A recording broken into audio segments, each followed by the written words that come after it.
watching India's first NGO television, Malanadu TV India.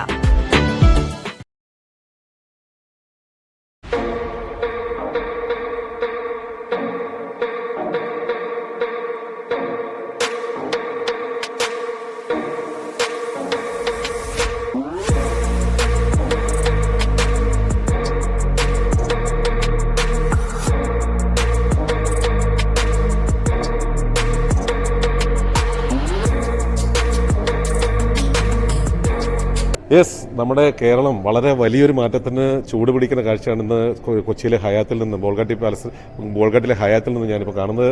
എന്നോടൊപ്പം ഇപ്പോൾ Federation of Indian Chambers of കൊമേഴ്സിൻ്റെ ഇൻഡസ്ട്രിയുടെ തലവൻ, കേരളത്തിൻ്റെ തലവനാണ് ഇപ്പോൾ എന്നോടൊപ്പം ഉള്ളത്. സാർ നമസ്കാരം. സാറിൻ്റെ പേര്? Savia Mathew, head FICCI Kerala state council. എന്തായാലും ഇതൊരു വലിയ pioneering growth and transformation Kerala എന്ന് പറയുമ്പോൾ ഞങ്ങൾ ഒരുപാട് എക്സ്പെക്ടേഷനുണ്ട്. അസൻ കേരളയുടെ മീഡിയ പാർട്ണറായിരുന്നു മലനാട് TV.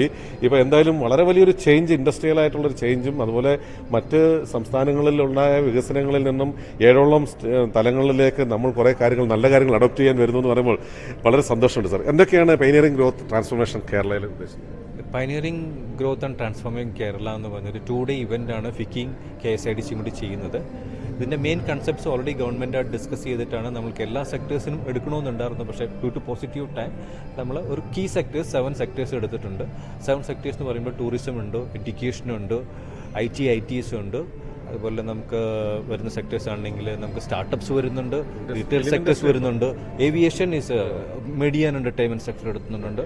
അപ്പോൾ ഈ സെക്ടേഴ്സെല്ലാം നമ്മൾ ഉദ്ദേശിക്കുന്ന ഇൻഫ്രാസ്ട്രക്ചർ എടുത്തിട്ടുണ്ടോ? ഈ സെക്ടേഴ്സ് എല്ലാം തന്നെ what we are trying to do is that കേരളത്തിനുള്ള ഇപ്പോഴുള്ള പോളിസീസ് കൂടാതെ തന്നെ ബാക്കി മറ്റ് സ്റ്റേറ്റ്സിലേക്ക് എവിടേക്കാണോ ഡെവലപ്മെൻറ്റ് ആക്സിലേറ്റ് ചെയ്യാൻ പറ്റുന്നത് ആ സെക്ടേഴ്സിലുള്ള ബെസ്റ്റ് പ്രാക്ടീസ്, ബെസ്റ്റ് പോളിസീസും അതിനുള്ള എക്സ്പെർട്ട് സ്പീക്കേഴ്സ് ഇവിടെ വന്ന് സംസാരിക്കും. This is not an investment summit. This we are trying to transform the Kerala by bringing the major industry players from outside Kerala as well as bureaucrats in Kerala also. It's a healthy discussion happening.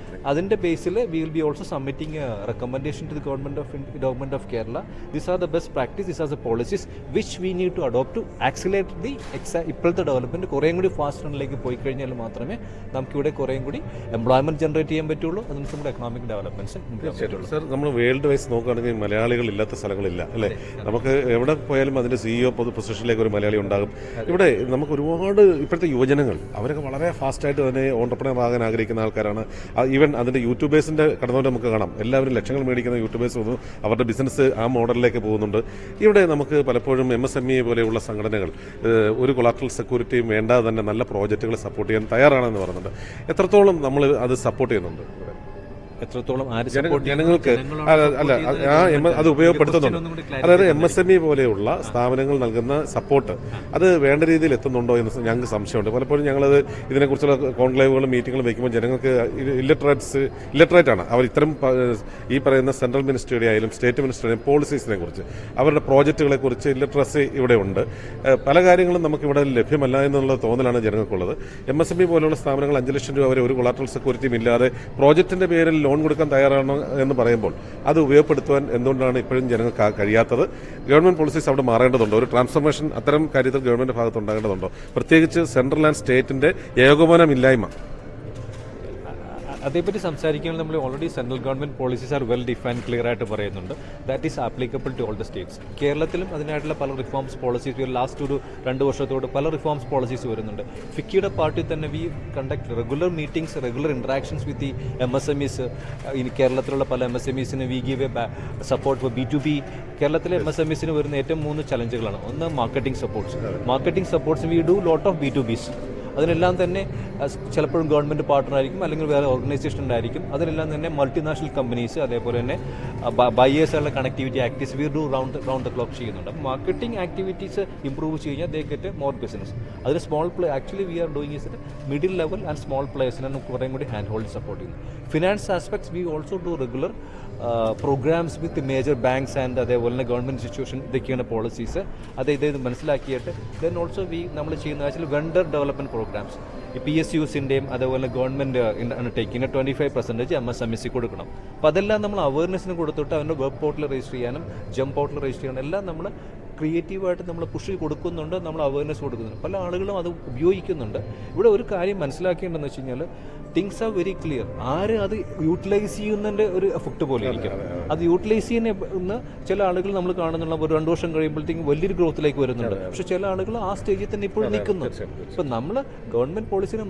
The fifth and the final panel discussion for the day, ladies and gentlemen, is about entertainment and sports. And this is going to be a vibrant exploration of how Kerala's cultural richness and passion for sports are catalyzing growth. This session is indeed going to be a celebration of the convergence of entertainment and sports as catalysts for change and transformation of our state. And moderating this session is Wing Commander Ragashri D. Nair, who served in the Indian Air Force for 15 years, who has held key positions at some of the busiest and largest air bases. She is also one of the co-founders of Medicaid Ethos Private Limited, also a mentor for Change for Atal Innovation Mission and Niti Aayog as well. He is popular both in India and internationally, often being invited to speak at conferences, seminars, and literary festivals. His ability to engage with people through his writing, public speaking, and social media presence has solidified his position as a prominent voice on national and international issues. Mr. Siddharth, the other panelist that we have today, a multi-talented and multifaceted artist, better known by his screen name Siddharth. Sid is an actor, singer, screenplay, writer, and producer, and one of the most educated artists that I know in Indian cinema, who works predominantly in Tamil film industry as well as Telugu, Malayalam, one movie. So I would like to see more of Malayalam movies from your end, and Bollywood cinema, Rang De Basanti, if I'm not wrong. Often described as one of the few actors in India with a pan-India appeal, Siddharth is one of the most sought-after actors in Tamil cinema. The actor who set out to become a director and writer, he has been part of several hit movies like Boys, Aradu Eludu, Rang De Basanti, Jigar Thanda, Aran Mannai. We just had a conversation of how we pronounce, a Malayali pronounces Tamil, so I need to work on that, looks like. He has received several accolades for his performances, including Filmfare Award and Tamil Nadu State Film Award. Siddharth is known for his charming on-screen, off-screen presence and his ability to portray different characters with depth and conviction. The last, but not the least, the very beautiful Miss Nikki Galrani is an Indian film actress who primarily worked in South Indian film industry. She was born in Karnataka. Nikki comes from a family with a film background. Her father, Manohar Galrani, is a popular businessman in Bangalore, and her sister, Sanjana, is also an actress. Nikki Galrani made her acting debut in 2014 with the Tamil film Darling, directed by Sam Anton. Her performance in the film was well received, and she quickly gained recognition in the industry. She subsequently appeared in several successful Tamil and Malayalam films, showcasing her versatility as an actress. Some of Nikki's notable work in the Tamil film industry include, I don't want to pronounce, but because it will say that a Malayali pronouncing Tamil has a Malayalam accent. So there are quite a lot of Tamil movies. And she has appeared in a Malayalam movie called Velli Munga and Chunks. And 1983, if I'm not wrong. Yeah. Nikki Galrani is known for her charming screen presence and ability to portray a variety of roles. She has also ventured into other South Indian film industry, including Kannada and Telugu, and has established herself as a popular actress in those industries as well. Apart from her acting career, Nikki is known for her philanthropic work. She actively supports organization and initiative related to animal welfare and regularly advocates for their rights. In addition to her acting skill, Nikki is admired for her beauty and sense of style, making her a popular figure in the entertainment industry. With her impressive body of work and growing popularity, she continues to be a sought-after actress in the South Indian film. With this, as you all know, it is a wonderful panel that we have who could speak about entertainment and sports, how it can transform Kerala. May I request Dr. Shashi Tharoor to give his keynote address. Thank you very much, Wing Commander, and very good to see my old friend Siddharth and my new friend Nikki from the entertainment industry.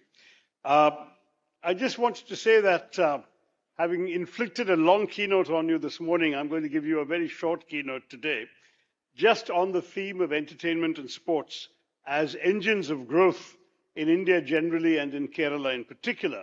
And then I think I would rather enjoy the conversation that the Wing Commander will be having with the three of us, rather than pontificating at length here. So basically, one of the interesting things, and it could be a good background for the kinds of problems we'll be discussing, is in fact that both entertainment and sports have been growing remarkably as engines of growth in our country and in our state. I mean, you won't believe this, but the Indian sports industry grew by 49% in 2022. Revenue from sports has crossed 14,000 crore rupees, and media spending has grown 26% last year to 7,553 crores. That is 26% higher than 2021, which is already over 6,000 crores. Of course, cricket has taken the lion's share of all of this, but this was not the World Cup year. That's this year. It's going to be even more astronomical. But cricket took 85%, and 15% of the growth was in sports that also have televisual appeal, like kabaddi and football. But what's interesting is that these other sports are growing at a faster pace than cricket is growing, because cricket has grown so much already that its dramatic increase in figures is only 44% growth in the last year, whereas the other sports are growing at 87% improvement from the previous year. Now, what's interesting about all of this is that all of this growth clearly suggests its potential for transforming the economy of every state in the country. The sports sector in India, including media rights, apparel, sports nutrition, sports equipment, is estimated internationally as being worth $100 billion in India by 2027. And the sports media market is pegged at $13.4 billion by that year being 4 years from now. The sports equipment and merchandise manufacturing in India, which actually is smaller than China and Japan, is expected to grow to $6.6 billion by 27. And the sports apparel market has already crossed $20 billion this year. So we're looking at some phenomenal figures. And the India sports scene is one thing, but since we were asked to talk about sports and entertainment, let me say that there is a recent report by PricewaterhouseCoopers saying that the media and entertainment industry has already crossed 430,000 crores, and it's growing at about 8.8% compounded annual growth. Now, there are new ways in which entertainment is growing. The popularity of OTT streaming services, which of course got a particular boost during the pandemic when traditional entertainment options outside the house were restricted. And that is continuing to grow even post-pandemic. We're also seeing Price Waterhouse prediction that the market will expand in the next couple of years at about 14% a year. We've also seen some interesting increases in music, radio, and podcasts, in cinema. And all of these are very high numbers. So music is 9.8% CAGR, cinema 38.3% CAGR. It's just difficult to believe. Video games and exports, 18.3%. And even newspapers, the good old-fashioned newspaper is growing by 2%, 2.7% a year in India. And we are the only country in the world, by the way, where the print media is also growing, which I think suggests that, that there's something we're doing right. At least people are still reading. Now, there are obvious reasons for all of this growth, and I think I don't need to explain to business people like you. Market size because of the population, the demographic dividend and the growing middle class because we have so many people, 650 million people or so are aged between 18 and 35.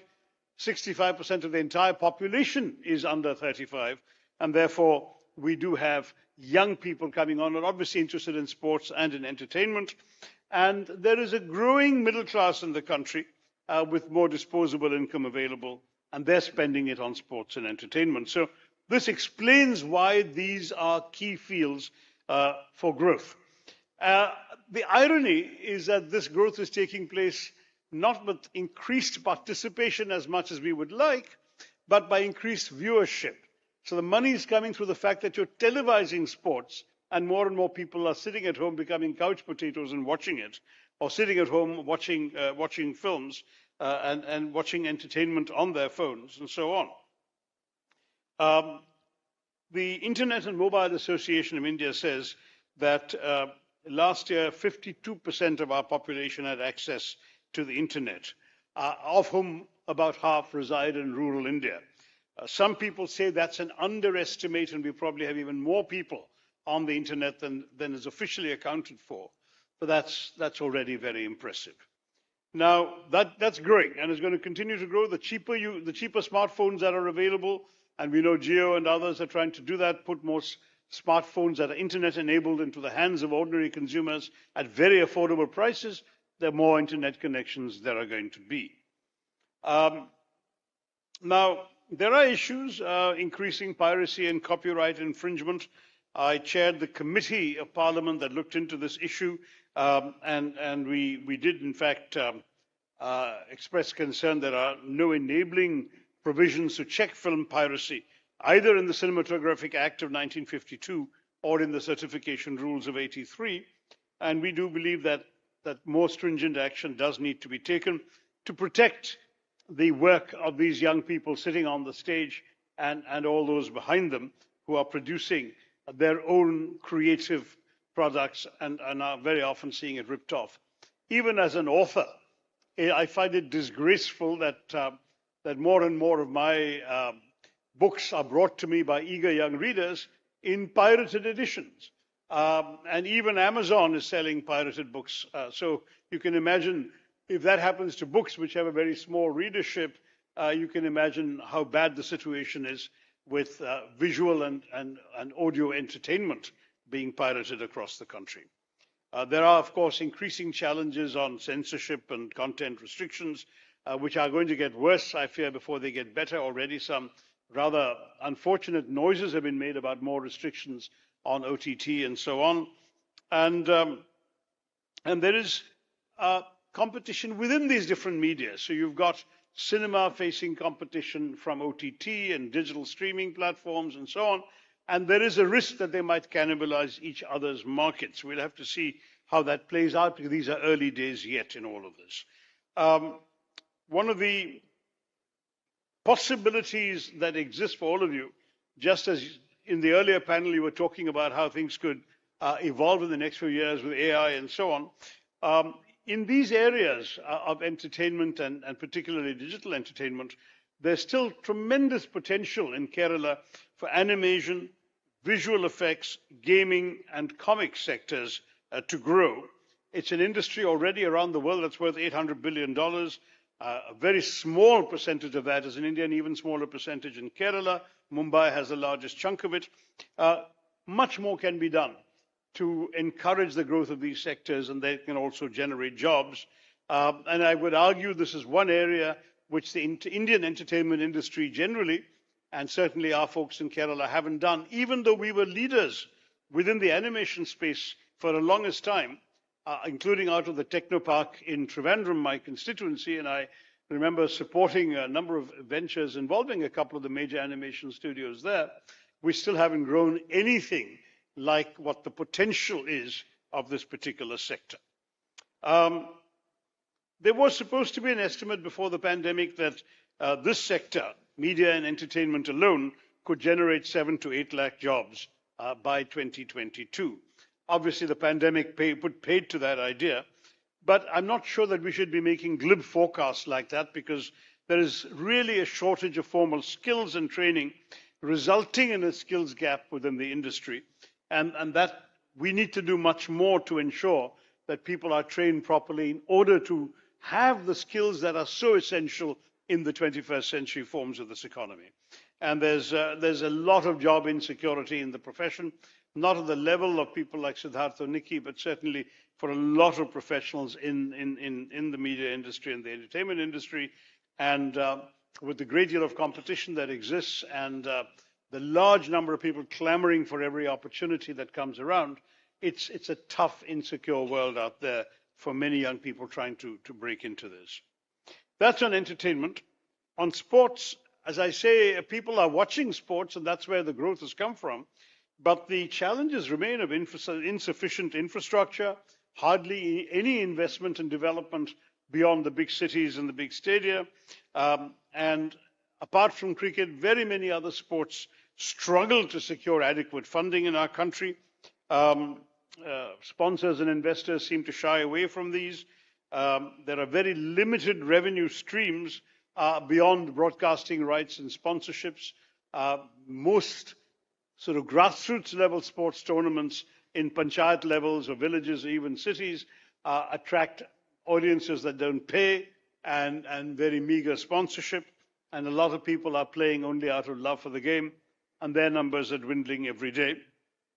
And my worry is that the lack of investment in youth programs, training facilities, sports grounds by governments, all governments are feeling the crunch in terms of their budget. That is definitely affecting grassroots development in all of this. So a few random suggestions before I go and join the big conversation out there. The need to reach out and connect to a global audience. The Indian entertainment industry, with just having won an Oscar last year for a song, Natu Natu, that is something we need to do much more systematically. The way in which the Koreans have proliferated, found audiences around the world, including in India, for K-pop and Korean drama, as well as Korean TV shows. Tremendous success for Korean content globally, even though Korean is spoken by very few people, obviously, around the world. But they have created content that resonates with the global audience. We need to be able to be more conscious of what plays well internationally than we seem to be right now. In the sports arena, one could argue that we've actually found a formula, and that was in the sport of cricket. The invention of the Indian Premier League brought a lot of the razzmatazz of American baseball into a sport that had never seen it before, packaged it, modified it, repurposed it, and marketed it in a way that really did find a global audience and influenced the evolution of the game in every other cricket-playing country.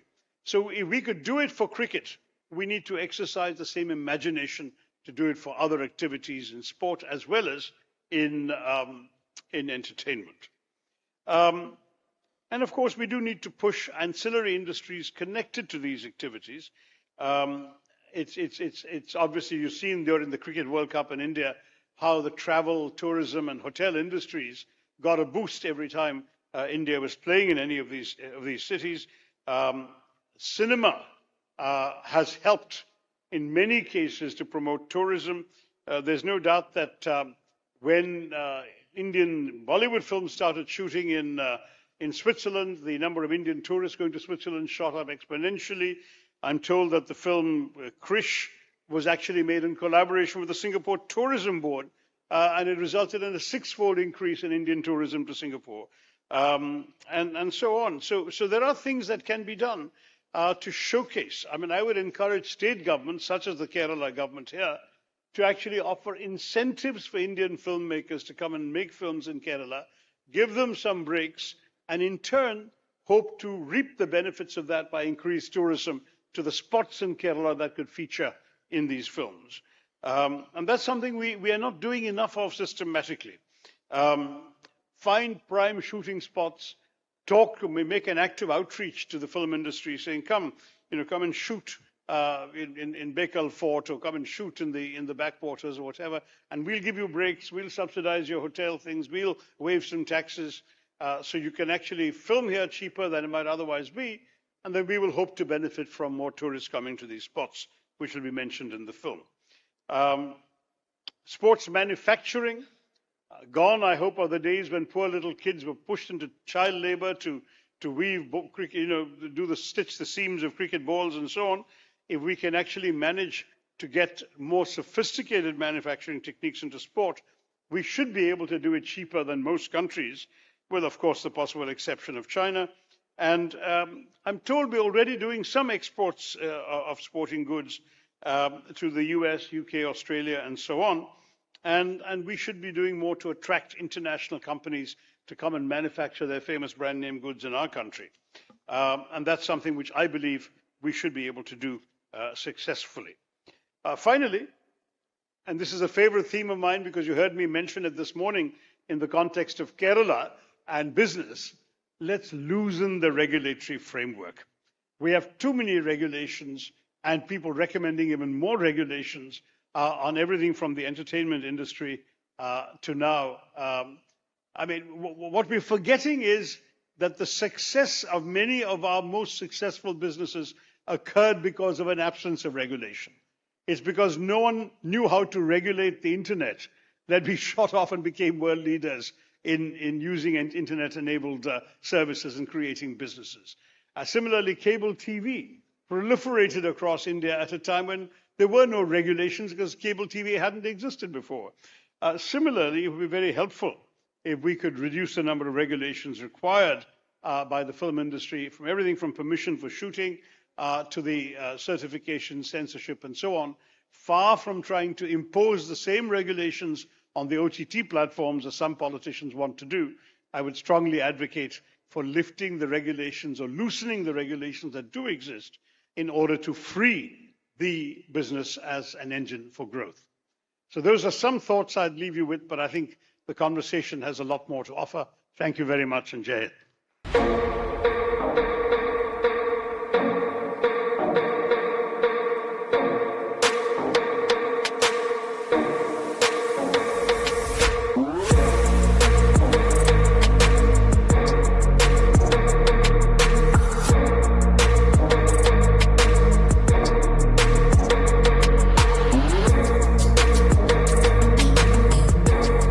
Good evening, sir. Good evening. Good time.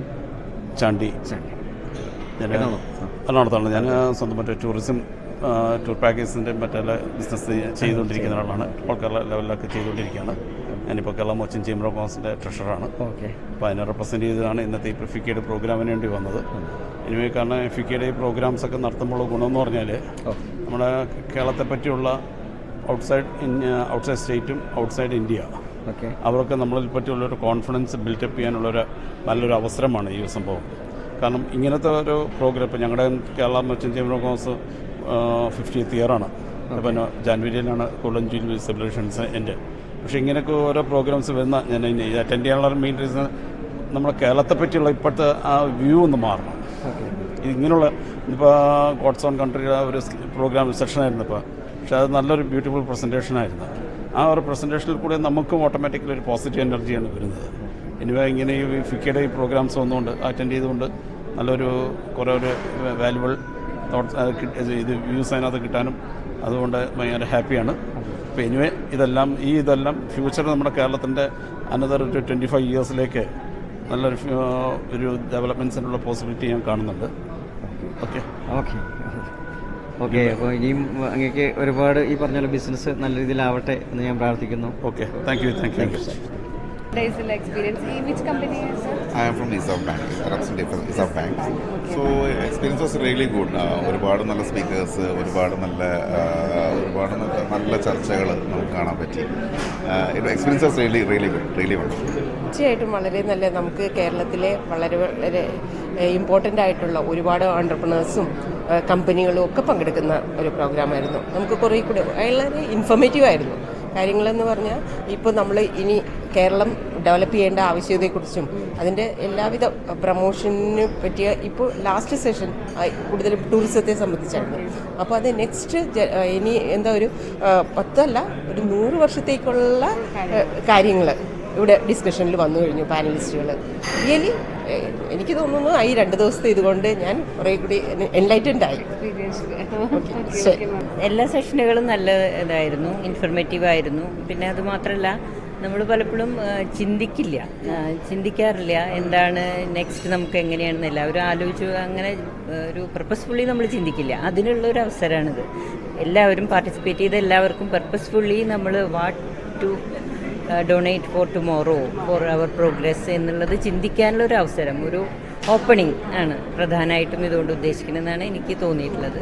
As A lawyer നമുക്ക് കുറേ benefit ഇല്ലെങ്കിലും എല്ലാ ഫീൽഡിലും അറിവുള്ളവരായിരിക്കണം lawyer എന്നുള്ളത് കൊണ്ടും ഇതിൽ participate ചെയ്തുകൊണ്ട് നമുക്ക് കുറേ ബെനിഫിറ്റുകളുണ്ട്. ഓപ്പണിംഗ് ആണ് അത് ശരിക്കും. ഇതെല്ലാം So as a corporate, we are fairly well spread out on the east and west coast. We have around, the headquarters is in Kochi. We have around 6 units, and that includes 3 business units in Bombay, Kolkata, and Port Blair, and 2 wholly owned subsidiaries, one in Kolkata and one in Udupi in Karnataka. On the shipbuilding side, these are the wide variety of ships that we have built. It includes a lot of types of ships, and let me also tell you that currently we are building some of the highest technology ships being currently built in the world. And this is the key slide, which will be interesting for people.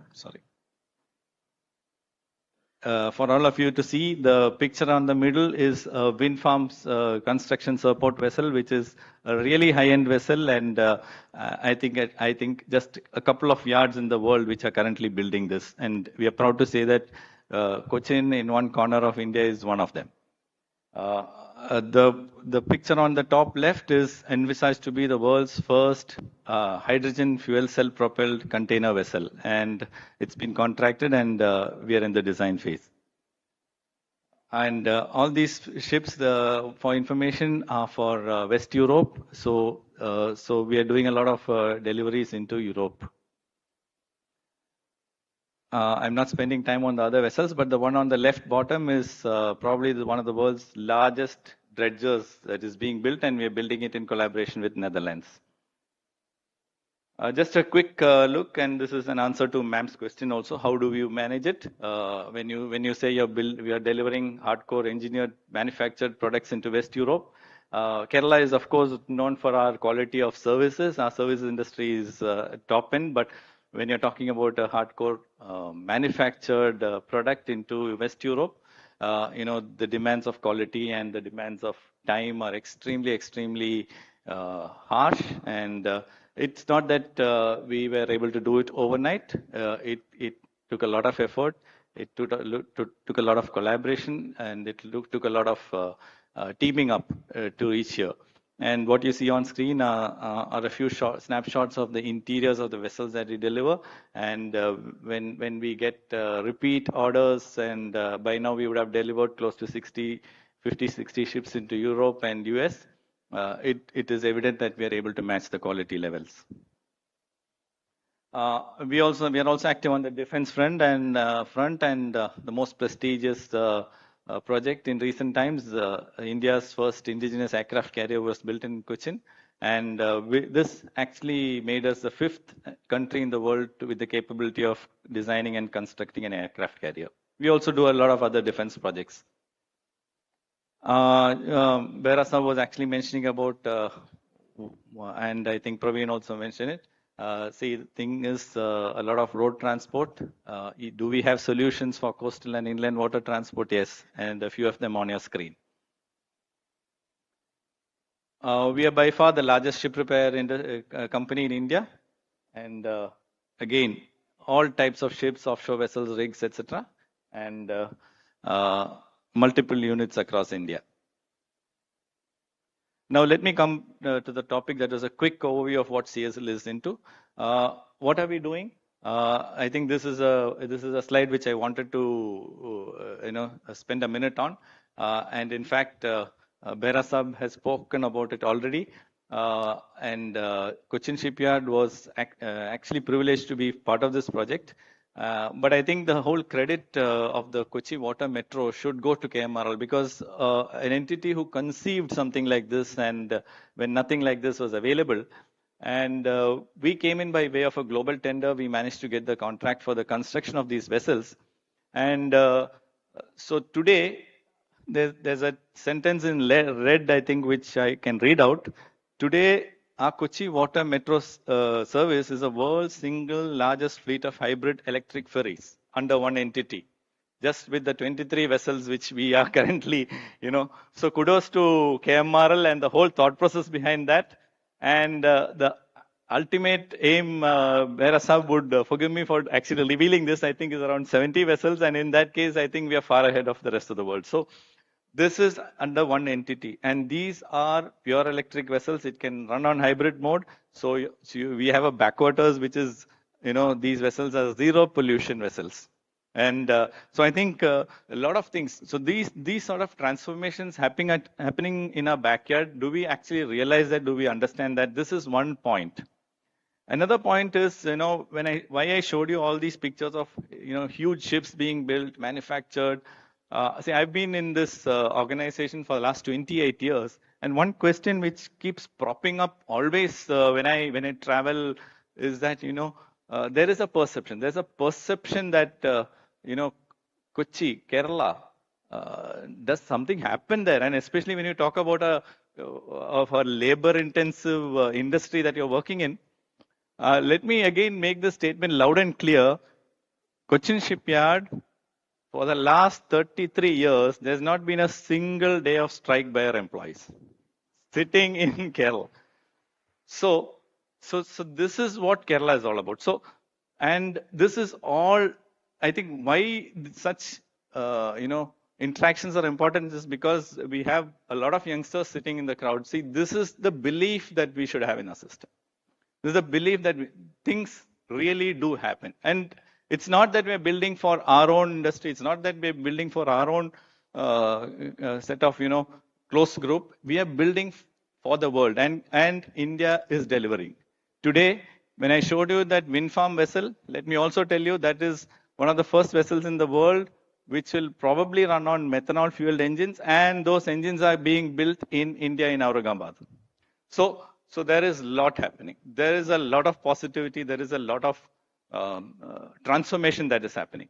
And we are trying to do a bit, not only from this technology point of view. One clear decision that we have taken internally in our company is that whatever we do henceforth, whatever we move into new areas, it will be sustainable. We will look only at sustainable solutions. So when you look at all those vessels, we are currently building India's first fully indigenous hydrogen-fueled ferry, which is something we are actually using the metro platform. And this is almost ready. In about a month's time, I think we will come out and declare this to the world. There are hydrogen-fueled vessels, small vessels flying around the world, pilot projects which have come out, but we took a decision that our vessel would be 100% indigenous. So today, our vessel will come out with an indigenous fuel cell, indigenously designed powertrain, everything. So within a month, we hope to be able to come out and showcase this to the world. And these are small things which we are trying. While yes, there is business in it, there is also a lot of,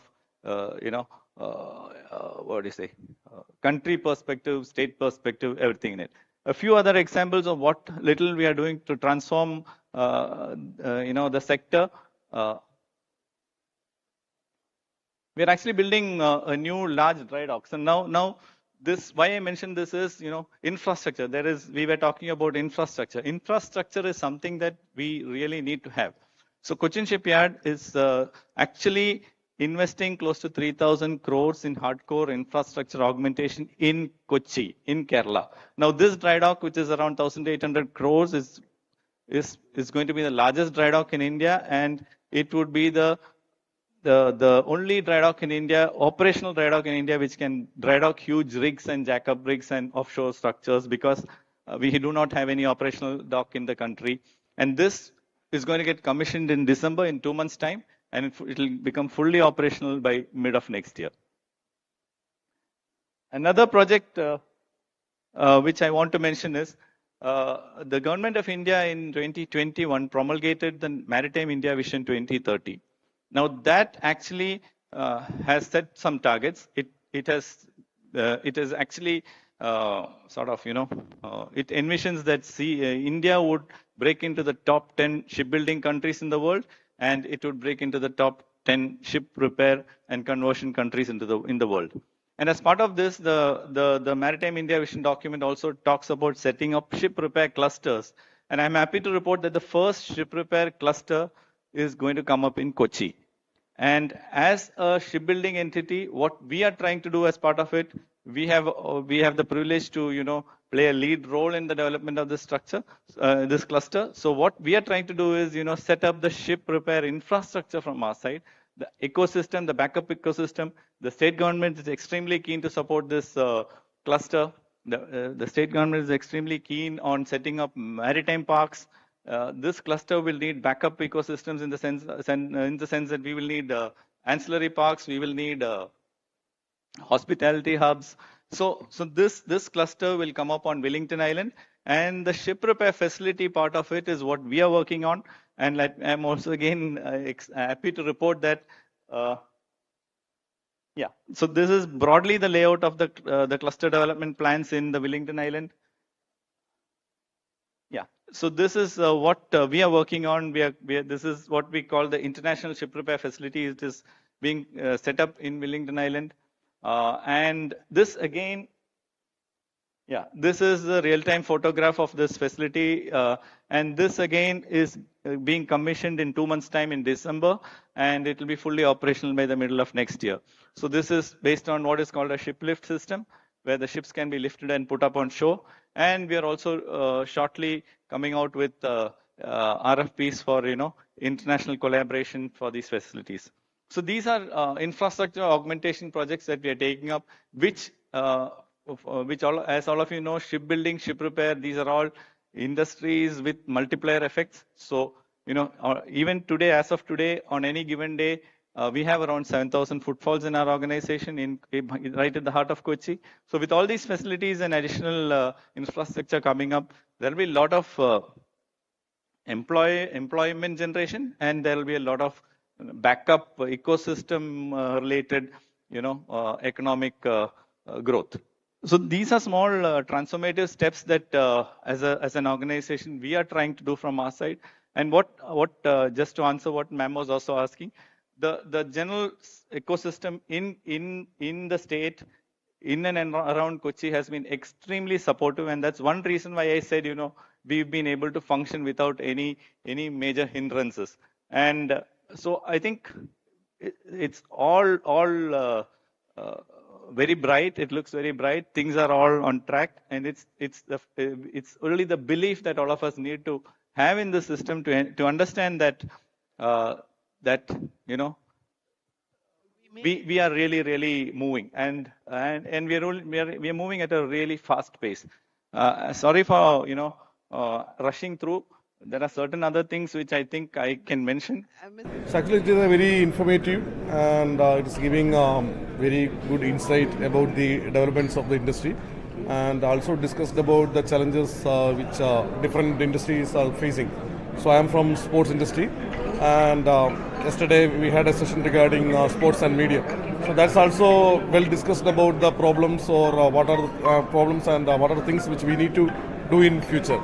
So it's really a good session, and we hope something good is going to happen in the future because of this conference.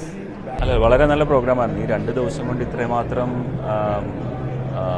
Relevant ആയിട്ടുള്ള ടോപ്പിക്സും അതുപോലെ eminent ആയിട്ടുള്ള speakers, വളരെ useful ആയിട്ടുള്ള discussions, debates എന്ന് പറയാൻ പറ്റില്ല, discussions, and അവരുടെ ഒരു presentation of their points, expectations going forward, എല്ലാം കൊണ്ടും വളരെ absolutely it was A great. ഞാൻ ഇന്ന് ലാസ്റ്റ് മിനിറ്റിലാണ് വന്നത്. എനിക്ക് തോന്നുന്നത് നല്ലൊരു ഇനീഷ്യേറ്റീവാണ് പറയാൻ. ട്രാൻസ്ഫോമിങ് എന്ന് പറഞ്ഞാൽ നമുക്കൊരു മൈൻഡ് സെറ്റാണ് നമുക്കിവിടെ ഒരു പ്രോബ്ലം. നമ്മുടെ കേരളത്തിലെ ഏറ്റവും പ്രശ്നം എന്ന് പറഞ്ഞാൽ, കേരളത്തിലെ ഏറ്റവും വലിയ ബുദ്ധിമുട്ടും പ്രയാസം എന്ന് വെച്ചാൽ, നമ്മൾ വിചാരിക്കും അവിടുത്തെ രാഷ്ട്രീയക്കാരുടെ പ്രശ്നമാണ്. അതിനകത്ത് മനുഷ്യൻ തന്നെയാണ്. നമ്മളെല്ലാവരും മൈൻഡ് സെറ്റിൽ ഒരാളൊരു മണ്ണിട്ട ഉടനെ നമ്മൾ തുടരെ സമരം ചെയ്യും. എന്നിട്ട് പറയും നമുക്കിവിടെ എല്ലാവരും പുറത്ത് പോകല്ലേ എന്ന് പറഞ്ഞ് ജീവിക്കും. ഇതെല്ലാം പറയുന്ന എല്ലാവരും തന്നെ ഏറ്റവും വലിയ പ്രശ്നം കാണുന്നതെന്ന് ചോദിച്ചാൽ, എല്ലാം വേണമെന്ന് പറയും, എന്നാൽ എല്ലാത്തിനും എതിരായിട്ട് നിൽക്കുന്നതായിട്ട് തോന്നുന്നു. അപ്പോൾ ഒരു മൈൻഡ് സെറ്റ് ചേഞ്ചാണ് ട്രാൻസ്ഫോമിങ്. നമ്മുടെ മൈൻഡ് സെറ്റാണ് മാറേണ്ടത്. അതാണ് പ്രധാനമായിട്ടും. അച്ഛൻ പറഞ്ഞത് തന്നെ പറയാം. പിന്നെ it is very good actually. ഇങ്ങനൊരു ഇത് ഫിക്കിക്ക് നടത്താൻ പറ്റുന്നത് തന്നെ ഒരു വലിയൊരു, ഞാനും ഓർഗനൈസിംഗ് കമ്മിറ്റിയുടെ ഭാഗമാണ്. ബട്ട് ഇറ്റ്സ് ഒരു നല്ല വെൽ തോട്ട് അബൌട്ട് കോൺസെപ്റ്റ് ആയിരുന്നു ഞങ്ങൾ എടുത്തത്. ആൻഡ് ഇങ്ങനത്തെ കുറച്ച് കോൺക്ലേവ്സ് നടക്കുമ്പോഴാണല്ലോ ആൾക്കാർക്കും ഇൻവെസ്റ്റേഴ്സിനും ഒക്കെ കേരളത്തിലേക്ക് വരാനായിട്ടുള്ള ആഗ്രഹങ്ങൾ വരുന്നത്. പിന്നെ നമ്മുടെ ആൾക്കാരെ ഇവിടെ പിടിച്ച് ഒരു പരിധി വരെ യങ്സ്റ്റേഴ്സ് എല്ലാം പുറത്തേക്കാണ്. അതെ, ഇവിടെ പിടിച്ചു നിർത്താനും. അതെ, എക്സാക്ട്ലി. അല്ല, അതാണ് ഞാൻ പറയുന്നത്. ലാസ്റ്റ് 10 years നമുക്ക് നല്ലൊരു ചേഞ്ച് ഇവിടെ വന്നിട്ടുണ്ട് കേട്ടോ. അതും നമുക്ക് പറയാതിരിക്കാൻ പറ്റത്തില്ല. നമുക്ക് ഇവിടെ ഒരു കുറച്ചും കൂടെ ഈവൻ ഗവൺമെന്റ് സൈഡിൽ നിന്നാണെങ്കിൽ കുറച്ചും കൂടെ ഇൻവെസ്റ്റർ ഫ്രണ്ട്ലി ഓഫറിംഗ് വരുന്നുണ്ട്. അതെ. ഇനി ബാക്കി എല്ലാവരും മൈൻഡ് സെറ്റ് മാറ്റണമെന്നാണ് പറഞ്ഞത്. അതായത് നമ്മുടെ ഗവൺമെന്റും എല്ലാവരും മാറിയോണ്ട് കാര്യമില്ല, മനുഷ്യൻ മൊത്തം മാറണം. അതിലാണ് ആ ചേഞ്ച് വരേണ്ടത്. ആ മൈൻഡ് സെറ്റ്. നമുക്കൊരു മൈൻഡ് സെറ്റ് എന്ന് പറഞ്ഞാൽ പണം ഉണ്ടാക്കുന്നത് ലോകത്തിലൊരു തിന്മയായിട്ട് കണക്കാക്കുന്ന ഒരു സമൂഹമുണ്ട് നമ്മുടെ ഇടയിൽ. അതായത് ഒരാൾ പ്രോഫിറ്റ് ഉണ്ടാക്കിയാൽ അതൊരു തിന്മയാണെന്ന് കണക്കാക്കുന്ന തിന്മയിലൂടെ ആണെന്നുള്ളൊരു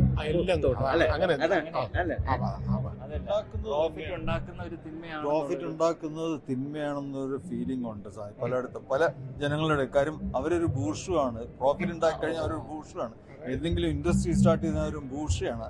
ആ ഒരു മൈൻഡ് സെറ്റ് മാറി കിട്ടുന്നിടത്തോളം നമുക്ക് വളരെ ഗുണകരമായിട്ടുള്ള കാര്യം. കണ്ടവനം മാറിയിട്ടുണ്ട്, അത് മാറിക്കൊണ്ടിരിക്കുകയും ചെയ്യുന്നത്. അതാണ് എൻ്റെ ഏറ്റവും ഇവിടെ തന്നെ ഇരിക്കാം. ഇതിന് ആദ്യം ഇത് കൊച്ചിൻ ഷിപ്പ്യാർഡ് അവരുടെ മണ്ണിവിടെ കൊണ്ട് നിട്ടതാണ്. അന്ന് മുതൽ ഇവിടെ വഴക്ക് തുടങ്ങി. യൂസഫ് അലി പറഞ്ഞു, ഞാനിത് വേണ്ടാന്ന് പറഞ്ഞതിന് ശേഷമാണ് ഇതിപ്പോൾ തുടങ്ങിയത്. നമ്മളിപ്പോൾ ഇവിടെ ഇരുന്നാണ് വർക്ക് ചെയ്യുന്നത്. അപ്പോൾ ഇവിടെ ഒരു ഗ്രൂപ്പ് വരണമെന്നുണ്ടെങ്കിൽ, അല്ലെങ്കിൽ ഒരു ഹോട്ടൽ ഉണ്ടെങ്കിൽ, അല്ലെങ്കിൽ ഒരു കൺവെൻഷൻ സെൻറ്റർ ഉണ്ടാകണമെന്നുണ്ടെങ്കിൽ മണ്ണില്ലാതെ പറ്റത്തില്ല. അപ്പോൾ ആ മണ്ണ് എവിടെ നിന്നാണ്? കടലിൽ നിന്നുള്ള മണ്ണാണ്. അതെടുത്ത് അവിടെ പ്രകൃതി ഒന്നും പോകത്തില്ല. നമ്മളിവിടുത്തെ കുറച്ച് പ്രകൃതി വാദികൾ എന്നല്ല ഞാൻ പറഞ്ഞത്, ആ എക്സ്ട്രാ ഉണ്ടെങ്കിൽ. ഞാൻ പറഞ്ഞില്ലേ, കേരളത്തിൽ ആദ്യം സോളാർ ചെയ്ത ഒരു വ്യക്തിയാണ് ഞാൻ ആദ്യം. അത് കഴിഞ്ഞിട്ടാണ് കൊച്ചിൻ ഷിപ്പ്യാർഡ്, കൊച്ചിൻ എയർപോർട്ട് വെക്കുന്നത്. അപ്പോൾ അതിൻ്റെ ഏറ്റവും പ്രധാനപ്പെട്ട കാര്യം അറിയോ, നമ്മൾ സൊല്യൂഷൻസ് ഇവിടെ കണ്ടുപിടിക്കണം. അതാണ് ഈ ട്രാൻസ്ഫോമിങ്ങിനകത്ത് വരേണ്ടത്. സൊല്യൂഷൻസ് അവിടെ വേണ്ടത്. അപ്പോൾ സൊല്യൂഷൻസ് എങ്ങനെ ഉണ്ടാകുന്നത്? അല്ലാതെ ഒന്നും വേണ്ടാന്ന് പറയല്ല വേണ്ടത്. We have to find solutions. Sir ഒന്നും ഉണ്ടായിരിക്കുന്നത് പറയും. ആളുകൾ മാറണമെന്ന് പറയുന്ന പോലെ തന്നെ ഗവൺമെൻറ്റിൻ്റെ പോളിസീസ് മാറണം. അതുപോലെ ആളുകൾ മാറിയെങ്കിൽ മാത്രമേ നമുക്കിവിടെ ഡെവലപ്മെൻറ്റ് വരുള്ളൂ. ഇവിടെ ഇപ്പോൾ ഈ പറഞ്ഞ ഇൻഡസ്ട്രീസ് വരുമ്പം പൈസ ഉണ്ടാകും, പ്രോഫിറ്റ് ഉണ്ടാകും. അതുകൊണ്ട് തന്നെ എത്രയോ പേർക്ക് ജോലി കിട്ടും. അതുകൊണ്ട് ആ ഒരു വശം കൂടെ നോക്കണം. ആൾക്കാരെല്ലാം വെളിയിൽ പോകുന്നു എന്ന് പറയുന്നത്, പക്ഷേ നമ്മുടെ ഇവിടെ പിടിച്ചു നിർത്തണമെങ്കിൽ ഇൻഡസ്ട്രി ഉണ്ടെങ്കിൽ മാത്രമേ നമുക്ക് ഇവിടെ ആളുകൾ നമുക്ക് ജോലി എടുക്കാൻ പറ്റുള്ളൂ. ജോലി എടുത്താൽ അവിടെ ഇവിടെ നിൽക്കും, അത് നമ്മുടെ നാടിന് നല്ല പ്രവർത്തിക്കുകയും ചെയ്യും. Okay sir, thank you. ഇതൊരു എൻ്റെ ഒരു പ്രോഗ്രാം കമ്മിറ്റിയിൽ ഉണ്ടായിരുന്ന ഒരാളാണ് ഞാൻ. ഇതിൻ്റെ ഞങ്ങൾക്കൊരു ശരിക്കും നല്ലൊരു സന്തോഷമാണ്. ഞങ്ങൾ ഫ്രം ദ ബിഗിനിങ് ഓൺവേഴ്സ് ഞങ്ങളുടെ ഒരു വിഷന് കൂടുതലും നമുക്ക് നമ്മുടെ ഇവിടുത്തെ ഒരു ഓപ്പർച്യൂണിറ്റീസും സ്കോപ്പും ഇതിനെക്കുറിച്ച് ഒരു ഇൻട്രാക്ഷൻ ലെവലിൽ കൊണ്ടുവരണം എന്നുള്ളതായിരുന്നു from the beginning onwards.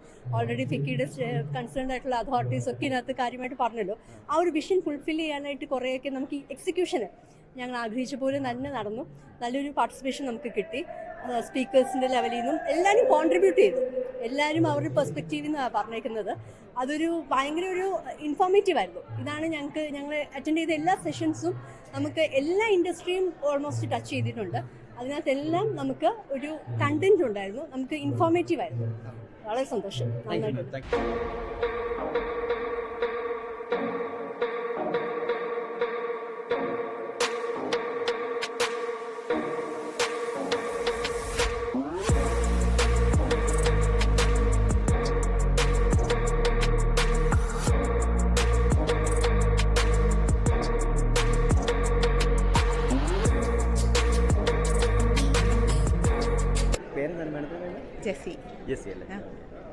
Thank you, Vicky, for inviting me for this. And of course, VK insisted that I must come for this.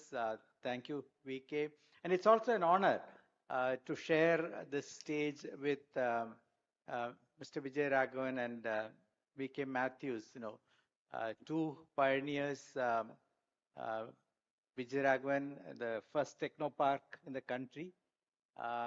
When Technopark came online, it was the only park in the country that was fully set up to plug and play. Only one, nowhere else in the country at that point. And, we talk about products, IBS, every platform I talk about IBS software because it's probably the best unknown software product company from India, but it's from Kerala. I don't know why VK doesn't talk about it much, but I talk about it in every platform that I can. But now, of course, I see some interviews VK is doing with media. Now, the reason I said this is Kerala has been doing very well in IT services, has been doing well in software products, has been doing well in hardware.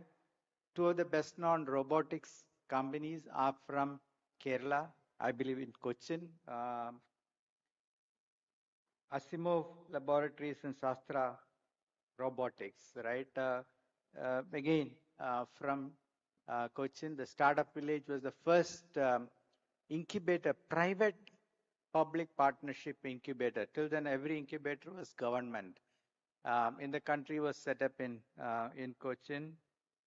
The student startup policy first came in Kerala for the entire country. Then it went to other states, Gujarat, etc.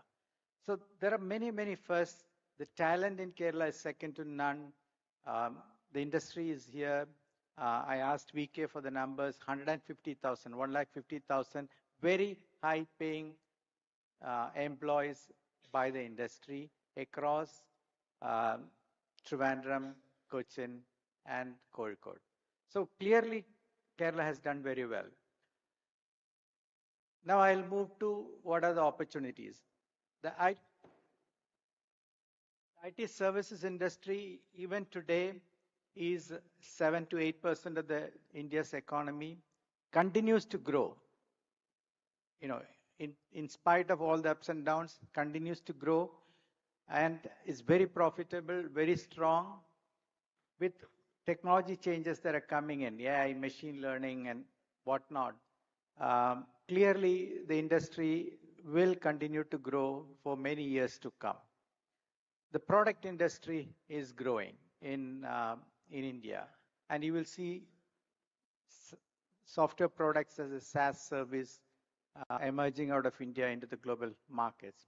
The domestic market is growing. The India Stack story, in every platform people talk about UPI, India Stack, etc. This is a differentiated model which is going to the rest of the world. Many of you may not have heard about MOSIP, which is Modular Open Source Identity Program. 11 countries are implementing it. 100 million IDs have been given using MOSIP across the world. Philippines alone has given 70 million IDs using MOSIP. So that again is going around the world. Now, when you go beyond information technology or beyond digital computing, and you look at biotech with new techniques like the mRNA technology, which created the vaccine. Of course, gene editing, the whole science behind microbiome. There was a session on integrated medicine. All of these things are transforming healthcare, and healthcare is also getting a UPI movement in the sense that we are actually looking at digitizing the entire healthcare. Education is getting digitized. We are now looking at ONDC, Open Network for Digital Commerce. We're looking at Open Credit Enablement Network. We're looking at a single platform for all credit decisions or debt products across every category of assets that you can think of. So a NBFC or a bank can go to a single place and score the credit rating for a MSME, for an individual, for a farmer, for a cattle loan. They can actually just go to a single platform and score and decide on the debt. And we will also flip it around. So if you want to get a loan in the future, you can actually decide at what interest rate you want that loan, and NBFCs and banks will bid for that. So that's the platform that is being created by the regulators and the finance ministry. And many of these are now becoming global because in terms of digital technology, India is leading the world. very quickly to Kerala. So whenever such disruptions happen, every industry gets transformed. And I believe that this is a great opportunity because the base has been created in Kerala, right? In terms of presence of IT, in terms of presence of startups, in terms of presence of uh, products and SaaS, in terms of hardware industry, in terms of startup incubators, in terms of the maker village here, and the high literacy rate that's there in the state. And every government has supported both the IT industry and the startup ecosystem in the state. I want to conclude by requesting every one of you to think about a few things I believe we must do in order to take advantage of this opportunity that is provided by a world-class IT services industry, a world-class product industry, a world-class startup ecosystem, and the opportunities that are provided by the disruptive technologies that are coming in. First and foremost, we must continue to support the industry. Government policy must continue to support this industry. It will still be competitive between states to attract industry. This is not going to go away. We cannot sit back and assume that the industry will come.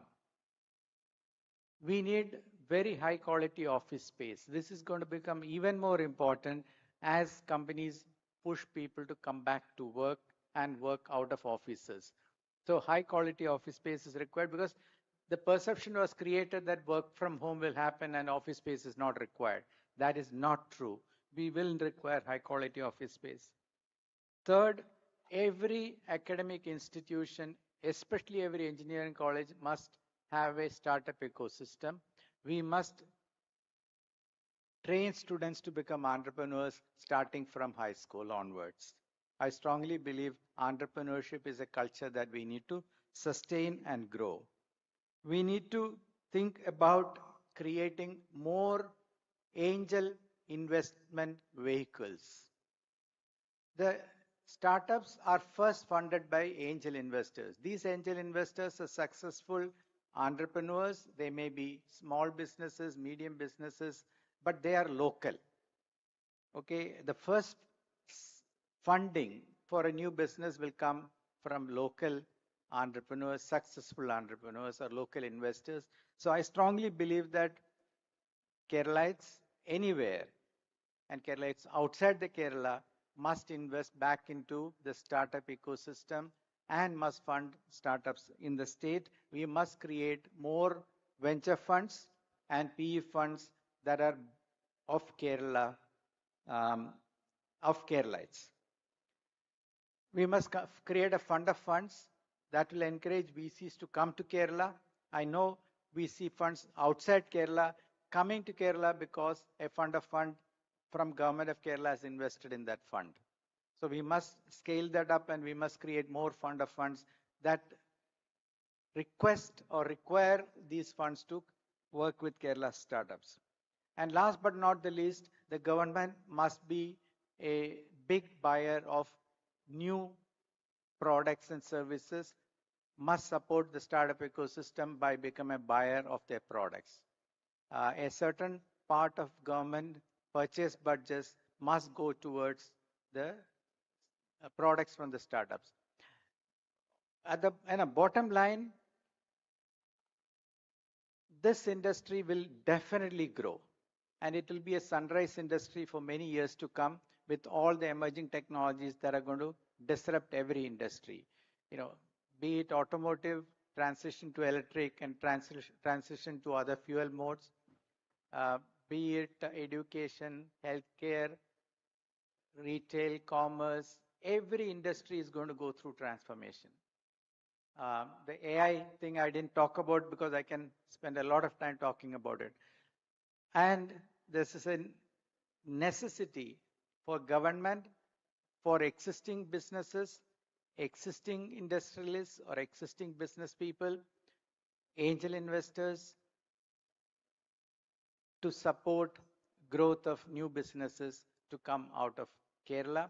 The talent is there, but we need to create the incubators that are necessary.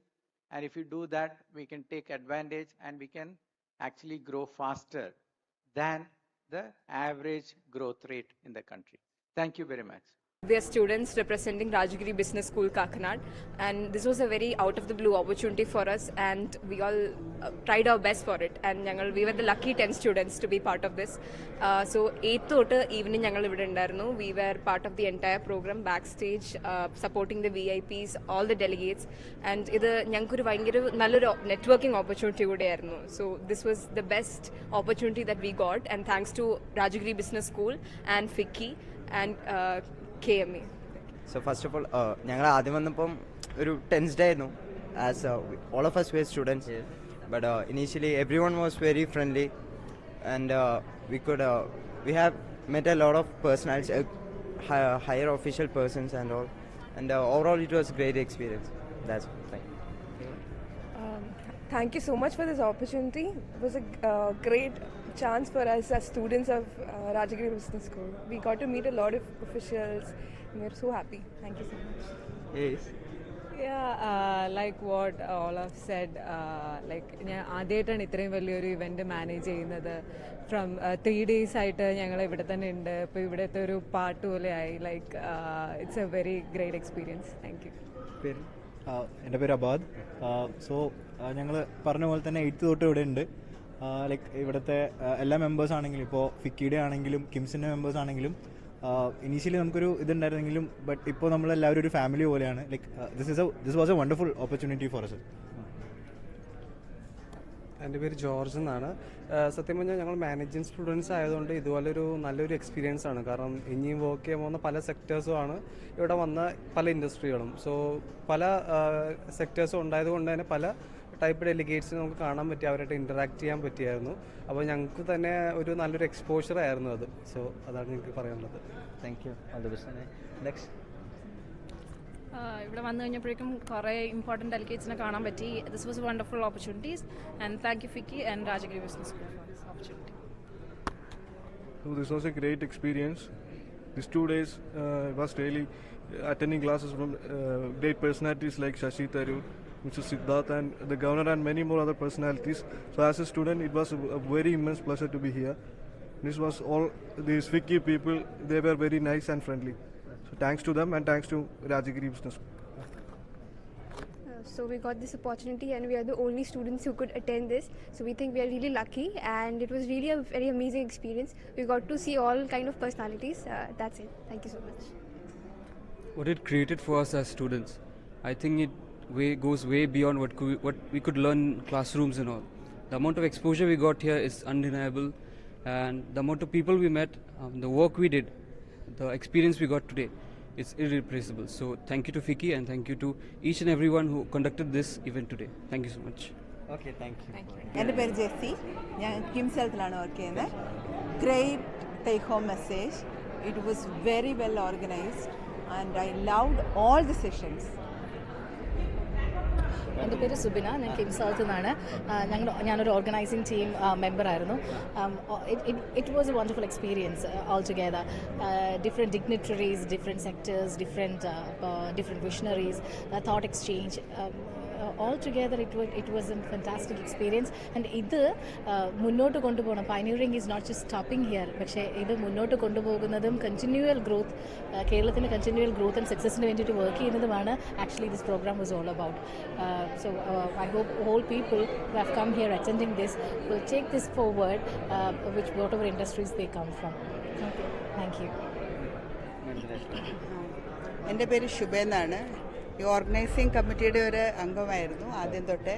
Back stage ആയതുകൊണ്ടാണ് ആർക്കും കാണാൻ പറ്റാഞ്ഞ്. The whole idea of this FICCI was like pioneering Kerala into next generation, and you know the speakers select the speakers തൊട്ട് അതിൻ്റെ ഓരോ പാർട്ടിസിപ്പൻസും select ചെയ്ത costume തൊട്ട് MC വരെ micro detailing was done by കിംസെൽസ് team, and we were like around 7 to 8 people in the whole team, and everybody worked very well in synchronization and in rhythm to make this happen. it would not have happened if each one of us, it is not one person or two person, each one of us, and Kripesh, who is not here right now, I would like to take his name in putting all our heads together, and he was like actually the lead in leading this team, and without his immense support and the way he worked to make this happen, I will not ever forget that it was all his leadership that made this happen under the guidance of our CMD and Kim's Dr. M.I. Saidullah, and Kim's Health has always been an instrumental part in organizing such events all through the year. That's it. Thank you. I wanted to add on. Dr. Sadullah was co-chair earlier, and Dr. Sadullah became the chair of the FICCI, and I head Dr. Sadullah's office, and it was his vision to organize one of the conferences like this, and he could make this while he is the chairman of FICCI Kerala State. I'm so proud of him. Thank you, ma'am. Thank you. Okay. I would now request Mr. B.K. Matthews, who most of you know very well, very active in Kerala and Kerala's development. Like Mr. Chris Gopalakrishnan said, one of the most closely kept secrets on product. But I'm sure you have all used, I can bet that everyone here has used his software indirectly in some way or the other. Okay, if you've traveled by air, the chances are you've used his software. Or you go to most airports, if you've done a luxury line, you'll find that his software is there. Yeah, rather than getting into a speech mode, we thought we'd get into a discussion. Quick thing from you. One is based on your experience. What is it that Kerala really needs to do to give a further boost to this sector? One. And second is, tech for tomorrow is the subject. What kind of technology should we be looking at for the future of Kerala? Thank you. Thank you, Chris, for doing the PR work for IBS, which according to you, I don't do as much. So just maybe I'll take use one or two sentences for that. We are a vertical SaaS software company for the travel industry, and we cover that industry pretty comprehensively. We have over 200 customers worldwide, some of the biggest and the best airlines, airports, cruise companies, hospitality companies, hotel companies, and so on. We operate in 40 plus countries in 60 locations, employing close to 5,000 people belonging to 42 nationalities, because I had to give this answer yesterday somewhere. So that's how our operation. We have acquired close to 10 companies in the past to acquire business domain know-how, and one we are just about to acquire. And when they were talking about the transshipment container one, plus the Cochin shipyard, I was just thinking we acquired Accenture's freight and logistics division, the product part of it. So that's our operation. I don't normally speak about it.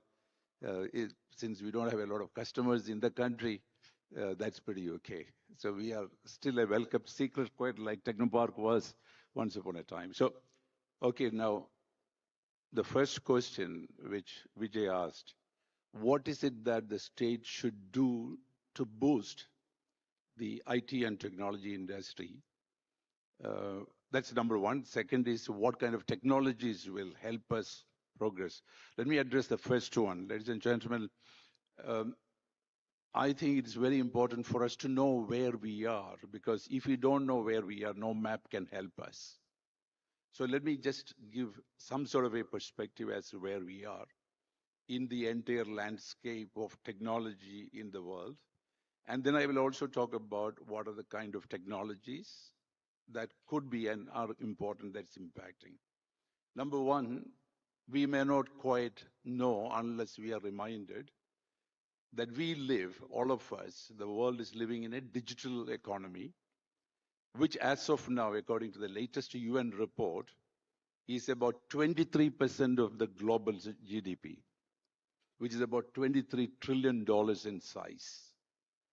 And it is growing very fast, rapidly, evolving as well, and it creates massive amount of wealth unimaginable wealth in rapid time, concentrated in the hands of few countries, China and Japan, China and US predominantly, and few organizations and few individuals even. And the world has created, we have created a very powerful data value chain by firms specializing in collecting, analyzing, processing a lot of digital data to produce intelligence which can be monetized through commercial use. And one important aspect which we involve, and ours is platform. Platformization is the biggest driver of the digital economy. And this economy did not exist until 2007. iPhone came only in 2007. UN first produced the report on digital economy only in 2016. They didn't even produce it until then. The industry that I come from, travel, which dates back to the beginning of humanity, which is only 10% of the GDP, whereas this is now about 23% of our GDP.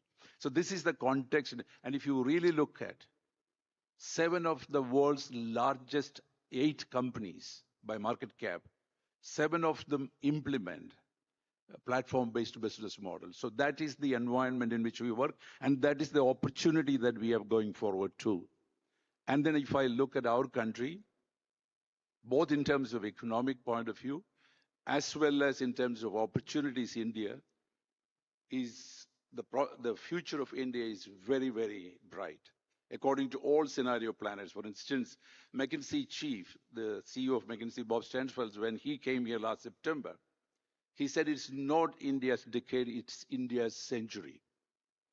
And this was also supported by the KPMG report for the World Economic Forum, which said that by 2047, when India is 100, India at 100, we will be about $25 trillion in GDP and about 15,000 per capita.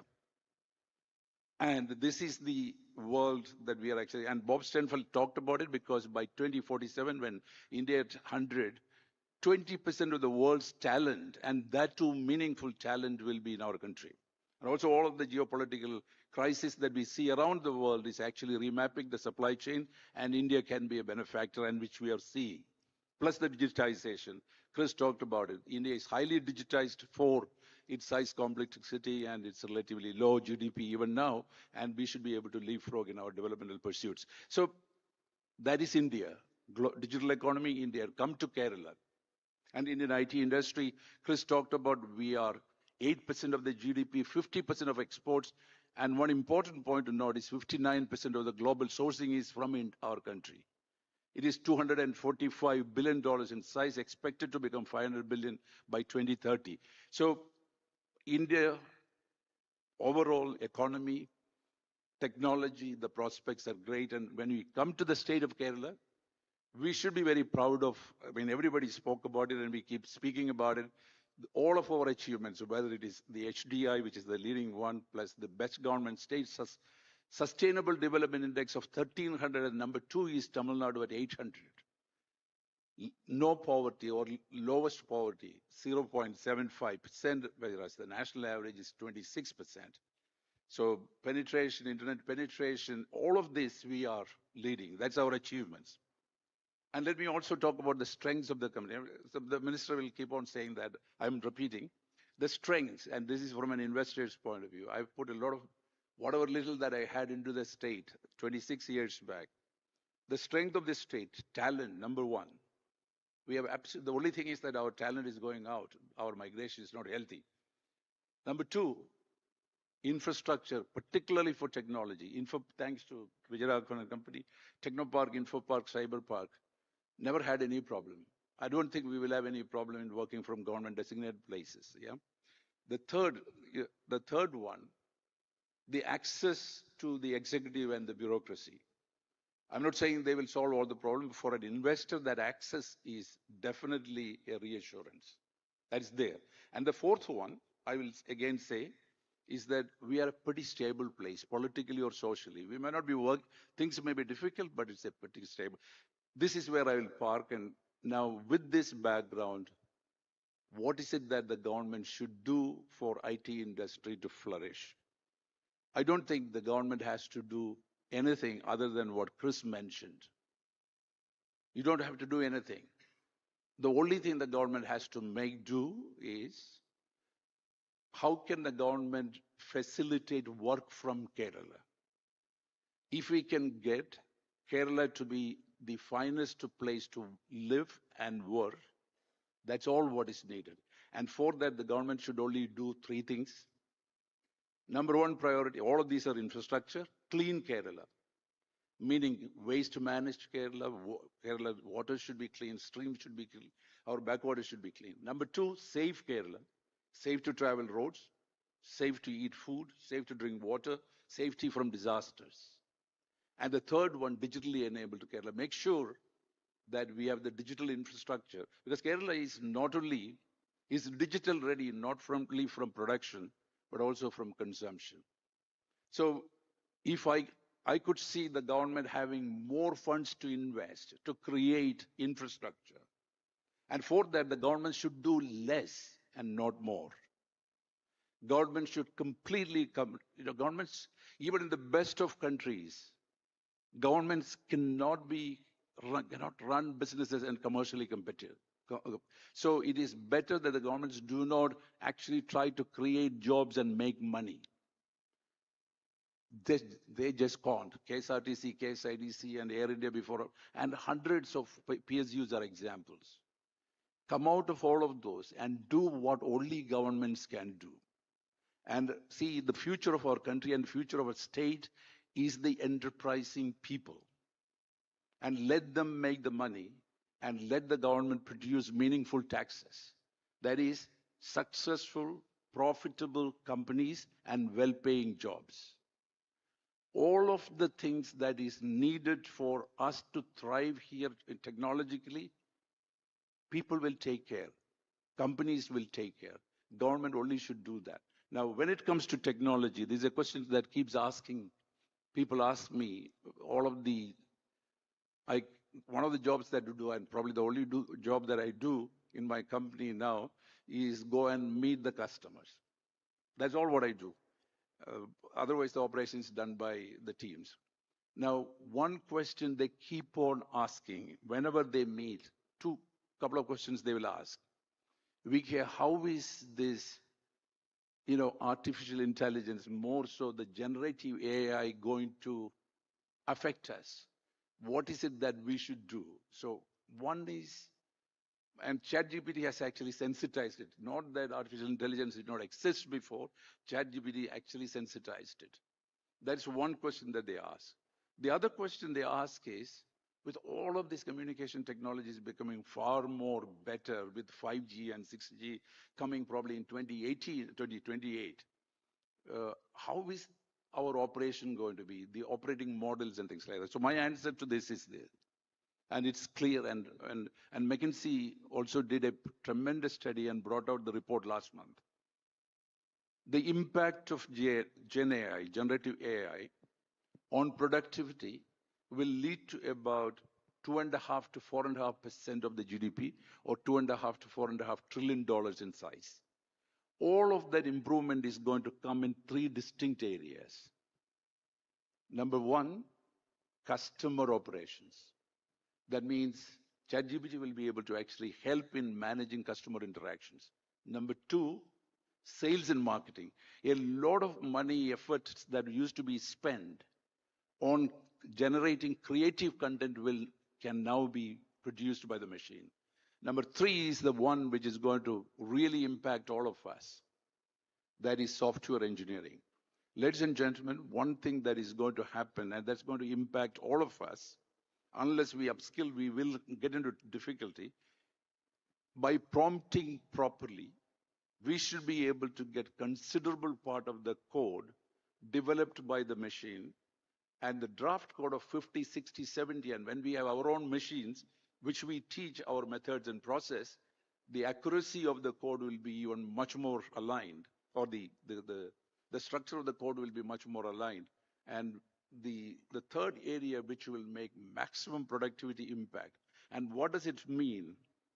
That the jobs of creating code, or the coders or the techies, is going to change to become very good prompters. how exactly you will be able to get, how do you specify your requirements so that you get the code. So AI is going to play a very important role. And with this, and this is our ability to actually process massive amount of data. And this, along with the communication technologies, 5G technologies, this is going to make radical differences. We can have 1,000 times more data volume. We can have 100 times more IoT devices, 100 times faster, and we will be able to actually replace our connection with high-speed internet. And the impact, again, will be on 2-3 areas. And I can think of one very interesting example. If you think of a surgeon in Harvard Medical School doing a surgery in Astor or Amrita or Cochin Ernakulam Medical Center. And he will be able to see with a resolution which is better than our naked eye. He will be able to guide and even perform that operation. The implication of this, that means massive amount of data and our processing ability and extremely powerful. We can have 20 gigahertz. So the 30 to 300 gigahertz is the 5G frequency level. So we can have data transmission up to 20 gigabytes. So Vijay, sorry, I've taken a long round. 2 answers. One, for the government, just to focus on infrastructure, try to get Kerala's vision right. Yeah, that is all what the government needs to do. And when it comes to technology, probably we have to pay a lot of attention to AI and also take full advantage of the communication potential which the new generation communication technologies are giving. Thank you. Thank you. And just so that we've not scared people around, what is said is AI will not take away anybody's job. It is somebody who will use AI who will take away somebody's job. Okay. So very clearly it is just like, when we said we didn't want computers, okay. It was not that we thought it would lose jobs, but it was those who took over those jobs were people who used computers. And the typical example is our railway stations where at least the older people here will remember 3 counters in Trivandrum. And today you go there, you've got 25, 30 counters. That many more jobs created. Sushant, I know you've been an entrepreneur and you're now, I don't want to call you an administrator, but you are on this side of this thing. I mean, what do you think? And you're also somebody who's, in a way, I don't want to say new to Kerala, but in the government system with InfoPark. What do you think should be the things that have to change? I know you will have, there are boundaries within which you need to respond, but it'll be good to give a clear feel of where is it, how do we get people in, how is tech going to play a role in Kerala's development? So I think we need to change significantly at this point. So sir, when you started Technopark, and then when you grew it, and then when all my predecessors grew InfoPark, so there was a vision with which it went. So we have created some world-class infrastructure here, so that companies can come here and then they can work out of these campuses. But right now, I think we will have to make some significant changes in the way how the parks are looking at, bringing companies over here. So we have to be more of an ecosystem builder as compared to just infrastructure providers. So we have to help companies with the talent, so we have to create talent here, or rather we have to nurture the talent. And then, we have to get into things like social infrastructure. We have to ensure that there is right and social infrastructure for the employees to thrive in this ecosystem. And also we need to even worry about public infrastructure. So anything and everything that a company would want to come and then set up here, so we will have to be a huge stakeholder in that.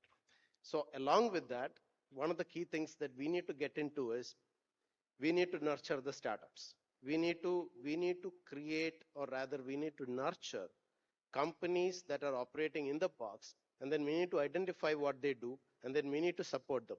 As Chris rightly said, the government will have to procure. So we have to procure from the companies that are operating in our parks.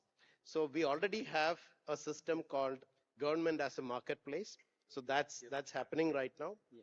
So there are many ways in which startups and then, organizations can sell it to the government currently. So we need to create that kind of, an ecosystem where we help them with everything. And also, as you know, Kerala, traditionally, all the growth happens here.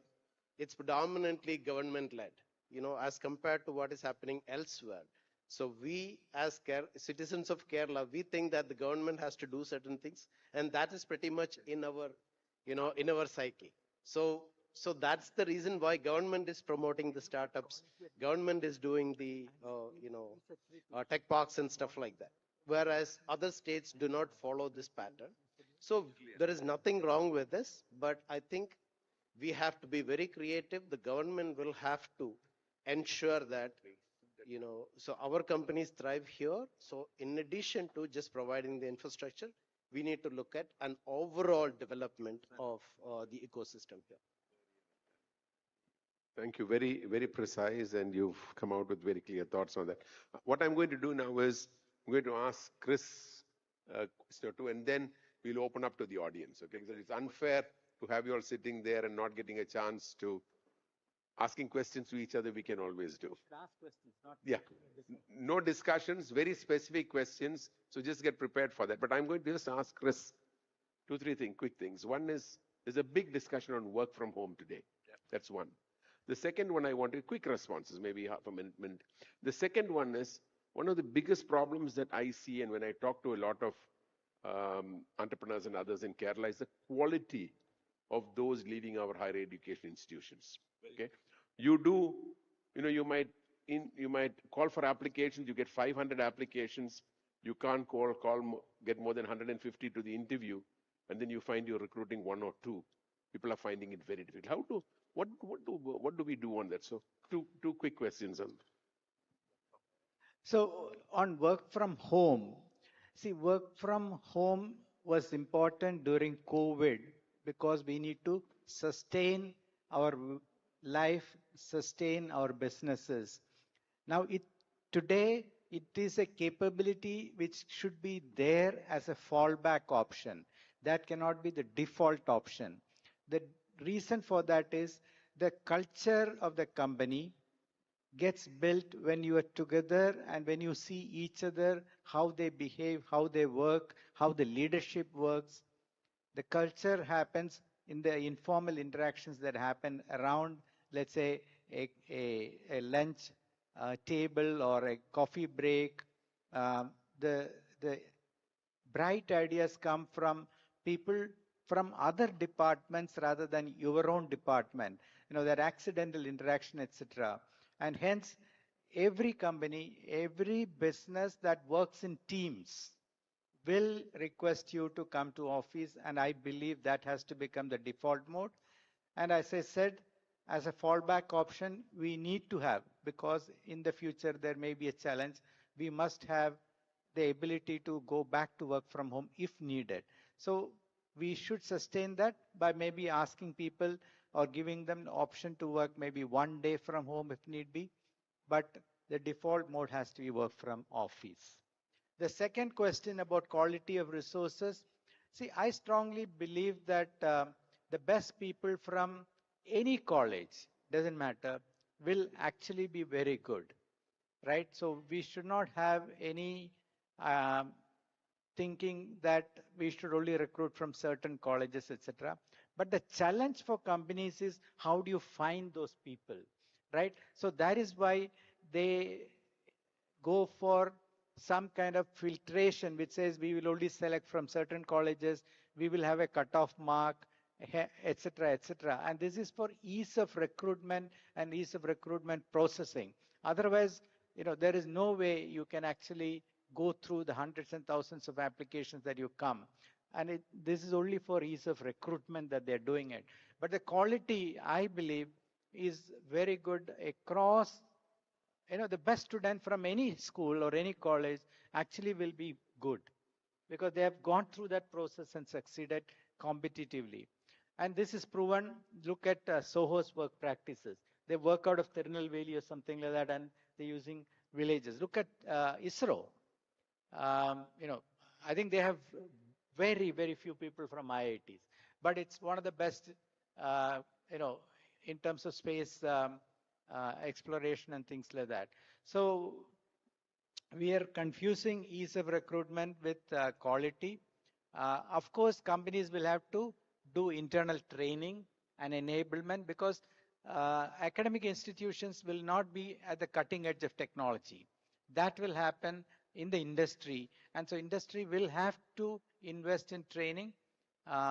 Industry should also work with, now all the states have skill councils or skill enablement initiatives, and I think industry should work with these to help them probably outsource some of their training and things like that. This has to be well thought through, then I think we will find a solution. The solution is not at the educational institution level, but it's at the finishing school or in the industry. Thank you. Any questions? If you can raise your hand, be very brief. We only have 7 more minutes. So what we'll do is, if there are questions, we'll take 2 or 3 questions and respond together. Anyone has questions, raise your hand. Somebody will get a mic to you. There's somebody there who has a question. Can we get a mic? A couple of people there, yeah. Two people. Yeah. Who's got the mic? Good, yeah. Next mic is there. Yeah, please go ahead. You can ask. First? Yeah, hi. Ajit Mupan here. Question to the panel. Can we have some lights in the audience, please? Yeah, please go ahead, Ajit. With the weak economic forecast in US and Europe, and also the war situation in Ukraine and the Middle East, what will be the short to medium-term impact on the Indian technology sector? So see, the Indian IT industry and B2B industry like VK's business is actually a reflection of the global economy. And so when the global economy slows down, the industry will slow down. But these cycles don't last very long. Typically, they last probably 12 months to 18 months, and then you will see the revival happening. So I'm not worried about it. These are cycles in the global economy, and it will change very quickly. Maybe I think we'll answer together at the end, maybe. Yeah, please. Sir, my question to you is that, it's focused on Kerala. We can't hear you clearly. Yeah. My name is Rajiv Kamath. I'm a high-tech farmer. My question to you is that in Kerala specific, what is our farming sector is going to happen in Kerala? Because in Kerala, once upon a time, we are talking about food basket. So you're asking what is going to happen to the farming sector? In Kerala. Good, great. Another question somewhere? Anyone there? Anyone else? Got somebody raise your hand there?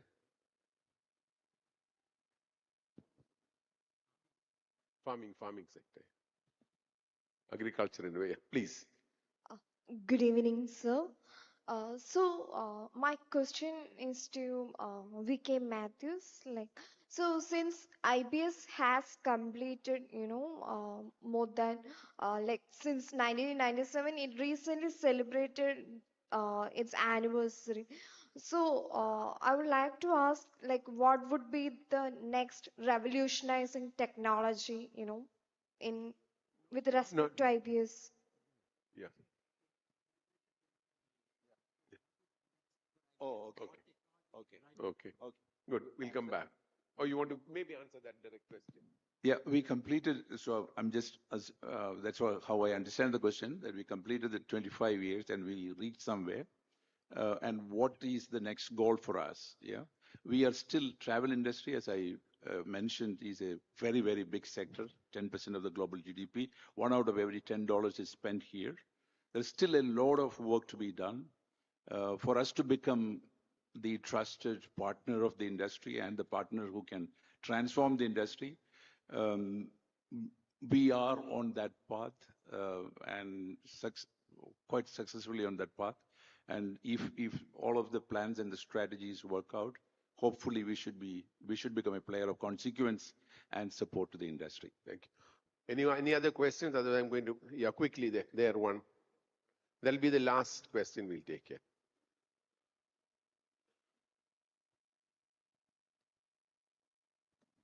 Thanks for the opportunity.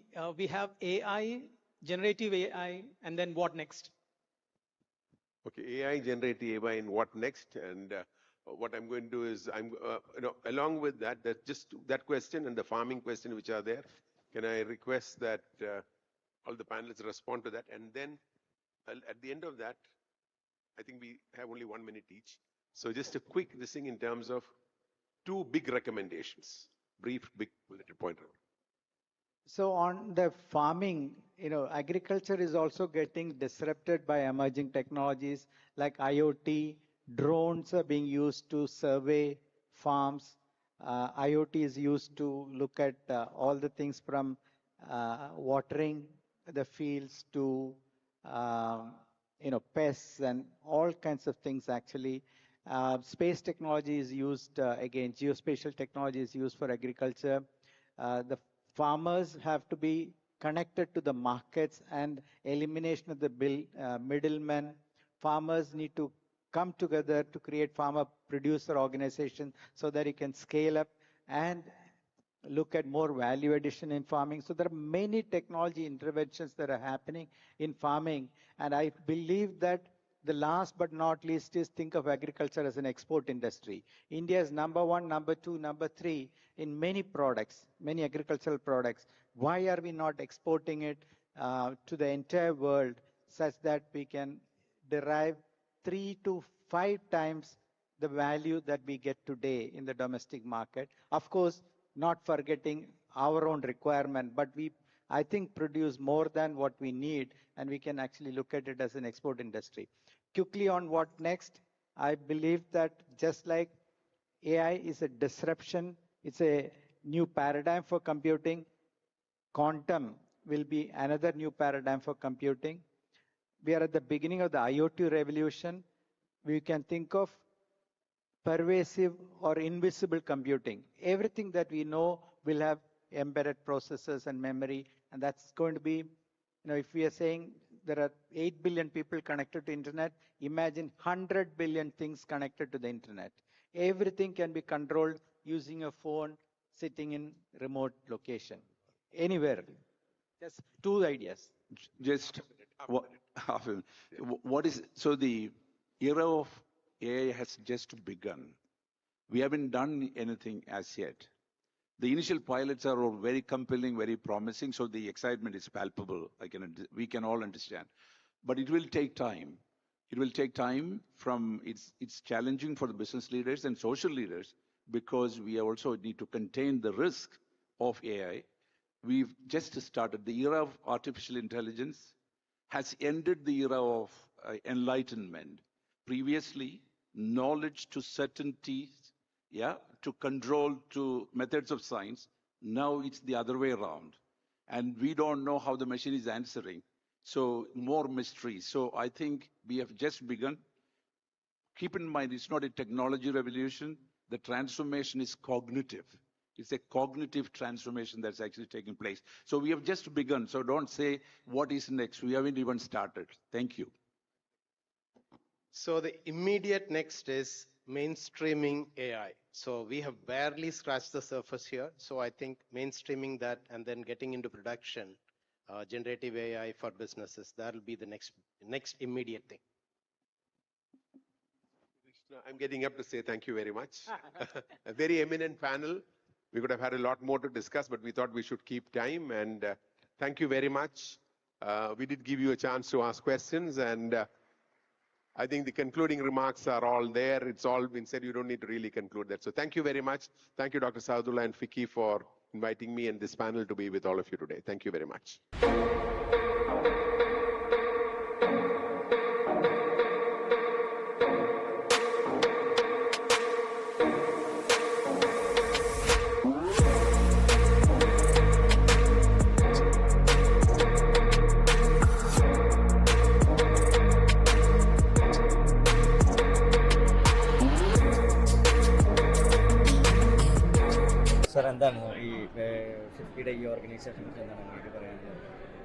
ഫിക്കിയുടെ ഈ organisation നമുക്ക് ഒരു പുതിയ ഈ pioneering growth and transforming അവർ കേരള എന്നുള്ളതിൽ ഒരു പുതിയ wave, ഒരു പുതിയ മൂവ്മെൻ്റ് ഉണ്ടാക്കാനുള്ള ശ്രമമാണ്. കാര്യം വെച്ചാൽ എല്ലാവരും നമുക്ക് എപ്പോഴും നെഗറ്റീവായിട്ട് നോക്കുകയും പ്രൈവറ്റ് സെക്ടറിനെല്ലാം ചെയ്യുന്നതിനൊരു വിലയില്ലാതിരിക്കുകയും ചെയ്യുന്ന ഒരു സമയത്ത് പബ്ലിക്കും പ്രൈവറ്റും കൂടെ ചേർന്നാൽ നമ്മുടെ സോഷ്യൽ പ്രോബ്ലവും നമ്മുടെ എക്കണോമിക് പ്രോബ്ലവും ഗവൺമെൻറ് ഒന്ന് ഫെസിലിറ്റേറ്റ് ചെയ്താൽ മതി. അത് വെച്ച് നമുക്കത് വളരെ ഇമ്പ്രൂവ് ചെയ്യാൻ പറ്റും. ആ കൈൻഡ് ഓഫ് മൂവ്മെൻറ്റ് യങ്സ്റ്റേഴ്സിന് മനസ്സിലാകുന്ന വിധത്തിൽ, അതുകൊണ്ടാണ് എൻ്റർടൈൻമെൻറ്റ്സും അതും എല്ലാം ഫണ്ടും അതിനിടയിൽ കുറച്ച് മാറ്ററും കൂടെ കൊടുക്കുന്നത്. അങ്ങനെ അത് വളരെ ഒരു ഇഫക്റ്റീവ് ആയെന്ന് എനിക്ക് തോന്നുന്നു. ഈ സ്റ്റൈൽ വേണം നമ്മൾ ഉപയോഗിക്കാൻ. എല്ലാം ചുമ്മാ പ്രസംഗവും എല്ലാം ബോറടി. അപ്പോൾ ഈ സ്റ്റൈൽ ഉപയോഗിച്ച് കഴിഞ്ഞാൽ യങ്സ്റ്റേഴ്സിന് മനസ്സിലാകും, ദേ അണ്ടർസ്റ്റാൻഡ് ദാറ്റ് വാട്ട് ഈസ്. ഇപ്പോൾ ഒരുപാട് യങ്സ്റ്റേഴ്സ് വെളിയിലേക്ക് പഠിക്കാൻ പോകും, പിന്നെ പോയാൽ വരില്ല, പിന്നെ അവിടെ സെറ്റിലാവും. അപ്പോൾ നമുക്ക് അങ്ങനെ യങ്സ്റ്റേഴ്സിനെ ലൂസ് ചെയ്യാൻ പറ്റില്ല. Because we want our youth. ഈ കൺട്രിയും നമ്മുടെ സ്റ്റേറ്റും വളരെ അത്യാവശ്യമാണ്. അപ്പോൾ അങ്ങനെയുള്ള ഒരു മൂവ്മെൻറ്റ്, ഒരു ഡൈനാമിക് മൂവ്മെൻറ്റ് ഉണ്ടാക്കാനുള്ള ശ്രമമായി അത് ഒരു നല്ല സക്സസ് ആയെന്ന് എനിക്ക് തോന്നുന്നു. Thank you. Okay, sir. Thank you. Abdul Razak, MD, Ocean Group Overseas Consultant Private Limited. And thank you, Vicky, and for inviting me as a guest. And pioneering growth and transforming Kerala. It's a wonderful event. First time in the life I am attending this. Thank you. Thank you. Thank you, sir. Thank you, sir. Yeah.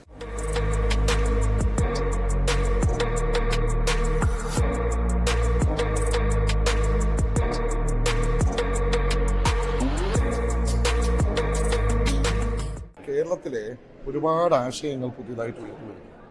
യുവജനങ്ങൾക്കിടയിൽ പ്രത്യേകിച്ചും ശാസ്ത്ര സാങ്കേതിക രംഗത്തും വാണിജ്യ രംഗത്തുമെല്ലാം അതിന് ഒരു നിയത രൂപം നൽകുവാനും അതിനുപരിയായിട്ട് വ്യക്തമായിട്ടൊരു focus കൊടുക്കാനും ഫിക്കി പോലുള്ള സംഘടനകൾ KSIDCയുമായി കൈകോർത്തുകൊണ്ട് നടത്തുന്ന ഈ സംരംഭം എന്തുകൊണ്ട് ശ്രദ്ധേയമാണ്. കാരണം ഇവിടെ നമ്മുടെ പ്രധാനപ്പെട്ട പ്രശ്നം ആശയങ്ങളില്ലാത്തതല്ല, സാമ്പത്തികമില്ലാത്തതുമല്ല. പക്ഷെ ആശയങ്ങൾ കൃത്യമായിട്ടുള്ള സമൂഹത്തിൽ ഉണ്ടാക്കിയെടുക്കുകയും അവയിൽ നിന്ന് ഏറ്റവും നല്ല ഉൽപ്പന്നങ്ങൾ ഉണ്ടാക്കുവാൻ വേണ്ടിയുള്ള സാമ്പത്തികം കൊടുക്കുകയും ചെയ്യുക എന്നതാണ്.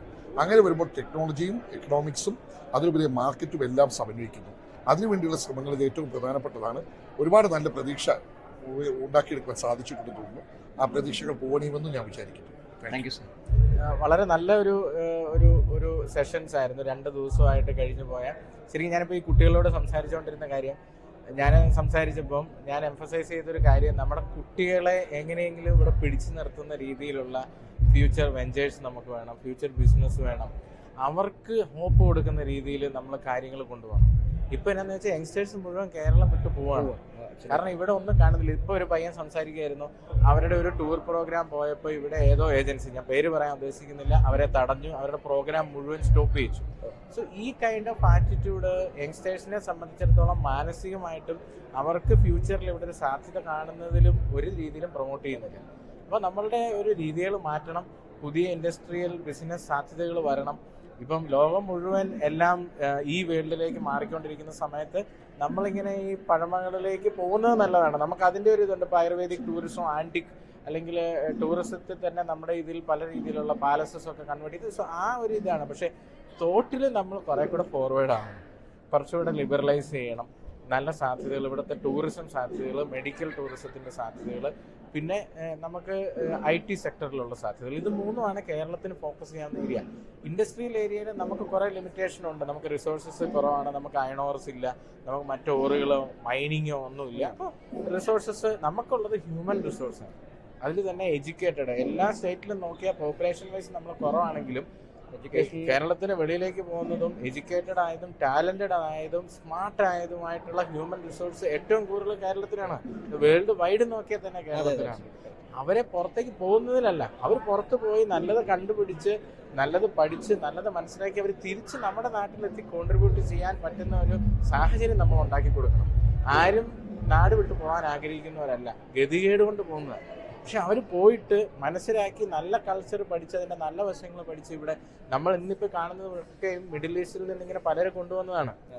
നമ്മുടെ ആർക്കിടെക്ചർ ആണെങ്കിലും നമ്മളുടെ ഇവിടുത്തെ സൂപ്പർ മാർക്കറ്റിൽ പണ്ടൊക്കെ നമ്മൾ ചില കൈൻഡ് ഓഫ് ചോക്ലേറ്റ് പോലും ഗൾഫിൽ നിന്ന് ആരെങ്കിലും വരുമ്പോഴേ കിട്ടിയിരുന്നു. ഇന്നിപ്പോൾ അതുപോലൊന്നും അല്ല. നമ്മൾ ആഗ്രഹിക്കുന്ന എന്തും വേൾഡിൻ്റെ ഏത് കോണിലുള്ളത് നമുക്ക് ഇവിടെ കിട്ടും. അപ്പം അതുകൊണ്ട് ആൾക്കാർക്ക് ഇവിടെ ഫെസിലിറ്റി ഇല്ലാഞ്ഞിട്ടൊന്നും പോകുന്നതല്ല, പക്ഷെ ഒരു ഹോപ്പ് കാണുന്നില്ല, ഫ്യൂച്ചർ കാണുന്നില്ല, അതുകൊണ്ടാണ് പോകുന്നത്. So they will definitely come back if we use this potential in a proper manner.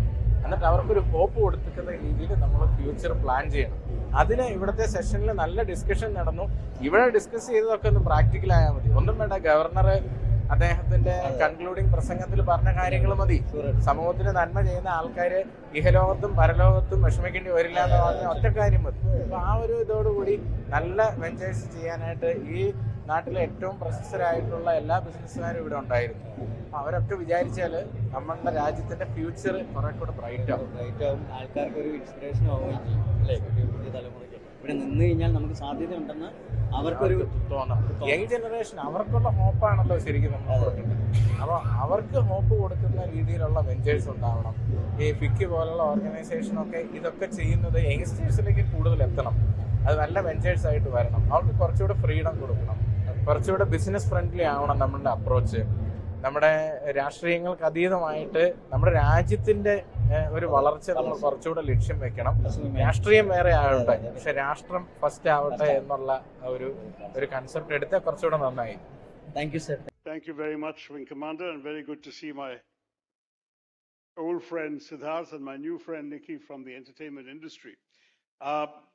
I just wanted to say that having inflicted a long keynote on you this morning, I'm going to give you a very short keynote today, just on the theme of entertainment and sports as engines of growth in India generally and in Kerala in particular.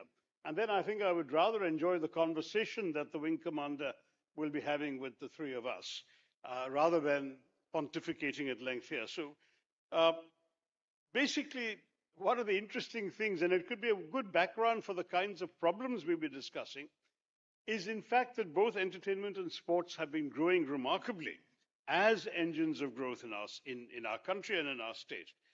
I mean, you won't believe this, but the Indian sports industry grew by 49% in 2022.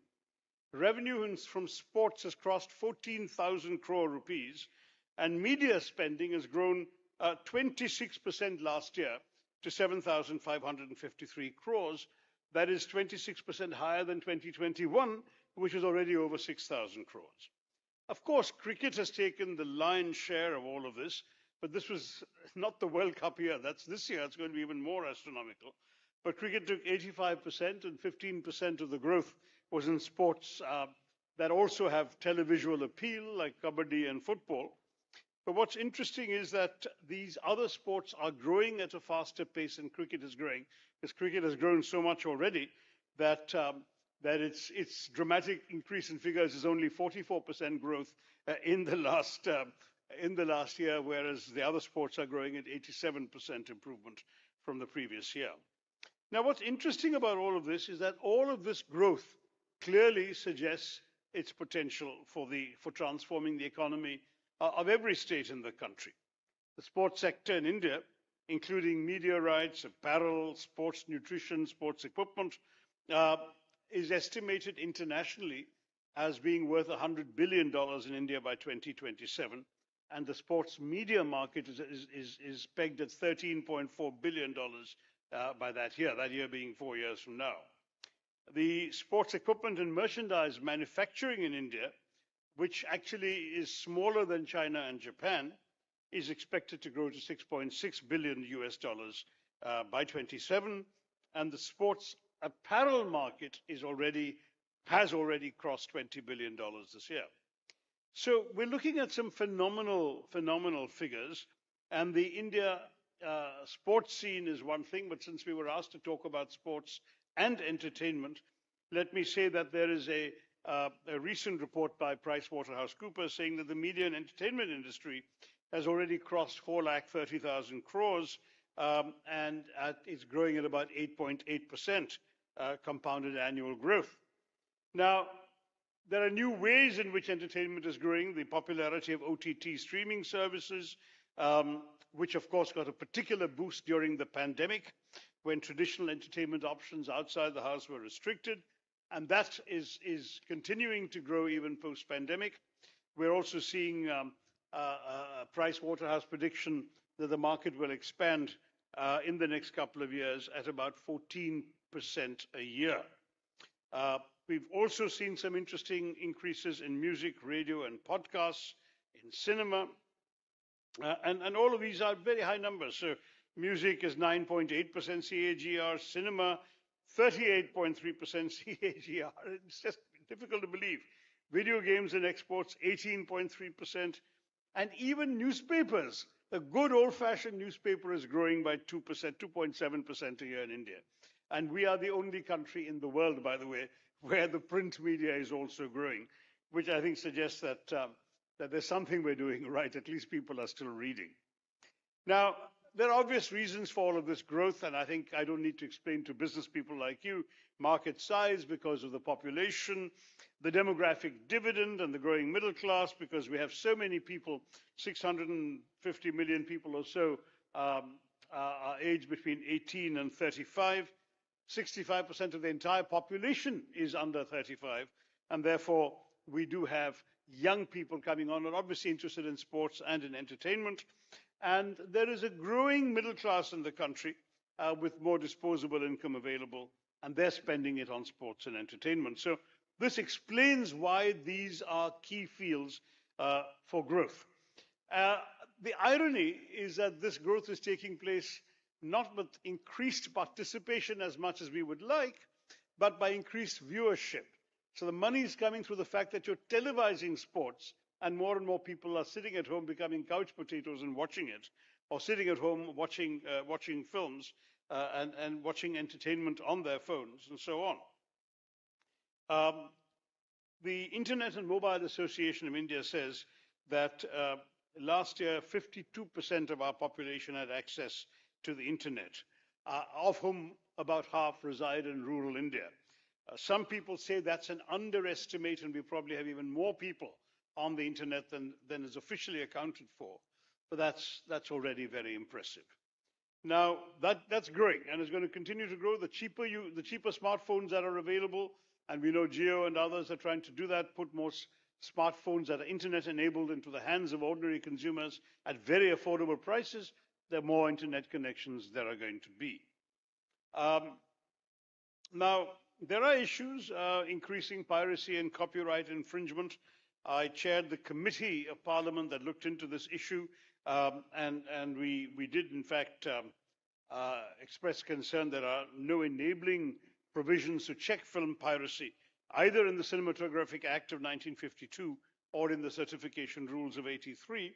And we do believe that more stringent action does need to be taken to protect the work of these young people sitting on the stage and all those behind them who are producing their own creative products and are very often seeing it ripped off. Even as an author, I find it disgraceful that more and more of my books are brought to me by eager young readers in pirated editions.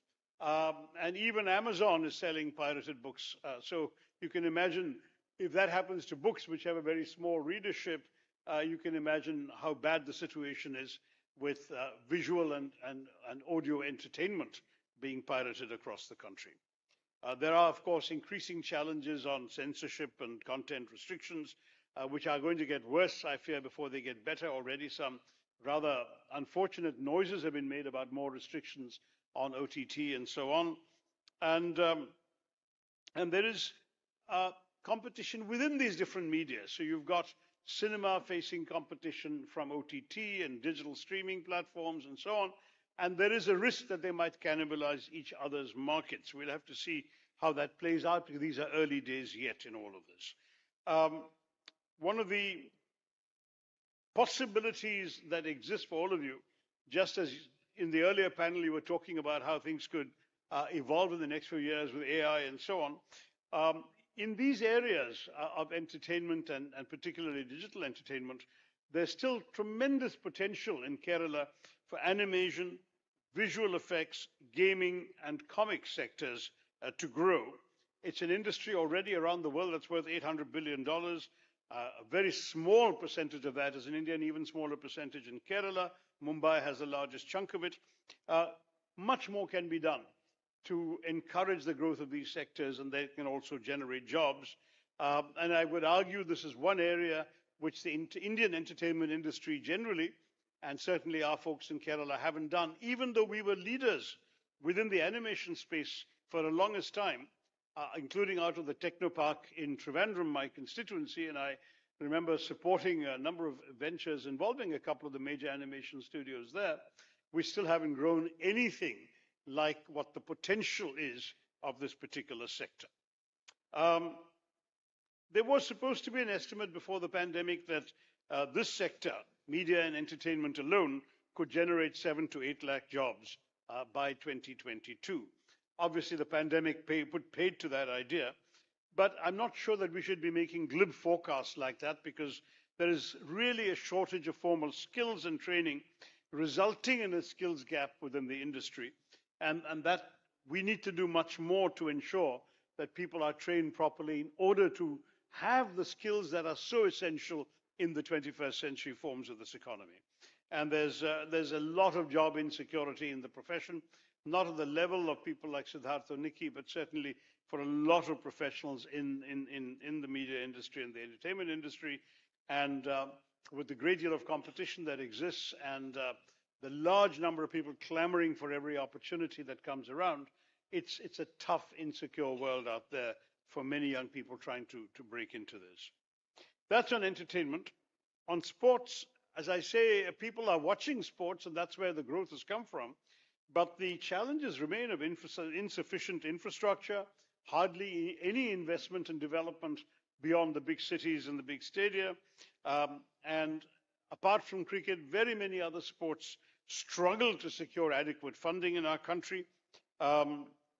Sponsors and investors seem to shy away from these. There are very limited revenue streams beyond broadcasting rights and sponsorships. Most sort of grassroots level sports tournaments in panchayat levels or villages or even cities attract audiences that don't pay and very meager sponsorship. And a lot of people are playing only out of love for the game, and their numbers are dwindling every day. And my worry is that the lack of investment in youth programs, training facilities, sports grounds by governments, all governments are feeling the crunch in terms of their budget. That is definitely affecting grassroots development in all of this. So a few random suggestions before I go and join the big conversation out there. The need to reach out and connect to a global audience. The Indian entertainment industry, with just having won an Oscar last year for a song, Natu Natu, that is something we need to do much more systematically.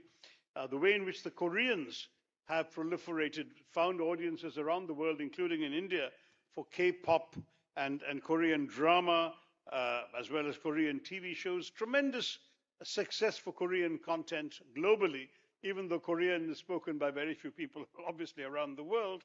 But they have created content that resonates with the global audience. We need to be able to be more conscious of what plays well internationally than we seem to be right now. In the sports arena, one could argue that we've actually found a formula, and that was in the sport of cricket. The invention of the Indian Premier League brought a lot of the razzmatazz of American baseball into a sport that had never seen it before, packaged it, modified it, repurposed it, and marketed it in a way that really did find a global audience and influence the evolution of the game in every other cricket-playing country. So if we could do it for cricket, we need to exercise the same imagination to do it for other activities in sport as well as in entertainment. And of course, we do need to push ancillary industries connected to these activities. It's obviously, you've seen during the Cricket World Cup in India how the travel, tourism, and hotel industries got a boost every time India was playing in any of these cities. Cinema has helped in many cases to promote tourism. There's no doubt that when Indian Bollywood films started shooting in Switzerland, the number of Indian tourists going to Switzerland shot up exponentially. I'm told that the film Krish was actually made in collaboration with the Singapore Tourism Board, and it resulted in a 6-fold increase in Indian tourism to Singapore, and so on. So there are things that can be done to showcase. I mean, I would encourage state governments, such as the Kerala government here, to actually offer incentives for Indian filmmakers to come and make films in Kerala, give them some breaks, and in turn, hope to reap the benefits of that by increased tourism to the spots in Kerala that could feature in these films. And that's something we are not doing enough of systematically. Find prime shooting spots, we make an active outreach to the film industry saying, come and shoot in Bekal Fort, or come and shoot in the backwaters or whatever, and we'll give you breaks, we'll subsidize your hotel things, we'll waive some taxes, so you can actually film here cheaper than it might otherwise be, and then we will hope to benefit from more tourists coming to these spots, which will be mentioned in the film. Sports manufacturing, gone, I hope, are the days when poor little kids were pushed into child labor to weave, stitch the seams of cricket balls and so on. If we can actually manage to get more sophisticated manufacturing techniques into sport, we should be able to do it cheaper than most countries, with, of course, the possible exception of China. And I'm told we're already doing some exports of sporting goods to the US, UK, Australia, and so on. And we should be doing more to attract international companies to come and manufacture their famous brand name goods in our country. And that's something which I believe we should be able to do successfully.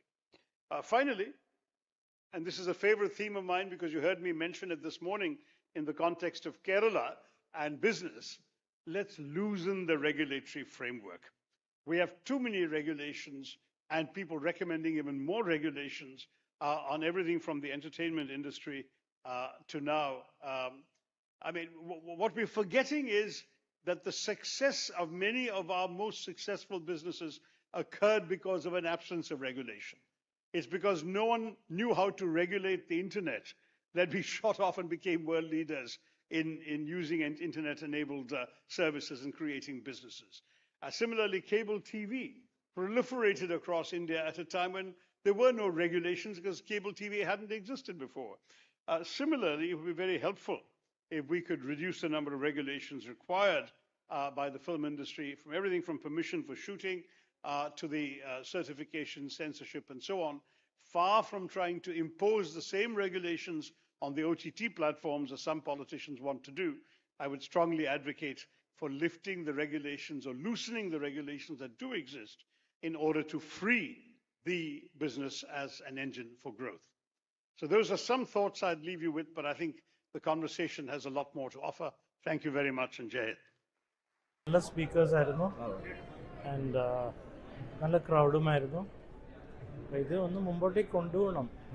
ഒരുപാട് suggestions, ഒരുപാട് നല്ല suggestions വന്നു. Because ഈ സംസാരിച്ച ആൾക്കാരൊക്കെ ആ ഫീൽഡിലുള്ള ആൾക്കാരായിരുന്നു. അപ്പോൾ ഗവൺമെൻറ് ഇത് മനസ്സിലാക്കിയിട്ട് മുമ്പോട്ടേക്ക് കൊണ്ടുപോകണം. ഒരു നല്ല ഒരു ഫീലിംഗ് ഉണ്ട് കേരളത്തിനെ പറ്റി. അത് വളർത്തി എടുത്തുകൊണ്ട് പോകണം. അപ്പോൾ ഇവിടെ ധൈര്യമായിട്ട് ഇൻവെസ്റ്റ് ചെയ്യാം എന്നുള്ള ഒരു നല്ല ഫീലിംഗ് ആണ്. ഇനി കുറേ കാര്യങ്ങൾ ചെയ്യാനുണ്ട്. ഇപ്പോൾ മെയിൻ പ്രശ്നം എന്ന് വെച്ചാൽ നമ്മളിപ്പോൾ ഓൾറെഡി ഇൻഡസ്ട്രിയിലുള്ളവർ അവരും കൂടി ഇങ്ങനെ സംസാരിക്കണം. എന്നിട്ട് എന്നാലേ മറ്റവർ ഈ പുതിയ ആൾക്കാർ വന്ന് വരും, ഒരു ഇൻസ്പയർ ആവും. My name is SP Kamath. ഞാൻ അമാൽഗം ഫുഡ്സിൻ്റെ executive director and also vice president of the Cochin chamber of commerce and industry. Last 2 days we had a full seminar here in Grand Hyatt. It was very useful, very informative, and a lot of things have been discussed. And I'm confident that the industry in Kerala will improve. We want more and more investment to come to Kerala, and I'm sure with this kind of deliberations, we have a lot of foreign companies, many companies from abroad or other states coming to India, and I hope that we'll have a good industrial climate in this state. സെമിനാറിന്റെ topic pioneering growth transforming Kerala എന്നുള്ളതാണ്. കേരളത്തിൽ ഒരുപാട് industries വരേണ്ട ആവശ്യകതയുണ്ട്. കേരളത്തിൽ ഒരു ട്രാൻസ്ഫോർമേഷന്റെ ആവശ്യമുണ്ട്. അപ്പം അതിൻ്റെ ഒരു തോട്ട് പ്രോസസ്സ് കിക്ക് സ്റ്റാർട്ട് ചെയ്യുകയാണ് ഈ പ്രോസസ്സ് ഇന്നത്തെ പ്രോഗ്രാം ചെയ്തിരുന്നത്. അതുകൊണ്ട് എന്തുകൊണ്ടും കേരളത്തിന് വളരെ ഗുണകരമായിരിക്കുമെന്നാണ് എൻ്റെ ഒപ്പീനിയൻ. നമ്മുടെ MSME സെക്ടറിനെ പറ്റി പറയുകയാണെങ്കിൽ കേരളത്തിൽ പൊതുവെ ആൾക്കാർക്ക് ഒരു തെറ്റിദ്ധാരണയുണ്ട്, കേരളത്തിൽ പിന്നെ ബിസിനസ് തുടങ്ങാൻ പറ്റിയ അന്തരീക്ഷമല്ല എന്നത്. അത് ശരിയല്ല. കാരണം ഇവിടെ ഇത്രയധികം നമ്മുടെ സർക്കാരും എല്ലാ മറ്റ് അസോസിയേഷൻസും ഗ്രൂപ്പ്സും എല്ലാവരും വളരെയധികം ഫെസിലിറ്റേഷൻസ് ഇവിടെ കൊണ്ടുവരുന്നുണ്ട്. ജനങ്ങളത് യാഥാർത്ഥ്യം മനസ്സിലാക്കി കൂടുതൽ ഇൻഡസ്ട്രീസ് കേരളത്തിൽ കൊണ്ടുവരാനുള്ള ശ്രമം എല്ലാവരുടെ ഭാഗത്തുനിന്ന് ഉണ്ടാവണം. അതിൽ ബാങ്ക്, ഇതുപോലുള്ള ഫിക്കി, എല്ലാവരുടെയും അസോസിയേഷൻ അതിലുണ്ടായിരിക്കുന്നതാണ്, സഹായ സഹകരണം ഉണ്ടായിരിക്കുന്നതാണ്. നമുക്ക് നമ്മുടെ നാടിന് നല്ലൊരു പിന്നെ നമ്മുടെ നാട്ടിലെ കുട്ടികൾക്ക് നമ്മുടെ നാട്ടിൽ തന്നെ നിന്ന് ജോലി ചെയ്യാനുള്ള ഒരു അവസരം നമുക്ക് ഉണ്ടാക്കണം. നമ്മുടെയും കൂടെ കടമയാണ്. അടുത്ത തലമുറയ്ക്ക് വേണ്ടി നമ്മൾ പലതും ഇവിടെ ചെയ്യാനുണ്ട്. അതിൽ ഒരു പ്രധാനപ്പെട്ട ഒരു കാര്യമാണ് നമ്മുടെ കേരളത്തിലെ MSME ഇൻഡസ്ട്രീസിനെ മുന്നോട്ട് കൊണ്ടുവരാനുള്ളത്. എല്ലാവിധ ആശംസകളും. ഈ ഒരു ഇവന്റ് ഭയങ്കര ഒരു എക്സ്പീരിയൻസിലായിരുന്നു. കാരണം ഒരുപാട് എന്റർപ്രനേഴ്സിനെ കാണാൻ പറ്റുന്നു. അത് മാത്രമല്ല കേരളത്തിലെ ഫേമസ് ആയിട്ടുള്ള ഫെയിമിലുള്ള ആൾക്കാരെ കാണാൻ പറ്റുന്നു, അവരും ഇന്ററാക്ട് ചെയ്യാൻ പറ്റുന്നു. ഭാവി പരിപാടി ശരിക്കും ഇതൊരു കേരളത്തെ സംബന്ധിച്ച് ഇത് എല്ലാ മേഖലയിലും നല്ലൊരു മുന്നേറ്റം തന്നെയാണ്. അപ്പം ഇനിയും ഇതുപോലുള്ള events വഴിയൊക്കെ നടക്കട്ടെ എന്ന് ആശംസിക്കുന്നു. Yeah, it's a fantastic event. Basically, to connect with all the industry, persons here. So, the last speech by our governor was really inspiring, where he urged everybody, to move forward, with expressing putting their interest in the state, right? So, Kerala is known for its rich heritage and culture. So, how do the young minds collaborate and make the state into the next lead is where the collaboration is all about. So very good, fantastic, and a networking event where you get to know each other, and that's how you connect and then collaborate. So very well organized, and I'm really thankful to all the organizers. Thank you. Good name, sir. Remy. Hi, my name is Mahendra Prabhu. I'm from DLF, basically from Chennai. After listening to all the entrepreneur speech, I understand that there is a lot of scope here where we can work upon and get good business in Kochi and in entire Kerala as well in terms of tourism, and we are inspired by our governor's speech as well. Thank you. നന്നായിരുന്നു. കാരണം father Jinu കാവിൽ കത്താസ് hospital joint director administration ആണ്. വളരെ നന്നായിട്ടുണ്ട്. എല്ലാം all കേരളയിലെ എല്ലാ ഡെലിഗേറ്റ്സും ഇവിടെ ഉണ്ടായിരുന്നു. 2 ദിവസത്തെ പ്രോഗ്രാമായിരുന്നു.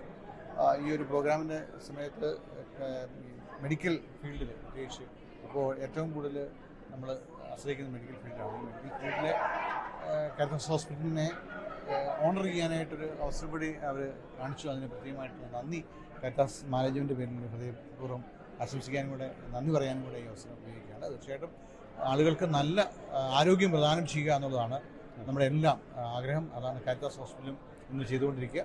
62 years of legacy കാരിത്താസിനുണ്ട്.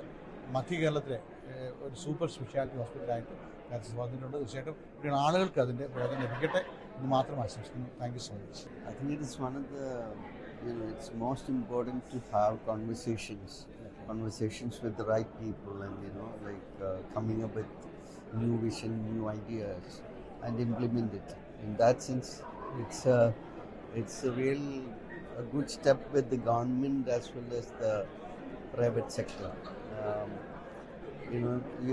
You have to work together for future. So the best model is, I think, PPP model. Yeah, I think what is important also as a cultural person, I would say, many of us never talk about culture as kind of investment.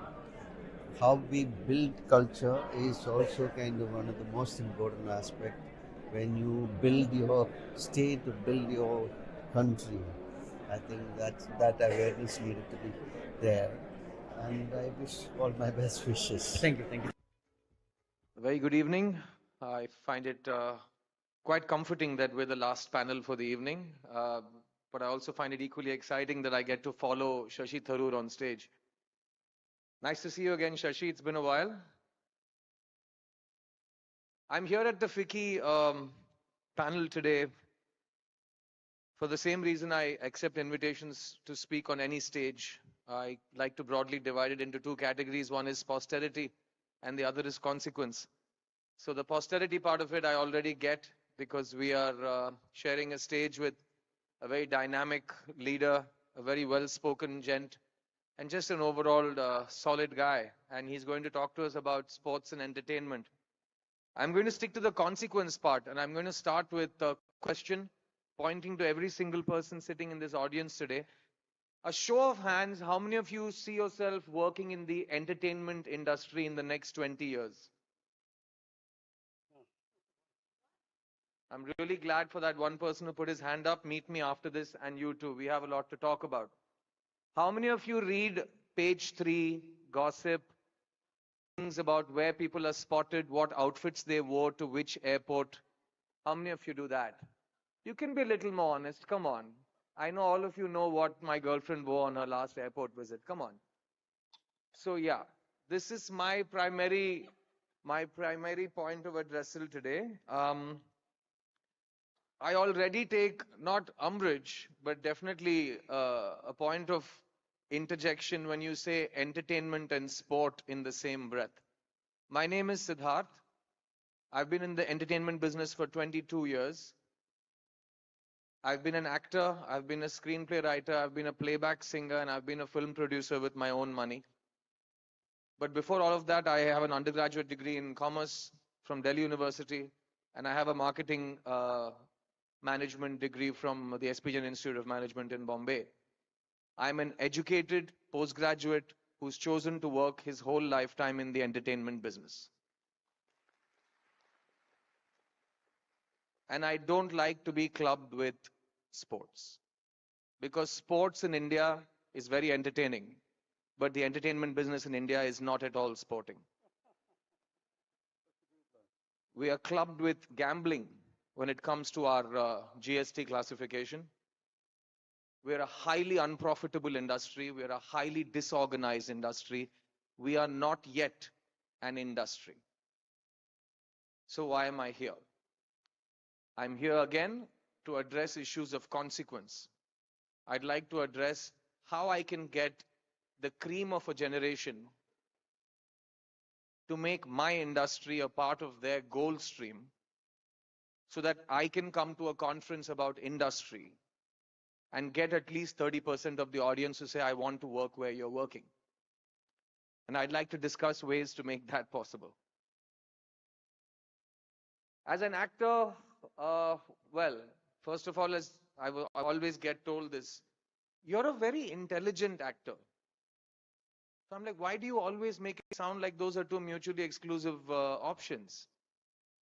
And I think that needs to change. And I'm not saying that I'm an exception to the rule. There are many, many intelligent people, educated people working in cinema. But there isn't a regular inflow of intelligent and educated people coming into cinema. There's lots and lots of reasons for that. There's social stigma against my place of work. I remember when I used to be an assistant director, staying as a, well, non-paying guest in my aunt's and my grandmother's house 24 years ago. I used to get up in the morning at 4:30 to go to work, because that's the time of day that we usually start our day as filmmakers, because we try to catch the best light. So your day starts 2 hours before the best light, which is dawn. And I remember my late grandmother, she would be the only one up at 4 o'clock to watch me leave for work. And she wouldn't ask me what I was going to shoot or who I was going to shoot with or what is the important topic of the day. She would ask me clarification on what she read in the gossip column the previous night. And then she would ask me in Chase Tamil, I heard that guy ran away with that girl. I said, Marty, do you really think this is what I go to see at work every day, is people either doing it or thinking about doing it? So there is a stigma associated with the film industry, which, I mean, I guess we look a little better than the mean median curve. So maybe you want to know about who we are sleeping with a little more than the next gent or lady. But that's not good enough reason to think that that's the one trick that this pony is capable of. Then there's the obvious problems with the disparity between education and talent. Within the industry, there are lots of discussion points that can't be brought up at FICCI because it's inconsequential, because we don't have the other side of that discussion point in this crowd. Alfred Hitchcock once said, anybody can be an actor, just treat them like cattle, come and tie them up in the corner, give them their fodder, and when it's time for them to be tickled, bring them in, get their job done, and put them back to pasture. I disagree with the great man, because it makes me want to disagree with myself if I think that that's the definition of actor I'm going to accept. So it's a very subjective profession. There's also the issue of taxation that I've raised. Again, I'm not going to start comparing how much a cement bag is taxed and how much the entertainment industry is taxed, because that would be counterproductive. What I would also like to discuss on that topic is If you take away the personal income tax part of it, because that's all people see when they think about the entertainment business, they see the 0.01% income tax returns, they see the 0.01% year-on-year increased profitability. Most of cinema is legwork. Most of cinema is made up by the numbers. I remember Sashi used the word cattle class 10 years ago, and he was taken to task by people who didn't know why the word cattle class was used. So I'm going to tread a little cautiously and tell you that most of filmmaking is donkey work. And you can't judge an industry by the donkey work.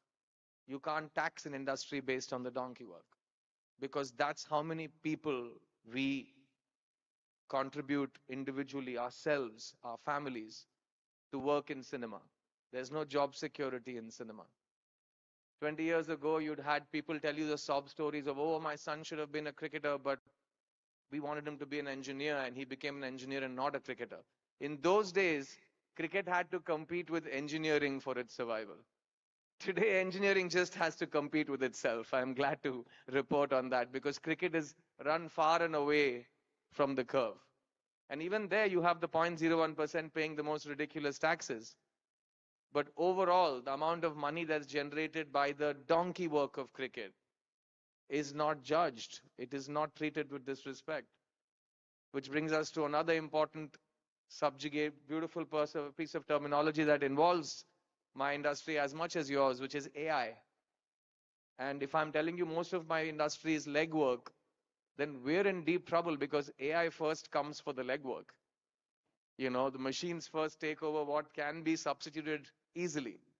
And a lot of our industry is going to disappear into the advanced implementation of AI that's coming in the next 5 years. Why? You won't need me in 5 years to come and address a FICCI conclave. You'll just need my consent, I think. And if I don't give that to you, well, you'll just need a little bit of hacking, and you'll still get me to come and speak the same stuff I'm speaking to you today. So the limited resource that is my existence as a performing artist, and the dropping value of the individual human being's live performance, all come into a very tricky discussion point with the advent of AI into entertainment. So we need to discuss that as well. And on that cheery summary note of all the positive things I hope to discuss today with this very interesting panel, thank you, Nikki, for being here. And once again, thank you so much, Mr. Tharoor, for being here. It's always a joy to speak with you and hear you speak. And I'm looking forward to hearing questions. And hopefully at the end of this said panel discussion, we'll have a few of you come and say, where can I sign up to be in the entertainment industry? Optimistically yours. Let's have this panel discussion. Thank you.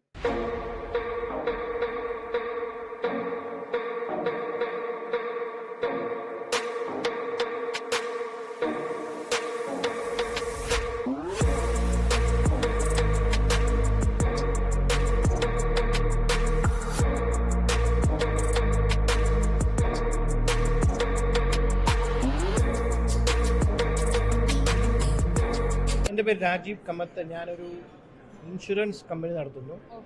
DSC ആയിട്ട്, housing finance ഇൻഷുറൻസിൻ്റെ. എറണാകുളം തന്നെ. ഞാൻ LIC housing ഫിനാൻസിൻ്റെ direct sales ഏജൻ്റാണ്. അതുകൂടാണ്ട് ഒരു farm tourism നടത്തുന്നു.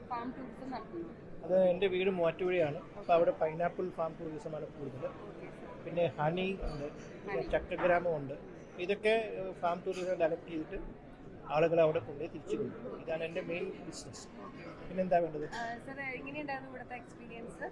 Experience is beautiful. എനിക്ക് കുറേ connections കിട്ടി.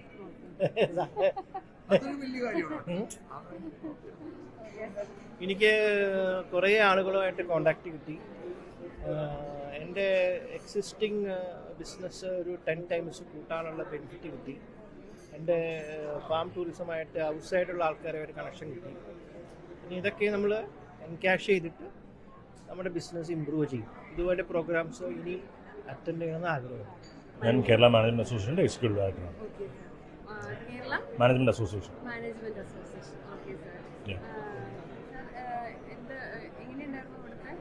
It's good. നല്ല പാനൽ സ്പീക്കേഴ്സ് ആയിരുന്നു. Must learn, well organised.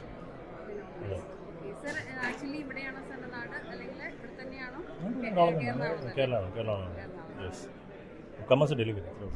ഞാൻ ഡയറക്ടറേറ്റ് ഓഫ് പ്ലാന്റേഷനിലെ ഡെപ്യൂട്ടി ഡയറക്ടറാണ്. ട്രിവാൻഡ്രത്താണ്. 2 days എക്സ്പീരിയൻസ് ഭയങ്കര അവേക്കണിങ് ആയിരുന്നു. സെഷൻസ് ഒക്കെ അത്യാവശ്യം നല്ല സെഷൻസ് ആയിരുന്നു. സ്പീക്കേഴ്സൊക്കെ ടൈം ബൗണ്ടായിട്ടും കുറച്ച് ആ ഒരു പ്രശ്നം മാത്രമേ പറയാനുള്ളൂ. ബാക്കി അല്ലെങ്കിൽ ഓർഗനൈസിങ്ങും എല്ലാം നല്ലതായിരുന്നു. സെഷൻസൊക്കെ കുറച്ച് എൻലൈറ്റനിങ് കാര്യങ്ങൾ പറയുന്നുണ്ട്. അങ്ങനെ നല്ല എക്സ്പീരിയൻസ് ആയിരുന്നു. ഓക്കെ മാം, മാമിന്റെ പേര്?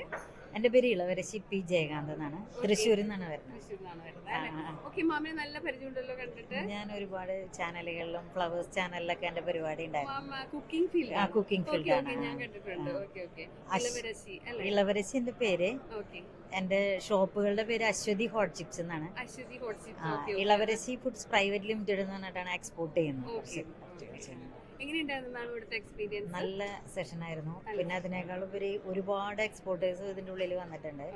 പിന്നെ അവരുടെയൊക്കെ ഫീഡ്ബാക്കുകളും അതുപോലെ കുറെ കാര്യങ്ങളൊക്കെ കിട്ടുമ്പോൾ ശരിക്കും നമ്മൾ വളർന്ന് ഇനി ഒരുപാട് വരാനുണ്ട് എന്നുള്ളതിന്റെ ഒരു എക്സ്പ്രഷൻ.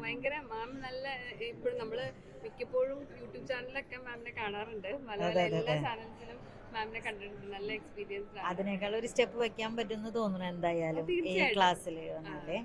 പിന്നെ വലിയ വലിയ ആൾക്കാരായിട്ടുള്ള ഒരു കോണ്ടാക്റ്റുകൾ കിട്ടുന്നുണ്ട്. പിന്നെ അതുപോലെ തന്നെ കുറേ സെഷൻസുകളിലൊക്കെ നമ്മൾ ലോകം എവിടേക്കാ പോണേന്ന് വരെ പറഞ്ഞു തരുന്ന ഒരു മോഡലായിരുന്നു. എന്തായാലും നല്ലൊരു എക്സ്പീരിയൻസ് ആയിരുന്നു. Thank you ma'am. Malayalam Malayalam ചാനലല്ലേ? അതെ അതെ അതെ അതെ. സാറിന്റെ പേര്? എന്റെ പേര് Joseph Anthrappan. Okay, Joseph Anthrappan. Okay sir. എവിടെയാ നാട്? എറണാകുളം തന്നെ. നാട് ചേർത്തില്ല, താമസിക്കുന്ന എറണാകുളത്താണ് അല്ലേ? ഓക്കെ. ഇപ്പൊ സർ അപ്പം നമ്മുടെ ബിൽഡിംഗ് ബിസിനസ് അല്ലേ? അല്ലല്ല, ടൂർസ് ആൻഡ് ട്രാവൽസ് ആണ്. Hospitality sector. Hospitality section. Okay. Anthrappan Vazhakkad estate already നമ്മൾ കേട്ടിട്ടുണ്ടല്ലോ, അതുകൊണ്ടാണ് ഞാൻ ചോദിച്ചത്. നമ്മുടെ ഹോസ്പിറ്റാലിറ്റി സെക്ടറാണ്. Hospitality sector.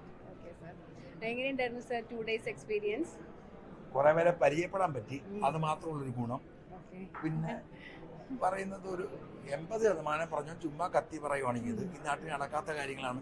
ഇവര് പറഞ്ഞല്ലേ, മിസ്സസ് കല്യാൺ ജൂലിയസിന്റെ ആ ലേഡി പറഞ്ഞത് 100% ശരിയാണ്. ഇത് എന്ന് വരും, അടുത്ത ജനറേഷൻ വരും, ഒന്നും സംഭവിക്കാൻ പോകുന്നില്ല. ഇങ്ങനെ കുറെ വർത്തമാനങ്ങൾ പറഞ്ഞിട്ട് പോകും.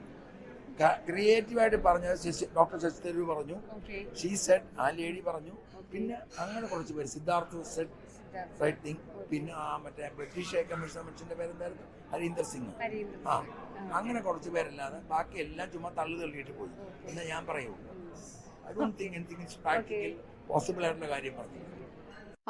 Nikki, one question that I would want to ask, Dr. Shashi Tharoor did mention about it. Overall OTT acquisition, because your experience in Malayalam industry has been there, so therefore overall OTT acquisition rates for Malayalam film has dipped by nearly 50% over the past few months. Okay, so what do you think is the engine of growth for Malayalam film industry moving forward? Good evening, everybody. So see, I think since the pandemic, got in the picture, and we saw major movies in Malayalam on major multiple OTT platforms. So there was a hike, there was a spike in the number of Malayalam movies we saw post-pandemic. And yes, there has been a little bit of a dip in the last few months. But I feel like this has not just been the case with Malayalam cinema. This has been the case with other languages as well. And this has been the case in general with OTT right now.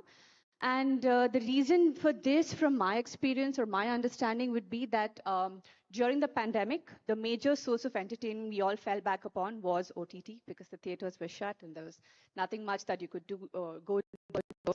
So yes, there was a certain budget that was set back then for multiple cinemas, multiple movies to, that were welcomed on those platforms. And what right now, I think, is that we have become our own competitors, that we have right now, I think, increased the number of movies that have been commissioned right now are about 3x times more than in comparison to pre-pandemic days. So I think that has created a lot of competition. And talking about OTT right now, I feel like, every business, takes a little bit of a correction phase. And I think OTT might be in one of those correction phases where things will, of course, get better, because OTT is one of the biggest platforms that, to look up to, that we can, bullish about and look forward to in the future. So I'm sure that there will be a major hike in the budget when it comes to OTT, and a lot of cinemas, not just Malayalam, like Pan India, will be welcomed on multiple platforms. And I think it's just a matter of time for it to get better from where we are today. You have acted in Kannada, Tamil, and Malayalam movies. Yes, and Telugu, Pan South. And Telugu. So all South Indian movies. So how do you see Malayalam film industry as compared to other South Indian? Okay, so I must say this. I debuted in Malayalam. 1983 was the third film of mine as an actor, but it was the first one that I debuted with and marked my debut on screen. So I'm known as a Malayalam actor wherever I go initially. And it's very different that every time I come back to Malayalam, a Malayalam set, it feels like home. And I've always said this, that my art is the same wherever I go. The art of filmmaking remains the same. Our aim, our vision is the same. Of course, the nativity of every place, every state is different. The culture is different, which is why the films read the way they do. But coming to a Malayalam set feels like home because there is no differentiation among people, among technicians or the cast or anybody, because everybody is like one big family, sitting together, eating together, chilling together between shots and everything. Yes, there is a certain need for your privacy. You need to have your private time to go get ready, do your stuff, and come back. But in that interval of gap, the little breaks that you have between shots and everything, I think everybody's like one big family here, and it feels really nice, like to be away from home that long for 10 days, 20 days, 30 days, and to still feel like, okay, you're surrounded by so many lovely people with so much warmth and love. So I think Malayalam is one such industry that makes me feel that way the most. One last question. Will AI replace creativity in Malayalam movies? Will we make more fairy tale movies like Bahubali or Drishyam? Well, see, I feel replacing creativity is a very strong word to use right now, and I don't think that will be the case anytime soon, at least, or that's what I hope for, because AI today's date, from whatever I have understood, it's a very early stage to judge and to come to conclusions that it will replace it, because AI, end of the day, is technology. It's a database. What you feed is what you get. And yes, there are advanced technologies today's day. There are advanced applications today's date that generate scripts, improvise, build on scripts. You give them a topic and they give you scripts in return and all of that. But I feel like it cannot give you an entire screenplay. Even if it does give you an entire screenplay, it is subjected to a lot of copyright violations. So whatever the good is there in AI, there are obviously a lot of complications, and there's a flip side to it also, is what I feel. And yes, like Siddharth said, in the coming future, there might be a state where we might not be needed. There might be a major threat to our industry as well. But it's again too early to judge, because I feel cinema is something which is deeply rooted in all of us, and it's language that people speak from the heart. And I think no amount of technology or anything can match up to that human emotion. And I just hope it does not take away our jobs from us and all of that. But I don't think it can ever replace creativity. Although, yes, it will, of course, help advance the process of filmmaking. It will help speeden up the process of filmmaking. It will help reduce the human hours. So whatever can be done in X number of days or months would obviously get speed up with the help of AI. But I just don't think it might replace that, because end of the day, we will want to seek that human connect. So yeah. Thank you. Thank you. Thank you. Dr. Tharoor, I heard quite a lot about sports and how sports is going to be, something which will bring in cultural, the society, the character building in society. There is a lot of viewership, but how do we get people to be participate in sports, in the sense, particularly children, with the kind of virtual life that they are leading today? To be honest, that is in fact the biggest challenge and the most important challenge here, because as I mentioned in my own remarks, we are looking at a lot of people viewing sport, or for that matter, entertainment, and not enough people participating in it. What I found particularly worrying, I was just looking up figures, is what's happening to our children right now in schools. There are some alarming studies about how depression is increasing. There was a school study in Kerala, 17 schools across the state. 62% of the students interviewed struggled with depression, 6.6% from anxiety disorders, 14.8% from severe depression. Now, this severe depression requiring medical intervention, the 62 was just general, not feeling great about themselves.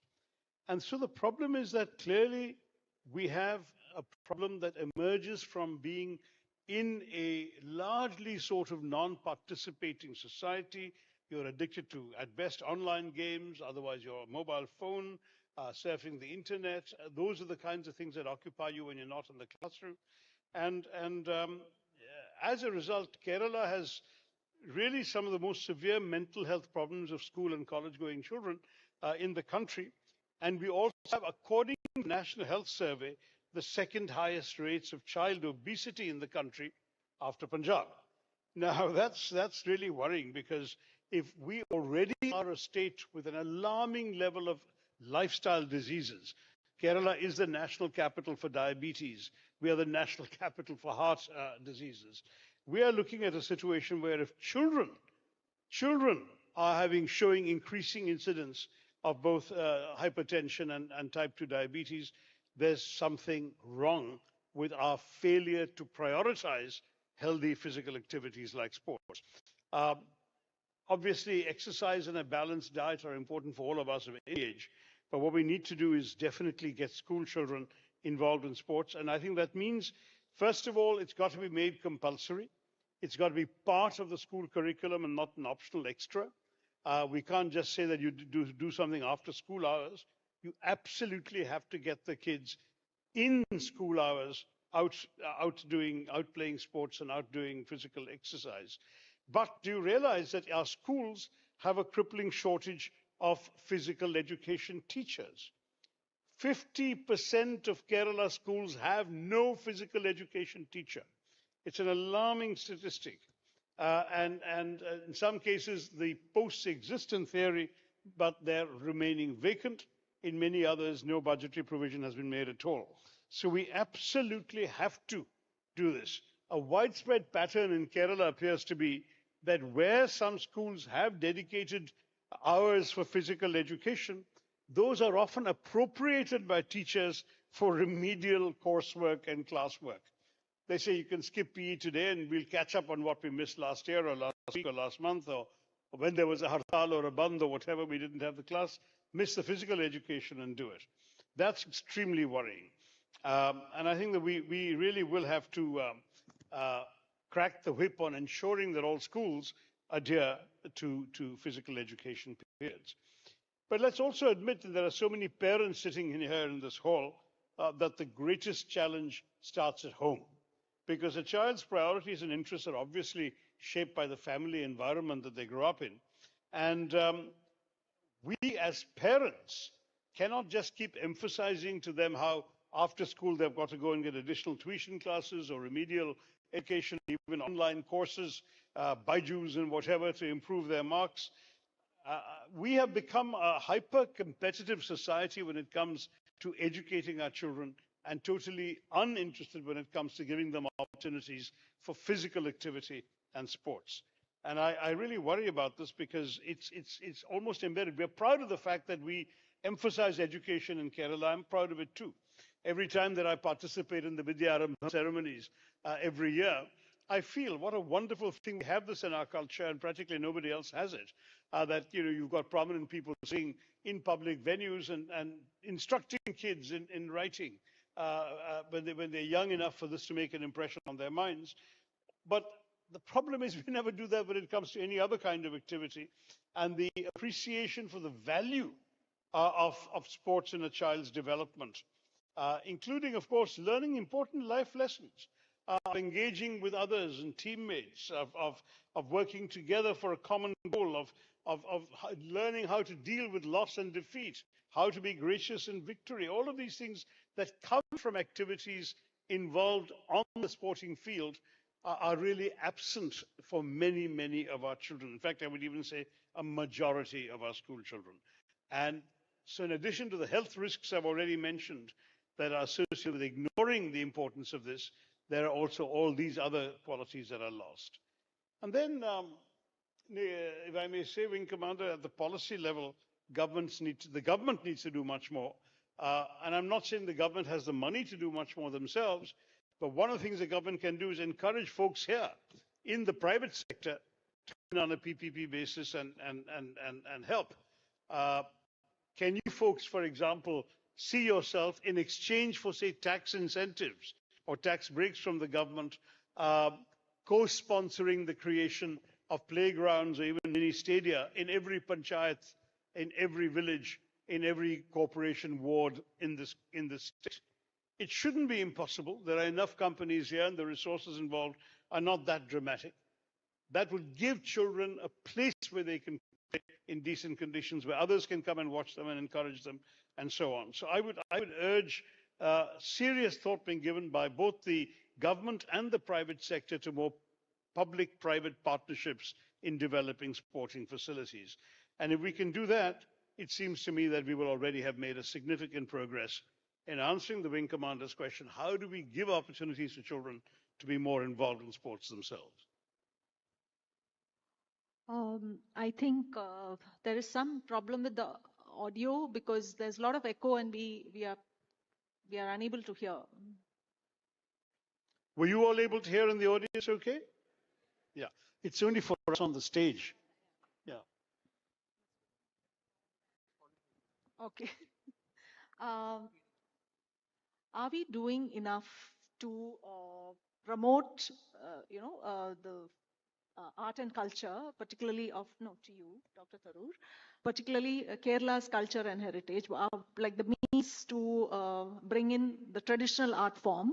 Currently, there is that we have not strengthened our policy to bring in these art forms. And is there any way that we can monetize so that there would be more people who would promote these kind of traditional art forms? No, I mean, I think we are doing a fair bit, and there's a lot of initiatives that I've seen in many parts of Kerala to revive dying folk art, dance forms, music, and so on. But there's not much money in it. In fact, very bluntly, there is no money in it. What they do is they come and perform usually on either a very local stage, or if they're lucky, they get picked for some state level or district level performance. And at best, they end up with a certificate or something. There's not much money coming into this. And that's something, again, where we might want to invite the private sector to come in and support a little bit. We have a fault in Kerala of relying on the government to have the money for everything. And not only does the government not have money for everything, but what little it has is so grossly misspent, as we were discussing this morning, that there just is, this is a bankrupt state for all practical purposes. If Kerala were an independent country, it would literally be in default. It's because we're part of larger India that we're surviving so far, despite being grossly in debt, with the debt going up every year.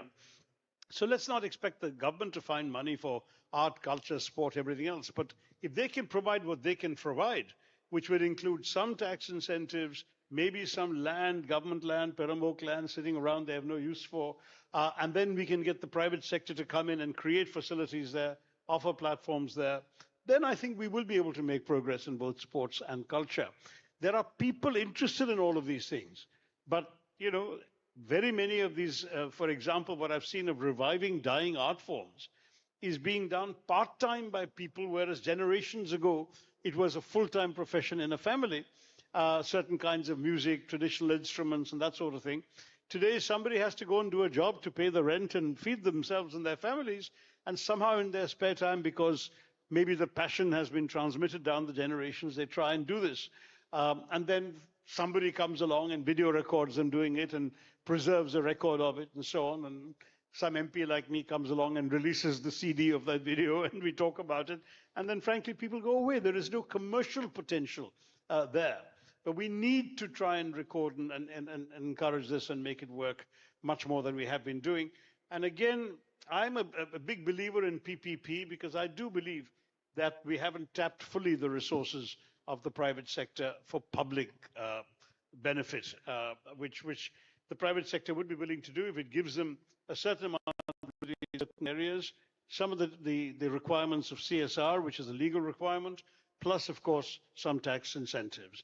And I think that combination could really work well to get some private sector money into all of these areas.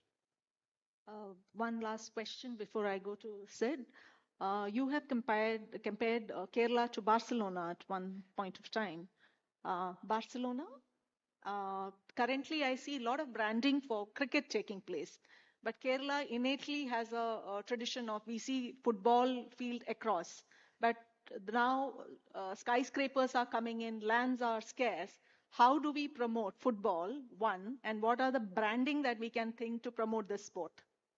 Well, actually, I'm not sure that that is a major problem. You've seen the Kerala Soccer League. You've seen even somebody like Sachin Tendulkar coming in and buying a football team in Kerala. So I think, you know, the IPL model is being followed more and more in football, in kabaddi, perhaps one day in hockey. There are people talking about trying to revive hockey that way.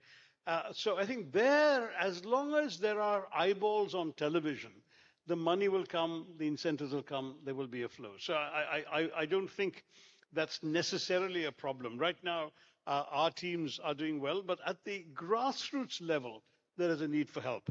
I was just thinking today is the 90th birthday of a wonderful man I know in Thiruvananthapuram called T.J. Matthew, Tahil J. Matthew, who, out of his own money, created a football team from BPL, below the poverty line families of the Kovalam fishermen's community, called it the Kovalam Football Club.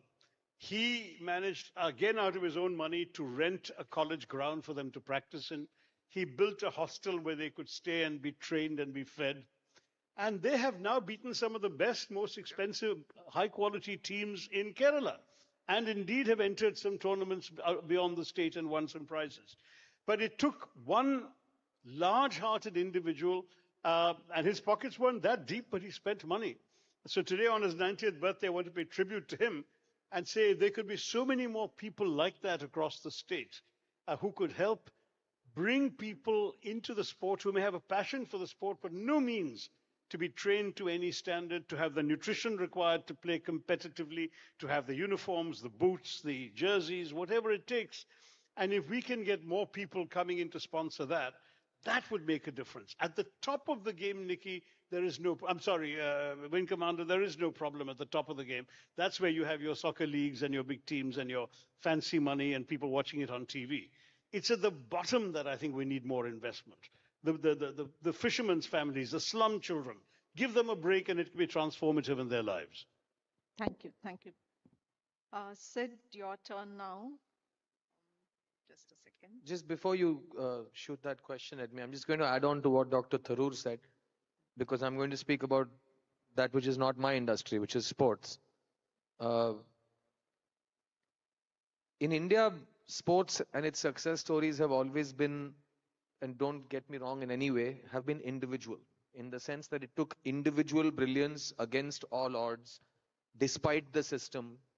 Those are the stories that make up Indian sport, which is why our individual sporting achievements have always been at the top of the world pyramid. Because whether it's Ramanathan Krishnan all the way down to PV Sindhu, you have individual sportsmen finding their guts and gumption and going and, you know, achieving stuff. In the team part of it, we only have cricket. So I think for any consequential discussion, it's best not to club cricket as an Indian sport anymore, because the factors don't apply.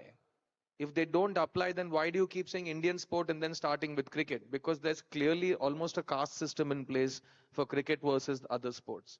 And it's gone to a point where we have, I'm sure, highly educated cricketers selling us mutual funds and gambling, and that's where the money is. No other Indian sport gets to do all of this. So that's one thing. And so in a country of 1 billion people, he who has land is king. So by now, we should have been able to give football fields and other maidans to our players on a government and you know, municipal level, so that it should happen. That hasn't happened, which means that corruption, crony capitalism, all of these are stuff that we have inherited over the last many hundred years of how we operate. So if we leave cricket aside, I think the what he's talking about privatizing group sports has always had good results with its private leagues, which are also very money minded and trying to hit the highest profit and also eventually become crony capitalists. But in the collateral damage is the improvement of the sport, which we are happy to take. So I think in the group space, if it's possible to highlight sports and start kind of privatizing them in a systematic way, then the money goes to the grassroots faster. Because the faster you privatize, the less you have to go through conventional bottlenecks of social inequality and hierarchy and corruption that will automatically happen the moment you go the government route. So that's on your sector of sports. Now you can come to my sector, which is the rest of the world. Yeah, with you, it is much more on AI. Before that, I just want to ask this question because cinema goes beyond entertainment and has a deep and lasting impression on the viewer. We root for the underdogs in their victory, okay? And we see ourselves winning. Movies have also been blamed for romanticizing violence. Yeah. So how can we harness the power of movies to play a constructive role in building a virtuous society? The other thing is when we speak about films and the impact that a film has, I think we really get carried away.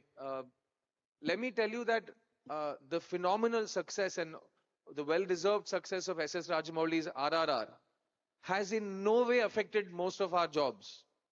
Because just because he made that film and just because that song went to the Academy Awards does not change how we go to work when we leave home tomorrow morning. So that is an individual accomplishment. And I know Shashi mentioned the Korean film industry and the K-pop. That didn't happen in one day. Bong Joon-ho has been a celebrated filmmaker for more than 20 years.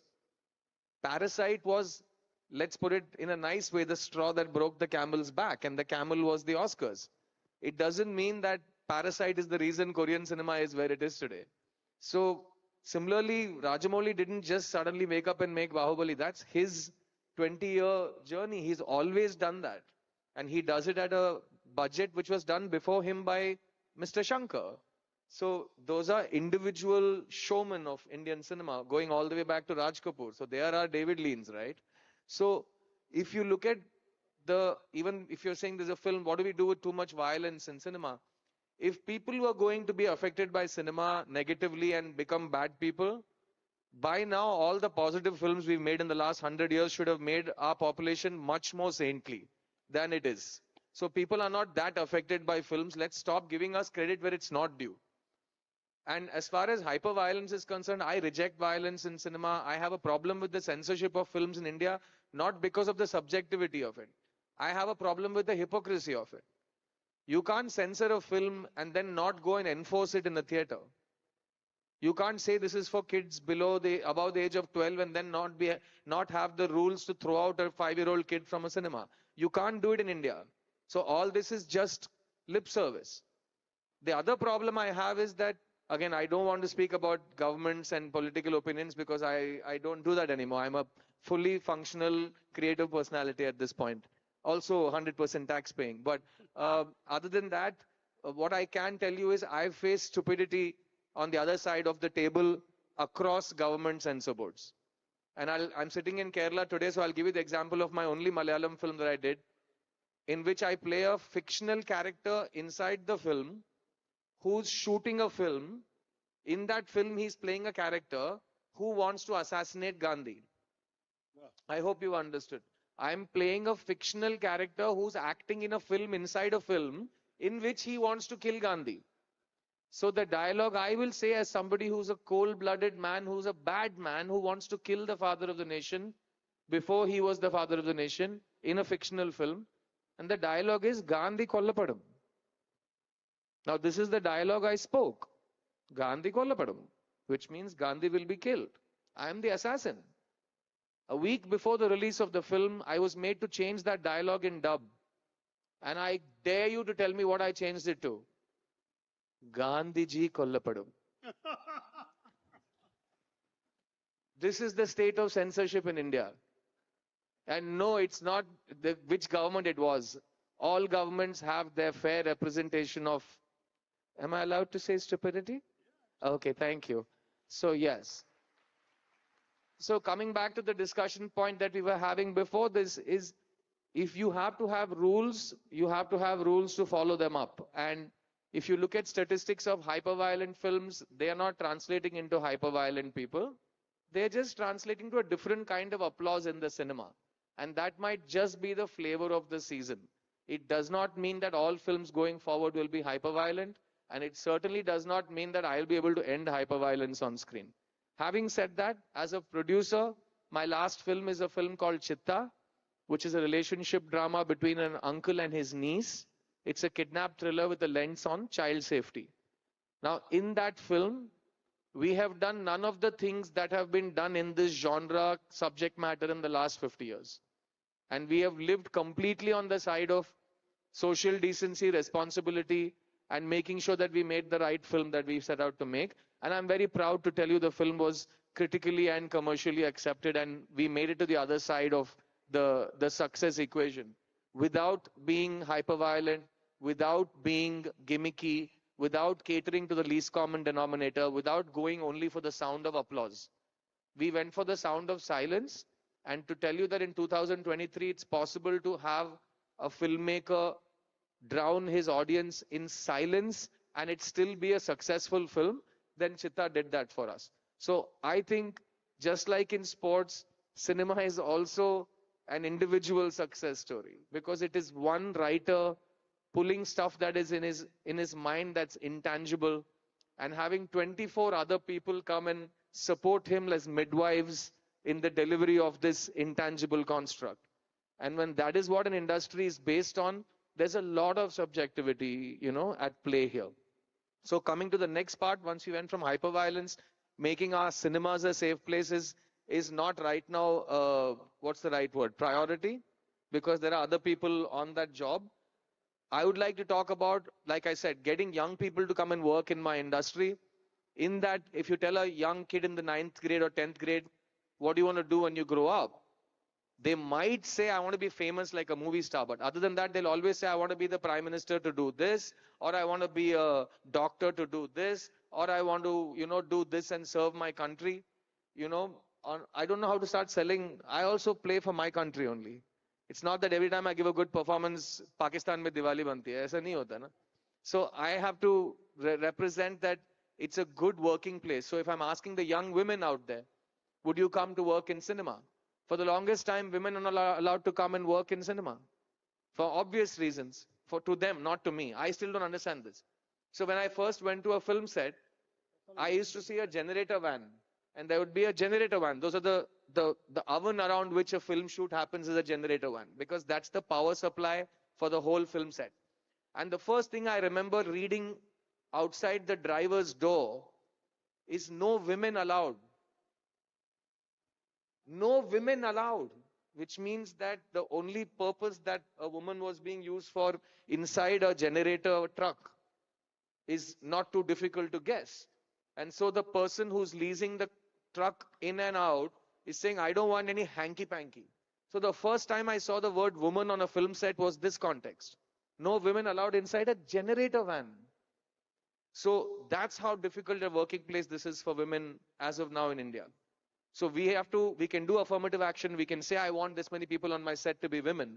And we can go one step ahead and give them the right working conditions. But that does not change even one of the stigmas that prevents the next girl from getting educated and coming and working in cinema. So I don't know how to change that perception. Right? We have it, it's been broken. The glass ceiling breaks a little easier in even the army or in men's and women's sports, or in different other places. I'm still trying to figure out how to forget the ceiling, how to break the lock on the door, which is currently made of glass, to help more women and young girls come and work in our business and feel safe. So there are so many questions for us coming into it.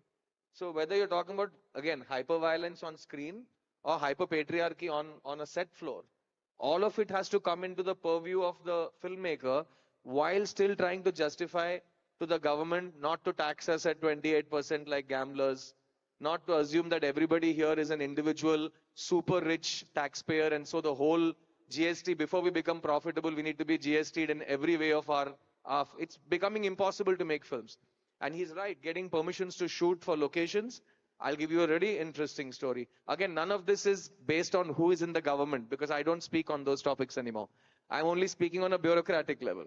So I'm making a film, I need a location, I see an unused municipality building, and I go and do the fair application for that permission to shoot there. I need it for 4 days. I need it for 8 to 9 hours a day. After 3 months of begging every bureaucrat involved in this pass the document forward, I had to make a 200-unit crew sit in an outdoor location without this permission for 3 days, paying their salaries, feeding them. Again, feeding them. You guys know about the wedding industry. They feed so many people, banquet halls. Every film shoot every day feeds 500 to 1,000 people. That's the logistics we work with as filmmakers. But we're also taxed for that. But having said that, this location permission came to me 1 day after this 72-hour delay. And they said, you have to pay a 50,000 rupee deposit and then pay 10,000 rupees an hour for that location. And across 4 days, I was like, am I shooting in a minister's palace? Why am I being charged like this? There's no logic. It's just that difficult to make films. You want a permission to shoot on the road? They'll say, what is this? It's a movie. We'll charge you this much. I'm like, why? Because you people are making so much money. So that's how they discuss the rates of shooting now, because they think our end money is this much. So anyway, I've taken a lot of your time and I've heard the bell go off 3 times. So that means I'm winning. Cheers. Thank you so much. You have answered all the questions that I had framed to ask. There's a lot of takeaways, but because of shortage of time, I'll just wrap it up. Thank you so much. Thank you, Vicky, for giving us an opportunity to open up as entertainment and sports as an engine of growth. Dr. Shashi Tharoor, Nikki, and Siddharth, thank you so much for your. Please tell everybody. Please tell your friends to tell their friends to tell their children to come and work in cinema, please. We can't do campus recruitment because we're not supposed to be that educated, but please come and work in cinema. There are lots of people like me there, and we're just waiting to, do a good job and make good films. And I'm sure that all the people in the front row, I think it's time you guys come in as consultants. So I'm also throwing the invitation out for you guys. Come and help a fledgling industry gain its feet so that we can be both profitable and, live up to all of your other expectations as well. And keep reading the gossip columns, because as long as you're interested, at least we have your attention. There you go. I'm really sorry to be, stopping short this very engaging conversation. Thank you so much, ladies and gentlemen, for doing this. And since this is the last panel of the day, we have a request from you. We have an additional task to ask of you. We have a few important awards to be given away, and we would like the 3 of you to do the honors. We're going to do that quickly. Awards for the best in the industry across sectors. We request the 3 of you to take turns and give over the awards.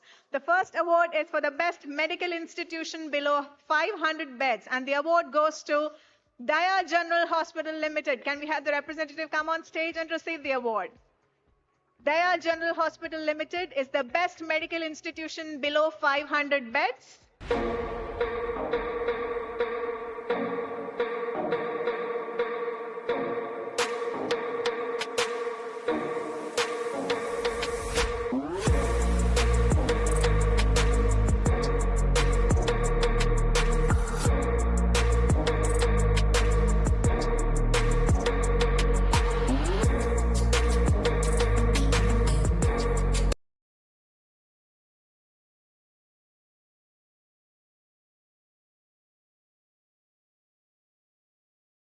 Academy, and of course the founder of Surya Stage and Film Society. Welcome, sir. I am glad to bring on stage next Professor Sauvik Bhattacharya, who currently holds the position of Senior Vice President of TCG Centers of Research and Education in Science and Technology, Kolkata. It's a non-profit translational research institute. Before this, he has also been the Group Vice Chancellor of BITS Pilani and the Vice Chancellor of Jadavpur University. Coming on stage next, Professor Venkatraman S. a faculty member at the Indian Institute of Management, Kozhikode, and also the chairperson of IIMK campus, the Kochi campus. He's an independent director for the Caribbean Information and Credit Rating Services Limited as well. And finally, Sri A. Gopalakrishnan, a senior partner at K. Venkatachalam Iyer & Co., a renowned firm of chartered accountants. Hearty welcome on the stage, sir. He's a professional with over 60 years of experience. Also the chair of FICCI KESE Finance Committee. So, a man from the organizing committee himself. And now I hand it over to you, Srimati Sapnul George.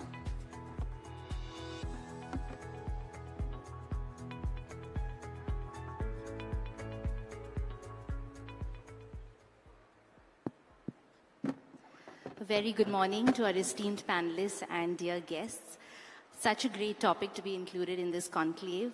Art has always been this window to society's progressiveness and culture's inclusiveness and a people's emotional intelligence. And we speak about Kerala being 100% literate, which is fantastic, but literacy isn't quite the same as education. I think we can all agree on that. And literacy isn't a gauge to culture's progressiveness, inclusiveness, or EQ for that matter. So when we are deep diving a little bit into that, education is always what comes to the forefront, because what are we teaching our young? And we have to go back down to the grassroots level to see what is that we do here in Kerala specifically. And art is something that we see as helping with the progression, with the evolution of a society. And it's great that we are talking about the two at this conclave together, because they are not mutually exclusive of each other. And we want to have all of these esteemed panelists speak a little bit about how art can be better interwoven with education and how that can help put Kerala in a better position as a pioneer. So I will go in specific order with each person, asking a specific question to them about what they do. I'd like to ask Sir T.P. Srinivasan first, because we are speaking about the land of giants, legendary artists like Raja Ravi Verma and K.C.M. Panikkar, E. Ramachandran, so many people, and you would have seen at the Kochi Biennale how many globally renowned artists hail from Kerala. But a lot of these artists have gone out. And they've gone abroad to receive support, to receive due recognition, and to hone their talent and get to where they are today. And that is not a very good place that we need to be in. We speak about the Malayali migration and the brain drain. And I would like, sir, to maybe shed some light on why that is and what we can maybe do to help with that.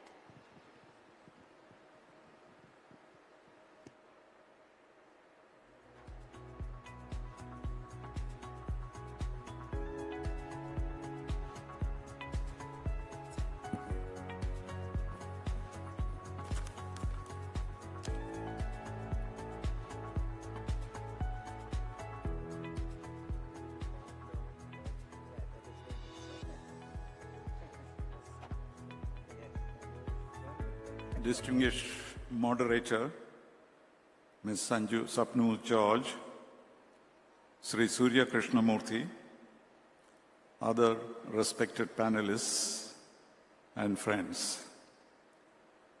First of all, let me express my gratitude to Dr. Sadullah and other organizers of this conference for inviting me here and for extending their wonderful hospitality. I often wonder why I am asked to speak on education, in which I dabbled by accident for about 4 years, and not on diplomacy, which was my vocation for 40 years. Some say it is because of sympathy for the slap I received on my right cheek for promoting reform in education. But I can assure you that even diplomacy too, I had such violence to face. I was expelled from Fiji for championing the cause of the Indians in that island state. I was subjected to an attack in Kenya because of the deeds of some of the Indians who had migrated there.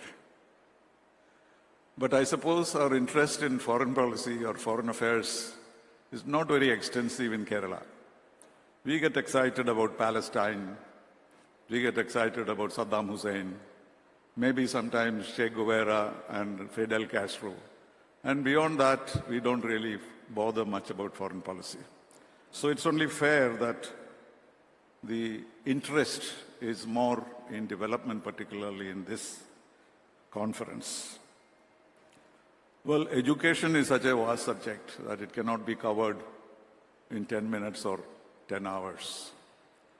And taking the cue from the moderator, I would rather focus on one issue, which is the burning issue in Kerala today.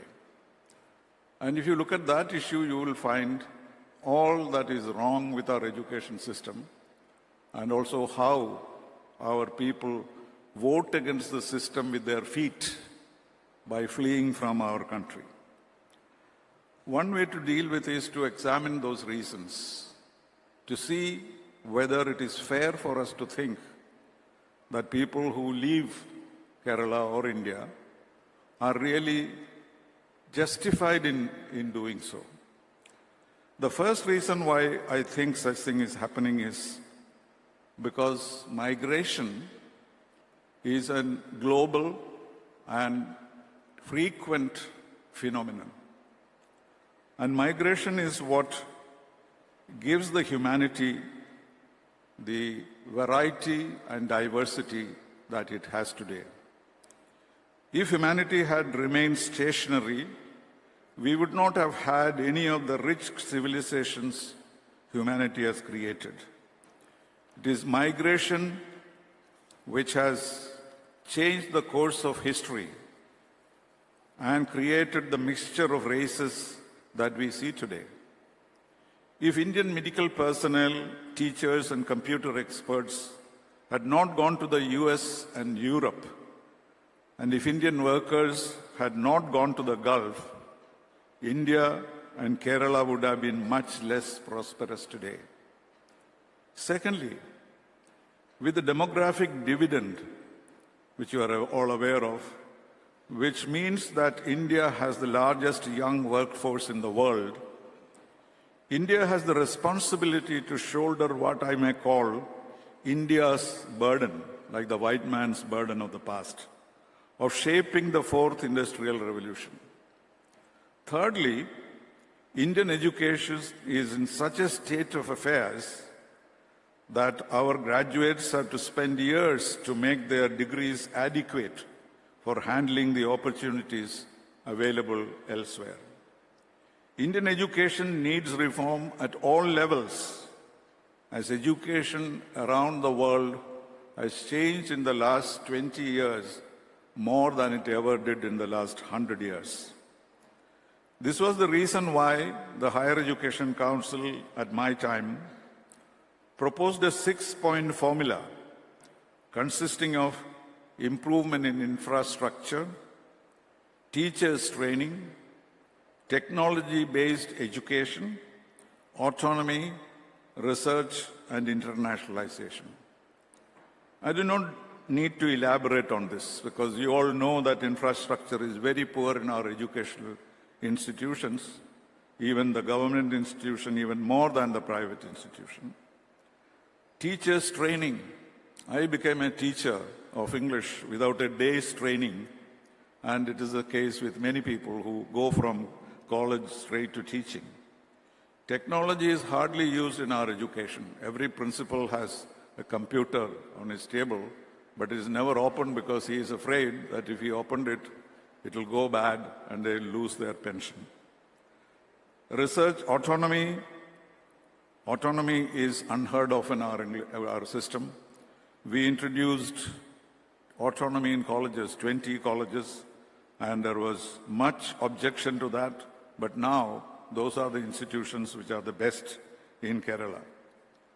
Research is a matter of gathering information rather than creating knowledge. And internationalization is a dirty word in Kerala most of the time, because they feel that we will be infected by Western culture and we lose our ideology. We submitted these proposals to the government for action, but we know why it did not make any changes, because over-politicization and ideology. They stood in the way of the implementation of our proposals, except for the grant of autonomy to colleges. These colleges, as I said, are far ahead of the others in Kerala. After 10 years, we hear that some of our proposals are being considered positively, but it has not gone beyond reinventing the wheel. The students are voting against our system by their feet, fleeing to other states and countries. In ancient times, scholars flocked to India, and we can only now dream about Kerala being a hub of foreign students. Foreign students come to Kerala only to study Indian traditional art forms or language. An experiment to bring 30 American students to India for a semester in one of our universities turned out to be a fiasco because of the low level of teaching and the high level of intolerance. We cannot stem the present flow of our students unless we revolutionize our education system. In the meantime, let those who qualify and are able to go abroad to lead a better life go. It is no brain drain. It's a brain overflow, and those who stay back will also benefit from the general prosperity of the country. I have a friend who runs a YouTube channel called Geometric View. His name is Jose Correa. He is a wizard with statistics. He says if 1 million students leave India this year, as expected, our 44,000 colleges will lose only 23 students each. And this is not a great calamity. Many engineering colleges have already shut down in the state. We cannot stop people whose income will increase from 120 to 500% for work which never exceeds 40 hours per week. Sri Narayana Murthy is urging India's youth to work 70 hours a week to make India prosperous. But we are not as patriotic as the Palestinians, who sit on a pile of rubble and declare, we would rather die than leave our nation. Our country is heaven compared to Palestine, which has been denied statehood, but we like to leave our homeland for better living. During the Industrial Revolution, people worked for survival. Then they started working for quality of life, standard of living, and now they need quality of living. We would like our nation to prosper with the comforts of modern living. We would like our tan is the body. We would like our tan in America, our man, the heart, is in India, and our dhan in Swiss banks. Indians who excel in any activity leave the country. The only exception, rather strangely, is a group of prisoners in the Yerwada Central Jail in Pune who won a gold medal in the World Online Chess Tournament. Unfortunately, they cannot leave because they are still in jail serving their terms. Other than that, anybody who does well tends to leave the country. So what is the solution? Education in Kerala can be saved if only there is consensus among the political parties on the purpose of education, the languages which should be taught, the amount of private investment that would be permitted, and the frequency of changes in syllabus to include the very latest technology, including artificial intelligence. Online education or at least hybrid education will become the norm, and courses in the best universities in the world will be available online. More than anything else, our fossilized mindset of resisting change must end. The National Education Policy of 2000 is a major step in that direction, but the period of implementation is very long. We have no time to lose. We need to catch up with the world by adopting new methodologies of teaching and learning. The moderator asked me also to touch upon art, but I had decided that I must leave this to Surya Krishnamurthy, whom I call the Tsar of culture in Kerala. But suffice it to say that the interlinkages between art and education are very obvious. Without art, without music, without dance, how can any culture survive? So if you have a proper education, obviously you need to have to encourage art and culture too. And that is what Surya is doing for the last 40 years. So we have both in our country, but both need rejuvenation. We need to give up our mindset and try and create a new kind of system of methodology of education so that we can survive in this changing world. Thank you very much.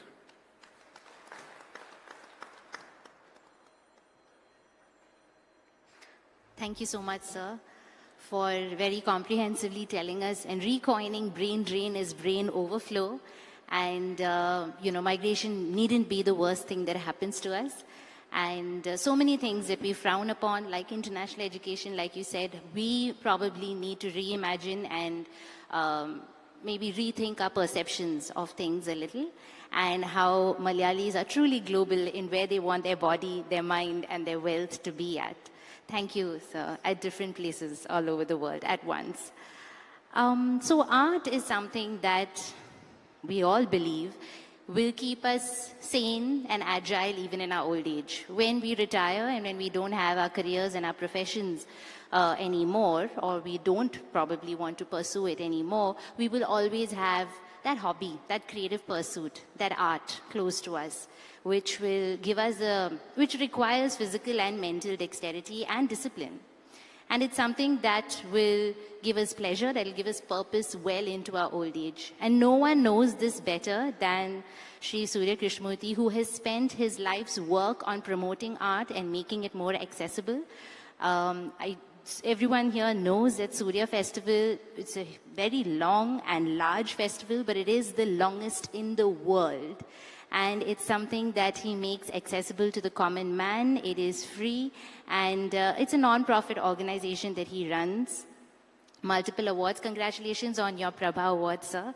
Very recent. But please, if you could share some light on art and culture and its importance on us as a society.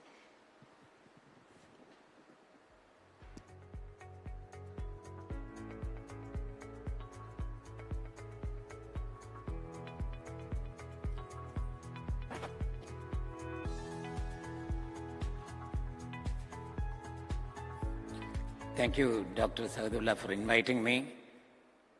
Thank you, Srinivasan sir, for the nice words expressed about me. Thank you, Sapnu, for introducing me. The time given to me is 5 minutes. I wanted to speak on the difference between art and culture, the difference between graduate and literate, and I wanted to tell something about the 4 steps of art education. I will only be able to introduce the subject, and I would request Dr. Sahadullah to invite me next year also, so that I can explain about this. Today I will be presenting just the subjects. Once in America, I think it is a Malayali convention, Fukana, Dr. Srinivasan was there speaking, and he may not be remembering this. He was telling about the optimum length of a speech. He was telling that the optimum length of a speech is like the mini skirts of beautiful ladies. It should be short enough to sustain the interest and long enough to cover the subject. I will not be doing both. I will not be sustaining the interest nor covering the subject in 5 minutes. But I'll be introducing what I wanted to say next year. Art and culture. Once Mahatma Gandhi met a diplomat from Great Britain. Without knowing the greatness of Mahatma Gandhi, this person, this diplomat from Great Britain, was explaining about his country, his boasting of his country. And he concluded the long speech by saying, in my country, Great Britain, we have a lot of valuables and we have a strong British army to protect these valuables. After that, when Mahatma Gandhi got a chance to speak in a very low tone, low volume, he said, in my country, India, we don't have valuables. We have only values. And we don't have a strong Indian army to protect these values. We have the artists to protect these values. So that is the greatness of artists. Another story I would say, I am trying to explain the importance the great people have given to art and culture.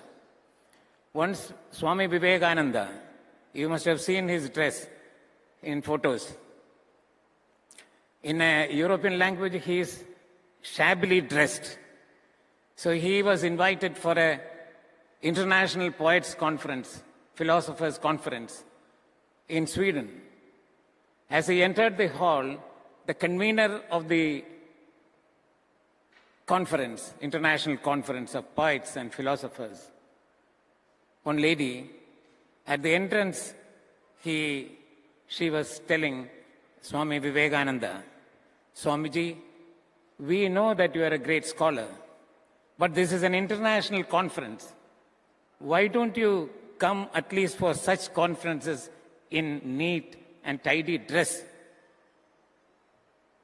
Then this lady gave an advice also to Swami Vivekananda that he could go to a tailor outside, get a good dress stitched, and come back as a gentleman. So, like Mahatma Gandhi, in a very low tone, Vivekananda Swami replied, in your country, a tailor makes a gentleman. In my country, culture makes a gentleman. So this is what is required. We should know about the difference between art and culture. Artists are people who think different, react different, act different, dream different. Culture is something which we have to attain through art. If somebody is singing on a stage, he is only a singer. If somebody is dancing on a stage, she is a dancer. Somebody is acting on a stage, he is an actor. Somebody is painting, he is a painter. I will not call him or her an artist. If I have to call him or her an artist, through art, he has to do something useful to the society. In my about 35 years back, near my house, I had a neighbor who was, one small girl who was in the 7th standard or 8th standard. She was studying in Trivandrum Holy Angels Convent. The school hours, it is from 9:30 to 3:30. After the 3:30 bell, the students disperse. They go to tuition, restaurants, they go for entertainment, playing, they go spend time with parents. This particular girl, will walk about 30 minutes walk and go to a place called the Terminal Cancer Patients House. In those days, about 35 years back, cancer means death. There was no medicine. So this girl would go, walk 30 minutes and reach that place by 4 o'clock. And all the patients of this institute, around 3:45, they'll start coming out of the room and will sit in the veranda and half wall of the building. There is an iron gate. Through the iron pillar, iron rods they'll be waiting for this girl to come. They have only one thing to wait for, the death. But they have started waiting for this girl. She comes in, and then she starts singing for others. And after a while, the patients also sing with her. And for a moment, they forget about the ensuing death or the pain. That is culture. This music, if a reality show judges, they may say that rhythm is not proper, Kantashuddhi is not there, Shruti is going in many places. But I would say this song is the most divine song. So one has to reach culture through art. That is what is required. Silence, the mere silence also can become culture. Professor O.N.V. Kur, the great poet, once was invited for a 7-day-long conference in a European country. That also is a very rich country. Very rich country. There are no poor people in the country. 2 days, Saturday and Sunday, are kept as holiday. They can visit their relatives, or they can go for shopping or window shopping. They can go for sightseeing, whatever. So O.N.V. said, I want to spend 2 days in a poor farmer's house or any poor man's house in a village, in a remote village. There are no poor people. With a lot of difficulty, they found a very poor man in a remote village, and he was made to stay there for 2 days. There, in the evening walks, there is a railway station which is almost 100 years old. Anytime it can collapse. There in that station, only 2 trains come in a week. One going and one returning. Every day when the train comes, one person, this story was narrated to me maybe around 10 years or 12 years back. A 95-year-old man, he used to come there on the days when the train comes. He will be properly dressed, bow is there, stick is there, and in one hand there will be a tulip flower. When the train comes, he will peep into the last compartment, and he'll be looking for the person he's waiting for. He is not there, he'll move on to the next compartment, and to the last compartment near the engine. Disappointed, he keeps the flower in a concrete bench and goes back and comes back again on the day when the train comes. This has been happening for years. The whole village, they know that he is waiting for his only son, and they also know that this son died in the Second World War. But they are keeping silent because they know, the good people there know, that if they tell the truth, the same day he will breathe his last. So the silence becomes music, and music becomes culture there. Then I'll quickly mention, and I'm not going to explain, there are 4 steps. It is not the usual education. Art education is something different because artists are different from other people. There are 4 steps in art education, which is Shruti, Smriti, Siddhi, and Buddhi. If I start explaining, moderator will push me out. You are not seeing, there is a timer stopwatch here that is warning me. So I quit. Please. Thank you very much. No. Thank you so much. Thank you so much, sir. Thank you so much, but I do want a little bit more elaboration on these 4 aspects because we are taking the rest of the discussion forward in school level and higher education. Yes, we all agree, I think. If you can.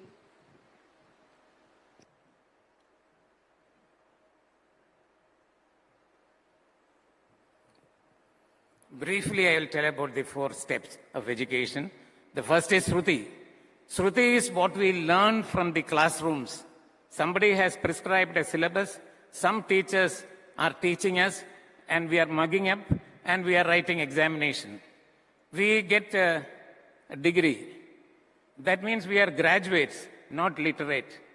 This knowledge, what we get from the classroom, is only 25% of the knowledge or literacy. This is enough for getting a job. This is enough to tell that I am a graduate. This is enough to get married into a good family. All these things, it is okay. This 25% of knowledge. That is what we are having. Most of us, including me, we are having only 25% of this classroom Shruti knowledge. Afterward, it goes to Smriti. Smriti is one when you learn from others. You listen to Rabindranath Tagore. You listen to Martin Luther King. Listen to Abraham Lincoln. Their speeches, recorded speeches. You go to library and learn from outside the syllabus. You mingle with people who are educated and really literate, who would be able to share their experience. Then you gain 25% more of knowledge or literacy. That is called Smriti. And the third one is called Siddhi, which we gain out of experience. If we get a bad experience, especially the girls of our country or our state, they cry. They shed their tears. Instead of shedding tears and realizing that tears is something which is very precious, tears is coming out of blood, and it has to be reserved for someone whom you love and not for somebody who hates. So often the tears, it is shed for somebody who hates you or you hate. So that is not the case. So from experience, if you are able to learn something instead of crying, that is called Siddhi. All these great people like Sri Narayana Guru or all such people have attained this. And the last one is, a lot of explanation is required, but I am cutting it short. The last one is Buddhi, Siddhi, Buddhi. Buddhi is, if you are able to add, subtract, multiply, divide, integrate, all these things, and come to your own conclusion in life, that is Buddhi. That is the point when you start asking questions. To be or not to be, that was a question raised by Shakespeare. In Panchali, in Mahabharata, she asked, is husband the owner of a woman, a wife? She is asking this question. Topal Basi, in his drama Ashwamedham, Rogam Oru Kuttamano. If you are able to ask such questions to the society, you should be able to, as I said earlier, integrate, differentiate, add, subtract, multiply and divide and come to your own conclusion. That is Buddhi. So this forms 4 steps of education which requires a lot of explanation, but I am moving out now because other speakers are there. Time constraint is there. It is only 1 hour for this session. Thank you very much.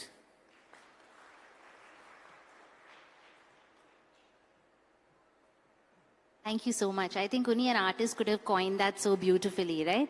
Shruti, Smriti, Siddhi, and Buddhi, which is what we learn in the class by our teachers, what we learn from experience, how we synthesize that, and also how we give back to society. Wonderful. In fact, when we talk about education, thank you so much for sharing that. When we talk about education, of course, there's a school level and the college level. But the younger you start that's something that gets ingrained very early on. And when we talk about, in our schools, we speak about holistic education, creating change makers and leaders and children who care about society. None of this is possible if we don't expose them to art, practicing it, appreciating it, And what that does is basically, like he said, makes them question, debate, sparks curiosity, makes them talk about uncomfortable subjects, normalizes it, and makes them more open-minded to different outlooks, different perspectives and opinions. And it's so important to expose them both in the classroom and outside. Like he said, in the classroom, of course, you can introduce it as board subjects, as core subjects. And also outside, we have students channelizing art. Art is a vehicle, like he said, channelizing art for their fundraisers, for their awareness building of social causes. And that is how they can actually learn and also give back. It's definitely, and it happens in the classroom, within the curriculum, and it happens outside. And this has to happen hand in hand if it is supposed to come to them naturally, instinctively, inherently. So thank you so much for sharing that. And when we talk about introducing the arts as a curricular subject, we are obviously expecting them to take it forward as a profession. Which brings me to higher education. Right now in India, at the age of 17, you're expected to decide what you want to do. You can either take the arts or you can take STEM or some other profession, and you follow that. But there isn't quite so much the option of doing both. You'd be hard-pressed to find an engineering course with a minor in dance, for instance. And how do we leave these options open? What if they change their minds later? I would like to ask this next question to Professor Sauvik, because is there an impact to learners if we introduce arts, say, with the STEM subjects? And is that something that we can do that is practical in India? Just a little introduction while he walks onto the stage about Professor Sauvik. And this is something that the National Education Policy has taken up really well, and I'm glad it's overdue, but they have also started to give an importance to art in the curriculum, but we'll hear more from Professor. He is currently the Senior Vice President of TCG Centers of Research and Education in Science and Technology, Calcutta, a non-profit translational research institute. Previously, he was the Group Vice Chancellor of BITS Pilani and the Dean at IIT Kharagpur. Thank you. Distinguished panelists and distinguished gathering over here. Thank you so much. Very good morning and thanks for having me here. I'm probably the only one in the panel who have traveled a little longer distance, come all the way from Kolkata. It's a favorite state of mine, but it's not my state. There are a lot of things I can talk about why it's my favorite state, but not today. I've been given a fleeting 5 minutes. Let me see if I can do a fleeting job on that. I'm going to restrict my comments to higher education, science, technology, engineering, mathematics, STEM education related, the infusion of elements of humanities, fine arts, art, liberal arts, and so on, and how it can be leveraged to have a more comprehensive, more impactful curriculum. A lot of people have come up with a new acronym. You must have heard that before. So science, technology, engineering, mathematics, STEM has been extended to make it STEAM, the A coming in for art, and of course, the pun intended to infuse more power to it.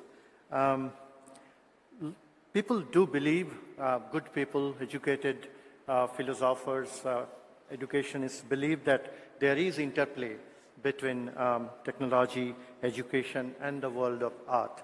Now, we must leverage on that and see that the education we impart leads to better products, better engineers, scientists. Again, I'm restricting myself to STEM education. So what's our game plan? We wish to see more reflective engineers and scientists, right? Who can discern life better. Absolutely correct. So how do they do that? Some people are naturally gifted, but we need to have a training program, a curricular structure, which will do that job. Thank you so much, my previous speaker, Suryaji, to have shared those 4 steps. Let me make a comment, having spent almost a lifetime in higher education in some of the leading institutes in this country, both government sector and private sector, that we have moved on beyond Shruti. Today, some of the better schools, better universities impart education which is well beyond Shruti. And lots of elements of Siddhi, as you explained, is part of a regular curricular structure. That's why we produce interesting people today. I don't share that view that today's education, today's products are not as good as when we used to study, and that's not something I share, respectfully. I think we are producing more complete individuals, and we are producing definitely more skilled individuals who can face the world, and they are doing it today compared to our times, possibly.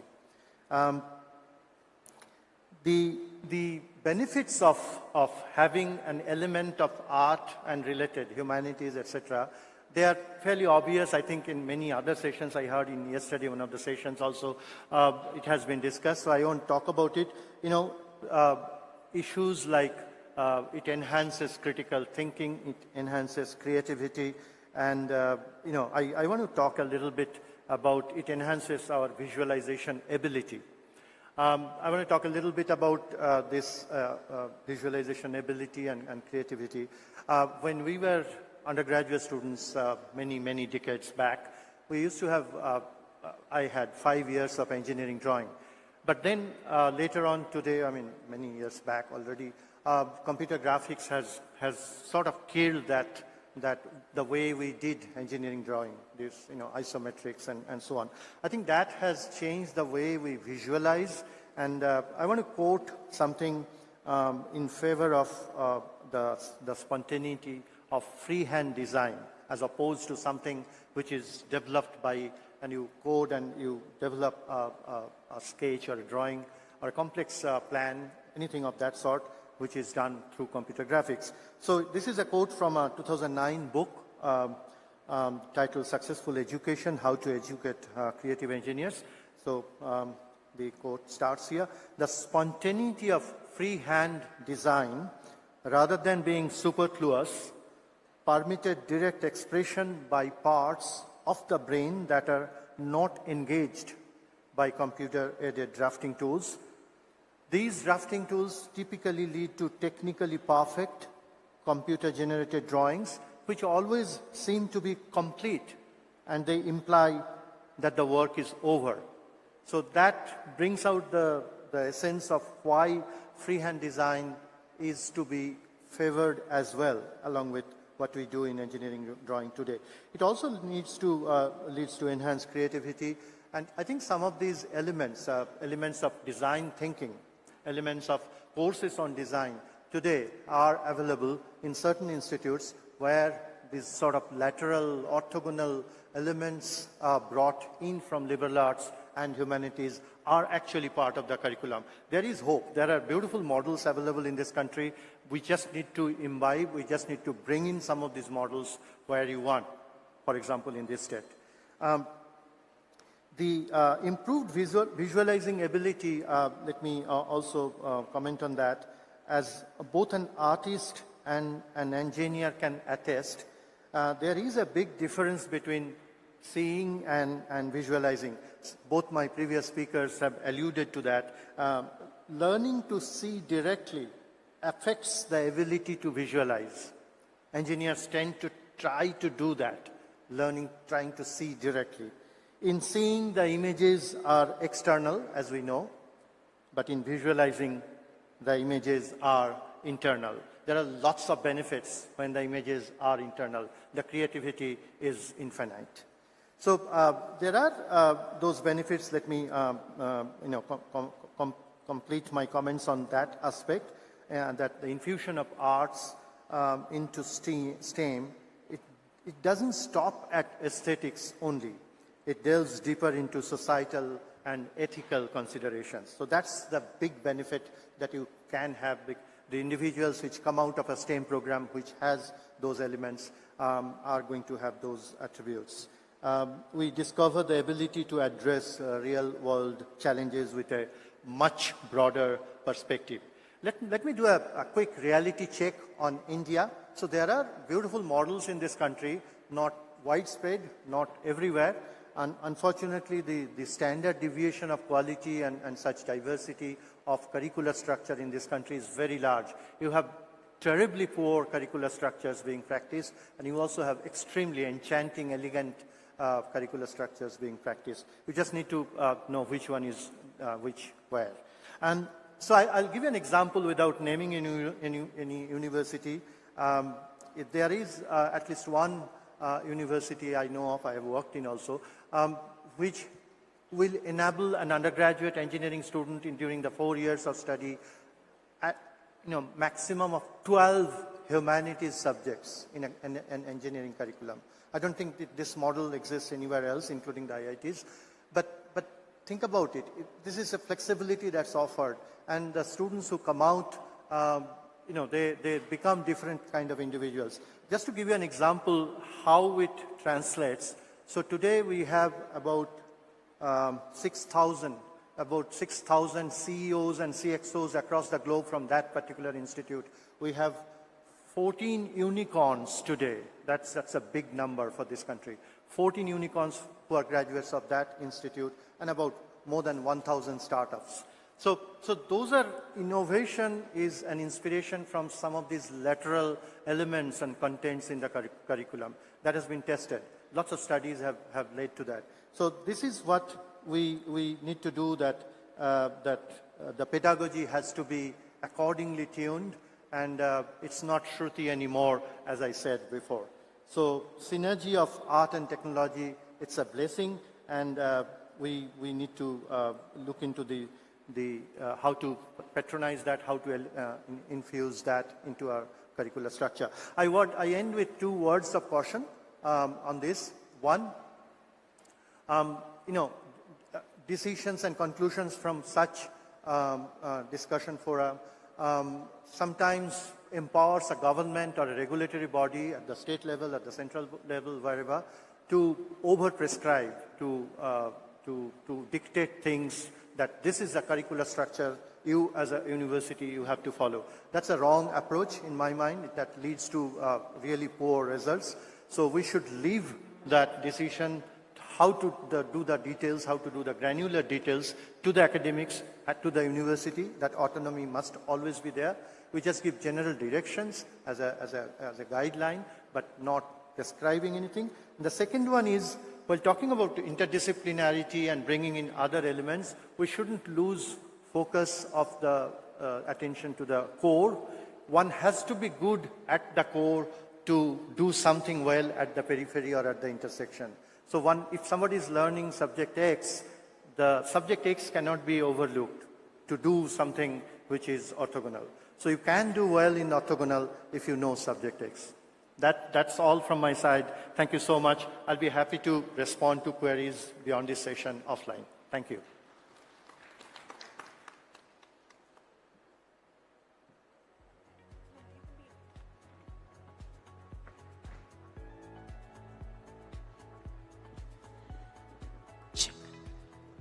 Ladies and gentlemen, with great pleasure, I would like to let you know that the Honorable Chief Minister of Kerala, Shri Pinarayi Vijayan, has joined us online, and he'll be addressing us shortly. Let's have the link connected, please.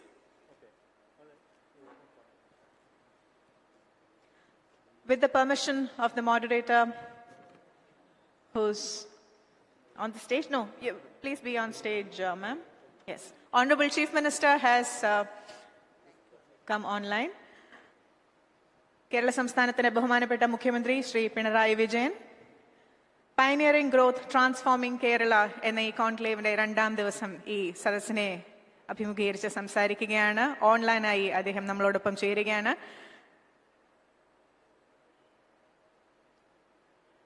We heartily invite the Honorable Chief Minister of Kerala, Shri Pinarayi Vijayan, to address the audience at the Pioneering Growth Transforming Kerala. Hearty welcome, sir. Sisters and brothers, greetings.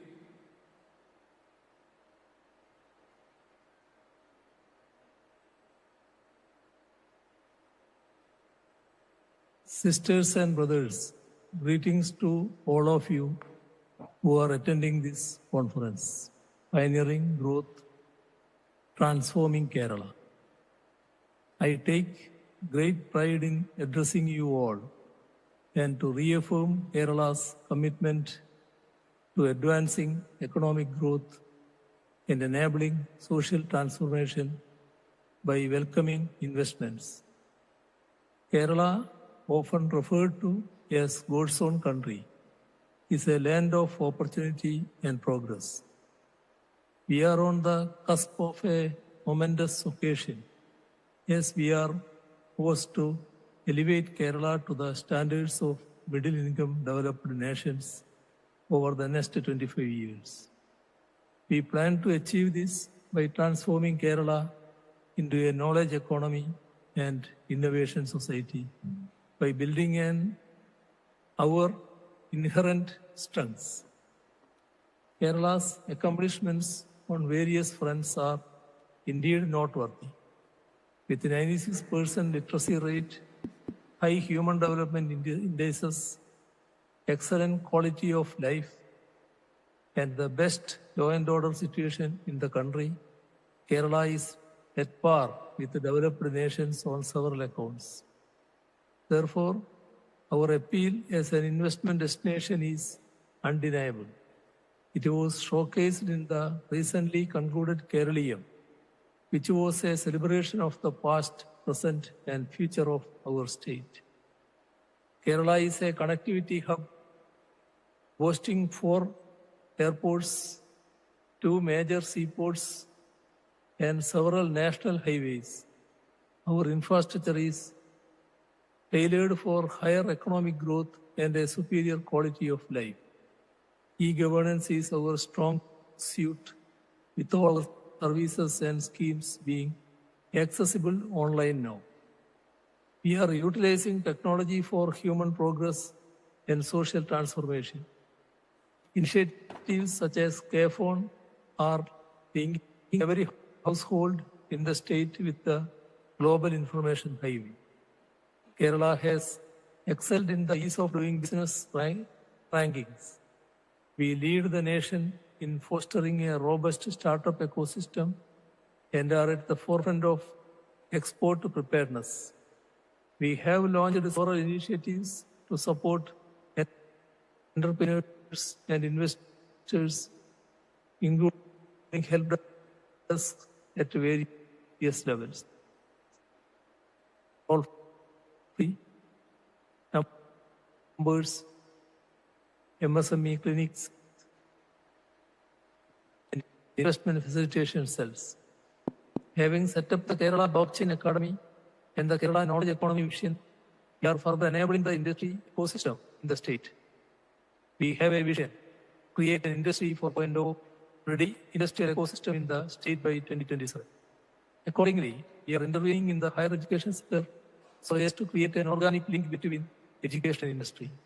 7 pillars will guide our efforts, encompassing infrastructure development, skilling, investment promotion, and research and development. We have identified 22 priority sectors to ensure a sustainable and prosperous future for Kerala. Recognizing the importance of creating a favorable environment that attracts investments and promotes economic growth, we have implemented several initiatives that have positioned Kerala as a hub for business innovation and development. One of our key achievements in this regard is the introduction of the online platform K-Swift. This innovative platform integrates various departments and agencies, streamlining the approval process and eliminating unnecessary bureaucratic hurdles for investors. Currently, we are working towards integrating K-Swift with the National Single Window System for further enhancing Kerala's ease of doing business. In addition to K-Swift, we have taken significant steps to simplify business regulations and ensure transparency and accountability. Manual inspections have been replaced with the Kerala Centralized Inspection System, KSIS, which not only streamlines the process but also promotes transparency and eliminates any room for corruption. Furthermore, we have actively pursued the minimizing regulatory compliance burden exercise, which has successfully eliminated or reduced a staggering 1,928 burdensome compliances for businesses and citizens since its inception in 2021. By minimizing regulatory burdens, we aim to create a predictable and transparent business environment that nurtures growth, encourages investments, and stimulates economic prosperity. The future of Kerala is bright, and we invite you to be a part of our incredible journey, which has sustainability at its core. Let us collectively work to make Kerala a shining example of responsible industry, responsible investments, which is our guiding motto. Let us thereby contribute to India's larger economic growth and social progress as well. Kerala is ready to welcome you all, and the doors of opportunity are wide open. The government of Kerala is always ready to assist you. Together we can shape the future of Kerala and India. Thank you.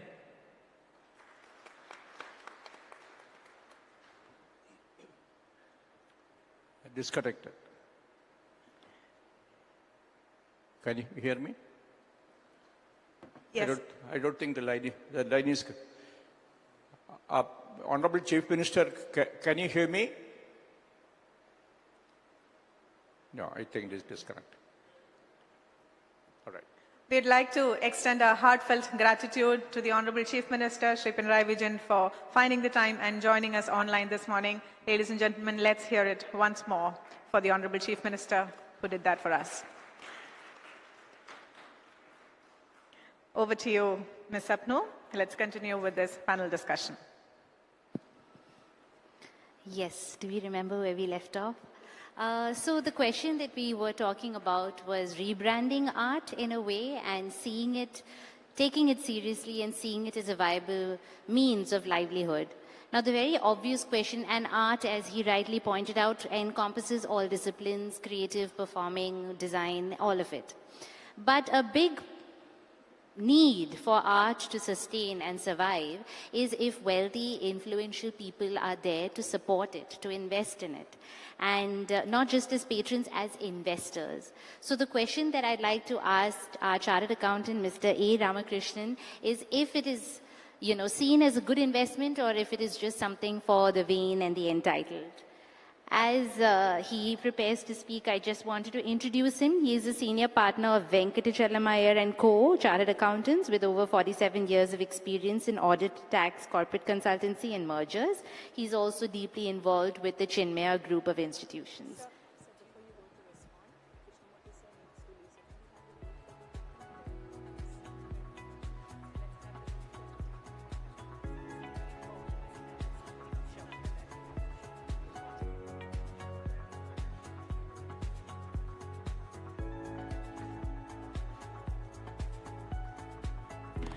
Sri Surya Krishnamurthy needs to leave in a few moments to catch his train back to Thiruvananthapuram. So we are taking this moment to take the group picture. Thank you, all the panelists, for being so accommodative.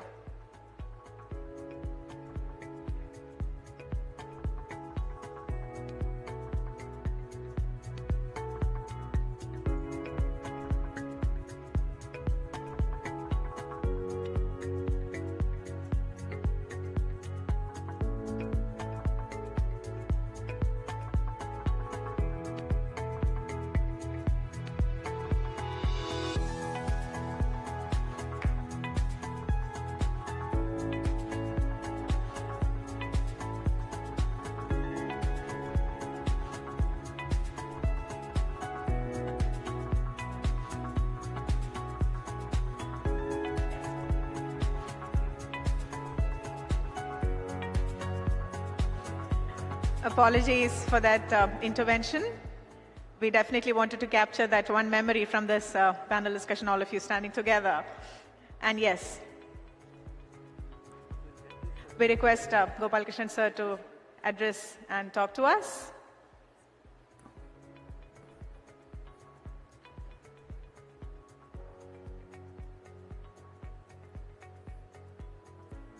Esteemed moderator, Ms. Sapna George, erudite panelist, and eminent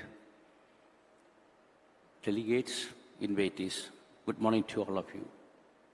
The question asked to me is the role or how much we have to invest on art, culture, music, and related areas vital for education.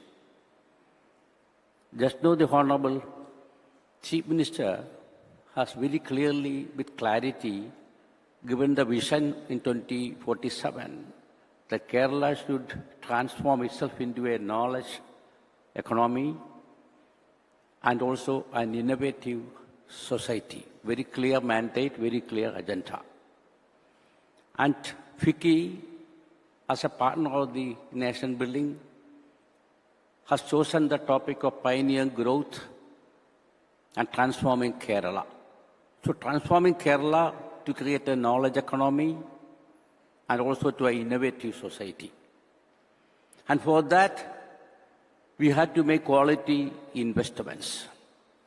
And I will say, if you want to achieve a knowledge economy and innovative society, there must be creativity, there must be imagination, there must be insight, there must be intuition, deep thoughts. And art and culture alone will be able to have these qualities. And Surya Krishnamurthy was also telling about the 4 steps involved, starting with Suti and Smriti and Siddhi to Buddhi, to develop art. So, when we have such a noble vision to create a knowledge economy. Yesterday also we listened to the wellness seminar where it was mentioned that we should go for a preventive way of rather addressing the wellness issue and enhancing happiness.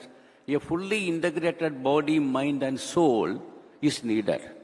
So India needs, or Kerala needs, young talent capable of understanding, evaluating, assessing the opportunities before us. And the talent remains in the young minds. And education is always means by which we can either achieve all these noble visionary goals. One side, I will say, we have academic theoretical knowledge, again put into manufacturing activities or industrial activities or service activities, but all must be driven by, I will say, art and culture and music. Because a full integration of a personality takes place only when the creativity from him comes out, and only when the music or the art or culture or the painting or any other sort is ingrained in an individual, this will take place. For that, I'm very clear that we have to make quality investment. When we say investment, it is not merely in terms of the money I have in the mind. More investment is required in terms of the precious time that we are able to invest on ourselves for transformation, because the world perfection is possible only through individual perfection. We can transform Kerala only when each and every one of us at the individual level transforms. And the values and imagination and creativity cannot be taught. It has to be cultivated. Values has to be nurtured. And art and culture gives us amazing opportunity to develop creativity and innovation, and having the 21st century skills of problem solving, how to think than what to think, or rather know it all, learn it all rather than know it all. These are the innovative way of 21st century skills. So I would like to sum up by giving the experience and knowledge which is mentioned in the NEP 2020. And the role of the artificial intelligence and the technology in facing the issues of the new generation, I will say artificial intelligence or technology or data analytics, etc., cannot substitute the creativity of the mind, expansion of the mind. It can only supplement that, and I'm very clear that art and culture must be integrated. Quality time must be invested, quality money must be invested. We must have top-class teachers and top-class professors and resource people from the LKG up to the higher education. I will say the quality teachers must be appointed in the LKG, UKG, and the primary classes where the character formation takes place in the young mind. The disciplines, the punctuality, nation building, patriotism, all these noble values can be inculcated only in the young mind, and the concept of patience and perseverance and the commitment to the goal and commitment to the nation can all be cultivated through quality education. So I will say in the entire 2-day session, this particular session have very vital significance because the future of the nation is in the children of the society, and the children must be given quality education. Every parent, every grandfather, every father, every uncle, every cousin will have to invest their quality time on the child. Whether he's in the LKG or UKG or primary, upper primary, secondary, senior secondary, even at the PhD level, we must rather invest on the values. Invest on character formation. As Swami Vivekananda said, the education is a character formation and bringing out the divine potential with each one of us. So we had to bring the potential within each of our child and each art form. Even when you are taking a class on mathematics or physics or chemistry or accounting, whether we can bring out the concept of music in that, whether the concept of art into that, concept of Bharatanatyam into that, then I can tell you that becomes a fully integrated teaching methodology and a learning methodology. The teaching learning process becomes complete and comprehensive so that the child is able to understand the opportunities emerging before us. And when India is going to celebrate 100 years of its independence in 2047, we are equally competent to have a very young, educated, strong-minded children and the youth capable of grabbing the opportunity and with imagination, with creativity, with innovative mind, and finally a knowledge economy as envisioned by the Honorable Chief Minister. Thank you very much. Thank you so much, Mr. Gopal Krishnan, for those thoughts and on why it is important to start as early as possible in the school level itself. My next question is for Professor Venkatraman. Just like what Kochi Biennale did for us in terms of being seen as pioneers in art, would it be possible for Kerala to play host to the Indian campus of a global university to position ourselves as pioneers in education?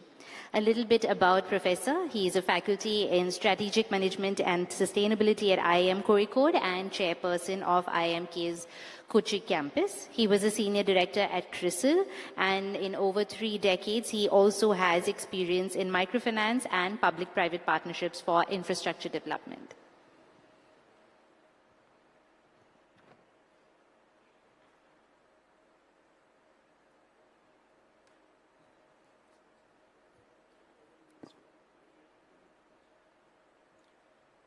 Distinguished moderator, fellow panelists, and everyone gathered here, a very good morning to you all.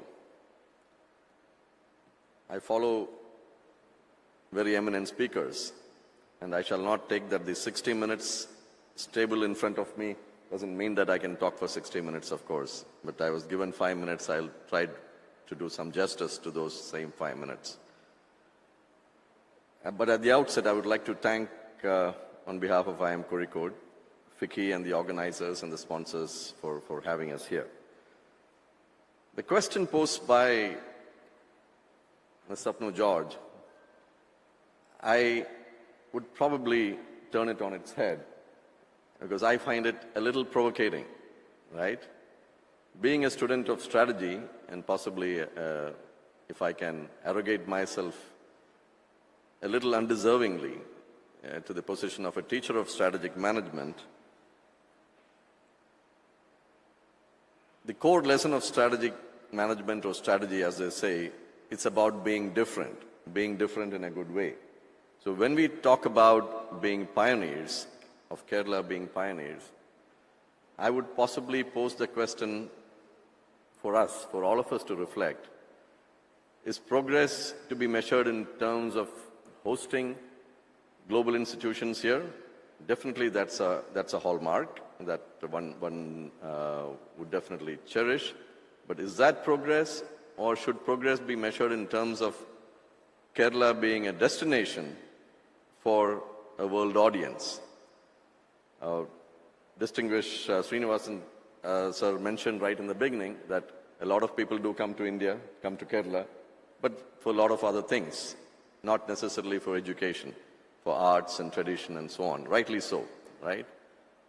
But the question possibly I would say the question to possibly ask is there a way in which we can seek out what is it that we can do best, what is it that we can do better, and possibly turn the paradigm in such a way that we become a destination of a different sort.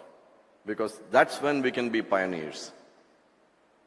By seeking out what is it that is there in our, ancient and recent history, which we have forgotten, but the best out of what we can do.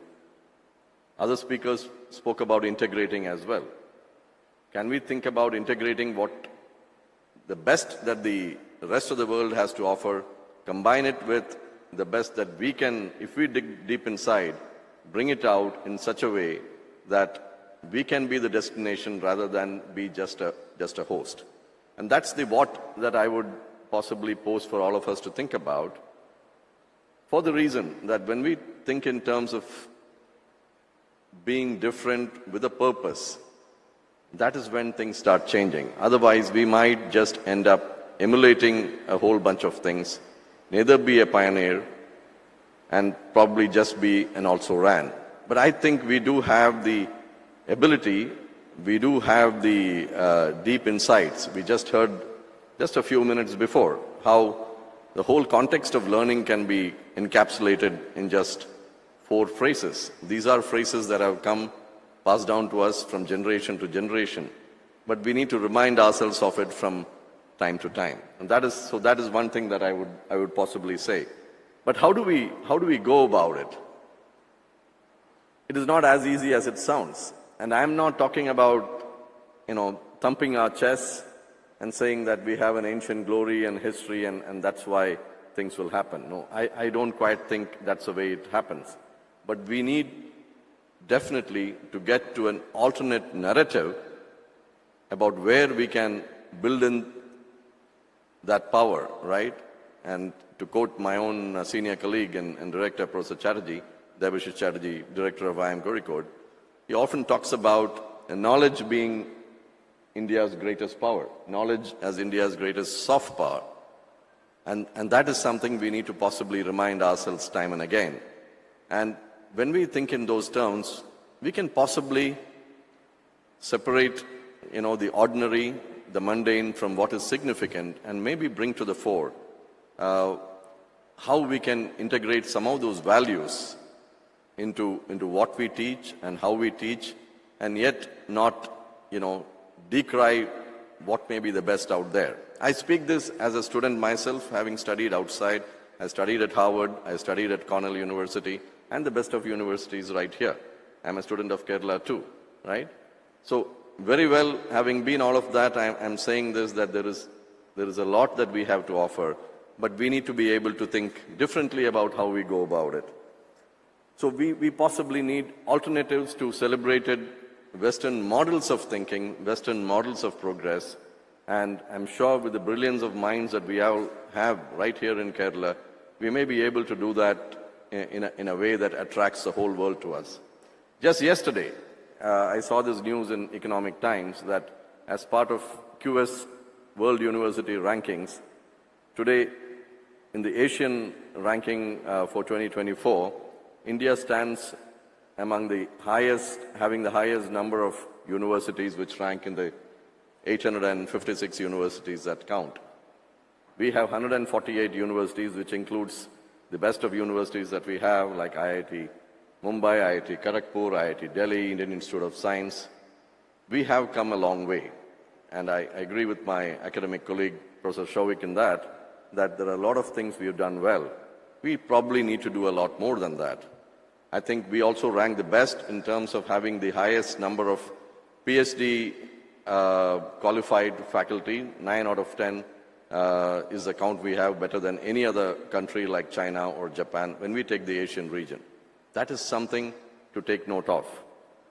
So we have to come up with alternative narratives which sound very meaningful, not just sound, but are meaningful as well. And we need to be able to connect the dots in terms of what is it that we have, digging deep inside, but yet combine with what the rest of the world has to offer as well.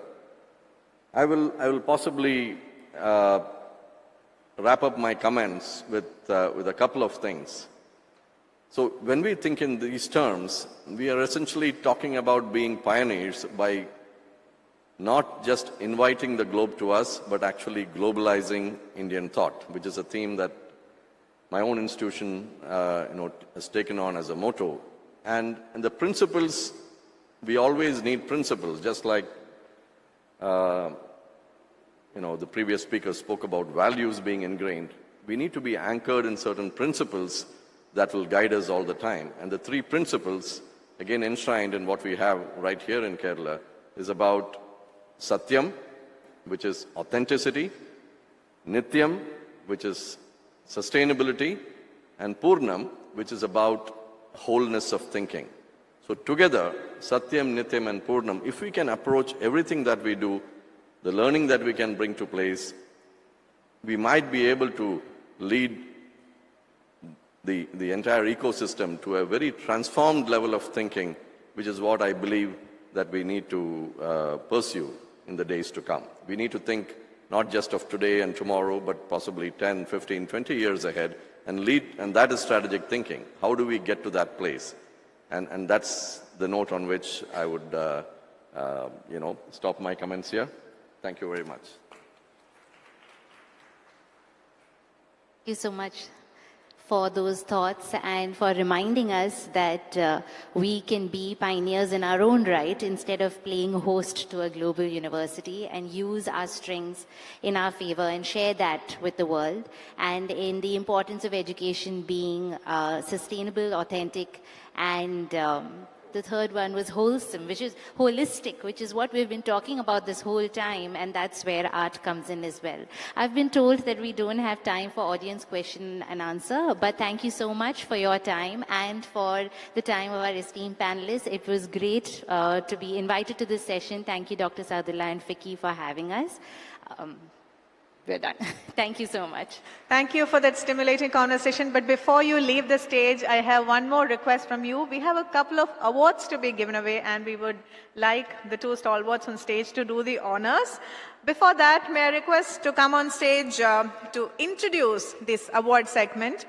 Shri A. Gopalakrishnan is already here. Mr. Savio Matthew, Mr. V.K. Nandakumar, joined by Dr. M. Sahadullah, of course, from FICCI, Kerala chapter. They're going to tell us briefly about how these awards were instituted and how the jury came to these decisions. Can we have a cordless mic handed over to them, please?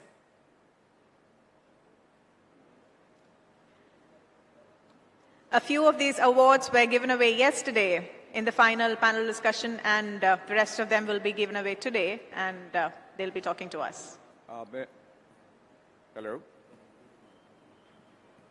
Mr. Savio Matthew, if you're here, please do join us on stage. Mr. Savio. Mr. Savio here. Please come to the stage. All right, just a couple of words about the awards which have been decided by FICCI last year under the leadership of Mr. Deepak Kaswani. It was given. And this year, the subcommittee chairman was Mr. A. Gopalakrishnan. And he's here. He will explain 1 minute about the award and the jury system. And after that, we will discuss. Thank you. Thank you for listening.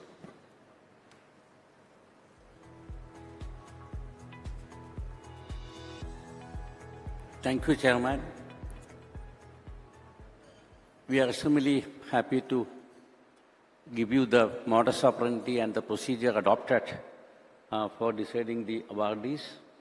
we have constituted a committee of eminent and erudite scholars, Mr. Rajamanikyam, Mr. Rajesh Nair, Deepak Ashwani, and we have received or rather invited nominations from various sectors of industries, service, banking, non-banking finance company, healthcare, education, and under each sector we have divided that into 2-3 categories: large, medium, and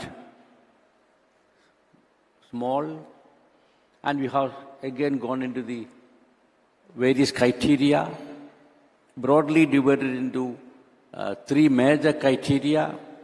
The first criteria was definitely the innovativeness or the ideas or the theme in which the organization is functioning and operating.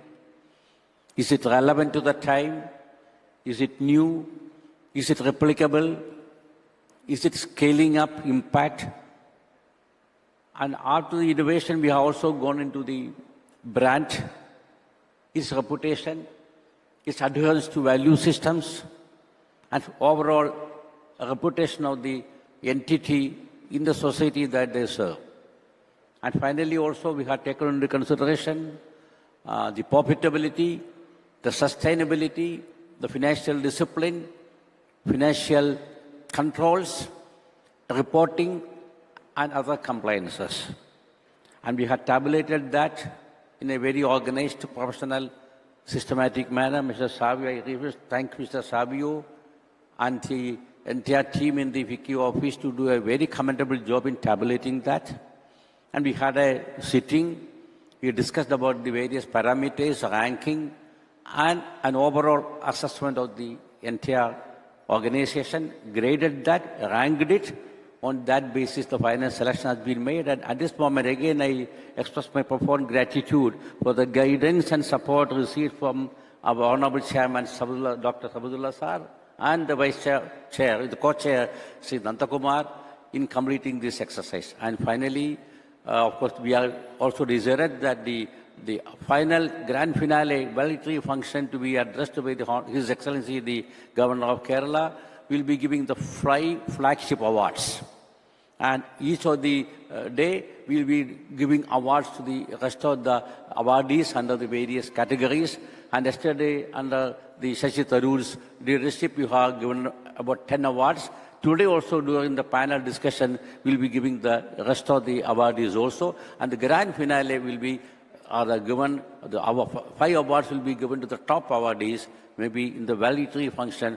So I request each and every one of you to be participating in the last session also, so that we are able to encourage and motivate and support quality and performance and whatnot, and excellence. Thank you very much. All right, ladies and gentlemen, we have 2 awards to be given away in this segment for the best engineering college as well as the best B school. I request the honorable delegates on stage, speakers on stage, Sri T.P. Srinivasan and Professor Sauvik Bhattacharya, to do the honors. The first award for the best engineering college goes to Muthoot Institute of Technology and Science. The award is being presented by Sri T.P. Srinivasan. For the best engineering college, the award goes to Muthoot Institute of Technology and Science. We request a representative to come on stage and receive the award from Sri T.P. Srinivasan.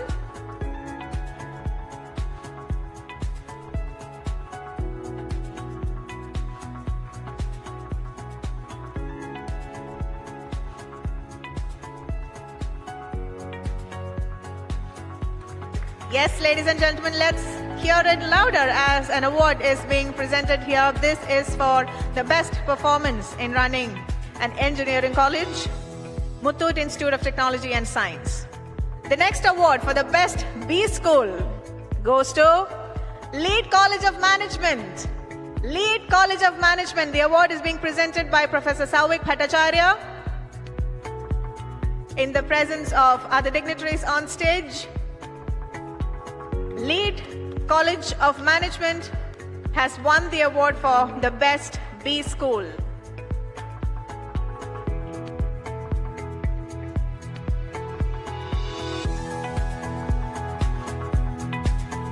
hearty congratulations to both the institutions for winning the award.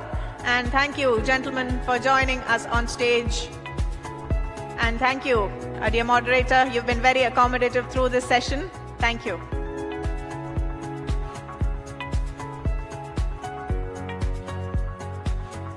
It's now time to introduce our next session, which is about turning dreams into dollars. We are now going to delve into the dynamic world of startups where dreams and innovation converge to shape Kerala's future. We know that there's been a surge in entrepreneurial spirit and also an enabling environment in the state of Kerala, and the Kerala startup landscape is thriving. So how are they turning their dreams into dollars, propelling our state into the journey of transformation that we've been discussing about? It's my pleasure to bring on stage as the moderator and keynote speaker for this session, Shri M.G. Rajamanikyam IAS. He is the Commissioner of Rural Development and he's also the Special Secretary to Government of Kerala, a renowned civil servant, and particularly for people of Ernakulam, he needs no introduction. He's been our district collector and has done stellar work in that capacity. Beyond his responsibilities as the collector, he showcased great humanitarian work as well, particularly with the initiative of Unboard Kochi, someone who's known to care for people beyond roles and duties.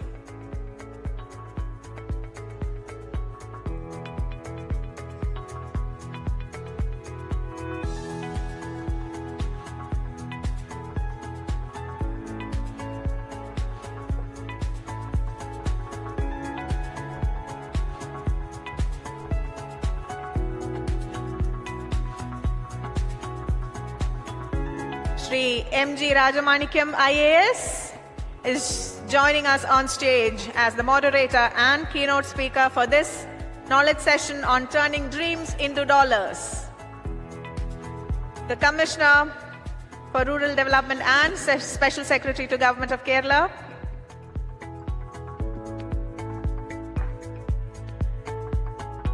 Joining him on stage as a panelist, Shri Sharif Kottapuratha, a veteran of the IT industry with over 40 years of experience, the founder and chairman of Rebar Financial Consultants, a financial advisory and wealth management firm. Also, he holds several patents in software engineering as well as distributed computing. Hearty welcome, sir.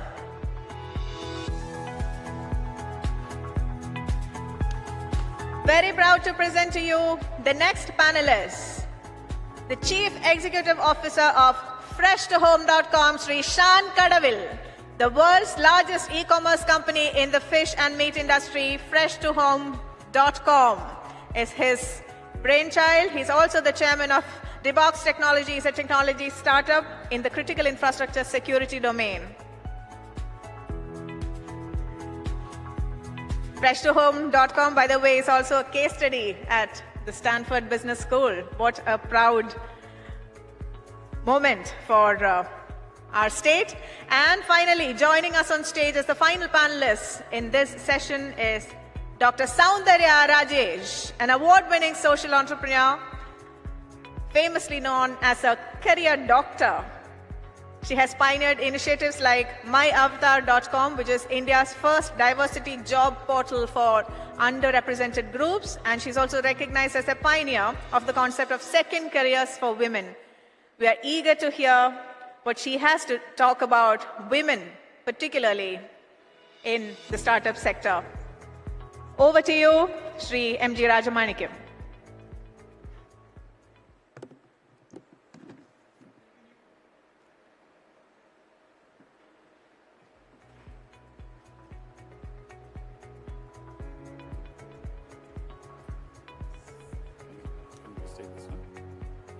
Okay.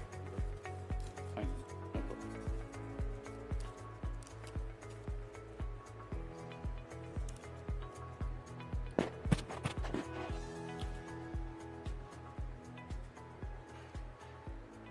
So good morning, all of you. In fact, we are in the wrong timing during the tea break. So I construed this is because of the tea break, everyone is out, not because of that we are speaking. In fact, I would like to express my very sincere thanks to Dr. Sagadullah. He's a very, very wise man. Today morning, actually I'm supposed to attend a valedictory section.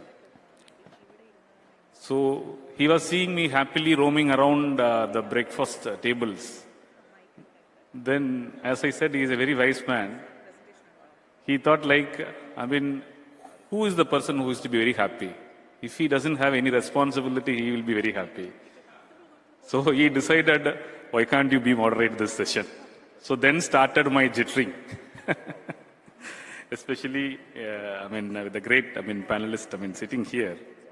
Indeed, it's a very, very great privilege for me and pleasure amidst a group of individuals, in fact, with dreams as vast as horizon of possibilities lie ahead. In fact, the topic in which we are going to discuss about, our panelists going to discuss about is to dreams into dollars. In fact, the heart of every entrepreneur's dream, turning dreams into dollars. That would be the heart of every entrepreneur. In fact, my moderator session, actually we plan to have the session like that. I will speak 3-4 minutes, setting the context of the speech. Subsequently,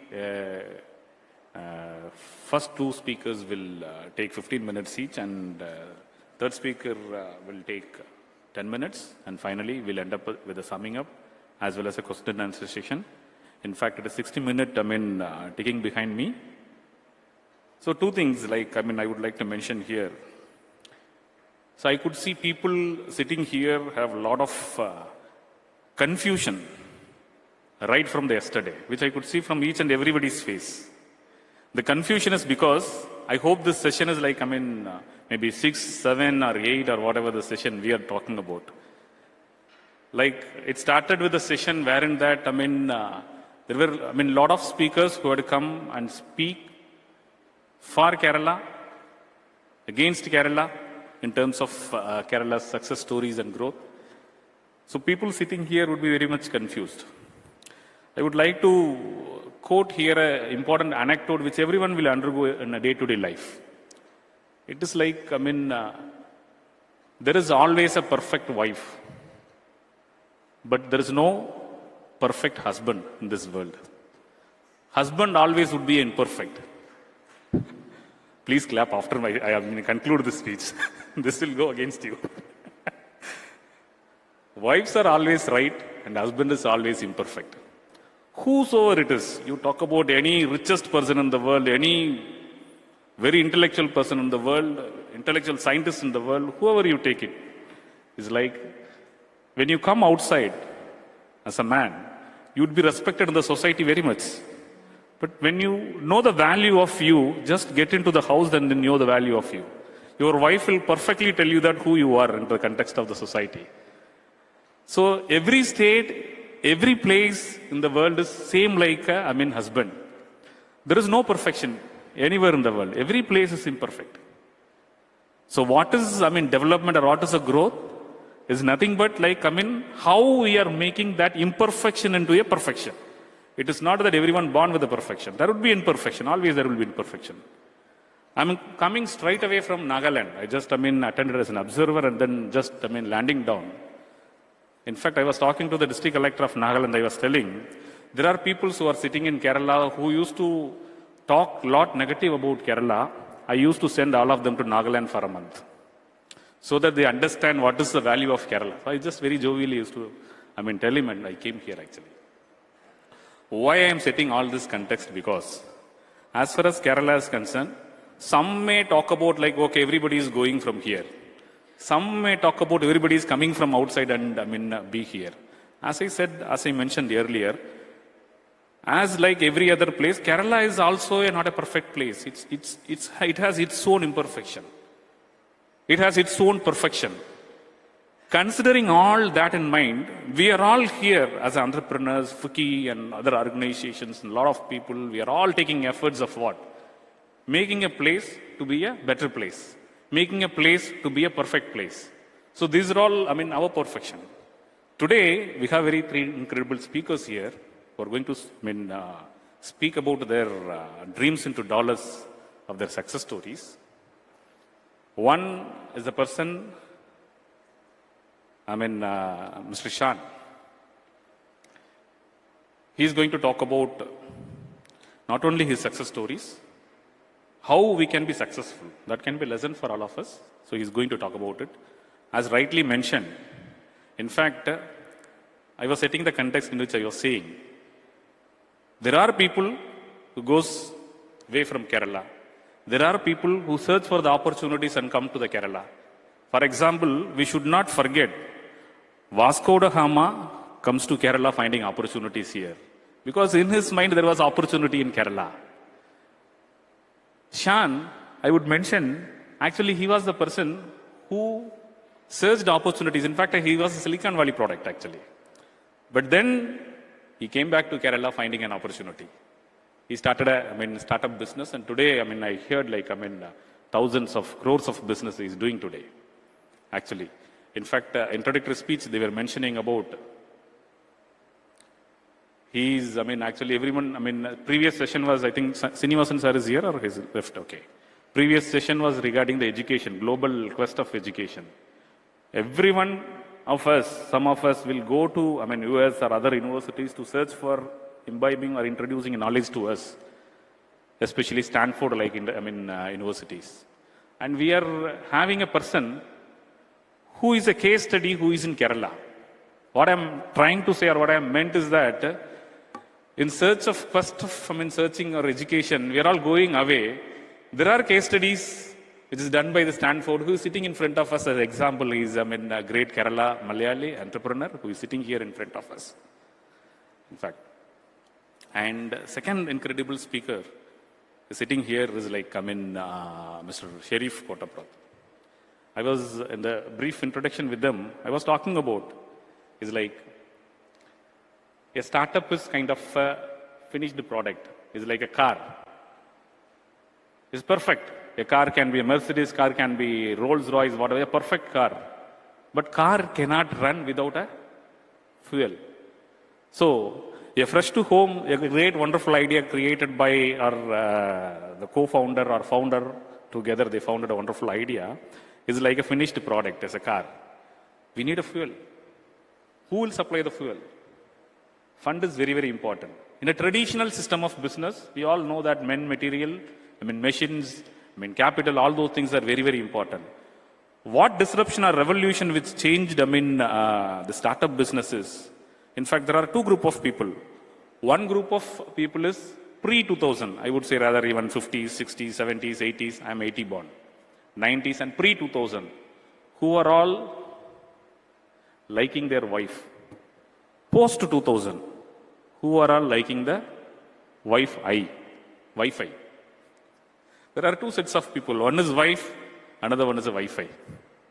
Why I am mentioning about Wi-Fi? Today, no person in this world now, at this point of time, whether it is a pre or post-2000, cannot live, without any app.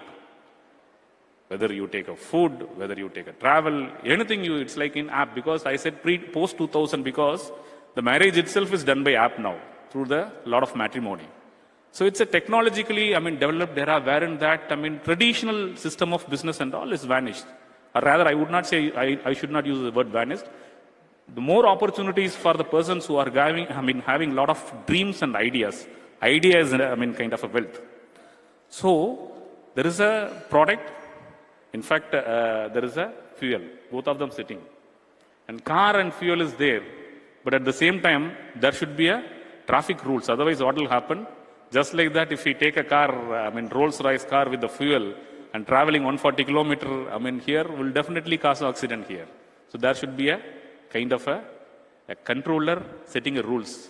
That is a third speaker who is sitting here actually. He's going to talk about the sustainability, ESG, and she's one of the very famous women entrepreneur, sitting here. We are having that third speaker. In fact, three of them are, in fact, going to speak about a startup, how a dream can made into a, dollars. In the sense, not necessarily in monetary terms, but in terms of how we can make challenges into the opportunities. That is what it is meant, dream into a dollars. How the challenges into a, opportunities, that is what they are going to talk about through their success stories. Without, having much of the time I'm taking, I would love to, leave the stage to three of them. First, I would like to, request Sri Shan, Fresh to Home, CEO, to talk about his experience, his success stories, and what kind of ideas or things he can give it to the audience and the society. In fact, one small introduction and just, leave it to him. Hope, most of us here are Malayalis. So I had I'll take a liberty of speaking in Malayalam at this point of time. A Malayali, Malsyam kalikkadirikkan pattilla, meen kalikkadirikkan pattilla. Nobody can live without the fish. You know, the Fresh to Home today, 1,000 crores of business, not started because of a business as such. Shan wanted to have a good fish. The quest of searching spices landed up Vasco da Gama here. The quest of searching a good fish landed up a Fresh to Home here. So with this, a small introduction, I would request Shan to speak first. Thank you so much.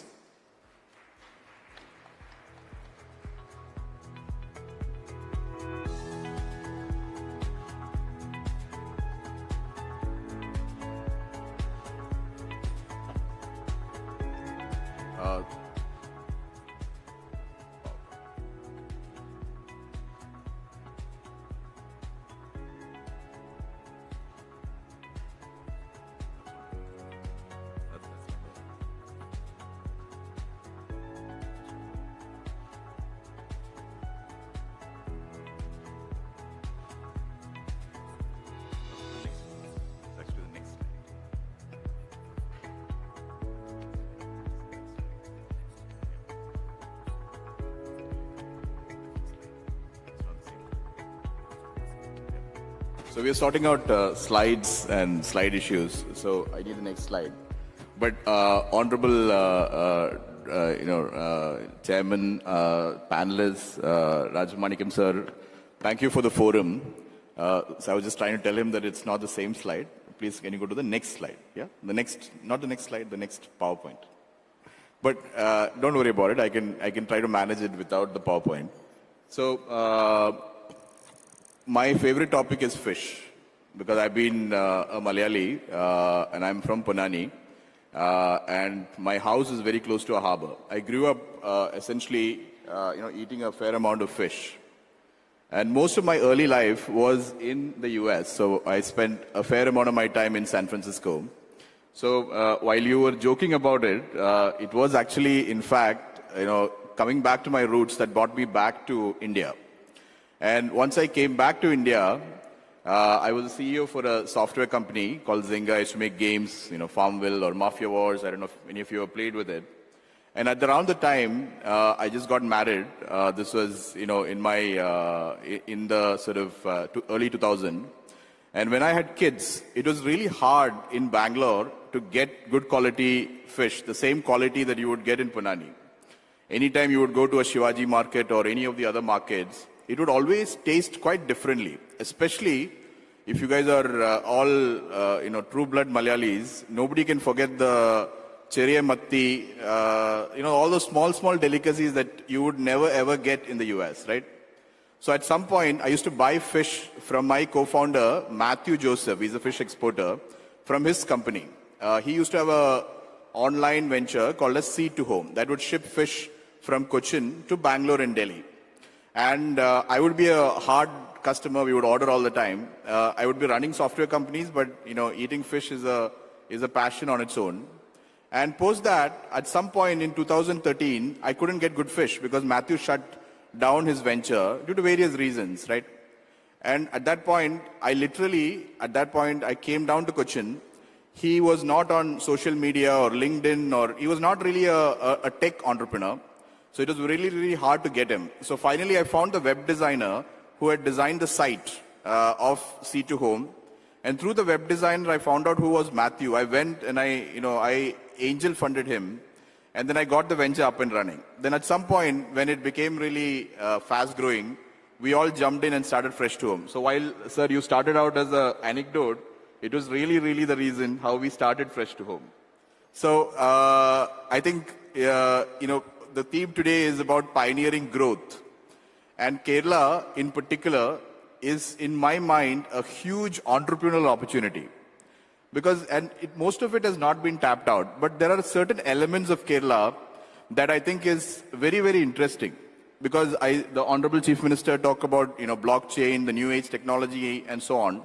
And those are all relevant new age areas that we are getting into. But at the core of it, if you look at sort of the biggest areas, right, as an entrepreneur, I tend to look at opportunities, right? I tend to look at how large a market is. And if you look at sort of the areas that all of us as Malayalis are quite familiar with, right? Fish, coffee, banana, some of these categories are some of the largest exported from India in general, and we are familiar. So there is one aspect of familiarity, right? Whether it's Ayurveda or all the huge opportunity in front of you. The important thing is that it is not tapped into properly. So I haven't seen, the biggest sort of, new age consumer tech brand, interestingly, is not from Kerala. But, there is, Vadam and a bunch of others who are doing it. So there is a huge amount of opportunities and in multiple different areas. Since you guys are just coming in and it's between lunch time, I thought I'll wake you up and ask you a few questions. So we are talking about fish. So I asked Mr. Rajamanikyam, some high-level questions around GDP and what are the numbers. I'm an entrepreneur. I don't know any of these things. I only know my numbers. So I asked him to get some guidance. So the first question was, all of the latest movies that you would see, right? Pathans and, all the new movies, he told me was about $2 billion US. Do you think the Indian fish industry, is it bigger than that or smaller than that? Just because I think we have to, wake up a little bit, can you just tell me, is it bigger? You just say yes. If it is smaller, say no. Can all of you guys tell me? Just raise your hands if you think it's bigger. Okay. So you think that fish industry is actually bigger. All right. That's great. So it's bigger than $2 billion US. We've established that. The Honorable Finance Minister in her budget speech had mentioned that the railway budget for India was $30 billion, 29 point something. Do you think the fish industry, is that bigger or smaller than that? Raise your hands if you think it's bigger. Okay, there are less takers this time around. People are a little skeptical, but I see 4 hands. It's actually much bigger. So it's bigger than $30 billion, which is about 2.5 lakh crore Indian rupees, yeah? So let's go to the next step. Kerala's GDP was, sir, you said $140 billion US. Where about? 11 billion. In that range. Is it actually, is it actually bigger than that? Okay, it's actually not bigger than that. Nothing is as big as Kerala. That is the moral of the story. But it is very close. It's about $50 billion US or 3 lakh crores. So the things that we take for granted, things like fish, things like coffee, things like banana, things like, all of the stuff that India is the largest from an exporting standpoint are really immense opportunities. And so some of the things that, I wanted to talk through is that as we think about pioneering growth in Kerala, the first thing to realize is what are we sitting on? We are sitting on a really amazing pile of opportunities, right? And we take it for granted because we see it. We go to the fish market every day. Everywhere you go around, there would be some fish guy selling it. So we tend to think that this is, a day-to-day affair. But these are incredibly large business opportunities. So I'll start with a few areas. The first is really around team, right? How do you harness this business opportunity? The first is really around team. And I talked to you guys about Matthew and how I found it. So finding opportunities and monetizing them requires a really amazing team. I was fortunate to have people like Matthew as a co-founder. The folks that you studied with me, Jayesh, who is my classmate, who is another co-founder. So we founded the entity together based on trust in a team. And I find that as a true blood characteristic of any Malayali. So I'll give you an example. I was in Jizan in Saudi Arabia 2 weeks back. And this is, if you guys don't know, it's some remote part of Saudi Arabia, but it has got the highest fishing resource. And we are trying to crack Saudi Arabia right now, right? We are trying to launch in Saudi Arabia. We're trying to figure out how to launch Saudi Arabia. And I was thinking that it will be, how do I start? Because in the true strength that we've created in Kerala and other parts of India is our sourcing strength. We are in pretty much almost all of the large harbors. We use technology to do sourcing. I was thinking, how do I crack, the same thing in Saudi Arabia?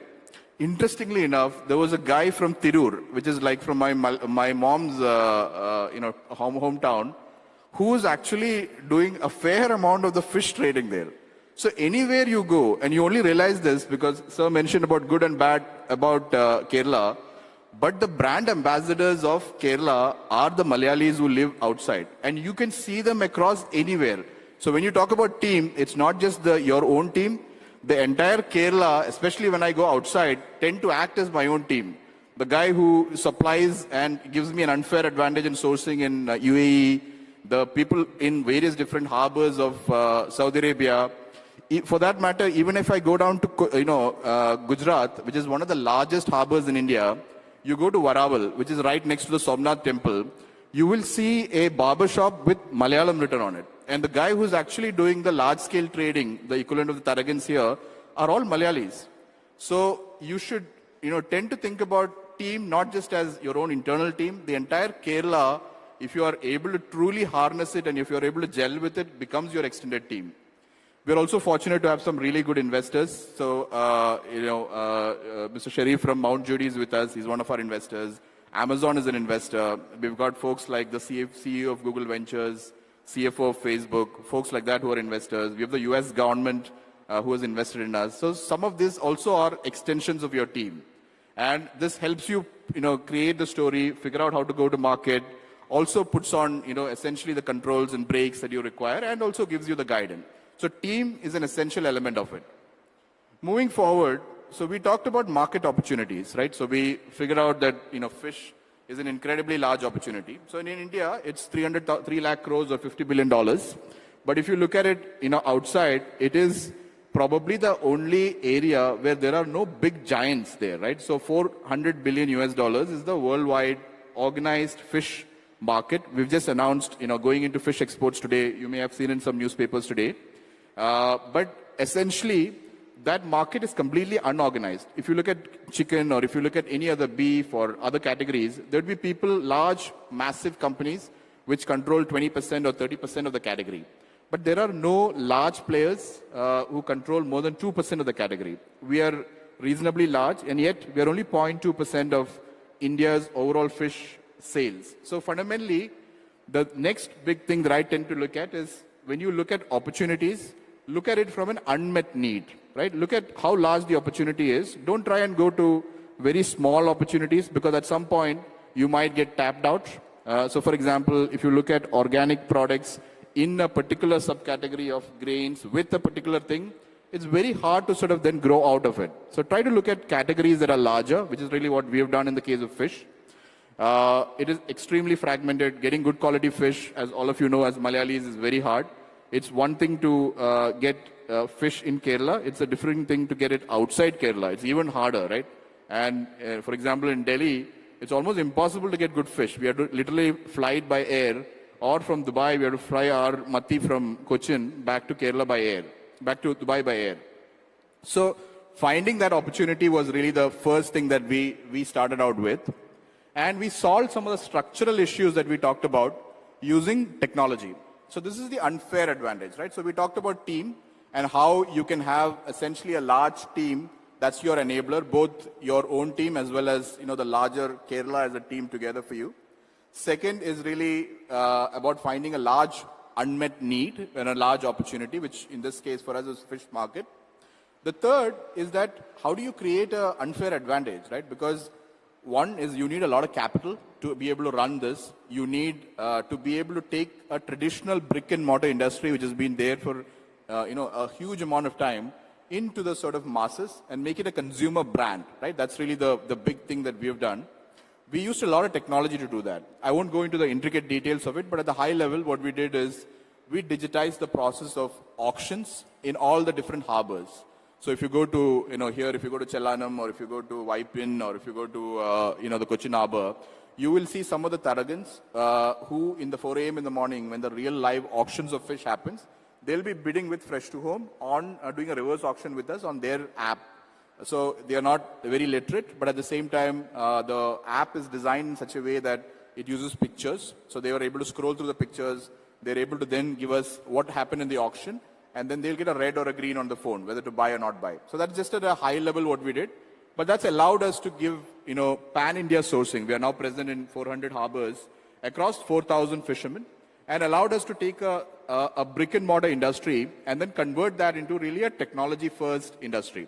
That's a key aspect of what we did, right? That's a big unfair advantage. And we have real-life infrastructure, right? We have got about 20,000 employees. We've got, large warehouses, presence in 140 cities. So there's some real infrastructure, but most of it runs on technology. The next big thing, and this is something that, traditional players have known for some time, but building a trust is the next big advantage, right? If you want to be the ambassador of Kerala and if you want your product to speak for yourself, you have to build a brand. So what we have done is to build a brand in fish, meat, poultry, ready to eat. We have used a lot of brand ambassadors like Ranveer Singh. And using this, we have created an unfair advantage in terms of creating a brand. So we do now about 30,000 tons of produce annually, fish and meat, to about 140 cities across 2 million consumers per month. So basically about one order every second. And along with that, about 7 million liters of milk. So this is all free from antibiotics, free from preservatives. So essentially what I'm used to eating with my hometown in Edappal and Punnani is really what I wanted to give the consumers. Matthew and other co-founders together, we have now really made that into a reality. But at the end of the day, all of this is not, all of this is not kosher unless you talk about the value creation from this, right? There is a fundamental purpose, and there are some numbers and slides that you see there about, how many jobs that we give and dependence and how much food we reduce. But I'll give you a very practical example. When I was running my corporate stint as a CEO for a number of the largest software companies, whole flexi time was a big deal, right? We were trying to get more women into the workforce. We are looking at flexi times.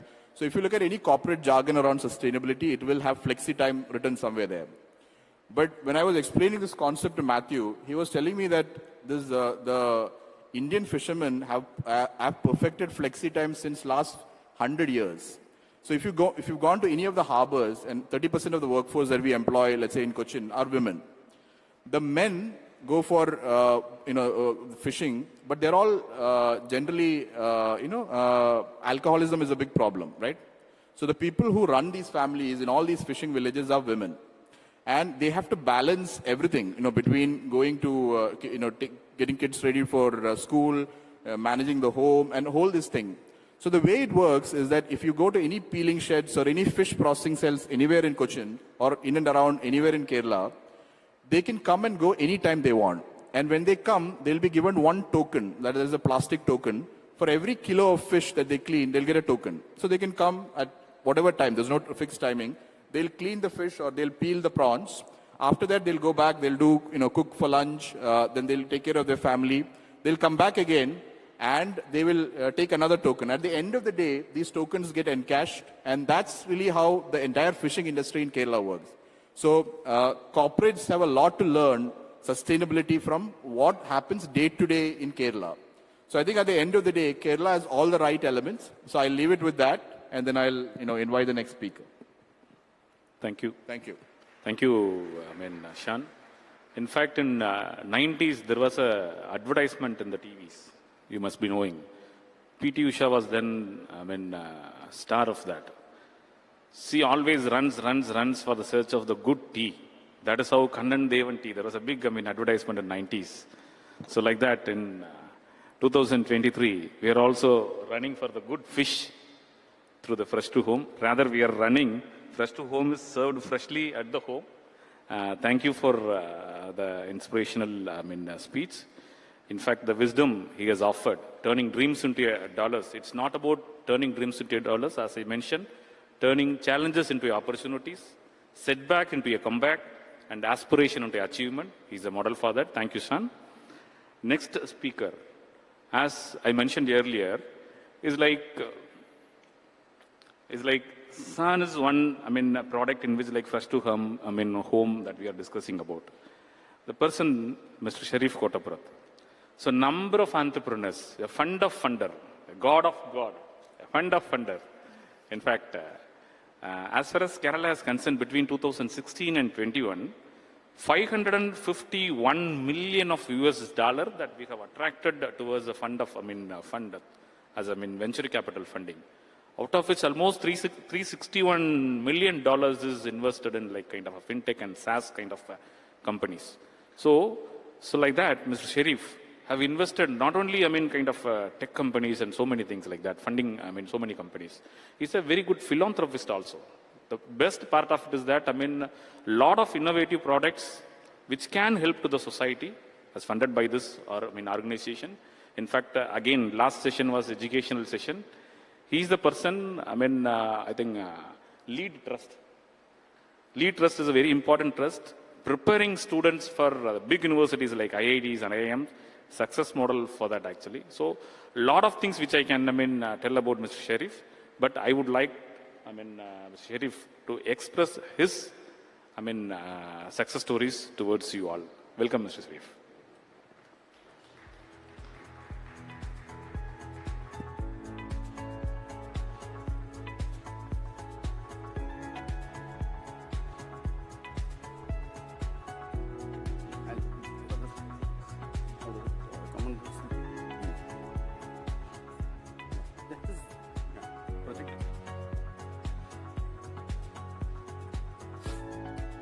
So good morning to everyone present here.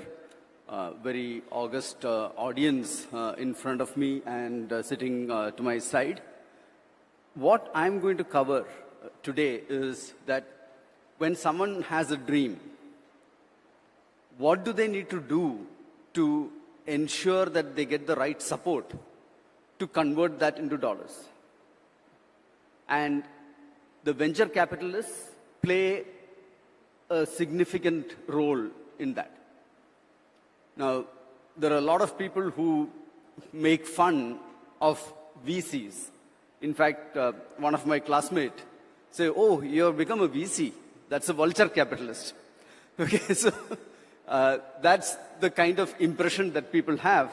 They don't realize the importance of not just capital, but the mentoring that the venture capitalists do, the kind of connects that we are able to give to various organizations so that they can grow, the kind of corporate governance that we enforce on these companies so that they don't go astray and they remain, in the right, this thing, following all the rules and regulations and so on.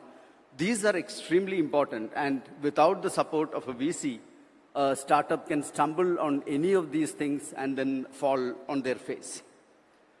Okay. And I want to spend some time talking about what are the kind of businesses that VC funds find interesting. Okay. I've coined a term called the 6 Ps that we look for when we want to invest in a company. It may sound surprising, but in about 3 years, we have got about 1,800 requests for funding. Okay. That's more than 2 requests per day, even if you count every single day as a working day. And we have to filter from that and then come and identify which are the businesses which first will give returns to the investors, because a venture capital fund is, we take responsibility for the money which has been invested in us by others to make sure that that money is utilized properly, they get a good return, and they get that with a good conscience, in the sense that their money is not being utilized for things which are harming the society or degrading the environment and so on and so forth. Okay. So the 6 T's that I'm going to talk about, first and foremost, some of these things obviously you will find it in the Fresh to Home presentation that Shan gave, because these were some of the things that we looked for when we invested in Fresh to Home also. So the first and foremost thing that we look at is the team. And I'll come to the details of that. Then the total market size that can be addressed by the idea or by related ideas that the team can bring. Again, something which Shan had mentioned. We also look at timing. Is the time right for adoption? Because we typically invest in things which are disruptive, which change the way things are happening in the world, right? So you come up with a very good product, but ahead of its time, that product will fail. So the product or the service also should match with the growth in the thinking of the consumer or the spending power of the consumer and the social acceptance of that particular product or service. So that timing becomes important. What is the traction? The product, is it gaining acceptance from the customers? Is it, are they able to grow? That's an important aspect. What technology has this company used which differentiates them from others? Do they have unique IP which can set them apart? Do they use technology in such a innovative way that others will find it difficult to catch up with them? These are some of the things that we look at. And ultimately, the thesis. We have taken money with a certain promise. And we have taken money for, after forming a team which has certain expertise, certain, strengths. Does that complement what the fund, what this particular startup is needing and what this startup is doing? So these are some of the things that we look at. So first, let's look at the team itself. So the team should be strong in terms of their ability and these things. We'll come to the what is strong, this thing. And passionate about the thing that they're doing. Do they have a clear vision on where they want to go? Do they have the relevant experience to pull off that vision? And is the team comprised of people who are providing complementary strengths, right? So if you take the example of Fresh to Home, you had Matthew who had all the expertise in sourcing fish and how to preserve fish and so on. And then you had Shan who came with the experience from the technology perspective and ultimately the taste perspective also. What do we look for in the founders as individual attributes? We look at resilience. Every startup will go its peaks and troughs. There will be times when the founder is going to sleep thinking, am I going to survive another day, right? So are these people resilient enough to go through those stresses, those troubles and so on? Do they provide leadership to the people that they employ? And are they able to motivate them to, to perform to their fullest extent? Are they adaptable? Because market conditions can change anytime. Whatever assumptions you had in the beginning, you may suddenly find that everything gets shifted overnight, like what happened during COVID a few years back. So are they adaptable enough to reorient their startup based on the new realities around them? Okay. So I'll take a few examples other than Fresh to Home. Otherwise, it will become like an extended presentation of Fresh to Home. So we have invested in a company called 4Base Care. They do testing of cancerous tissues, to see what genetic mutation has happened. And they take clinical data and then match the two to ensure that over a period of time they build up a database where, given the mutation that they've identified, they can suggest to the oncologist that this particular treatment methodology might give you the best results. Now, the oncologists may know this from their own studies, but in addition to that, over a period of time, as we use artificial intelligence and machine learning, we'll be able to come up with better and more accurate predictions on how a particular treatment will behave on a specific cancer patient, right? And this is set up by two persons, Hitesh and Kshitij. They were molecular biologists, researchers in molecular biology. Then they decided that they want to concentrate on cancer, oncology, this thing, and they started off this 4-base care with support from US. There's a US company called Illumina, which is a leader in genetic, mutation, the gene analysis, genetic analysis. So they've been funded by them, incubated by them, and we have provided them funding to, take it forward. There's another company that we've invested in, again, a medical device company called Inaxel, which has come up with devices where, premature babies born with respiratory disease syndromes can be treated even if there are no NICUs available. They can be treated in a maternity home. They can be given treatment while they're being transported to wherever they were born to a specialized hospital and so on. So, and this, a good team is the single most important. I mean, if this is not there, even if you score very high on the other 5 T's, we will not look at that company. Sometimes companies are started with a single founder, unlike Fresh to Home. And this is a risk, because now we are at the whims and fancies of one person. But still, if the other things are strong enough and that particular individual shows the capabilities that we have listed here, then we may still go ahead and make an exception in that case. And domain expertise is certainly a very important aspect. Next, we look at total market size. Rajamanikam sir, if I'm overrunning on time, please tell me. You need a one day, and actually rather we need a one day to hear about you, but I mean, it would be better if we have 2 minutes for you. Sure. So then I'll go quickly. Okay, so on the total market size, again, it was mentioned, unless the market size is large enough, unless there is a clear value proposition that you provide to this market, which differentiates you from others, then, that's something that we don't want to look at.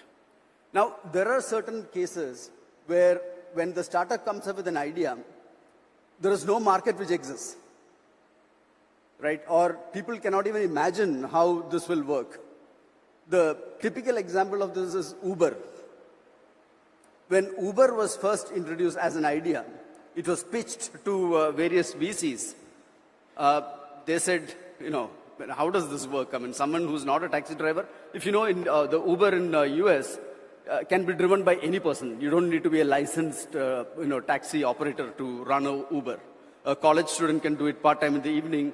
I can even, even on the way back from office to home, I can take Uber rides if I register myself with Uber and so on.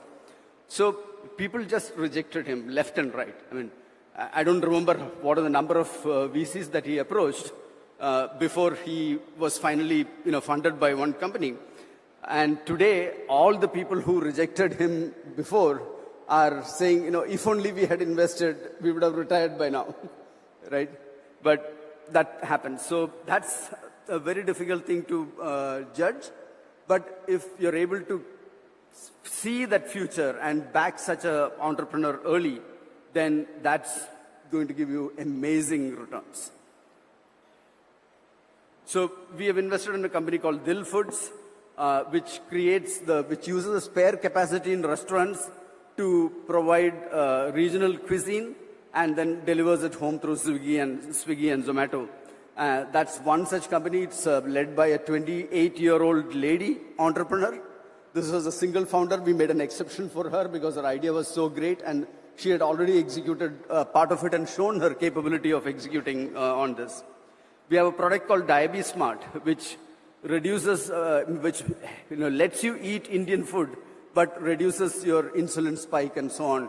And look at the market for, how many diabetic patients India has. And so it's a huge market that we are looking at. Okay. Some traction. So the product market fit, as we call it, is what the startup comes and says that we have a product which fits the market, which is what the market wants. So we go and validate it with customers. We talk to their customers, we interview them, we find out what benefits they actually foresee from it, what kind of money they're willing to pay for it, and so on. And then the revenue potential, we judge the revenue potential on that. So if there is a scalable business model which shows how they can scale up and give bigger numbers, more production, more service, whatever be the case, that's a viable growth strategy. And if they have a realistic roadmap, then we go with that. We have a company called Internshala, which provides internships to the final year or the pre-final year college students, and that's one such thing which has got a huge. It's the world's largest internship platform. Technology. If there is a unique and innovative technology, it shows strong intellectual property, robust technical architecture, and their team is tuned for high-quality product development, then we will go with it. An example we have is of a video analytics company which can take a dumb camera, use software which is hosted in the cloud, and identify things like smoke, these things, fighting which is breaking out within your property, how many cartons are loaded into a lorry, how much queue is building up in a Starbucks or a coffee shop so that you can open new counters, and so on and so forth.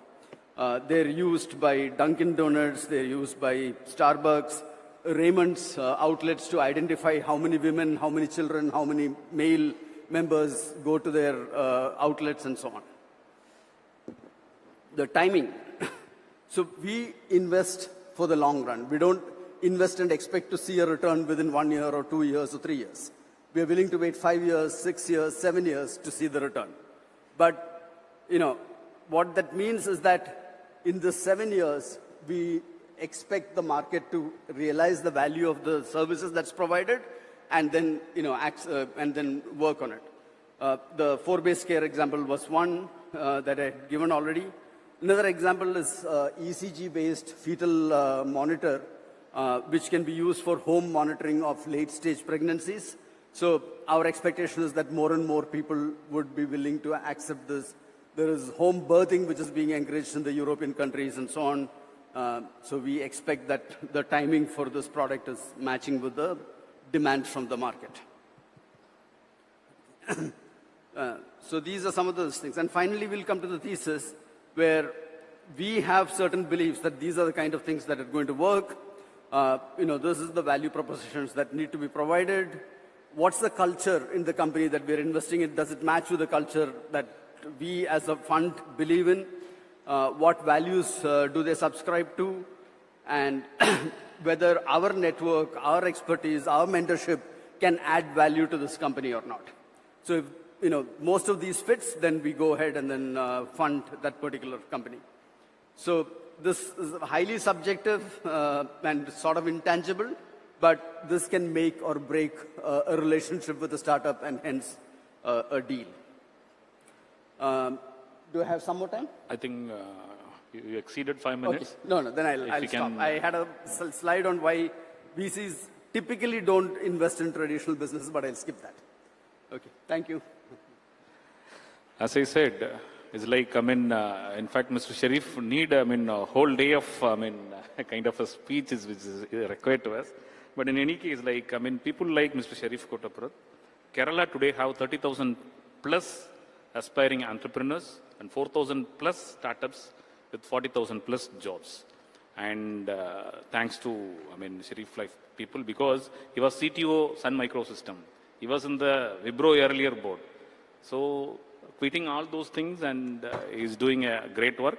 Only one thing, last thing about him, he said VC is a vulture capital. But VC is a vice chancellors. In UK parlance, chancellor is a head of treasury. So he is a vice chancellor, investing in a right place, so as to create value for the funds and value for the society. Thank you, Mr. Sharif.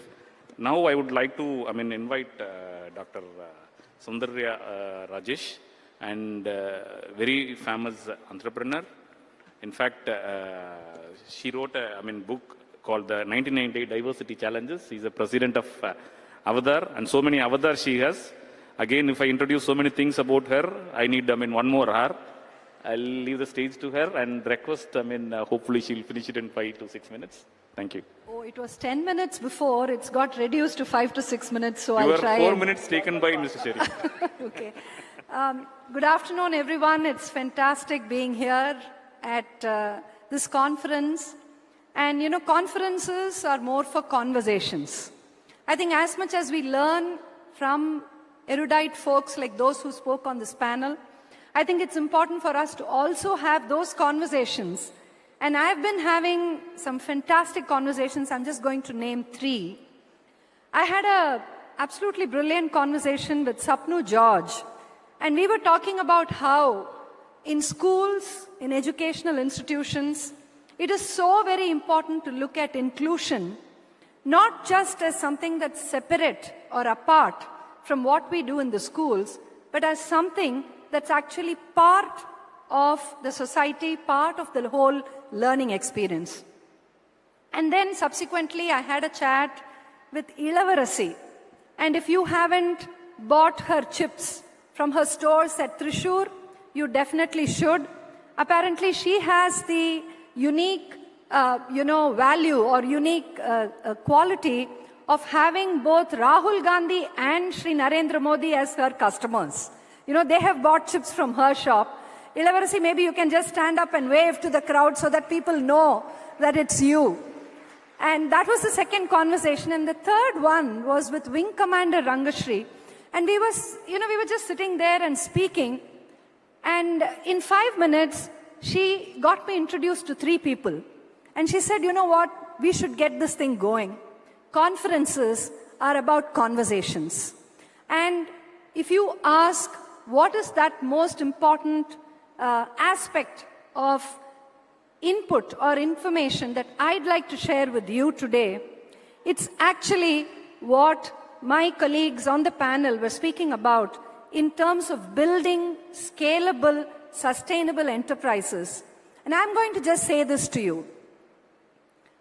In our country, women have exceeded the count of men when it comes to the population. The birth rate of women has exceeded that of men. And so we should say that the Beti Bachao part of whatever we've been doing, yes, that has been working well.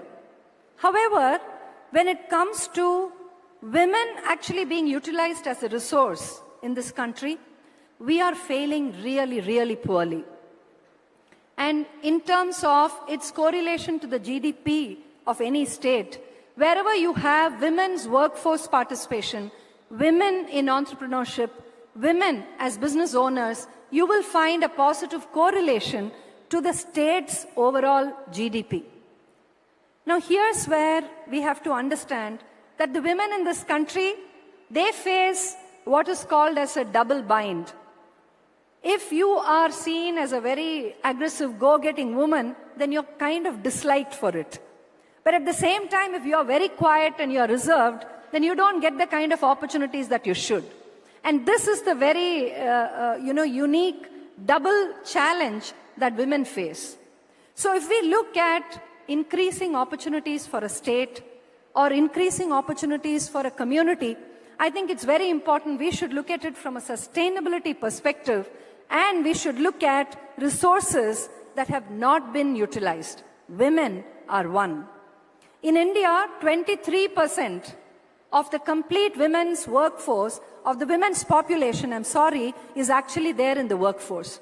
And this, ladies and gentlemen, is not women like you and me who are, attending conferences in Grand Hyatt.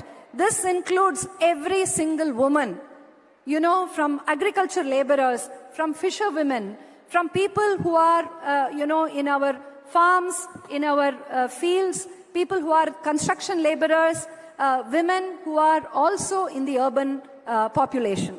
All of that put together is 23%. So can you imagine the huge amount of, neglect, wastage that's happening to a truly precious resource of this country? And that happens to be women. My own story is, very similar to this. I began my career as a banker, and within 3 years, the 3 M's happened to me: marriage, maternity, and motherhood. And once that happened, I had to take a break in career. And when I took a break in career, I was looking at, probably entering back into the workplace when I thought that the time would be right. And I needed one thing. And Shan, you spoke about it when you were talking about the fisherwomen: flexibility. Flexibility is the oxygen of women's careers. You provide flexibility to a woman and, you're saving careers at least 50% of the time.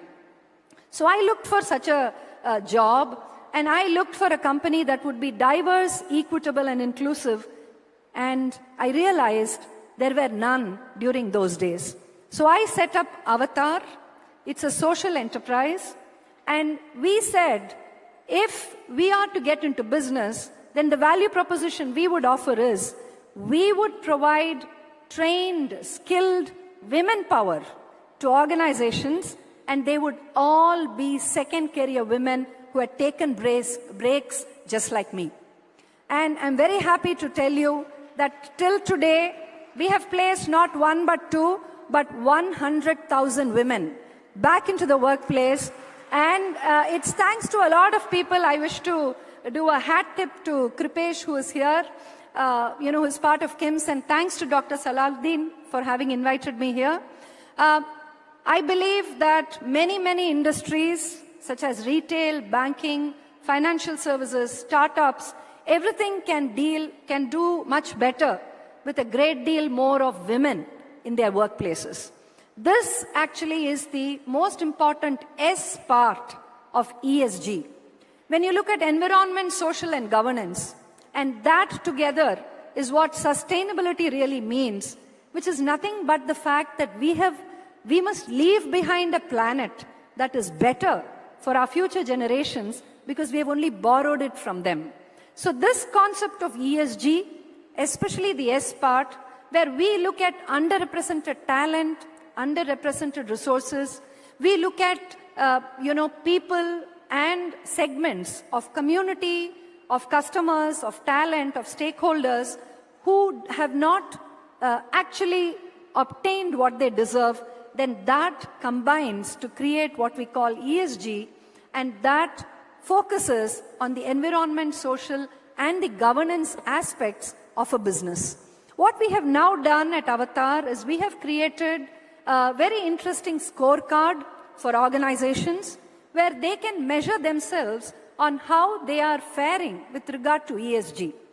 Are you really doing the best you can for your planet? Are you really doing the best you can for your community? And are you doing your own business in a way that it would be sustainable and it will outlast you, and it will probably deliver true value to the communities that you wish to serve? So this really is the work that we do at Avatar, and my request to FICCI and to the August panel that I'm a part of, I think it's important to look at inclusive capitalism. I think it's important to see that we do not, shred every aspect of what is good in order for us to make, that extra EBITDA. I think it's very important to look at planet, people, and profits, and believe that this is what is going to take us to the 6 trillion, 10 trillion, 20 trillion economy that India is absolutely poised to reach within the next couple of decades. With that, I truly thank everyone from the organizing committee at FICCI for having invited me to share a few thoughts of mine. Please visit www.avatarinc.com. That's www.avtarinc.com. And you will have a lot of resources on how you can create diverse, equitable, and inclusive systems within your organization that not only help you be a very fond company that everybody loves to do business with, you will also create a company that's truly sustainable in the long run. Thank you so much, and best wishes to Kerala. Best wishes to everyone here to create sustainable business. Thank you. Thank you, Dr. Soundarya. In fact, in a matriarchal society like India, it is not that men is powerful. Men want to show himself as very powerful. Not because of that he is powerful, but if he allows women, he will surely defeated. So that is the reason why that, because especially when somebody has have that inferiority in mind, so definitely they show us arrogance. So that is how the society as a matriarchally we developed. So we always, believe that women is powerful, and everyone, those who married agree to that. And in fact, Dr. Soundarya is running a project Putri also, which, empowers underprivileged girls. It's a wonderful project he's, taking along. And with this, 3 speakers have completed, and we don't have much of the time for Q&A. I would rather request, 3 questions, one each to the, speakers, if you want to ask, if you can ask 1 question each to the speakers, we'll conclude the session. Over to you, please. A humble request, Rajamanikam sir. From here, sir, from the podium, can we make that as brief as possible, because we are standing in between 2 more sessions and lunch as well. I can finish it off with thank you, but still. Okay, in any case, since we are running out of the time, just, would like to, conclude the session. It's to be very frank, all the 3 speakers, I would rather say that they unravel the magic behind the transformation of dreams into tangible, thriving ventures. And with this vibrant state of Kerala, not only embraced, innovations or embarked innovations, but also become the nurturing ground for startups that have sowed unicorn and sunicorn like, sans fresh to home. In fact, the take on from this session is, so let's all, embark on this journey of discovery, learning from those who have not only dreamed big, but have also dared to convert those dreams into dollars. In fact, their stories ignite the spark and, pave the way for countless more success stories to be emanated or emerge from this, room. I wish all the best for all the speakers to still achieve a lot more and come back to Kerala so that together, we can grow in this pioneering growth along with the transforming Kerala. Thank you so much for the wonderful opportunity provided to us, FICCI, especially Dr. Sagadullah, Mr. Kripe's team. Everyone, thank you so much. Thank you. Thank you. Thank you, respected moderator and the panelists. May we request you to join us here in front of the stage for 1 group photograph to mark this moment.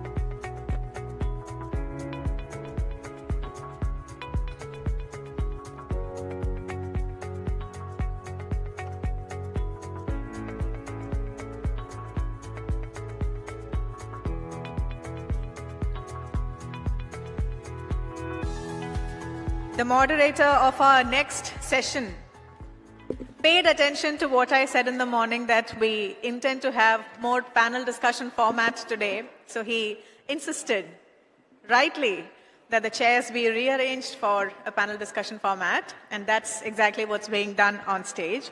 And ladies and gentlemen, our next panel discussion is about the fascinating intersection of retail and technology, where data and innovation redefine the way we shop. This is about the science in shopping.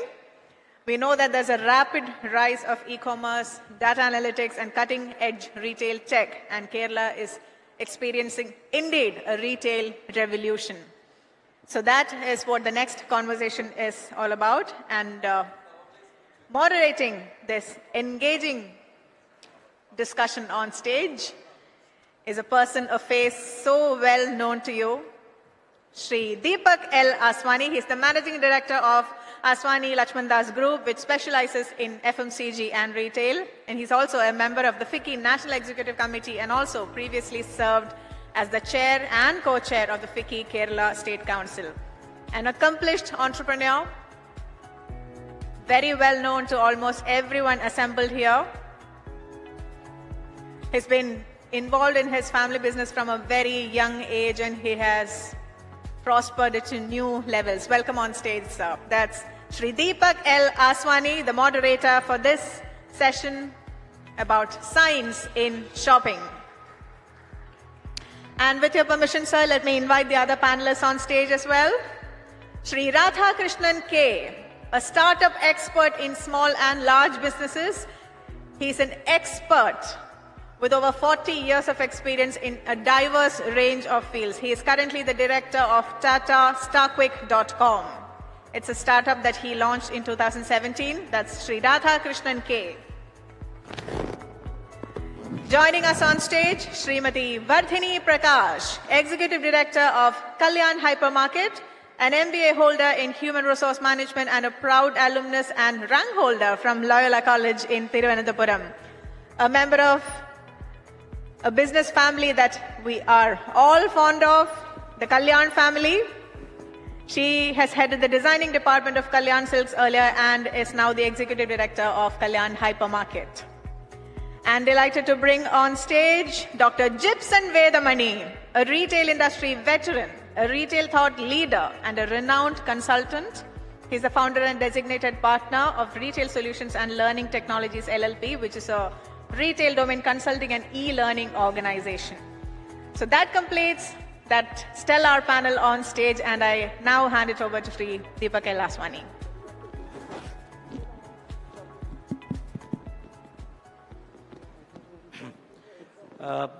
Very good afternoon.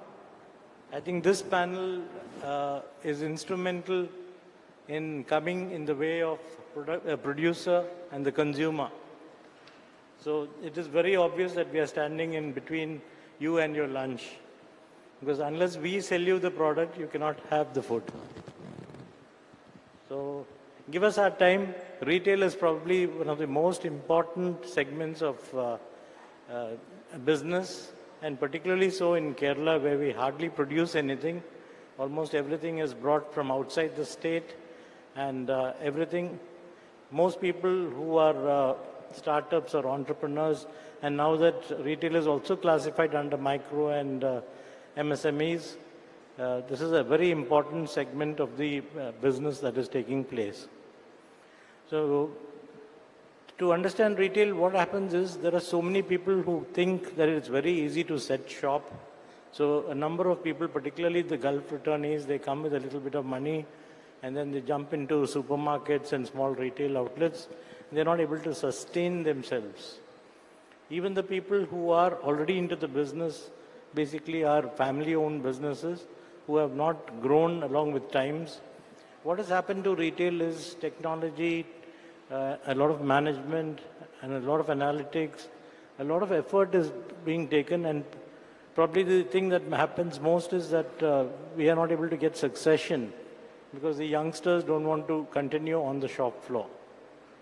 So it's not only limited to the business families, but it's also that we are not able to get attrition. We are getting a lot of attrition, so we're not getting people to work actually. So we are fraught with various problems, but I'll just briefly describe what is the science in shopping in India, and then we'll go on to the panel and we'll pick up their brains. So can we have the PPT, please?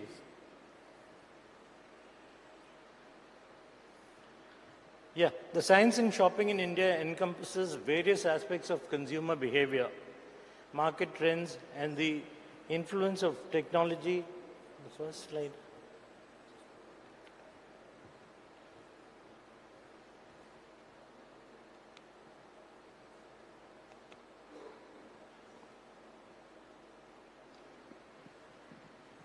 Yeah. In recent years, India has witnessed a significant transformation in the retail sector with the emergence of modern retail formats, e-commerce platforms, and the adoption of advanced technologies. One of the key factors driving the science behind shopping in India is the changing demographics and rising disposable incomes. With a population of almost over 1.4 billion people, India represents a massive consumer market with a diverse preference and buying habits. As more people enter the middle class and experience an increase in purchasing power, their shopping behavior undergoes a significant shift. I have a small video to show you.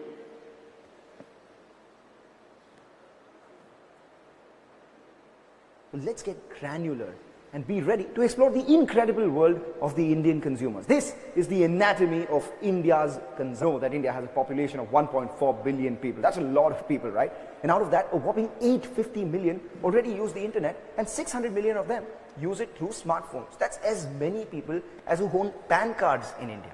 In fact, a whole host of them are pretty active online. We've got 450 million online gamers, 350 million people who do online transactions, and 185 million online shoppers. But here's the catch. Mature regular users like you and me are just 45 million. And that 45 million accounts for most of the online consumption. In fact, if you look at mutual fund investors and credit card holders, they belong to this mature online user pool itself. And that's where the fascinating facts about disproportionate contribution from a small clutch of Indian consumers lie. I mean, did you know that just 1% of Indians account for 45% of all the flight passengers that you may encounter? And only 5% of Zomato users are responsible for a whopping 33% of all the orders that are placed on the app. Even UPI, 6.5% of UPI users are responsible for 44% of the transactions. And that's mainly because of the income difference. Just 1% of Indians take home a staggering 22% of India's income.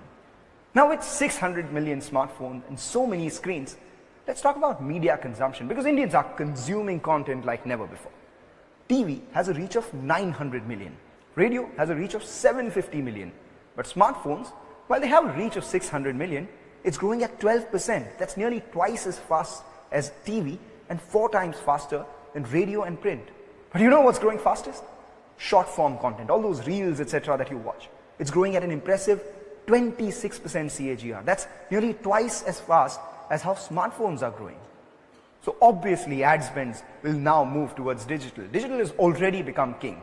They have a revenue share of 47% from all the ad spends that are made, and a time share of 46%. And the good old boy TV still holds a significant chunk with 32% revenue share and a time share of 40%. Let's talk about Indian shopping then. What are people buying online? Fashion takes the cake. 40 to 45% of online shoppers indulge in fashion. Electronics and general merchandise, that follows closely with about 20 to 25% each.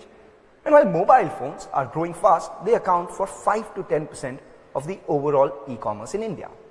E-commerce in India is growing, but it's still 7% of overall sales. And this compares with 14% globally. Online grocery sales have increased 4 times post-COVID, but still make up for just 1% of the market. And interestingly, over 60% of fashion shoppers in India come from tier 2 plus cities. India is a land of immense possibilities, a tech-savvy population, a thriving startup ecosystem, and an appetite for growth like no other. But also, it's a land of income inequality, too few accounting for most consumption, and possible growth saturation at higher income levels. A land of opportunities with a tinge of risks. That's the anatomy of the Indian consumer market for you. Well, isn't that a very complicated anatomy? And this is what every retailer in the country, the state, or every town has to understand. It's not as easy to be a retailer. This apart, there are a whole lot of government licensing and other issues that actually drag back a retailer. Apart from this, we've already discussed about the other aspects, that is the rise of e-commerce. There is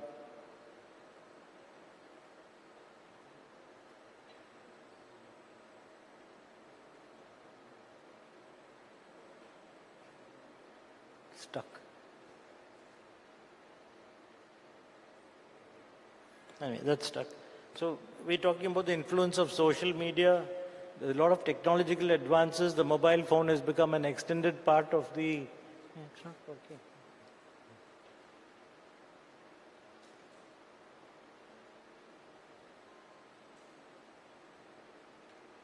Yeah, we're talking about the influence of social media. Everybody's on social media right now. A lot of technological advancements, mobile phones. There will be a lot of screens.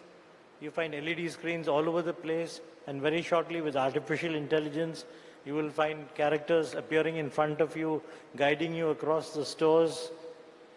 Data analytics is going to be one of the most important aspects. And in fact, in the US, most of the IT jobs are being taken by data analytics, and they're the most well-paid jobs because there's a mass of information which is not being analyzed, which cannot be analyzed because there is so much data. And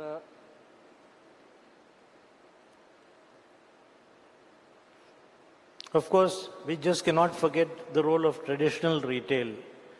All said and done, for all the technology, finally we will definitely go back to the neighborhood retailer who gives you the personal service, and he knows your requirement and also gives you free advice on the family also, since he knows the family more than many of the relatives do. So traditional retail is there to stay. So going back to my panel, and since we have very little time, I'd go straight to the expert, Mr. Radhakrishnan. Sir, you are an expert in retail, having spent so much time with all the biggies from Spencer's to Reliance and now with Tata's. And you're the wizard of online grocery retail. Can we hear it from you? Hello. I think that's too big an introduction.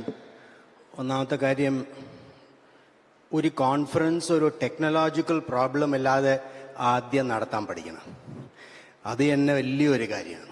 So technology and the human being are not sitting in the same room. We have to understand that man is getting aspirational. 40 years ago, and I'm taking something from what Surya Krishnamurti said in the morning, that it's about an inside out and an outside in view. 40 years ago, people would shop the way they would think. But I think people today are thinking the way they are actually shopping. The outside is determining the way my inside mind is working. And I think, personally, I think that's a very big problem. If we don't know what we want, then we will not get what we should deserve, right? And therefore, I think the online has to be ameliorated. It has to be taken in the context. As far as grocery is concerned, over the last 10 years, our GDP has been growing phenomenally. And I think the tide has risen. And there is aspiration amongst people. And people struggle. People are telling me that, online grocery is going to close down all the shops. Nothing could be further from the truth. I think it is wrong to say that e-commerce is going to blank out everything else. It depends on the category for which you're shopping. If you want to have an experience of a category, online cannot give it to you. When there is no aspiration in your mind about the category, then you will shop online, when you know exactly what you want.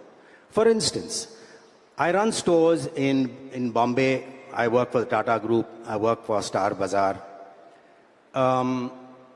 Over the last 3-4 years, we have decided that the fruit and vegetable section is going to be the biggest draw. And our section of fruit and vegetable has become so big in the store that of the 100 people who come to shop in our store, 83% of the people buy fruit and vegetable. Now, you cannot get the experience of buying fruit and vegetable if you don't actually go to a store. So I do not agree that as far as grocery is concerned, that online is going to kill all offline stores. I remember way back in 1996, when I was part of that team called Food World, which opened the first retail outlet in this country called Food World in Raja Annamalapuram in Chennai. Everybody said, okay, now modern trade has come. So all the kiranas will now close down. The only thing I've seen since 1996 is small kiranas have closed down large funded shops. So don't take it for granted that being small is actually weak. I think the 14, 15 million kiranas who are there have done a phenomenal job. The difference between a kirana shop and a corporate is that the kirana works for his livelihood and the corporate people work for their salaries, right? And therefore that's a very big difference. So to answer your question, this is a huge subject. I think online will grow. Online has penetrated, but I do not believe that online will blank everything out. Offline stores will continue to do equally well if they know how to run the stores. Yeah, there's a good clap coming for you. And I move on to Madam Vardhini. She's entered into the Kalyan Silks business. She's already there. Kalyan Silks is known, famous for its silks. And there is this tendency of the textile people getting into supermarkets and hypermarkets. And we also find the reverse also true. That is the hypermarkets like Lulu getting into Celebrate and things like that. So she coming into the business and looking after the hypermarket sections, what are the type of problems that you are facing, ma'am? And where do you think that this will go towards? I mean, you've gone into the market wholeheartedly. A very good afternoon to one and all. I think it's our duty to keep you all awake now because of the hunger pangs coming in. Now, back to your question, sir. I don't know why these two are going hand in hand, but one thing I can tell you, our Kalyan Silks is more than 100 years, so we really wanted a diversification in the field. That is the reason why we came into the supermarket segment. When we started our store, that is 7 years back, we didn't have any store to give you a international experience, a shopping experience. That was one of the reasons why we opened it. And our flagship store is the one in Trichure, which is a 50,000 square feet store. And now going to the second part, that is the difficulties that we face. As we all know, COVID, but now it has become history. It has actually made two impacts. One is, it has divided the category of people into two. One, below the age of 35 and other above the age of 35. As Radhakrishnan sir rightly said, one group of people, they want to go digital.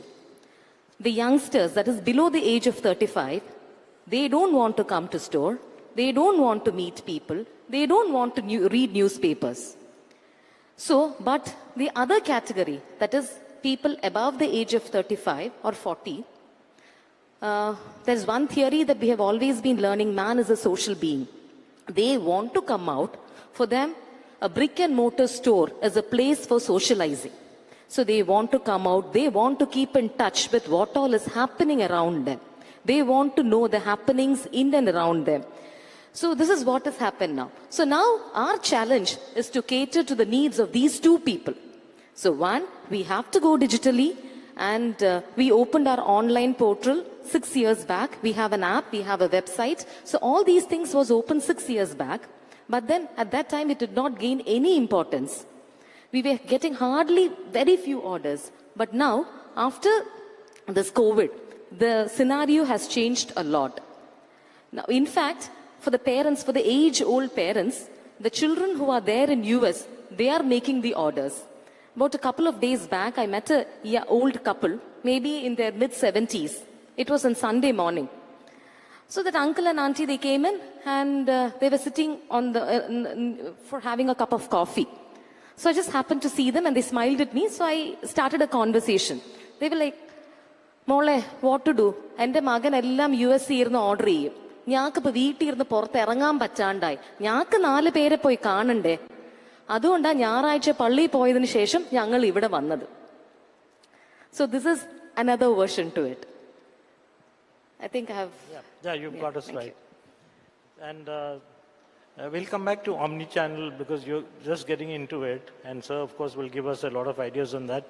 But in the meanwhile, one of the biggest problems that we've been facing is basically getting staff. There's a huge attrition rate, not only in this industry, but the attrition rates go up to about 75 to 80%, which means you get a person for a job, and within 6 months he's out. That is one aspect. And then since there is so much advancement in retailing, the science of shopping, and also the technological advancements that are taking place, what are the solutions that you are providing, sir? Good afternoon, everybody. I'm so happy to be here with you all today and to share my thoughts. I like the topic so much because it's called the science of shopping. I mean, once upon a time, it used to be seen as a mundane activity. Guys, of course, had the guilt of spending, and women, of course, had the pleasure of shopping. That was the thought process, that existed for a long time. And I've seen in my own family 3 generations, Mom used to give a list of products to buy. He said, I've left the list starting, she would start, very auspiciously from turmeric. And she would give a big list. And she would sometimes leave the list with the grocer and tell me, Gibson, go and get that, take your cycle, bring it back in the evening. So she would pay for it in advance, and then I would go to the Palayam Kotai market and then pick up the goods from there and then come back. Then I saw my wife, when we went in the early 90s to Mumbai, and that's the time when all these supermarkets were there, starting with Heiko in Powai. And she used to shop, and the list was in her mind. She used to look around the shelves and pick up the stocks, and she would, 20% would be those things that she wouldn't want for that month also. But then she would buy that one essence that she would use only during Christmas time. She would buy that also. That's how, purchase increased there, and then service came up, and people would speak to her, and she would get more merchandise. And that's how her shopping interests, and she was experiencing shopping. And then came my children, so they would not bat an eyelid, to Blinkit now. So she said, Dad, why are you going to the shop? Just do Blinkit, and it would come in about half an hour, and it does. But then they also spend time in the malls, they just go hang around, do, enjoy shopping there. So they do that. As you very rightly said, every format coexists. And this kind of shopping, except the list has got, kind of extinct. But all other things kind of remain, and they also enjoy.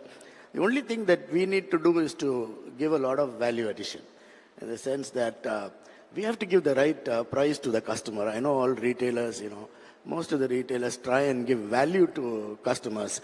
And in India, it's a challenge because we have an MRP system. I think only 2 or 3 countries in the world have an MRP system, because your prices are dictated by the manufacturers and not by retailers or customers. When manufacturers decide at what price you should sell.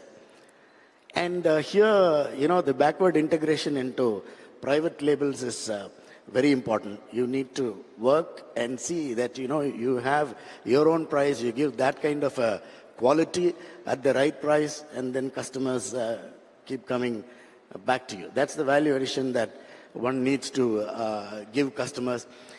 And the second thing is about, service value addition. You serve your customers right, and truly, rather than asking whether the customer is loyal to you, ask the question flip the question on its head and ask whether you as a storekeeper is loyal to your customer. That's the question that you need to ask, because you need to trace their purchases, talk to them. Is there any price advantage that has come on the categories that they buy very often? Talk to them, communicate to them, and that's the value addition that you do. Regarding the training of staff, treat them as partners. Like Fab India is doing to its, karigars. They treat them as partners. So treat them as partners, that's number 1. Number 2 is train them so well and give them a career path. Help them move from one level to the other. So give proper training to them to take the next level. Otherwise, what happens is they would change jobs for just a meager 500 rupees a month in retail. That's what happens. But then he or she knows that I'm going to the next level, I'm going to become a supervisor, and then I'm going to be a department manager, and I'm going to be a head of merchandising and buying, then the person stays with you. I've seen so many people, when I worked in Shop Stop, the guys whom I had seen as sales associates at the smallest level, today, many of them are heading companies. Many of them. Small organizations, large organizations, mall organizations, they're heading companies now as CEOs. So that's the value addition you give, and attrition can be kept under control. I'll just move on to the next question, and this is a common question for all three of you. There is a fear in the market that the big three, when you say big three, the Tatas, the Reliance, and the Landmark Group, and then of course many more groups are just building up. We also find that the the online retailers, they're also now coming into phygital. Myntra is trying to open stores very shortly. Libas is a brand which was online, is coming onto offline retailing. And the same thing is applying to even the hypermarket goods. Now, Reliance by themselves have got various aspects, like the mall, right down to the smallest store. So you were telling us about the store in Ahmedabad. And I think the audience would be keen to hear about that also, because we would like to know what is going to happen as we progress in the Indian context. And particularly so for you, ma'am, because these hypermarkets, what are you heading for? And this competition that you're facing from these big guys, they're just growing so rapidly. Like, take one brand like Zudio, for example, or Max. They're outselling many of the major retailers now. And we were talking about value addition. We are talking about even value retailing, where the price is the main factor. So where price is low, the loyalty factor is not there. So even if they have a brand, it may or may not work out. So let's hear it from you.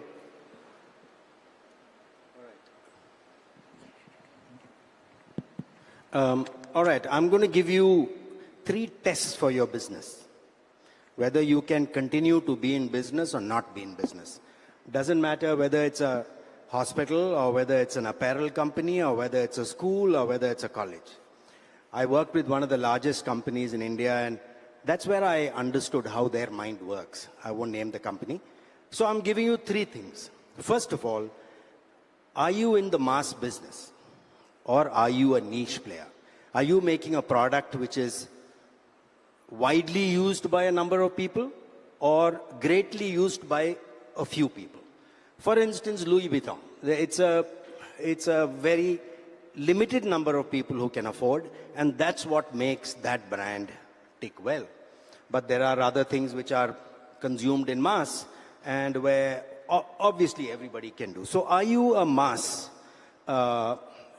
product or are you a niche product? That's the first question. Second question, are you the cheapest? Jeff Bezos was once asked about what the future of business is, and he had a very good answer to say. He said, 5 years hence, is any customer going to come and tell you, I don't want it cheaper, I don't want it faster, I don't want it better? Are they going to say that? They're not going to say that. Then you might as well do it today. So are you a mass product? Are you the cheapest product? And the third is, are you the best product? Sometimes the cheapest and the best are enemies of each other, right? You think that you want to make something good, you can't be the best. Technologically, you got to be the best. Attribute-wise, you've got to be the best. You got to be the most reliable. If you tick these 3 boxes, don't worry about what business you're doing. Whether you're a kirana, whether you're a hypermarket, whether you're omni-channel, whether you're a hospital, whether you're an apparel, if you tick these 3 boxes and you think it's contradictory, just do some research. The largest companies in the world will tick these 3 boxes. Whether it's apparel, whether it's a hospital, whether it's grocery, or whether it's a school. They actually tick the boxes. Okay, so this is one way of looking at the business. I'm not sure you should fear the largest. The largest have never actually won all the battles. There's a very big difference between profitability and cash flow. Having a lot of money in the bank and incurring loss on every transaction I do is only giving you comfort that it'll take you a little more time to die. Some of the other guys will die earlier.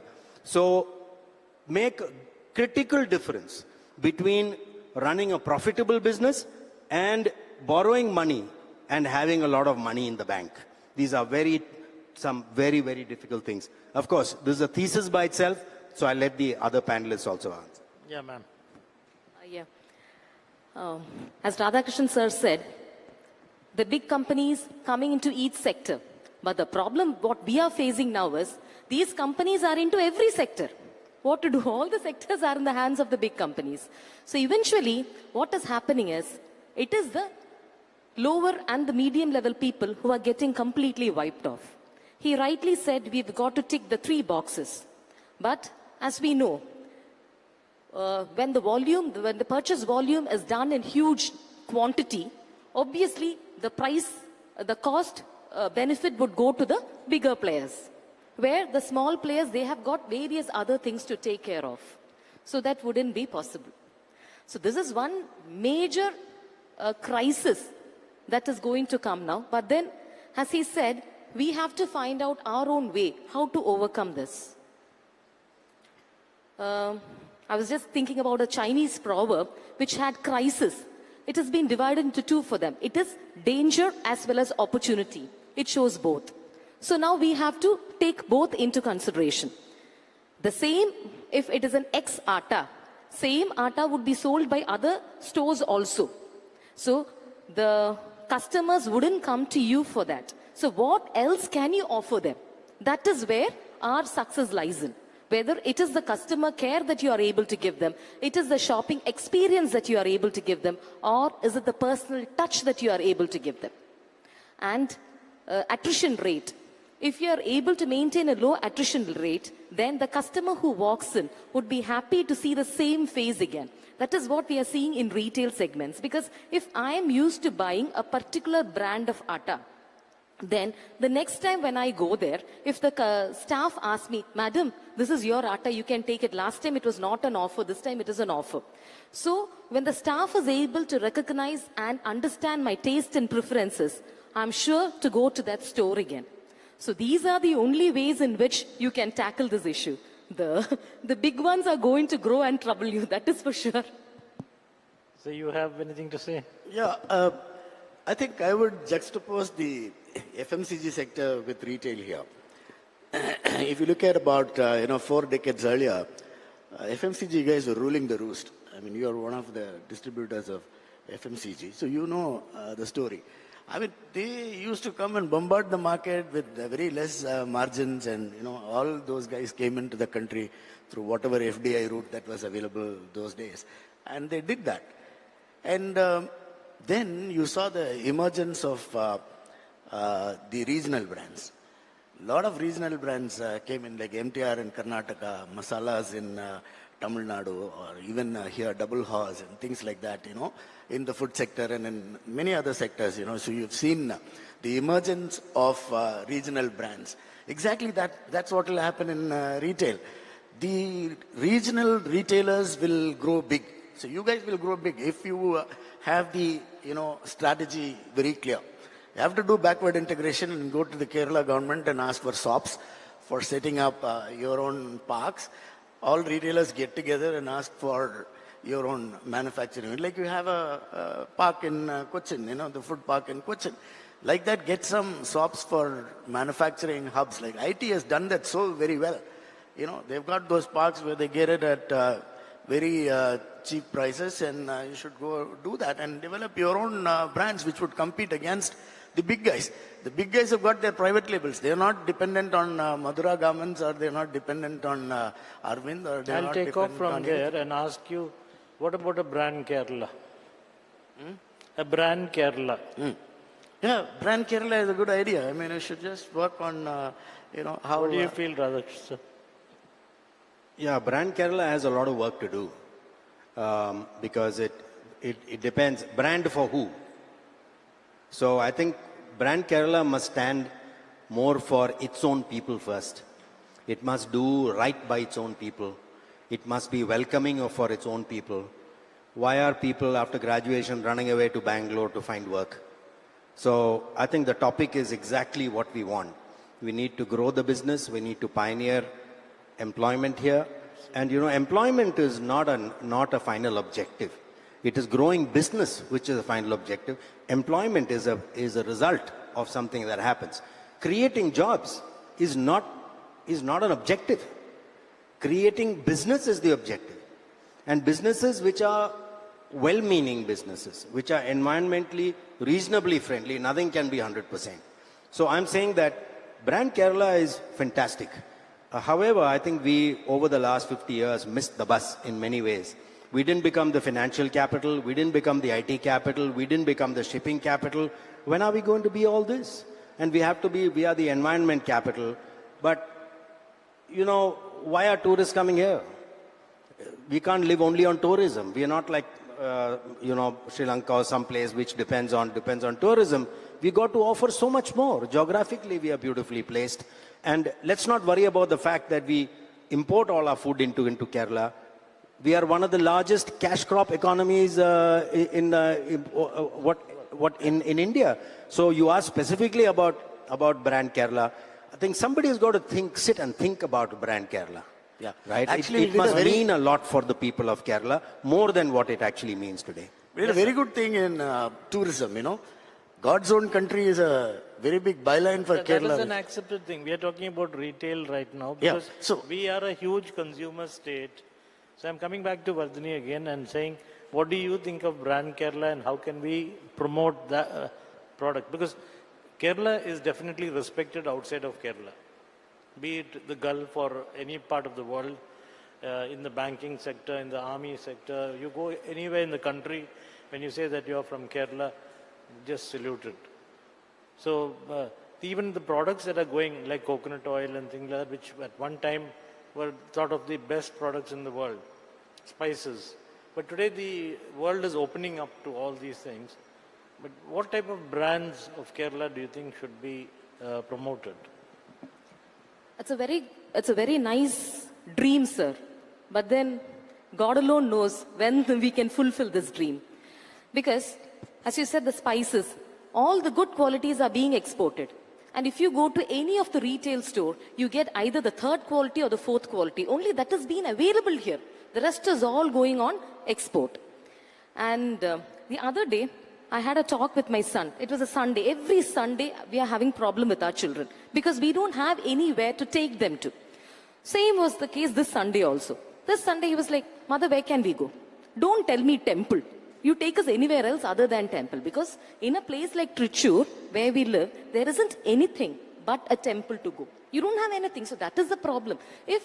And I think that is one of the main reason why Kerala is becoming like another Japan. It was there in the newspaper a couple of days back. Because when we reach 2030, the young population or the so-called young blood of Kerala will not be there. I happened to hear the talk of Mr. Shan, where he said he went to Gujarat and next to the Somnath temple, he saw a Malayali. And the sir was telling Bangalore, you have a lot of Malayalis. So in Kerala, you don't have Malayali. That is the problem. And that to the young blood is no longer there because what is there in Kerala? It is a complete retail market. And another thing is, as you said, if we are able to grow up Kerala, I was just having a tiff with the Amul distributors. Amul has launched so many new products, but nothing has come to Kerala. For them, this is the last thing in their mind. When something is reaching its expiry date, they send it to Kerala. Till then, it doesn't come. Because though Kerala is the biggest retail market, which everyone knows, but it hardly reaches here. So if such a dream can be fulfilled, that is very nice. But then, I don't know which generation would be fortunate enough to see this. Yeah. One suggestion, what you were talking about is, see, everything comes into Kerala, nothing goes out of Kerala. So there is this concept of reverse logistics, which is not happening. That is one of the reasons why the costs keep going up. The transportation costs are high. We have the unloading charges, which are very high. The staff costs are high. The electricity rates are very high. So how do you run a retail store? The land is scarce. So the land prices are high. So given all this, and you're selling an MRP product like what you said, so how do you survive? I'll share with you a very interesting conversation I had with one grape farmer. So I had gone sourcing for grapes to Nasik. So when I went into his factory, it was really a beautiful factory. And the way grapes are grown is they will harvest the grapes, they will pre-cool it, they'll put it into a container and they will export it. So if you go to buy grapes, they will ask you, sir, you want this for India or you want it for export? If it's for export, that field of grapes will be so beautifully maintained. No grass, no weed, all the grapes are nicely pruned, no pesticide. If you say one for India, he'll take you to another field which is full of weeds, full of pesticides, nobody looks after it. So that guy was telling me, so I was working in Reliance at that time and we had over 80, 90 stores in Kerala. So I said, I want grapes for Kerala. So he said that, sir, I can send it to Brazil, but I doubt I can send it to Kerala. Why? Because Brazil will give him a 100 container order. He can produce in mass. He can pack in mass. But I will give him an order for 500 cases. How will he send it to Kerala? It will not even reach Kerala. So the one rule of thumb that you see in all businesses that India is great at is consolidation of demand, aggregation of demand. So let's look at the industries. IT. When IT orders are consolidated, when Microsoft gives you a $200 million order, you can do the good things you want to do in IT. Look at apparel, in garments. They give us millions of pieces order, you can do that. Seafood export. We export some 300 million tons of, shrimp from India. That's consolidated. Only what gets consolidated, demand gets consolidated, don't worry about the supply chain. That'll happen. The problem is, unless you are able to aggregate demand, retail has to start aggregating demand. I wish you will open your 100th store in the coming decade. Then you would have aggregated demand. You will send an order for grapes to that Nasik fellow saying that I have 100 hypermarkets. I want 100 containers. You will get good product in India. You don't have to fear anybody, or you don't have to fear time where large players will come in. Grow size. Don't worry about it. Just keep at it. Keep aggregating the demand of the people in Kerala. I'm just one May your words turn gold. You were saying something, sir. Yeah.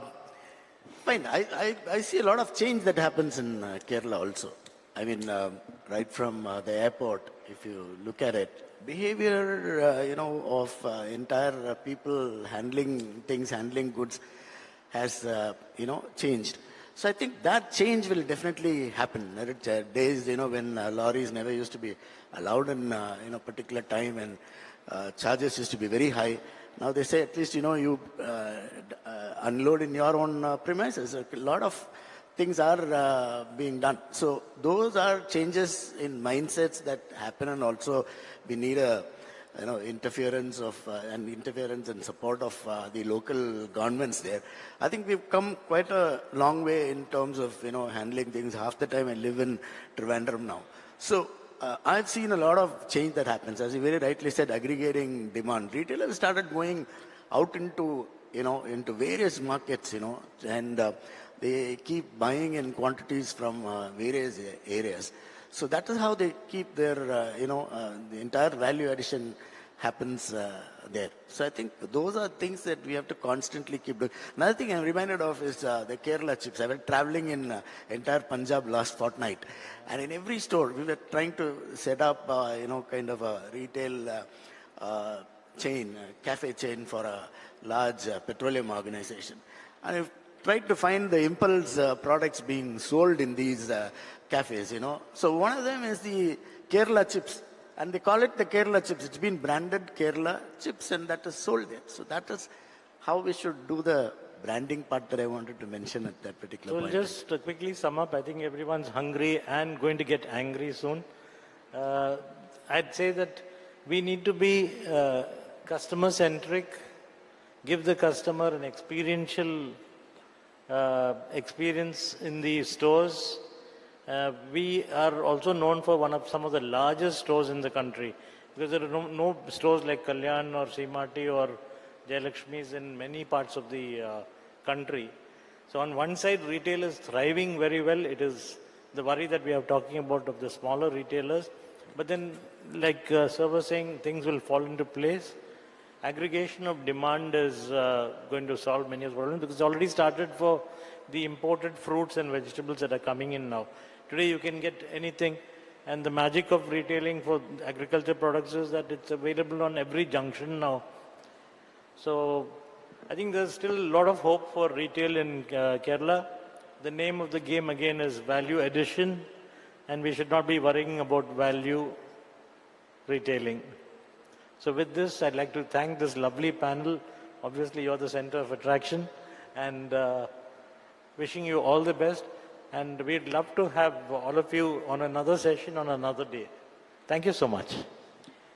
Thank you, Shri Deepak Asmani and the rest of the panelists. We request you to please join us here for that group photograph.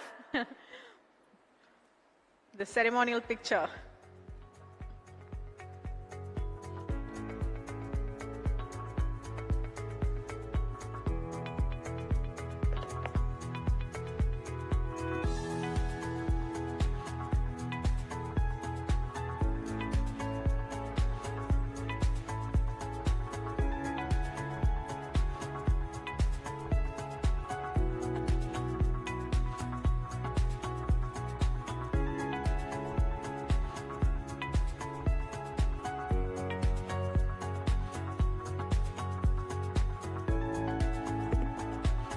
We request you to stay on stage for one more moment because we have a few awards to be given away. Please do stay back on stage. I'd also like to bring on stage Sri Anthony Kottaram and Sri UC Riaz, both of them from FICCI, Kerala State Council, to join this panel on stage while we present the next two awards.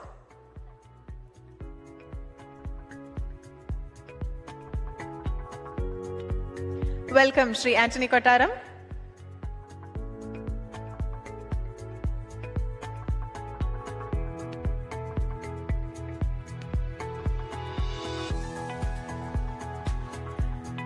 Yes.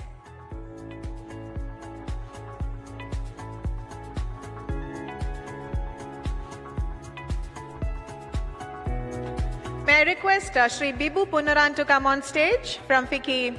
Yeah, oh, you're here already. Thank you. The two awards that we are giving away in this segment is for the best exporter in rubber category and for the best cashew exporter. I'd like to bring on stage the winner for the best exporter rubber category. First, Travancore Cocoa Tuft Private Limited. Can we have a representative of the company on stage, please, to receive the award from this panel in the presence of FICCI Kerala State Committee members? The best rubber exporter, Travancore Cocoa Tuft Private Limited.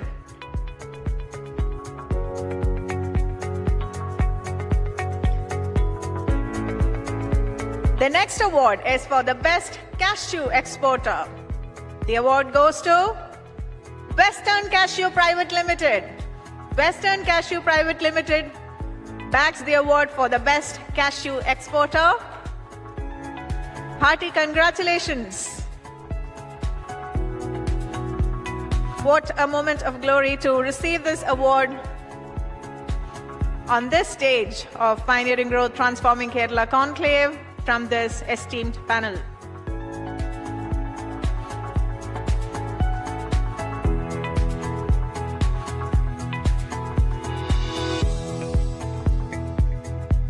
Congratulations once again, and thank you, gentlemen. Thank you, Vardhini ma'am, for joining us on stage. Thank you. I request all of you to join the audience now. And the stage is being reset for a small surprise for you all. We have an enthralling dance performance coming up on this stage, being presented to you by three gifted artists. They are the directors of Punya Dance Company and Ubathe School of Dance, Bengaluru. Shruti Gopal, Aditya PV and Pashwanath S. Ubathe.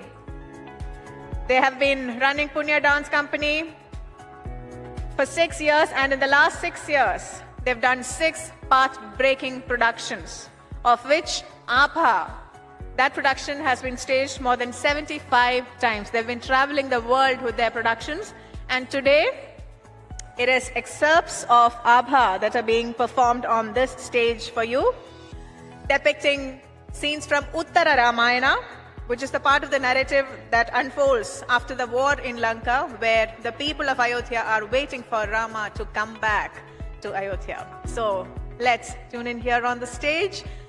Performance by Shruti Gopal, Aditya PV and Parshvanath S. Ubathe.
मंगल भवन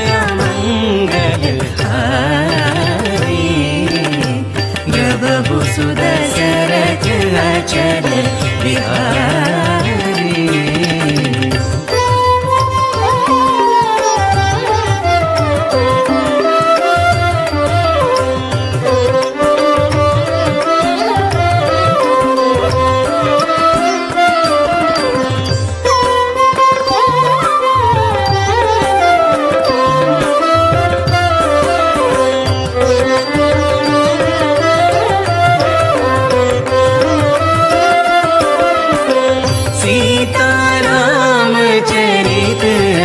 पावन मधुर सरस अरुणति मन भावन।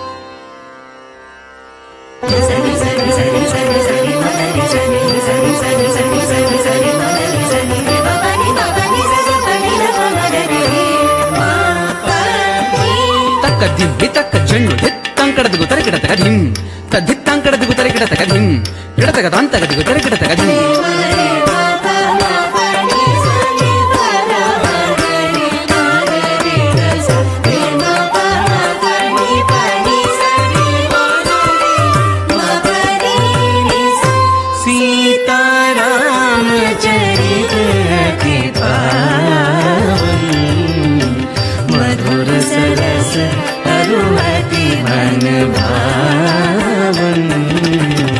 लखी मृगलोचनी नगर अयोध्या हरषि उरषि मन सरयो सुमोध्या।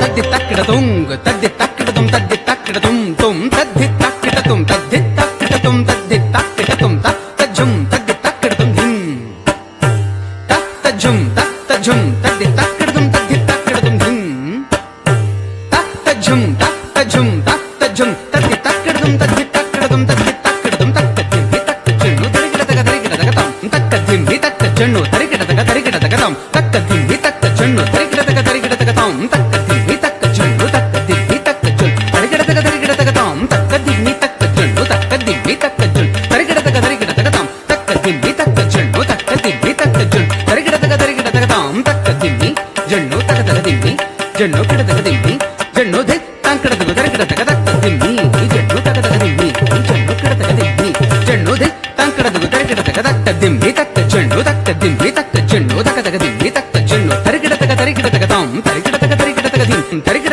तरिकिड तगतोम तरिकिड तरिकिड तगनम तक्कद्धिम तक्कज्जन्नु ध तांकड तरिकिड तगधिम तद्धि तांकड तरिकिड तगधिम kid तगताम तगधिम तरिकिड तगताम। गज सहस्र सहस्र पधारे जे झण ऋण झुण ध्वनि सुनाए।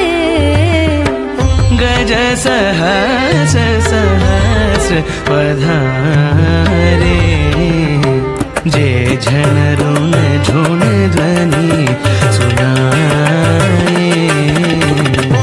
अश्व विचित्र तुरग रथ नाना बानर सेना अद्भुत माना।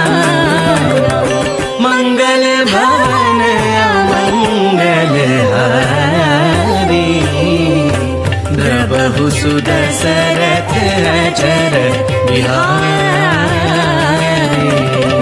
सीताराम चरित अति पावन मधुर सरस अरुणति मन भावन। जय सिया राम जय सिया राम जय सिया राम जय जय सिया राम जय सिया राम जय सिया राम जय सिया राम जय जय सिया राम जय सिया राम जय सिया राम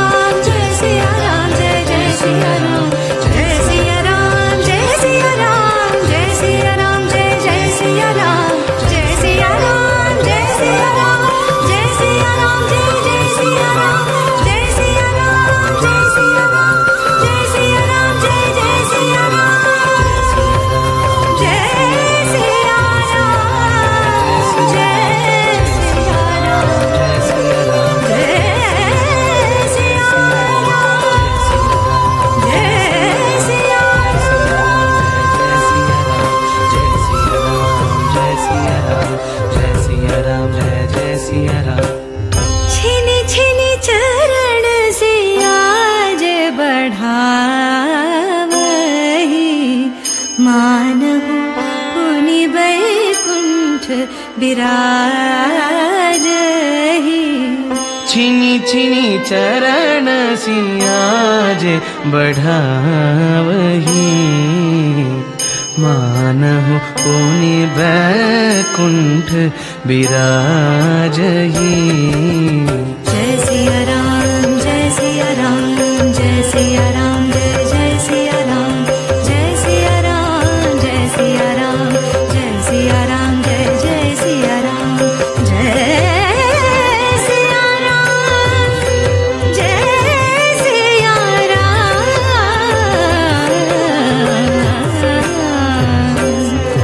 जय Siya Ram.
Shruti Gopal, Aditya PV, and Pashwanath S. Upadhyay. Ladies and gentlemen, let's hear it loud for those three performers who gracefully enthralled us before we break for lunch.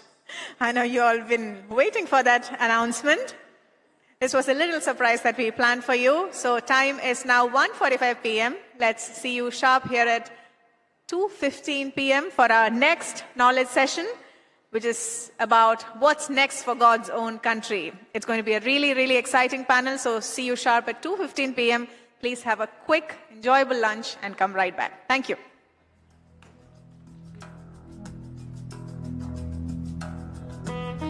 Loka Samasta Sugino Bhavantu.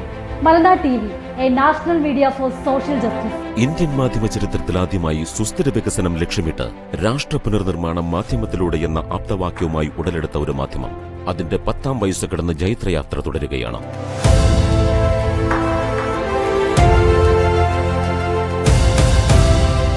പിന്നിട്ട ഒരു ദശവത്സരക്കാലത്തെ മാധ്യമ ഇടപെടലുകളുടെ ചരിത്ര വിജയങ്ങൾ Indian മാധ്യമ ചരിത്രത്തിലെ രചിതരേഖകളാവുകയാണ്.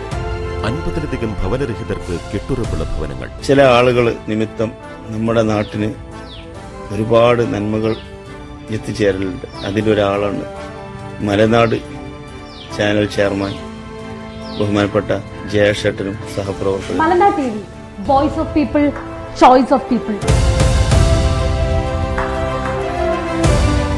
രാജ്യത്തെ അംഗനവാടി ടീച്ചർമാരുടെ വേതനം ഗണ്യമായി ഉയർത്തുവാൻ കേന്ദ്ര സംസ്ഥാന സർക്കാരുകൾ ഉടനടി തയ്യാറായത്, 4 പതിറ്റാണ്ടുകൾക്ക് ശേഷമുള്ള അച്ചൻകോവിൽ അലിമുക്ക് റോഡിന്റെ ശാപമോക്ഷം, സോമാലിയൻ കടൽ കൊള്ളക്കാർ 1 വർഷക്കാലം തടവിലാക്കിയ ഇന്ത്യൻ കപ്പൽ തൊഴിലാളികളുടെ മോചനം, കെനിയൻ ജയിലിൽ നിന്നും പത്തനാപുരം സ്വദേശിയുടെ മോചനം തുടങ്ങി ഒട്ടനവധി ജീവകാരുണ്യ മനുഷ്യാവകാശ ദേശീയോദ്ഗ്രഥന പ്രവർത്തനങ്ങൾ, ആദിവാസി ക്ഷേമ പ്രവർത്തനങ്ങൾ, ചികിത്സാ പഠന സഹായങ്ങൾ എന്നിവ മലനാട് TV ഇന്ത്യയുടെ മാധ്യമ ഇടപെടലുകളും അവയുടെ പരിണത ഫലങ്ങളുമാണ്. Malanad TV, always with people. Our relentless efforts continue. ഇന്ന് ലോകമെങ്ങും കേബിൾ, IPTV, OTT ശൃംഖല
Hello, check.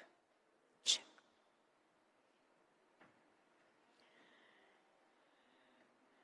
Good afternoon to everyone who is assembled back here.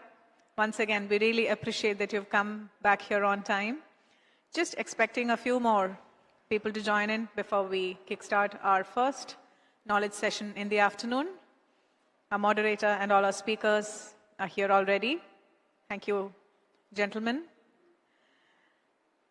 Just waiting for a few more minutes and giving time for our delegates to come back after their lunch. Thank you.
We all want to explore beautiful places,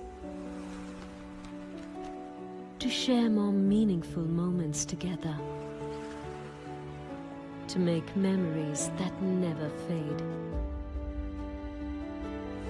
We all want to pause sometimes, instead of always rushing towards the future, to embrace the little things and to take center stage at least once in a while. Over the past 2 decades, we've been empowering you to do all of this and more. As a leading international healthcare provider, KIMS has always had one simple mission: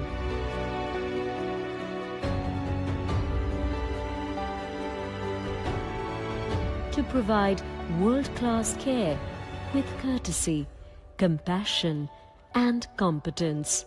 Be it in our primary care centers or in our unparalleled centers of excellence,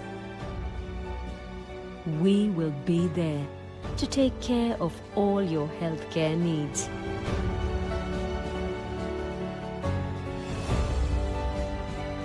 From something as simple as a sprained wrist to something as complex as an organ transplant,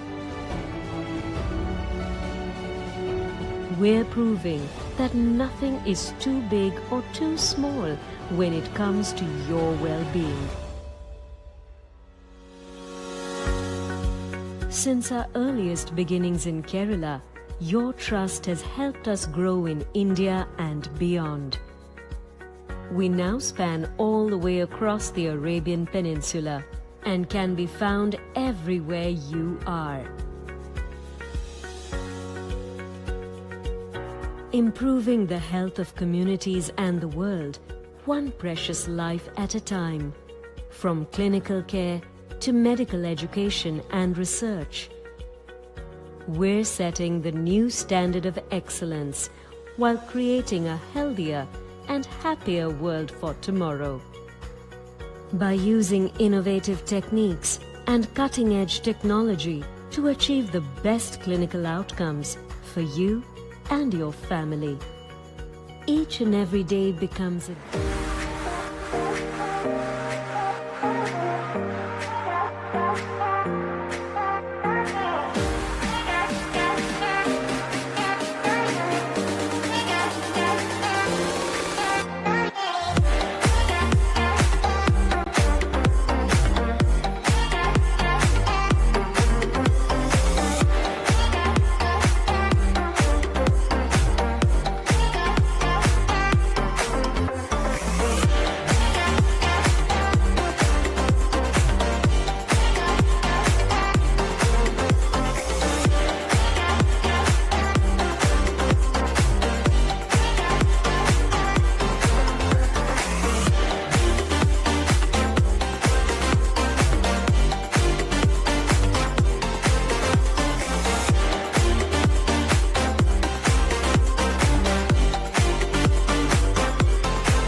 We all want to explore beautiful places, to share more meaningful moments together, to make memories that never fade. We all want to pause sometimes, instead of always rushing towards the future, to embrace the little things and to take center stage at least once in a while. Over the past 2 decades, we've been empowering you to do all of this and more. As a leading international healthcare provider, KIMS has always had one simple mission: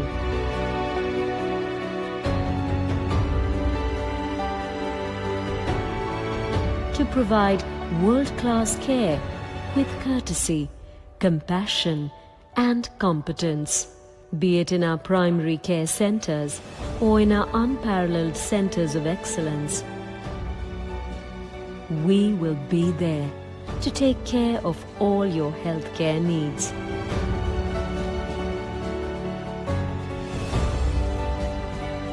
From something as simple as a sprained wrist to something as complex as an organ transplant, we're proving that nothing is too big or too small when it comes to your well-being. Since our earliest beginnings in Kerala, your trust has helped us grow in India and beyond. We now span all the way across the Arabian Peninsula and can be found everywhere you are. Improving the health of communities and the world, one precious life at a time. From clinical care to medical education and research, we're setting the new standard of excellence while creating a healthier and happier world for tomorrow.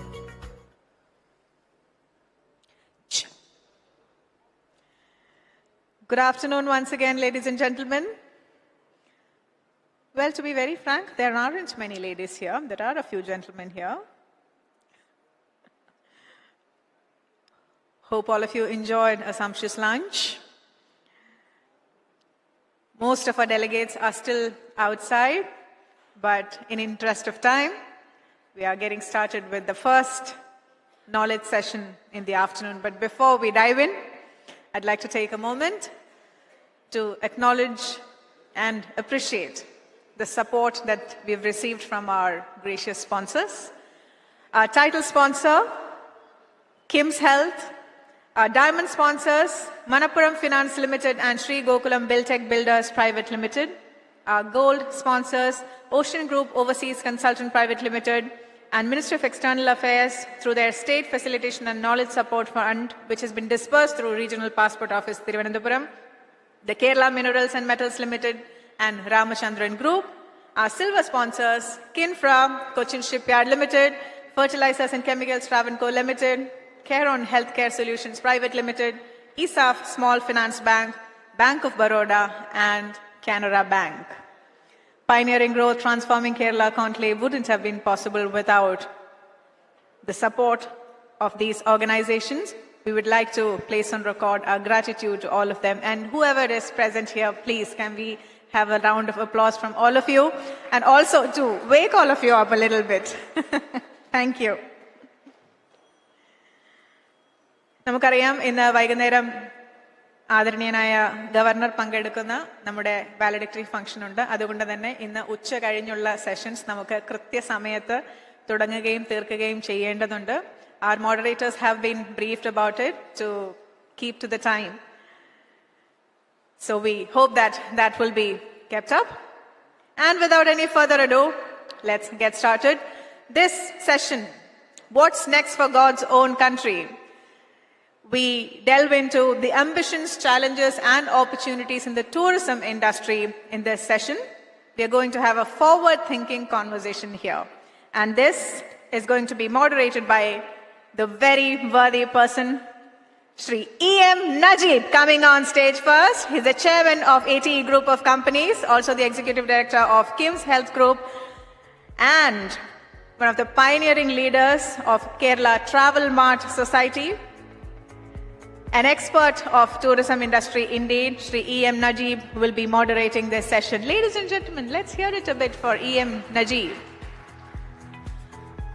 Also welcoming on stage, Shri Vinod Zutshi IAS. He is the former Secretary, Ministry of Tourism, Government of India, and is a renowned speaker and expert in tourism industry. He has more than 35 years of experience in central government as well as government of Rajasthan. And he has held key positions in tourism sector.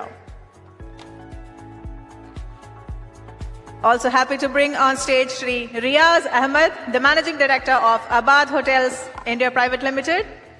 He has an impressive track record, holds directorship positions in more than 20 companies. And over the course of the past 30 years, he has formed and transformed Abad Hotels and Resorts Private Limited, a prominent name in the tourism industry.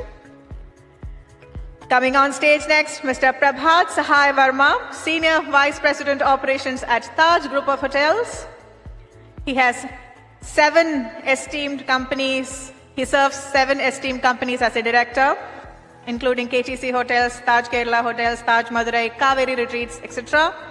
Again, a prominent figure in the tourism industry. Very happy to bring on stage Shri Bose Krishnamachari, accomplished artist and curator known for his very diverse creative practice. He's the artistic director and co-curator of India's first Biennale, the Kochi Muzris Biennale 2012, and we know that he's also the president of the Kochi Muzris Biennale Foundation.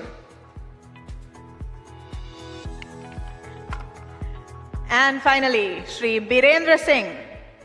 He is based in Delhi and currently an area manager of Booking.com. He is also experienced in Leela Palace Hotels and Resorts before Booking.com. The youngster in the panel.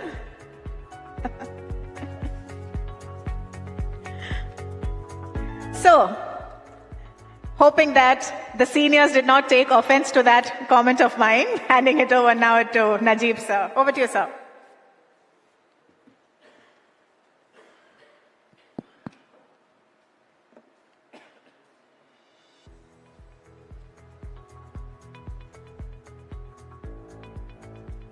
Good afternoon.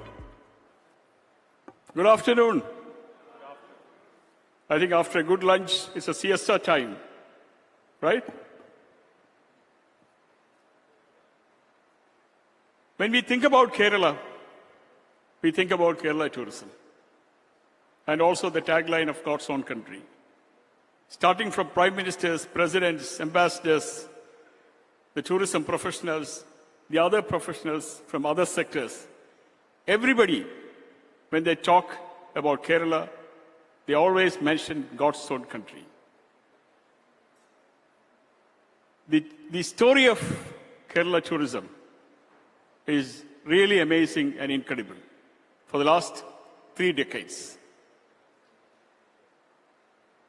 3 decades ago, in Trivandrum, we had a brainstorming session in Kanagakundu Palace. The then tourism director, Mr. K. Jagobar IAS, the KTDC managing director, Mr. T. Balakrishnan, and 3-4 entrepreneurs, including myself, were there to brainstorm about the future of Kerala tourism. Till such time, the tourism was basically guest houses and ministers' houses, and the Department of Tourism were looking after hospitality segment of Government of Kerala. But from there, the government wanted to have a change, and we brainstormed and decided to take a bold step to participate in the international travel exhibitions and showcase Kerala. I said bold steps because no hotels except few hotels of KTDC and no tourism destinations except Kovalam and Tekadi, which were 1 night and two nights destinations, and no airports except the old Trivandrum International Airport, as well as no tourism infrastructure. But we decided to participate and attended the World Travel Mart in 1991. And immediately after the WTM exhibition, the Indian Embassy has arranged a meeting in the Indian Embassy, the beautiful Indian Embassy Hall, inviting about 100 entrepreneurs, tourism entrepreneurs and travel writers from UK and neighboring countries, and we made a beautiful presentation of Kerala. What we projected at that time, the Kerala's nature, the Kerala's culture, and the Kerala's cuisine. That was the only product range at that time we had to present. We made a beautiful brochure and circulated, and it created a lot of interest among the people who have come in. And they have decided to come to Kerala and experience Kerala. People started coming slowly, but the small and medium entrepreneurs at that time who were in Kerala decided to give them a warm welcome and look after them very well, and they have gone back with memorable experiences. The travel journalists have taken thousands of photographs of our nature and culture and cuisine and publicized all over the world. And it has created an impact, and people knew about Kerala, and people started coming in large numbers. The demand has been created. Small and medium boutique hotels have been started in different destinations with 25 rooms and 30 rooms. And then, the tourism flow has started, and it was going up. The domestic tourists also have started coming in. If you look at that history, what was before? Before, the Kerala was known for its red flags, the trade union militancy, and the bunds, and people who have come and invested from other states had such a lot of issues and problems they had to face in Kerala. But tourism has completely erased that bad image of Kerala and brought in a new, fresh look of Kerala with its natures, photographs, and the excellent experiences which we have extended to the tourists and other visitors who have come. So, if you look at the pioneering growth of transforming Kerala, I should say Kerala tourism has actually emerged or pioneered already, in transforming Kerala with its great presence here. In 2000 we have formed the Kerala Travel Mart Society to institutionalize the private-public partnership, which we have started earlier. Then we have, really grown and we have institutionalized the KTM Society with the support of the government representatives, the Secretary of Tourism, Director of Tourism, as well as the KTDC MD, where are incorporated or are included as ex officio members of the society. It's a completely different formation, because just imagine the competitors of tourism industry in Kerala coming together and joining and decided to work together for the growth of their business, for the growth of the state, and also, for the benefits from the tourism industry. The good part is the tourism secretaries, the directors of tourism, the KTDC managing directors, the politicians, the ministers, all of them who have worked from tourism from 1990 onwards, they have all understood the importance of the private sector, and they accepted the reality of supporting the private sector, and they really got out of the way to support us, keeping away their bureaucratic mind and bureaucratic approach. We have taken them to world travel markets and other international exhibitions and showcase them the way the tourism pioneering countries, how they have been functioning, which they have realized. And government decided to become a facilitator for the tourism industry, and that is how the tourism entrepreneurs have come up and the tourism industry has come up.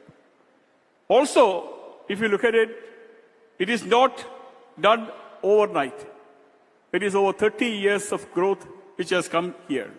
3 major tourism policies we have come out, the Kerala tourism has come out with clear mission and clear vision. And on that basis, only the tourism of Kerala has been built up, and, we could do very well in tourism.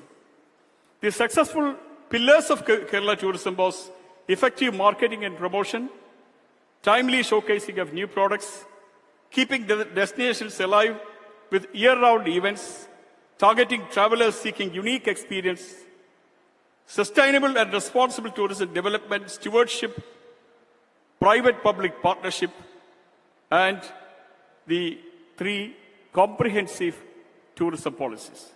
This is actually the basis of tourism growth of Kerala. Today, our GDP is 10%, the contribution from the tourism industry, 1.5 million jobs, hundreds of medium and small destinations in Kerala, experiential products, and in 2019, 50,000 crores of revenue and 7,000 crores of foreign exchange earning. And after and 18 million domestic tourists and 1.2 million international tourists. That was in 2019, because that was a peak period of Kerala tourism. Of course, after the COVID, we had to face a lot of issues, but in 2022, we have again emerged back in domestic tourism with 19 million domestic tourists, but international tourism has to catch up, because it was only 0.3 million. And only 2,700 crores of foreign exchange earning. Now we have 4 international airports, and the 5th one is coming thanks to the non-resident Keralites who have really put pressure to the government to bring up these airports, which was also indirectly or directly helped to promote tourism in Kerala. Today we are discussing about what next. We have come up to this level. Nobody can deny the contributions of tourism sector in Kerala, probably because the reputation which we built up over years has helped the other industries to establish in Kerala, like healthcare, IT sector, education, and biotechnology, biomedical services, and so on. And from here, what are we going to discuss? We are going to discuss about whether we have to rebrand the God's own country too, or continue with the same thing with some renewable, some new add-ons. The pandemic situations and the flood situations has created havoc in Kerala. The most affected tourism, the most affected industry, not only in Kerala but all over, was the tourism industry. But from there, we are coming back. Whether we can achieve, over 30 years, we have from nothing, we have achieved 10% of GDP. Whether we can achieve 15% of the GDP and 2.5 million jobs probably in the next 5-6 years. That's a question in front of us.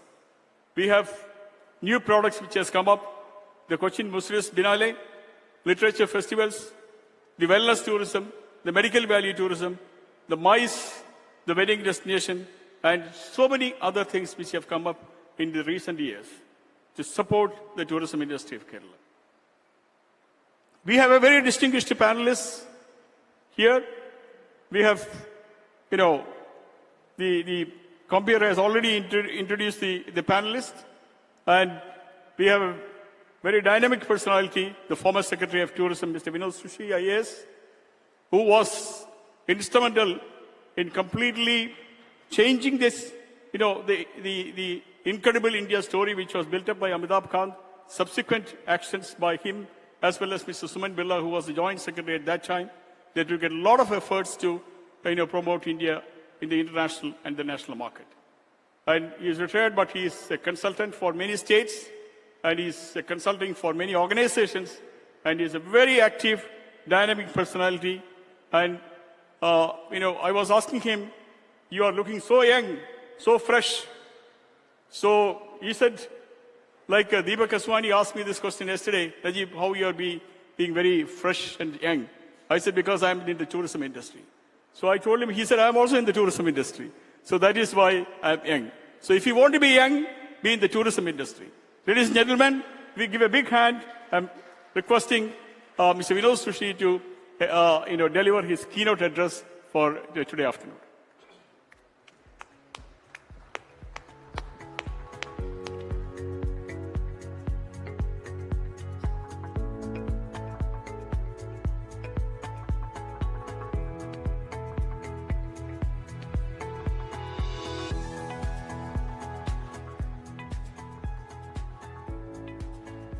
Mr.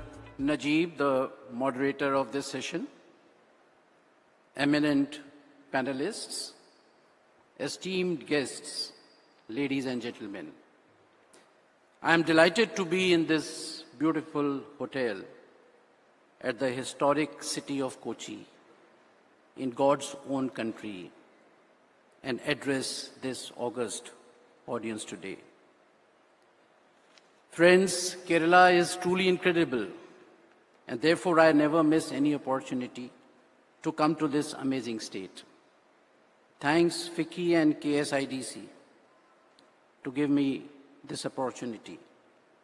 And mind you, my visits are not just to imbibe the beauty of this God-blessed state.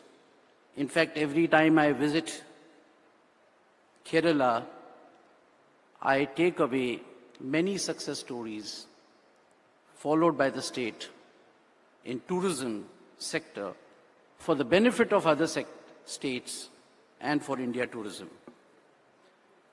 Ladies and gentlemen, the brand God's own country today is not confined to tourism and hospitality alone. It also reflects in the form of social, economic, and cultural prosperity of this state and its people. So where do we take God's own country from here? Friends, without dwelling on the innumerable strengths that Kerala tourism has because of paucity of time, I would like to list some of my observations and suggestions which may propel Kerala tourism to the next higher level, to the next bigger orbit, and to more commanding heights. Firstly, friends, Kerala has to put increased focus on growth of tourism along with sustainability. So the mantra is growth with sustainability. Having established good practices in the area of sustainable tourism and responsible tourism by Kerala, in fact, I would say that they are the leaders, not just in India, but they are the leaders in the entire world. Now we need to put increased focus on higher growth of tourist footfall, both national and international.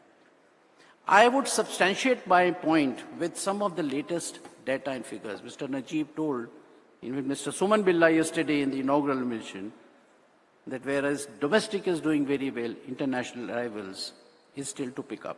And it is a fact. In fact, if you see the latest figures of 2022 and compare it with all India figures, you will find that Kerala has still not recovered from the COVID onslaught. And so far, if you see the 22 figures, it has done only 30% level of the 2019 figure. Whereas if you see the all India level figures, it has already done 62%. So friends, we require, and something needs to be studied. We need to do some study and research, because if recovery could be 62% at all India level, something is missing. And Kerala must try to study and do research on this particular point. There can be many reasons. Now, some of the things which I, on the basis of analysis of some data, I found that there are many countries which are still missing coming to Kerala. Not just for this year, in general. And they are the South Asia, Southeast Asia, East Asia, Eastern Europe, Central and South America. Now, Kerala tourism must focus on these new source countries from where the visitors are not coming in good number. In fact, if you see Tourism Ministry's figures for 2022, you would find that there are quite a few international tourists coming from Singapore, from Malaysia, from Nepal, from Sri Lanka, and from Bangladesh.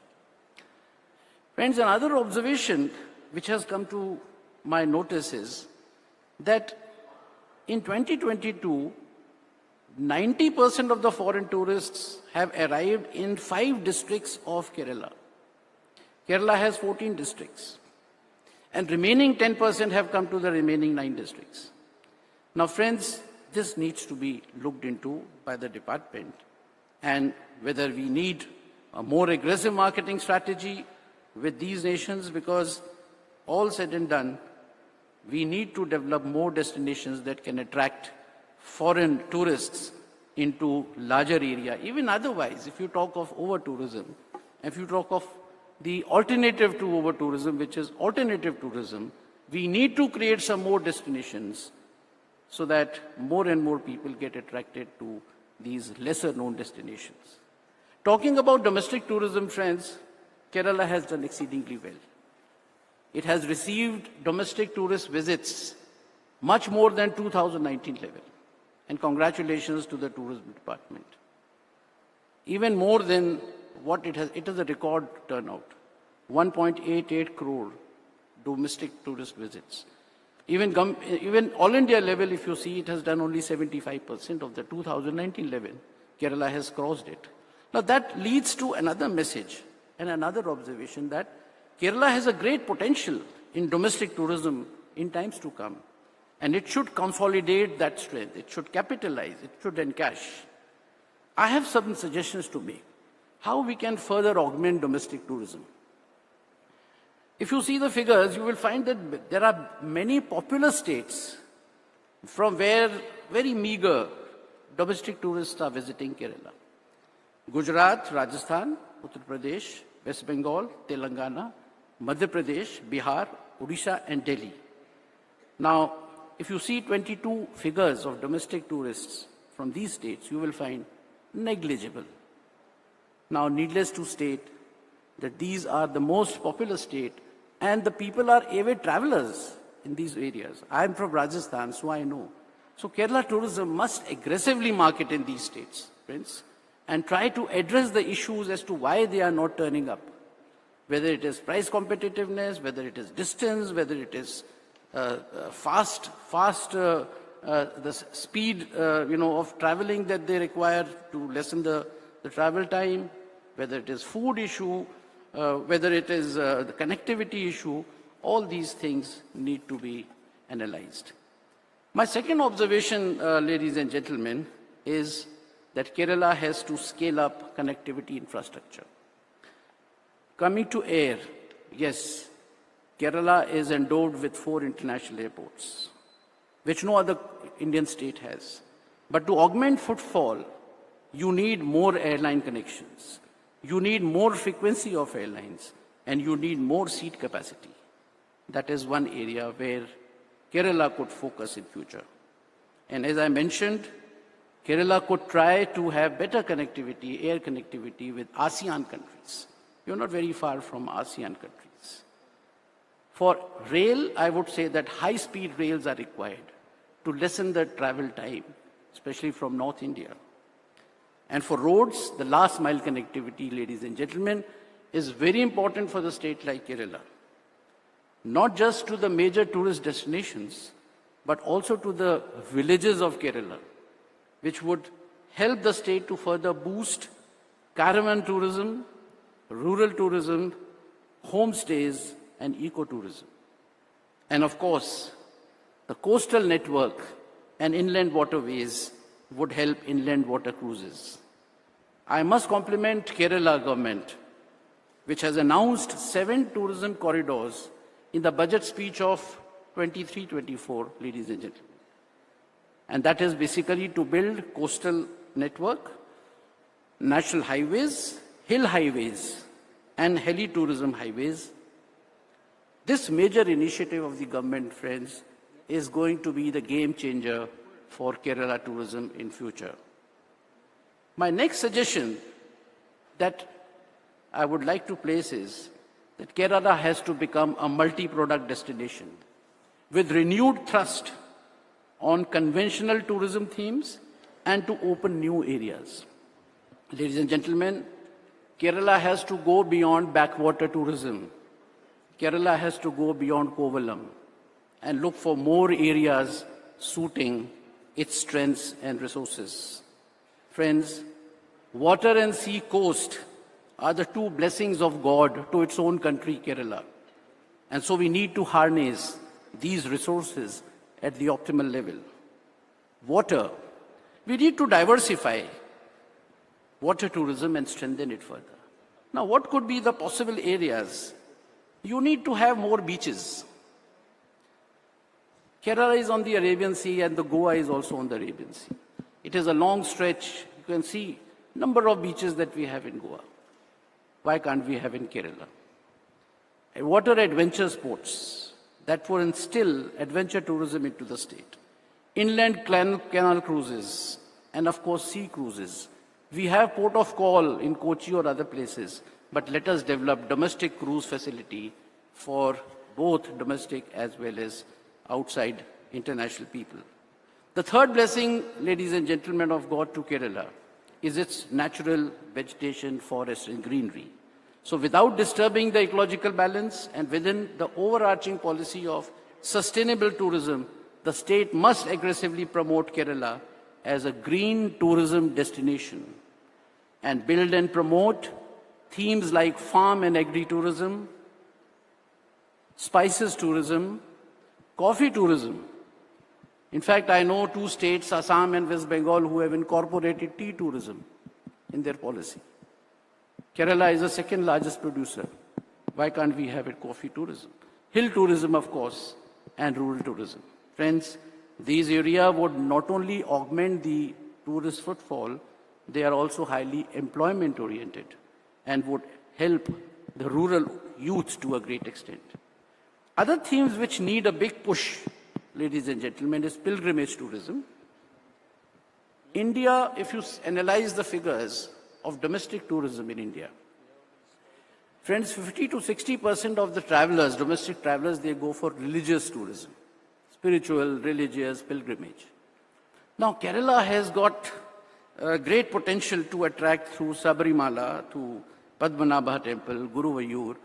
And I remember when I was Secretary of Tourism, Government of India, at that time Swadesh Darshan had started. So Kerala was one state which was given the most in the Swadesh Darshan project. We gave about 250 to 300 crores for these three destinations. I'm sure the infrastructure in these areas must have been developed by this time. Now, with better tourist infrastructure, one can capitalize on these new destinations and attract the North Indian visitors.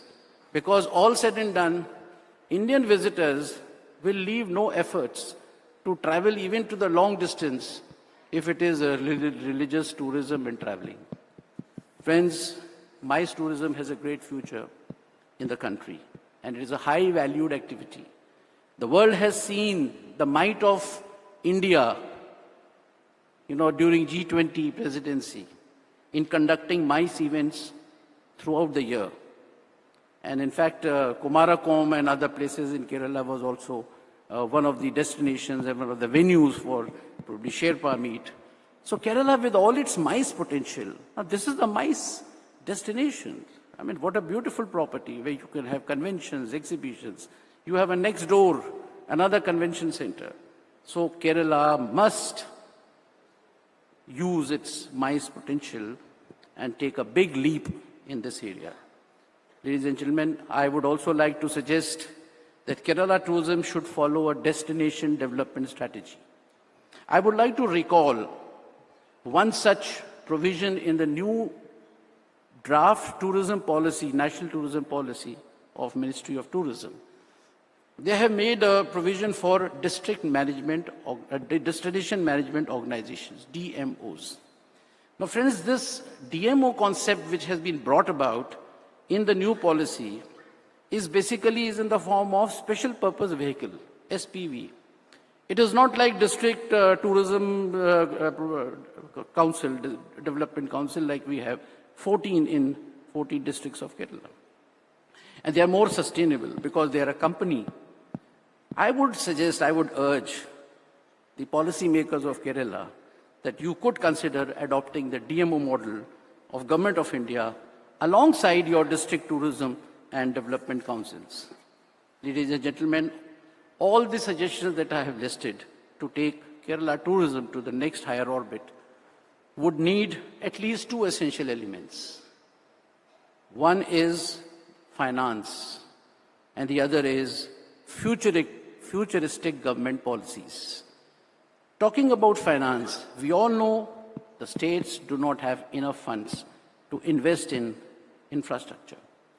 Therefore, Kerala needs huge investments from private sector in the area of tourism.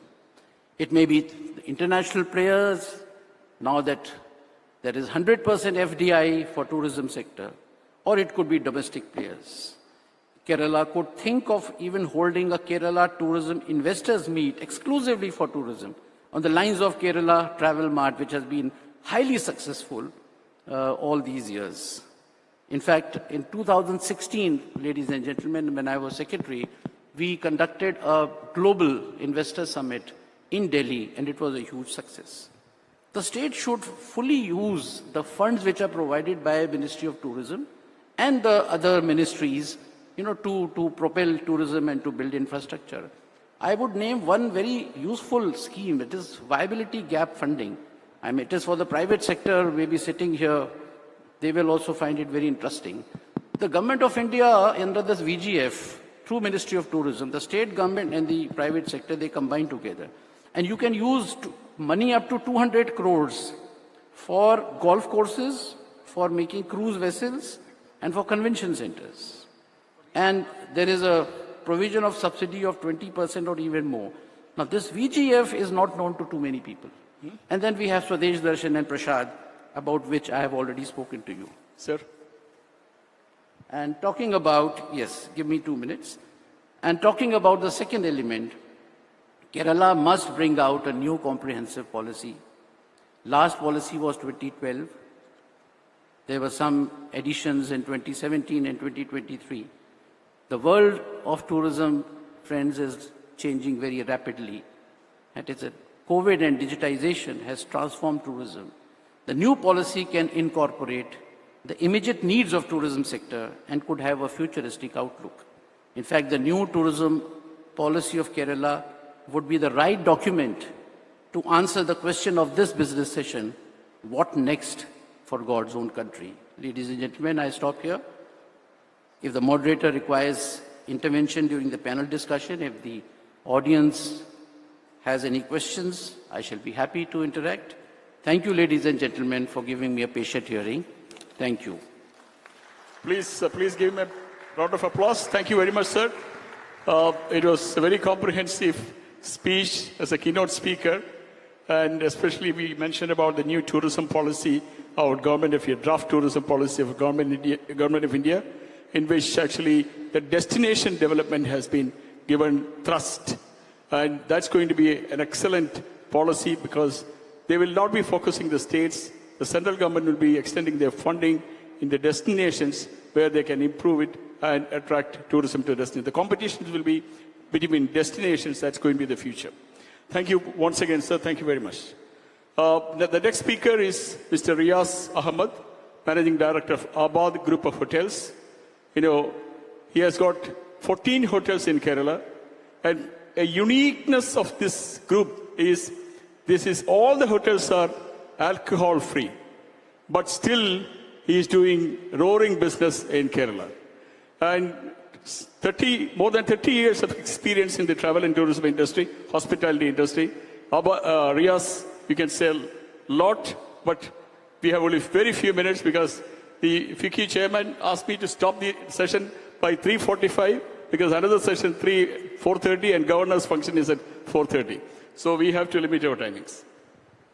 Thank you, Najib. Distinguished panelists and friends. The adage, God's own country, has been serving the purpose of promoting tourism in Kerala. But it's our duty to maintain, sustain, and to evolve the things that have been happening here until now. I'll be very brief, and I will be only making bullet points because of the paucity of time. Now, as we all know, tourism in Kerala is centered around central Kerala and to an extent to the south of Kerala. The tourism circuit contains of Cochin, Munnar, Thekadi, Kumaragam, Mararikulam, Alapi, and it goes up to Kovalam and Kanyakumari as an extension. The positive development that is happening today is the development of NH66, right from Trivandrum to Kasaragod. That is the positive development over so many years that is happening, and it will be a big game changer for tourism in the years to come. It will definitely promote North Malabar, especially places like Wayanad, Bekal, Talasheri, Kannur, because there are a lot of historic places which have been untouched because of the lack of connectivity. Now, another thing is, Kerala, all the resorts and the tourist destinations are connected by road. We have to go by road. There is no rail connection to Munnar or to Thekadi. So the roads have to be maintained to all the tourist destinations. And especially we should have tourist facilities or amenities, the wayside amenities, like you find in many countries abroad or even in North Indian highways. So these are two things. Then there is another point is that we always hear of developing new destinations. Why don't we take care of the existing destinations properly? The Alapi finishing point or Kovalam are all neglected. They were all the great destinations once upon a time. But when we go there, we find a lot of neglect. So these areas should be taken care of.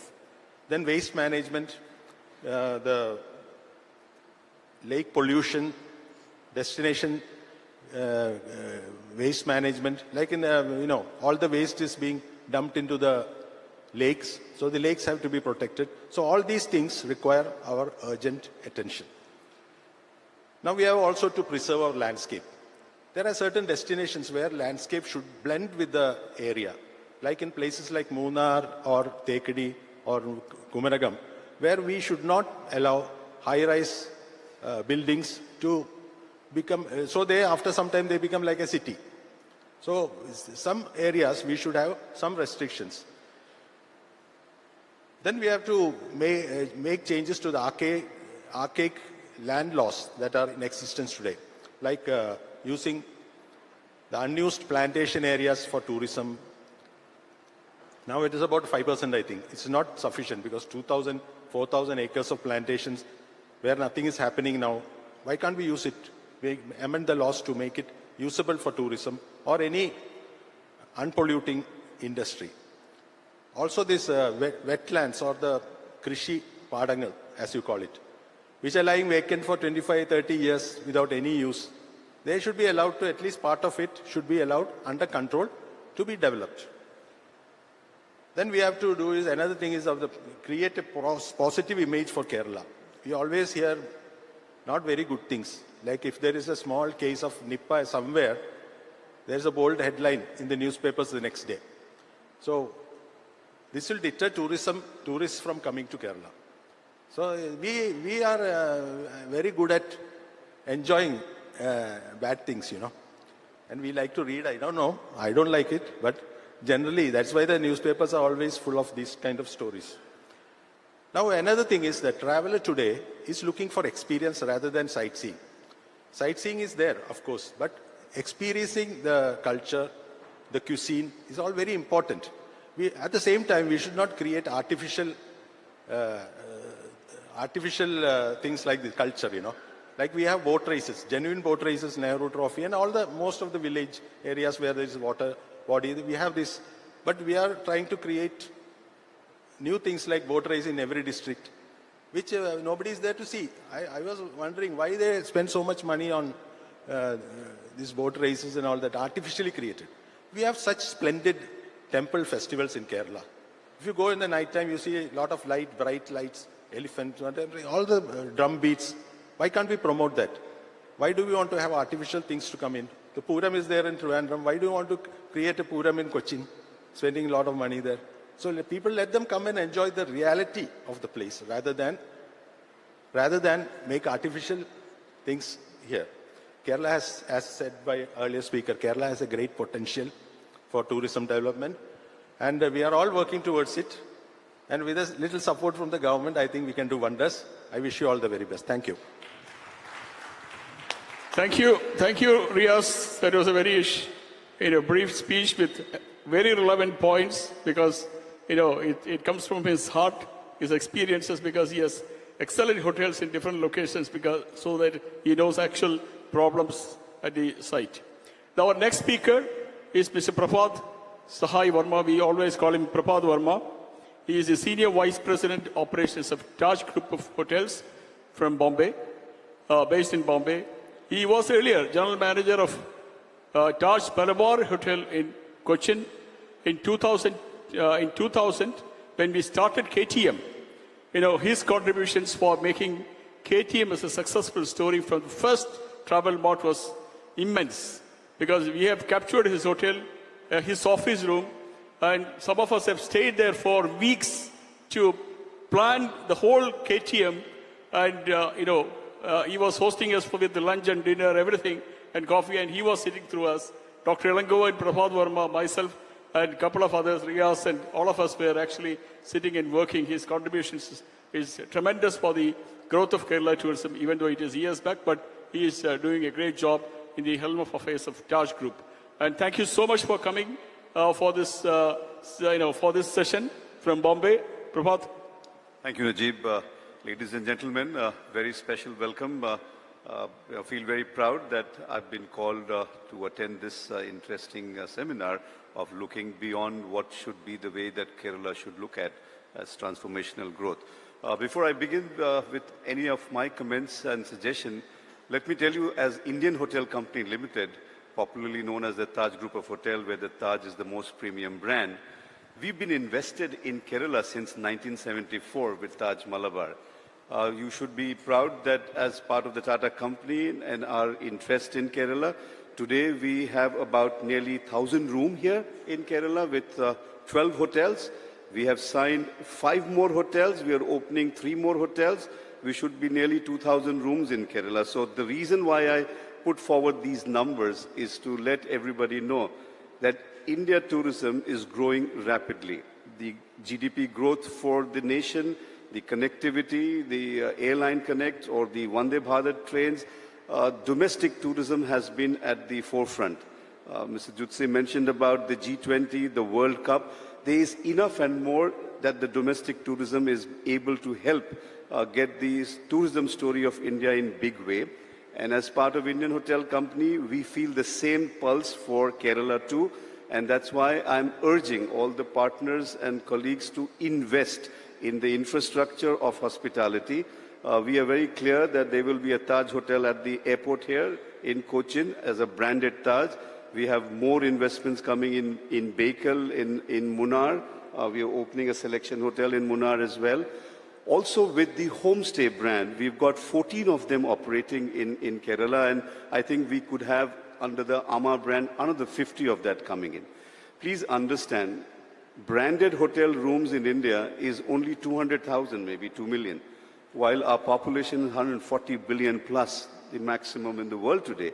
And that's the dividend of the demographic that we are reaping at this moment. And we should be very, very proud of the fact that it's not a bane but a boon now. And considering the cultural heritage of this great state, I got completely impressed by the fact when I came from Bombay as my first posting as General Manager of Taj Malabar, to come to a state where everybody spoke one language. Everybody celebrated Onam and everything looked alike, while there were so many cultures which are embedded in this great state. And naturally blessed with resources of all kind, from beaches to forests to hill station to the tea plantation, the spice routes, the heritage connect of the global trade. I don't think there is anything which is missing in this state. What is missing is, and I clearly push forward for partners, is to invest more, get more of the infrastructures of hospitality in here. While we as Indian Hotels are committed, I'm sure many of our partners are also looking at in the same manner. This very hotel with its convention facility, it was touched upon in terms of the MICE segment. Another great example what Kerala can do. I have 1 or 2 more suggestions to make. I know we are running out of time, Najib, but the fact remains is that beyond the rushed kind of tourism, there's a word and it's coined called the slow tourism. The slow tourism is in fact getting the authentic way of really immersing yourself in the beauty and the culture of this state, and there's so many places that one can look at. The sustainability part, which all of us have touched upon, the ESG of the world of tomorrow, we have to be very, very careful. And the sustainable tourism with responsible approaches, Kerala is the pioneer and we can continue looking at that. Third part is the spirituality part, the 3S as I'm talking about, the slow tourism, the sustainable tourism, as well as the spiritual tourism. Beyond that, yes, we need some reforms. We need some reform on the Land Sealing Act. We need some reforms in terms of even the excise policy. Why would you not have the brewing facility here as the capital of Bangalore, as they call it, with the brew pubs? Even here we could have microbrewery, and it's something which is not a content of alcohol we are talking about, but making it easy and simpler for people to connect and have that kind of an interest of creating a 365-day destination. If Goa can do it, why can't Kerala, with abundance of so many more interesting avenues available? I can go on and on because this is a state that I will always love as my first general managership. Many times people used to call me that you have a surname of Verma. Are you from the Verma family in Trivandrum? I said, it doesn't matter, but what can I do for you? And that's how it's very special. We had Mr. Amitabh Kant that time, and now we have Mr. Jutsi, who also headed the tourism. He was the one as the Secretary of Tourism that time with God's Own Country, and then the Incredible India story. I guess it's time to rebrand Kerala tourism into something of a very different kind, and there would be many more occasions for us to work on that. Thank you, Najib. Thank you very much, Prabhat Verma. In fact, when we started, Amitabh Kant was the Secretary of Tourism, Government of Kerala, and Dr. Venu was the Director of Tourism. So we worked, and Dr. Elangovan was the KTDC MD. We worked very closely, and Amitabh has driven the entire tourism industry at that time, and from the experience which he has learned from here, and it was very beneficial for him when he joined as a Joint Secretary, and later as Secretary of Tourism, Government of India. We should all remember the turning point of Kerala tourism is actually the contribution of Taj Group of Hotels. When the Taj Group of Hotels decided to take over as joint ventures of KTDC Hotels during 90s, 95 or so, right? And at that time, Mr. P.S. Srinivasan was the tourism minister. He boldly, LDF government, decided to hand it over in spite of severe criticisms. But that was actually a turning point because that was the first international brand which came to Kerala at that time. And then, from there onwards, we were marching forward. Najib, yes. One more point. Yeah. We have a brand called Ginger. This is a very, very interesting brand where we have a lookout of 1,000 gingers in India. Today we have 100 ginger. Kerala has 3 and we have 4 more ginger on the anvil. Every district should have a ginger hotel and that's how we are looking forward. The model for ginger hotel is impressive. It's got very high return. It's on a lease model. And if there is anybody interested, we can have much more communication on that. But we would invest in Kerala even with brand Ginger. That's very good. Excellent. That's a very welcome note for, for showing keen interest to invest in Kerala with both properties, with Ginger as well as Taj Group as well as Amma, right? Thank you very much, Prabhat. Excellent. Thank you so much. Our next speaker is very well known to all of you, Mr. Bose Krishnamajari. He is an accomplished artist and curator, known for his diverse creative practice. And he is the man behind the Kochi Muslims Biennale. In 2012, he started as a director of this, great show, and he is a president of the Cochin Biennale Foundation. And he is a very different artist and different person with different outlooks. And, over to you, Mr. Bose. Thank you so much. He's also based in Bombay. He came from Bombay to attend this. Thank you. Good afternoon. Thank you so much for inviting me to be part of this amazing group of speakers. I represent the Kochi Biennial Foundation. A biennial means every other year, every 2 years. The first edition of the Biennale was started in Italy in Venice, 1895. When we look at Kochi Muslims Biennale, which was started on 12/12/12, we initiated the biennial for 90 days. On people's demand, we extended the first edition for 96 days. The last edition the 5th edition of the Biennale, we had 120 days, and nearly 900,000 people visited from all around. During the time of the biennial, you can see chaiwalas, autowalas, homestays, hotels, everything is, in a way, in Kochi, is completely celebrating their time. You can also see private jets landing in Kochi. This is all economic. When we talk about cultural tourism, I don't know how many people are talking about cultural economy. When we look at the reports in UK or in Paris, 80% of the travelers to these cities for cultural tourism. I think what is brought it to Kochi through the Kochi Muslims Biennale is people from around the world, who from around the world. They are not like backpackers. Most of the time the cultural tourists spend much more time, as you said, there's slow tourism, or, they like to experience. The luxury comes when we talk about art. There are, people, why they have art fairs. Art fairs bring a lot of who from around the world to collect art, whomsoever got funds to travel and experience. Biennale doesn't sell art, but There is a place for learning. It is also educational. You know, aesthetic cannot be taught, but it could be learned through these cultural ways of. I would look at it as, you know, one of the best products Kerala introduced, or Kerala can think about, festivals where we can have cultural festivals.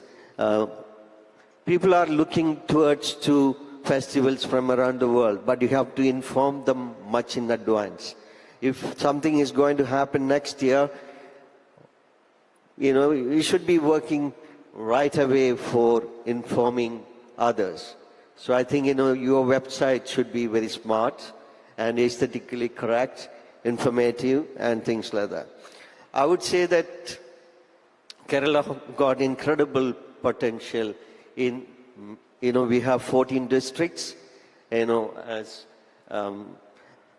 Sir said, you know, like only southern part getting attentions, but other places also can be activated with cultural festivals.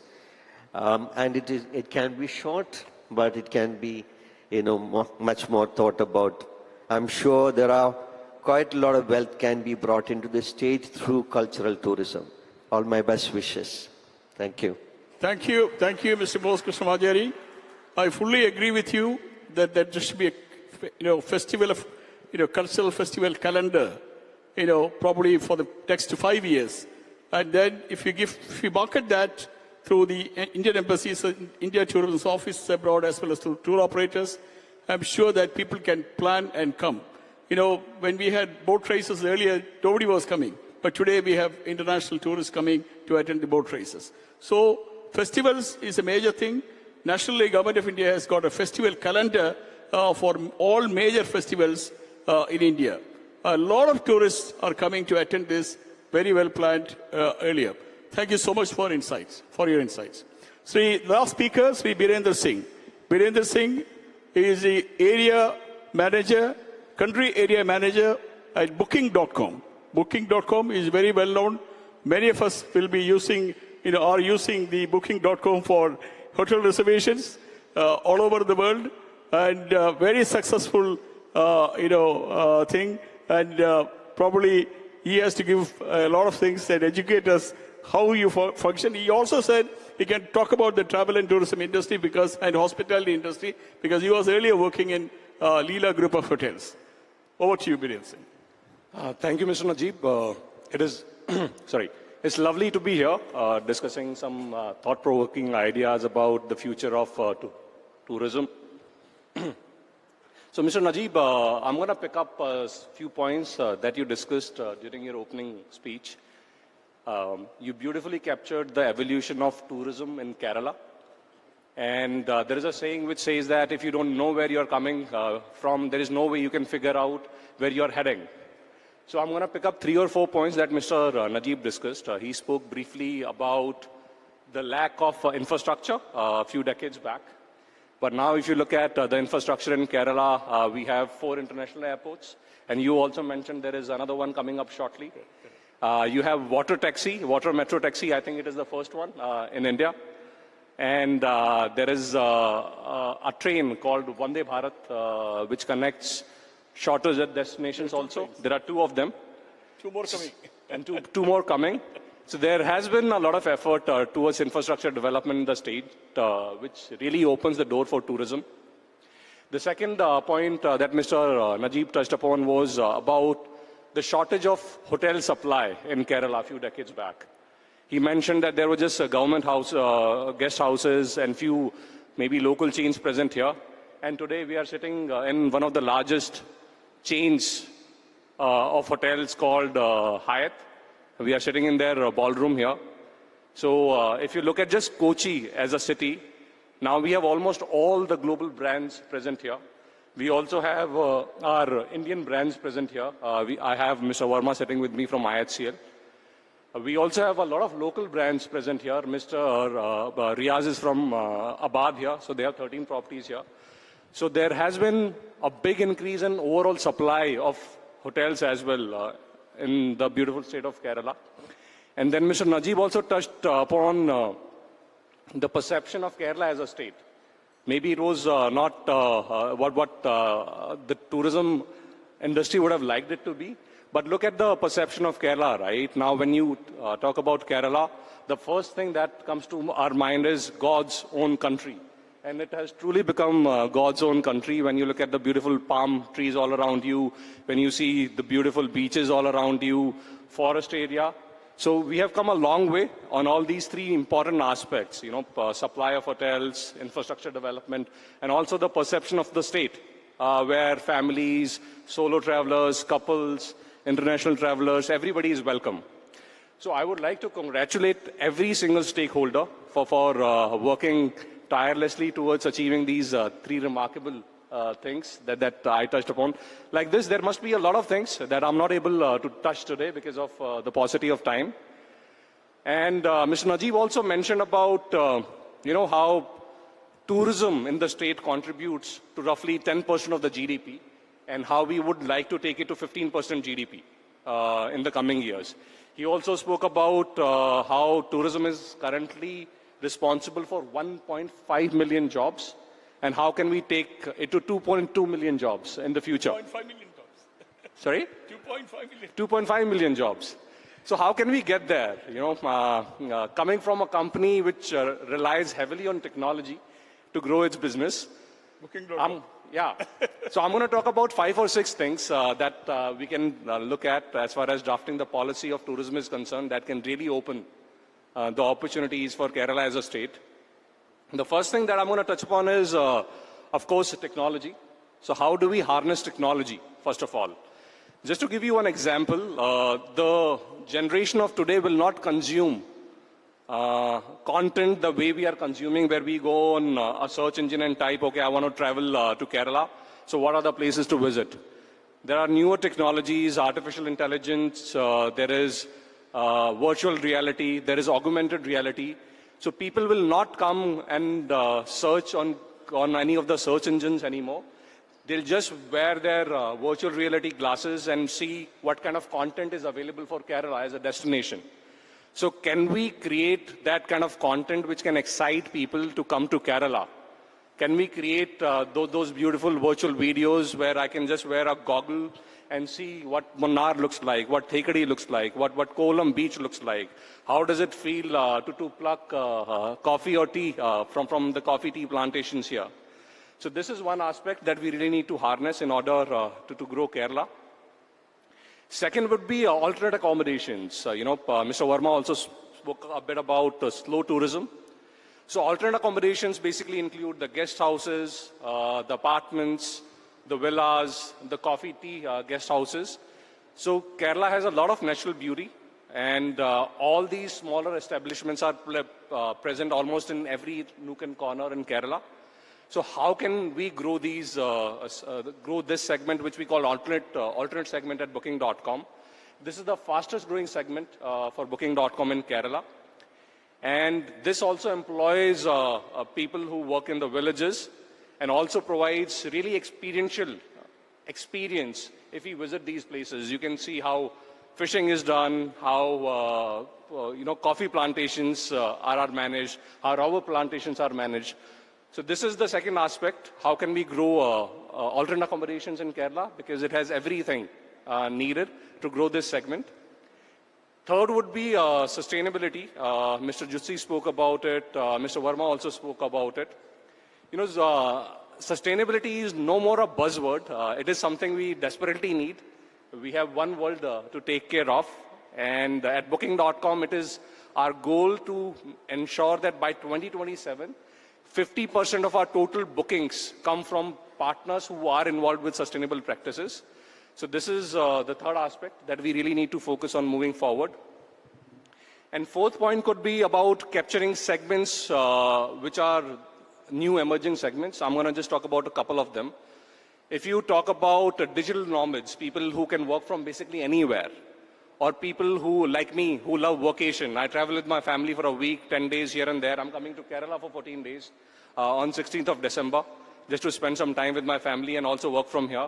So people like me require a couple of things. One is, of course, really good internet speed.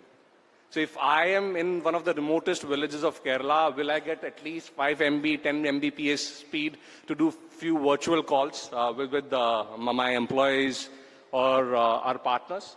So this is one thing that we really require. It's a must-have in case we want to attract this new segment.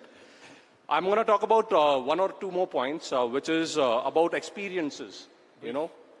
And Mr. Verma also spoke about it. Kerala has a lot to offer when it comes to experiences. You know, there is cultural tourism, there is religious tourism, there are a lot of events, you know, which are organized in Kerala. There is a Kerala boat race. So how can we promote these experiential touristic activities so that people can come and enjoy these things in India? Because this is extremely important for today's generation. We just don't want to go and stay in a 5-star hotel. We want to go experience alternate accommodation. We want to understand what local people eat. We want to understand how local people earn their livelihood. We want to understand how rubber plantations are done. So these are some important things. So this is the fifth aspect that we really need to focus on. And last is, which is basically the foundation of tourism, is infrastructure. How can we improve the road connectivity here to the remotest of places?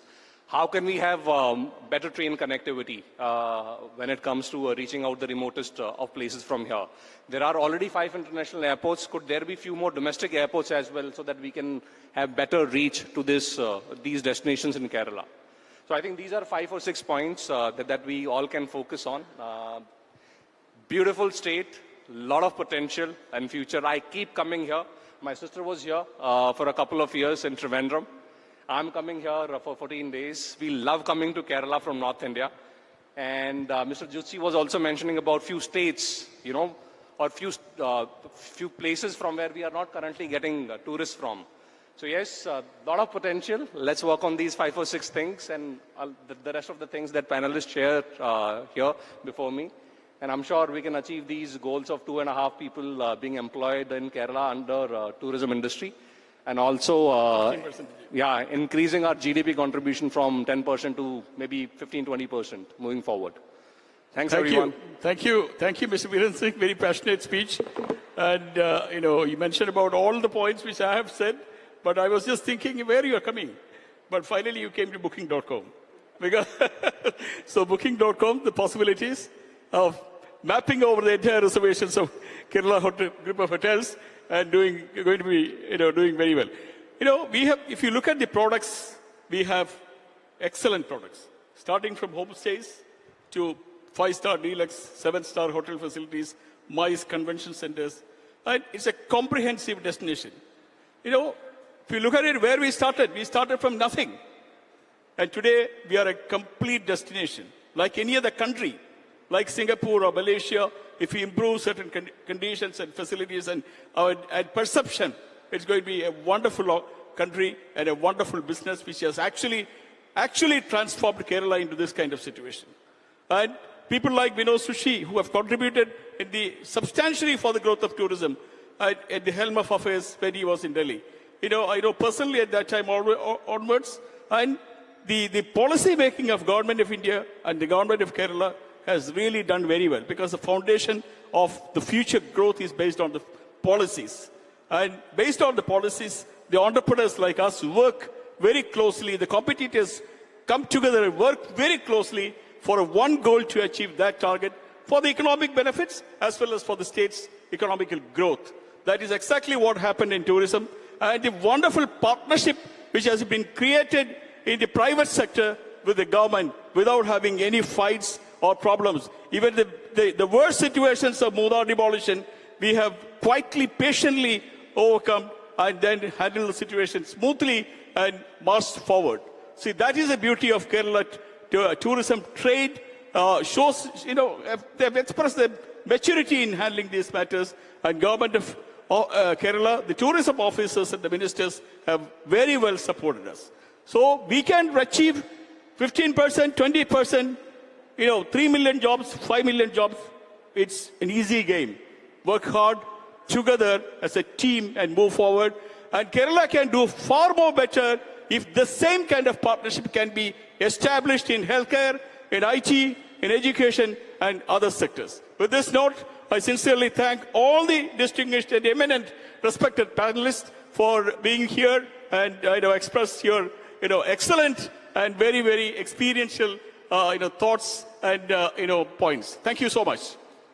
And thank you very much, Dr. M.A. Sahadullah, FICCI Chair, and Co-Chair, Mr. Nandakumar, for giving us this opportunity. Thank you very much.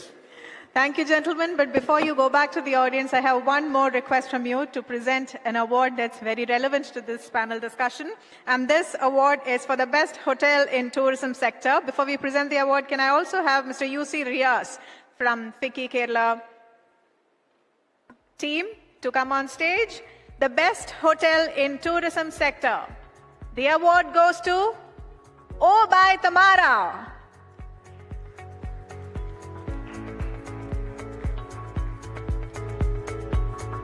Can we also have Mr. Alex from FICCI join us on stage to present the award? The best hotel in tourism sector, the award goes to Obai Tamara.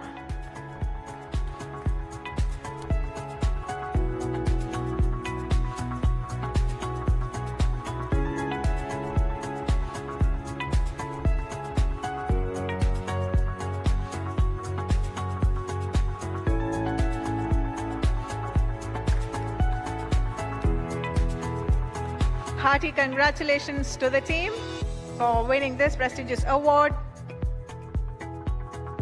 at the Pioneering Growth Transforming Kerala Conclave. Thank you. Thank you for joining us on stage, gentlemen. And may I request the moderator and panelists to please join me here for a photograph. I would like also to, hello, speakers, please come here. You are going here, yes, okay. The KTM President, Mr. Pradeep, the Jose Pradeep, Secretary Swaminathan, CEO, Mr. Rajiv, as well as Job Joint Secretary. All of them are here. All the tourism leaders are here who came to attend this session. Thank you very much for your gracious presence here. Gentlemen, I request you to please join me here for a group photo marking the memory of this panel discussion.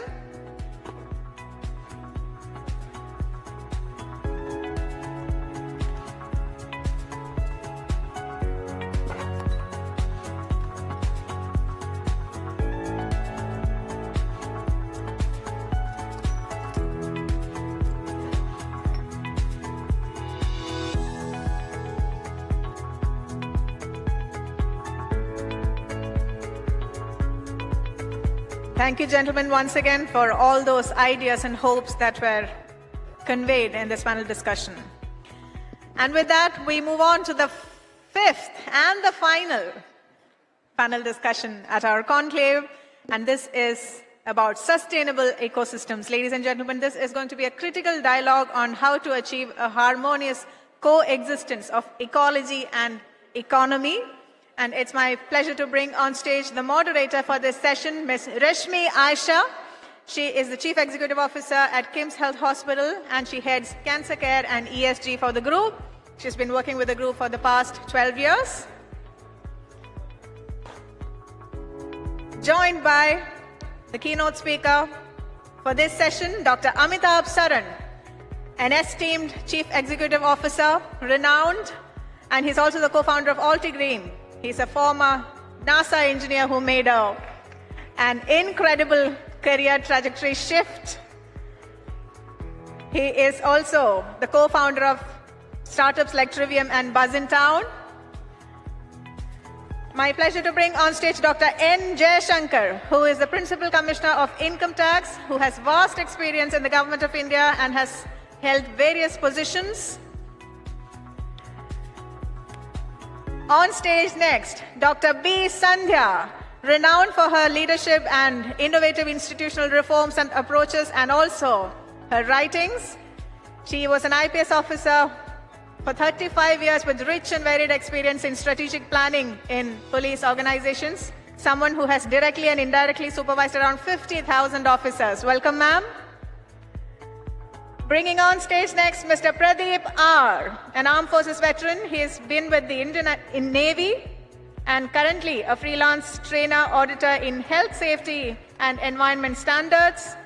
He's a submariner specialized in chemical and biological warfare, ships damage control. And the final panelist joining us on stage, Srimati Jeeva Maria IFS, who's currently serving at the esteemed Ministry of External Affairs. She's been in the IFS since 2016 and currently the Regional Passport Officer in Thiruvananthapuram since November 2022. That's a stellar panel on stage for the fifth and final panel discussion. Over to you, Ms. Reshmi Aisha.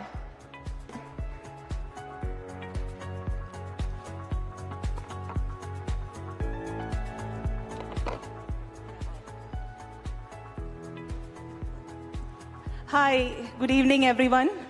I've been sitting there for quite some time, so if you do not mind, I'll just stand up for a minute, also because I'm slightly nervous. So we have been speaking about sustainability over and over the entire 2 days now. Even though this is the session on sustainability, I think every single speaker said at least one word on sustainability. And as rightly said, sustainability is in our blood, it is in our culture, and it is part of who we are. Because this is India and this is how we have always been. So this is nothing new to us. And I would like to thank Vicky for giving us this last session, because ultimately this is the take-home message. We have to be sustainable, which means we have to think about others. So we will be mindful of your time, because your time is precious, and that is also sustainability. And so without much ado, I would like to welcome our keynote speaker, Dr. Amitabh Saran. Dr. Saran, while you speak about All to Green, I would, because of lack of time, if you could, if there is time, please do comment on how your vehicles are impacting the society, as well as how do you find the fuel, what is your source of fuel, and what is the lifespan of your machines, and how do we take care of the wastage after that? Thank you. Thank you. Can I stand and talk? Yes, please. Thanks. Good afternoon, everyone. Thank you so much for inviting me. Thank you, Vicky, for inviting me over here. What a wonderful panel. I feel, really small compared to everyone over here. Wonderful, wonderful event so far that I have seen. My talk is about something a little serious. I'm sure everything that has happened so far has been serious, but this is a little more than serious as far as the world is concerned. A brief presentation, but I would, do you have a clicker? Thanks. Is it on? Okay. Yeah. Okay, yeah. So we're talking about sustainable and smart mobility. I put a picture of the planet. Everyone talks about save the planet, save the world. I belong to a different league. I don't believe the planet needs saving. The planet has been around for billions of years. I don't think it's going anywhere. It's the humans that need saving. Make no mistake. These are real pictures from somewhere on this planet, most likely in Asia. This is happening right here, right now. These are harsh truths and realities. If you believe that this is not happening in a place close to you or will not happen in the near future, please be aware it is happening right now. This may be a dramatization, but it is a fact. This was a picture taken when masks were not in fashion. It's a reality. This is happening in North India, AQIs, and not just in North India, now even in Mumbai. The AQIs are crossing 400, 500. This is extremely serious. And why does it happen? It happened, of course, because of industrial pollution, of crop burning, but a large part of this is due to automobile emissions. And I'll give you some hard truths. I'm sure no one has thought about it. 2.6 million people lose their lives every year in our country because of poor air quality. 2.6 million a year. 25% of that is attributed to road transport. That's 5 to 6 lakh people lose their lives in our country because of road transport pollution. It is a fact, uncontested. Keep in mind, 1 lakh people unfortunately lost their life because of COVID. There was a national lockdown. 1 lakh, national lockdown. 5 to 6 lakhs a year, every year has happened and will continue to happen. I don't hear of any lockdowns. I don't hear of any drastic changes being made. But it's a fact. Something needs to be done on a war footing. Of course, we are importing a lot of oil, all that. And trust me, this is happening when India has only 22 vehicles per 1,000 people. I went through a list of 188 countries in the world. India is at number 34. The penetration of vehicles is so low, yet 5 to 6 lakh a year, every year in our country alone. Fact. This is going to increase. It's going to increase big time. Why? Because GDP is increasing. GDP is related to comfort, upwardly mobile, young population, and the big thing that's happening, a road network. India is making 27 kilometers of highway roads every day. Every day. There's a reason why, as far as tourism is concerned, we talk about taking a road trip. Let's go with the family. Let's take a car out, go for a road trip. It's happening as we speak. More pollution. We can't change those habits. What we change is something that needs to be affected, and this is not just for India. This is for the entire southern hemisphere that no one cares about. Trust me when I tell you this, Australia and New Zealand aside, this is that part of the world, India, South Asia, Africa, South America. Everyone builds stuff for the northern hemisphere, and it is dumped in the southern hemisphere. It's a fact. Things need to change, and they need to change on a war footing, because vehicles are going to increase in this geography alone. This is a graph, just to tell you a little bit. This is a graph of what's going to happen in the southern hemisphere. Only that is green, which means the number of vehicles are going to only increase. And hence, it's time for disruptive change. I took a picture from New York.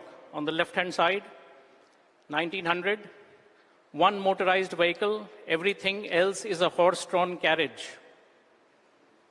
13 years later, one horse-drawn carriage, everything else is motorized. Disruption does happen, and it has happened close to home.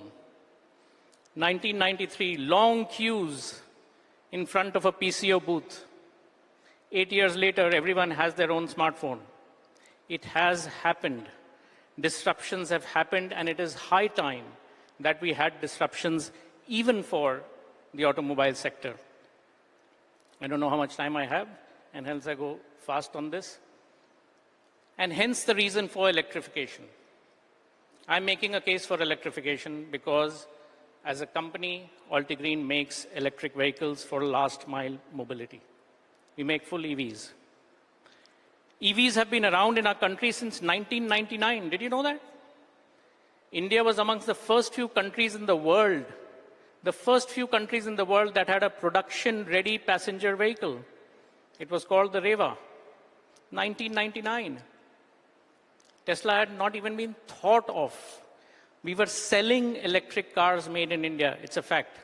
Unfortunately, everyone makes vehicles for that. Fast-moving roads, highways, those kinds of things. Our country is, however, different. To make EVs successful, to have any new technology become successful, we need to first understand the reality. You've seen my background. I used to work for NASA. My PhD in computer science. I came back to this country. I love my country. But these pictures are not here to belittle the country. This is the reality. Diesel, petrol have done a great job. If we can't make EVs that can compete with this reality, it's never going to be successful. This is a reality. Potholes, dust, pebbles. It's a fact. Water logging is a fact. I'm not trying to belittle it, but until we understand this reality, we will not be in a position to build vehicles that can bear this kind of reality. This is a reality. Diesel, petrol have done a great job in ensuring that they can work on this reality. Can EVs do that? Think. Ask yourself. What is the first thing that you think of when you think of electric vehicles? Arey yaar, thoda, they are okay. Will it be able to climb? Can it take 5 people instead of 3? These are the first questions that come to mind. These perceptions will have to change. And that's where Altigreen comes in. You'll be happy to know we've been around for the last 10 years. We now have 31 global patents that have been granted to us. These are global patents that have been granted to a company in India for manufacturing EV technology. I am not doing this to create a moat around myself, no. It's being done to make sure that the world realizes that they cannot dump stuff in my country. They will need to innovate if they need to supply solutions for us, because we are a different reality. I just showed you the reasons why we are a different reality. And hence Altigreen was created. But what did I do? I focused on making 3-wheelers. These are powerful 3-wheelers that are today competing with 4-wheelers. Whenever my time's done, just let me know. Why 3-wheelers? 40 crore people access a 3-wheeler every day in our country. 40 crore people. 400 million people. That's more than the population of the United States of America. Every day. If you want to make change happen, where will you start? Will you start at a 50 lakh rupee vehicle and make sure that it is a driving electric vehicle, or will you start at a 4 lakh rupee vehicle where you can affect the change in a person's life? We started there. And you'll be happy to know that today, each and every 3-wheeler driver, we have about 4,500 or 5,000 vehicles. We are a young company, 5,000 vehicles on the road. Kerala, we have 2 dealerships, one in Kochi and one in Calicut also. So we're getting here slowly. The benefit to a driver is 1/4 of the cost of operating a vehicle. From 4 rupees per kilometer in diesel 3-wheelers, and I see a lot of diesel 3-wheelers on most roads here, the D+5, driver plus 5 people, or driver plus 3 people. 4 rupees a kilometer, it comes down to 1 rupee, 92 paisa actually a kilometer. And these are good vehicles. So, what we've also done is made sure that we create good dealerships. I have this problem. A 4-wheeler also costs 4 lakh rupees. 3.5 lakh rupees. That's the price of a diesel 3-wheeler. Why is there such a big disparity when you go and buy a Maruti Alto, for example? Nice showroom, air-conditioned, welcome drink on arrival, the sofa to sit. Try to go to a 3-wheeler dealership. Honestly. It's like a single shutter go down. Why? Both people are giving an Aadhaar card and a PAN card. Why the difference in treatment? Our dealerships look like that. Please do visit. We've changed the way people are looking at 3-wheeler drivers. Why no respect for a 3-wheeler driver in this country? The only day you show respect to a 3-wheeler driver is when there is a strike. On that day, everyone realizes, the police. That's the only day we respect a 3-wheeler guy. We are changing that. We are giving 98.4% uptime on a 3-wheeled vehicle. Never happened before, even in diesel. Diesel is 90%. I'm giving a 98.4% uptime. I'm not trying to do many things, but there's a lot of R&D that has gone into building it. And hence, I'll wrap up my session by just saying that, we're making good EVs, and we're ensuring, from an ESG perspective, we're ensuring that every electric 3-wheeler that's on the road, today our 3-wheelers compete with 4-wheelers. Every 3-wheeler on the road is saving 4 tons of CO2 annually. 4 tons of equivalent CO2 emissions. There's obviously a lot of intellectual property and all that we built. To answer your question, we use lithium batteries. India has started a new regime of creating PLI scheme that allows for new batteries to be built within the country. By 2025, we should have it. The good part is lithium is more recyclable than even lead acid. So 99%, in fact, I say 99.9% of a lithium battery is actually recycled. So it's a very, very sustainable thing. But what's happening is sodium, aluminum, hydrogen, all these things are also coming as realities. And you will start seeing a lot of those in the country. So I think from a sustainability perspective, even though the source of the power today, and you'll be happy to know, when I started back in 2011, 91% of India's electricity was coming from coal grids. Today that number stands at 42%. It's a fact. From an install-based capacity, there's a lot of solar that is happening. In fact, Kerala, there's a lot of solar that's happening over here. The airport I was noticing is all solar-driven. So a lot of green energy is coming. And hence, that is going to change the equation. But it's always easier to catch emissions in one power plant than to capture emissions in 5 million vehicles on the road. If you can do that, you still have a great future for it. Thank you so much for your time. Truly appreciate it. I hope someone will start thinking EVs. Thank you very much. Yes, Dr. Saran, thank you. Thank you so much. I think he deserves a much better applause. He is one man who's actually transforming our country and much, much passionate about it.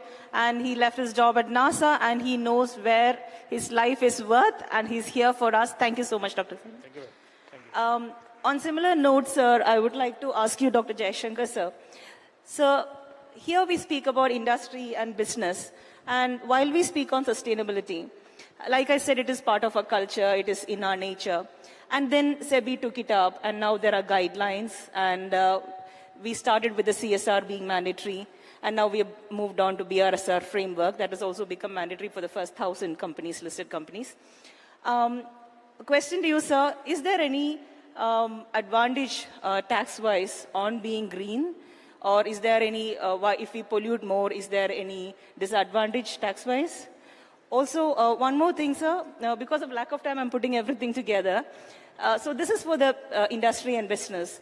What about the public sector enterprises, sir? Would they also come under BRSR at some point? Yeah. Good evening, everyone. Thank you very much for giving me this opportunity. I think Mr. Najib in the previous session had spoken about a bureaucratic attitude. And so I'm a bureaucrat and I'm a tax bureaucrat. So that makes it a double whammy. I don't know what kind of attitude I have, but here I am. And the question is about taxation. But before that, let me proceed to what the previous speaker, Mr. Saran, had spoken about, the essential oneness. I think all of us need to ask ourselves this question. See, animals don't do yoga.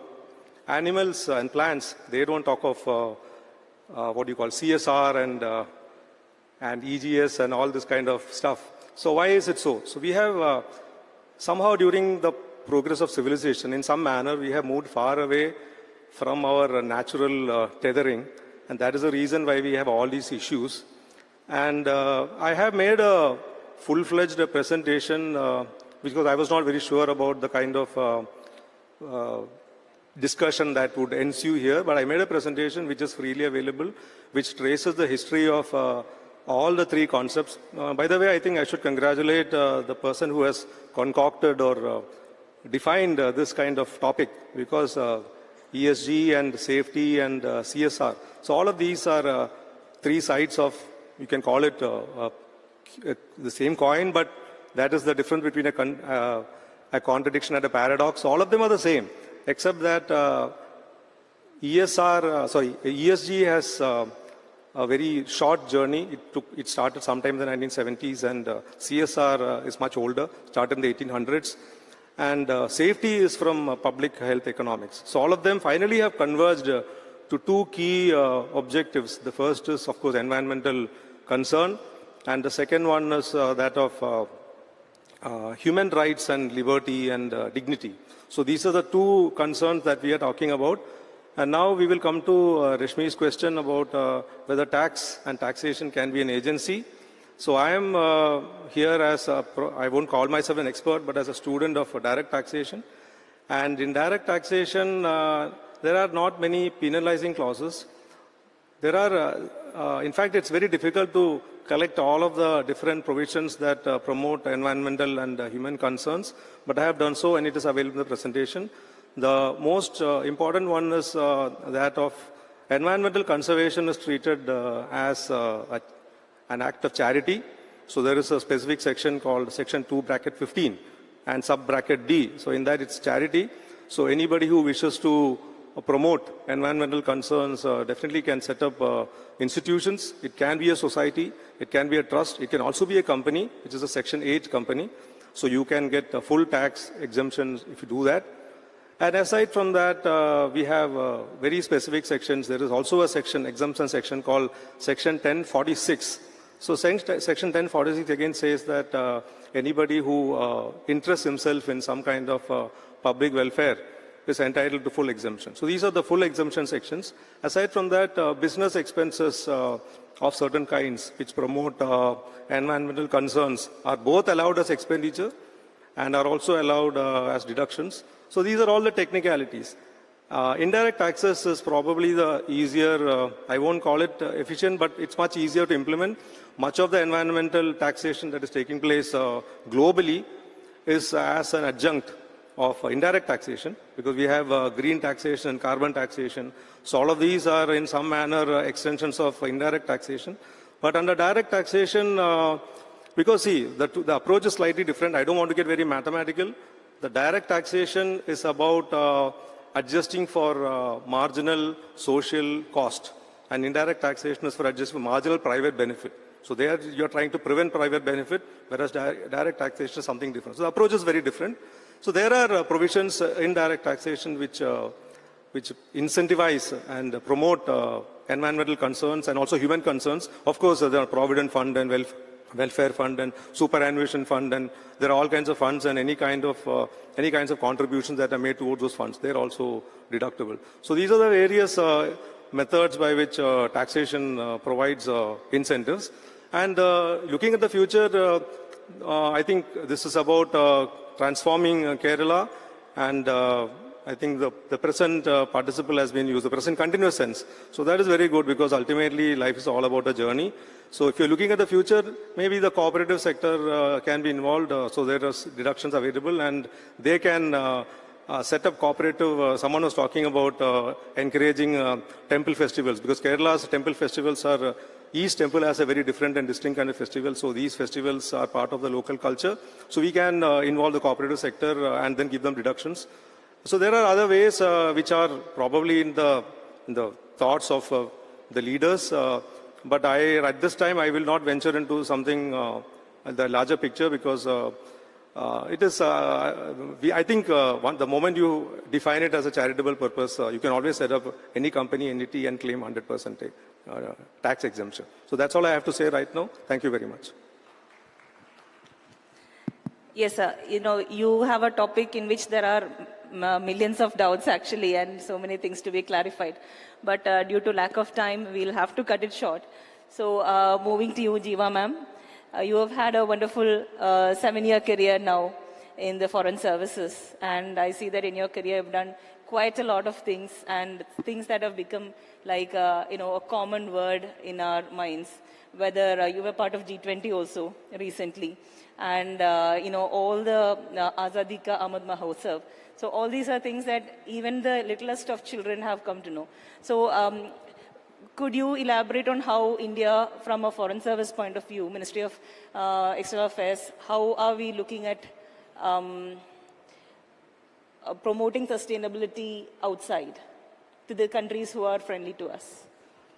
Thank you, Rashmi. Good afternoon, everyone.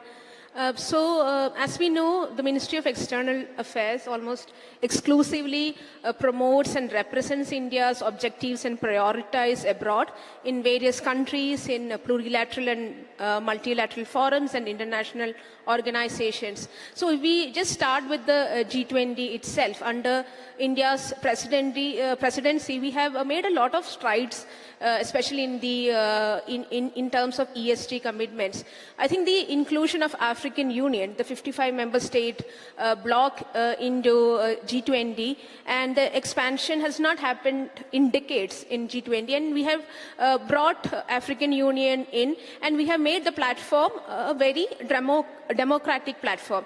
Because G20, I think the motto itself that India had chosen this time was Vasudhaiva Kudumbakam, one earth, one family, one future. And that is the commitment that we stand for. And we also promoted a global biofuel alliance together with the US and the Brazil so that we can reduce the dependency on fossil fuels. We have proposed an innovation center for green hydrogen so that the different countries can pool together the research and all the new developments that happens. India had successfully implemented digital public goods, which is our Aadhaar and UPI model. And we have used the G20 platform to showcase this digital public infrastructure so that the developing countries and other countries can greatly benefit from this initiative, and they can use this open software model to customize solutions for their requirements. And to that end, we have promoted One Future Alliance and also Global Digital Repository Forum. At the Ministry of External Affairs, I'm just 7 years into the service, we have something very beautiful which is called the Development Partnership Assistance, DPA program. It is something that I learned only when I joined the service. I didn't even realize when I was preparing for UPSC. And this is a very large umbrella framework through which we give a lot of assistance to different countries, more so in our neighborhood and the extended neighborhood. So we have 4 types. We have grants, we have line of credit programs through which we give very attractive loans and moratorium terms. We do a lot of capacity building and technical cooperation programs, and we do undertake cultural and heritage conservation posts. So under grants and line of credit, we have committed more than $30 billion in more than 60 countries. We have over 250 projects. And we focus mainly on connectivity, roads, rail, renewable energy projects. We have created some iconic buildings across the world. The Parliament building in Gambia, Presidential Palace in Ghana, Supreme Court and the Metro project in Mauritius. And we are trying to empower the respective governments so that they can stand on their feet and take their development story forward. Under ITEC, which is the Indian Technical and Economic Cooperation Program, which started in 1964. Every year, we train more than 10,000 officials from various countries, both civilian and defense, in over 300 disciplines, so that they can come here and improve upon their capacity building, do skill upgradation, and go back and implement in different policy making process. And they also carry enormous goodwill and appreciation for India and are lifelong ambassadors for our country.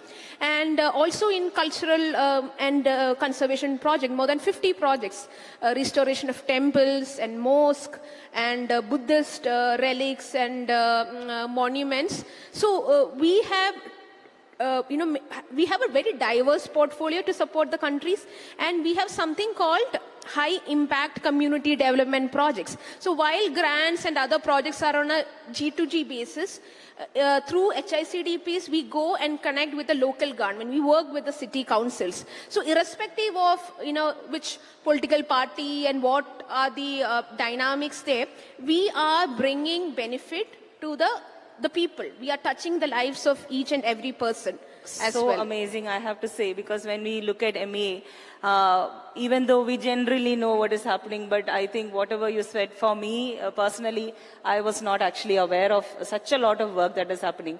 Some of the things that came out in G20, because it is published, of course we are aware, but the way we're making friends across borders, that is going to give us a benefit a very sustainable benefit. It is amazing the work that MEA is doing. Just, Thank you so much. Just one more thing that I wanted. Just, we always speak about COVID-19 and what India has demonstrated during that time. We had mobilized a lot of medicines and PPE kits. We sent our medical teams and vaccine Maitri. The word itself has friendship. And we have forged this beautiful bonds of friendship with more than 100 countries where we have donated or helped them to procure vaccines. And many of these countries, they would not have been able to vaccinate their population had, India not facilitated this. And in terms of humanitarian assistance, we are today the first responder when it comes to humanitarian crisis. We have done a lot of evacuations, Yemen or Sudan or Ukraine. We help the neighboring countries whenever there is a crisis. The earthquakes, the Operation Dost in Turkey, the Nepal earthquake in 2015, cyclones, water shortage in Maldives. So we are doing a lot, and today, we have burnished our credentials. The countries know that they can reach out to India. Absolutely and proud. We will be there. And it is not, if I may use the term, a checkbook diplomacy. It is very human-centric. And we treat our countries, our partner countries, with utmost respect, and everything is driven by them as per their priorities. Naturally, when as a Keralite, when we had the floods hit us, the amount of support that we got from the different states and even from Indians abroad, so that shows how much of a support to and fro there is. And of course, we will never call it as a checkbook diplomacy at all, because we know it is the way we react when there is a disaster. And so happy to know so much from you. Ma'am, there are so many things that we want to speak about, but then we have to be mindful of your time. And because of that, though this is a topic of very much interest to us, we have to move on. Ma'am, Sandhya ma'am, I was telling Dr. Jiva that whatever she's done, it's a common household word. But your name itself is a common household word for all of us.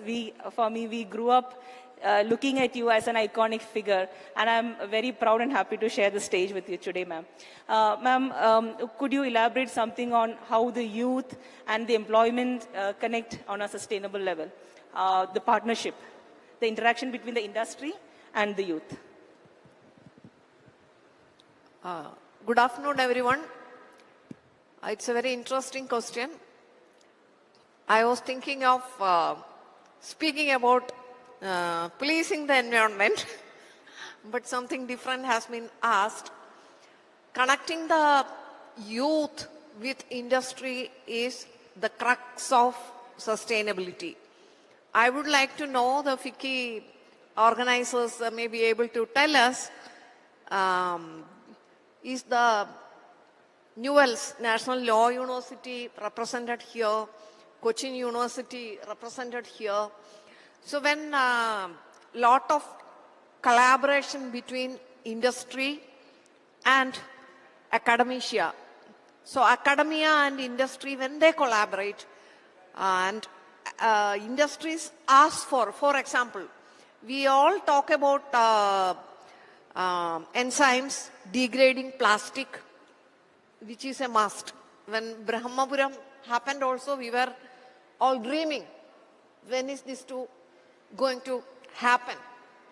So we are conducting a lot of hackathon in the field of cyber, but FICCI actually, when it is conducting its next edition, may think of having this sort of hackathon model.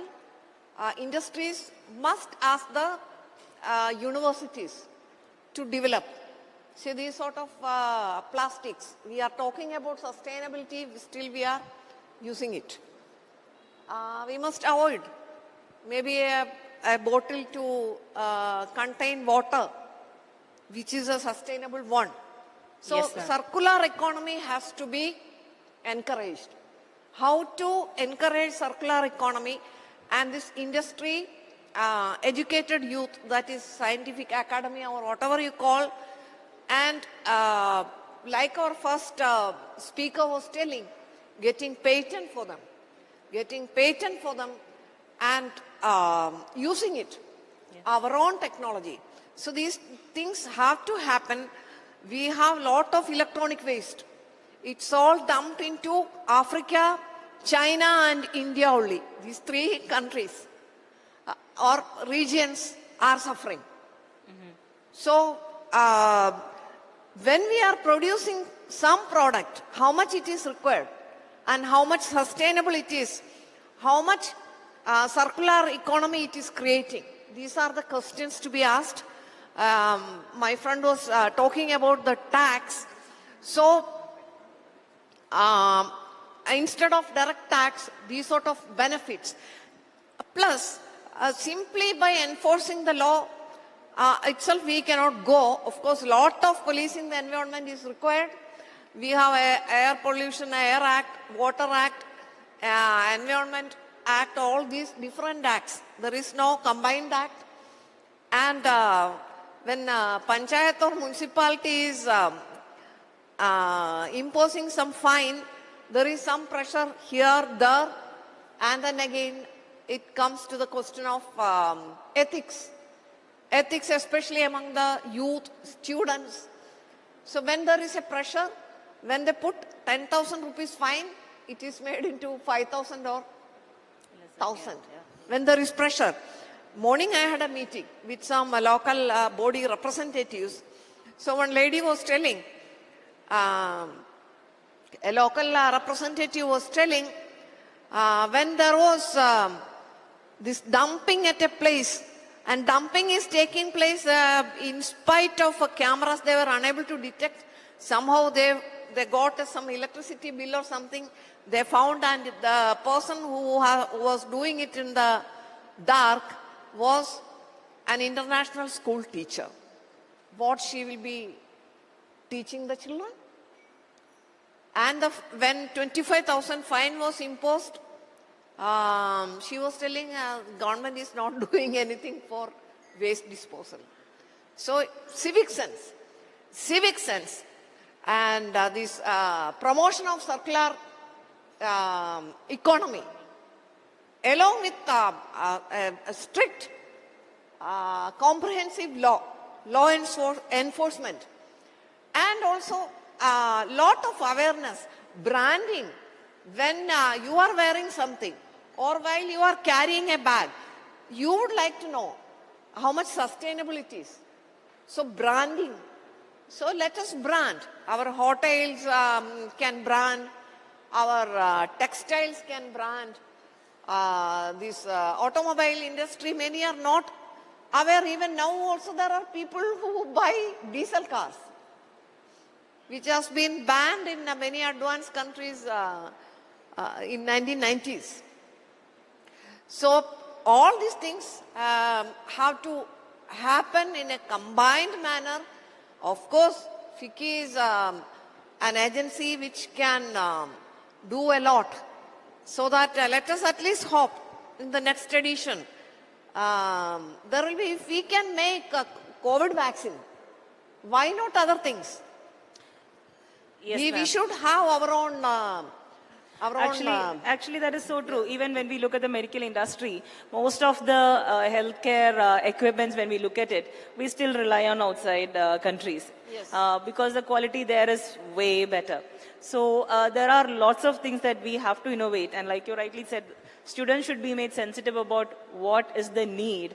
And then probably they could train on that, research on that, and we will definitely come up with solutions.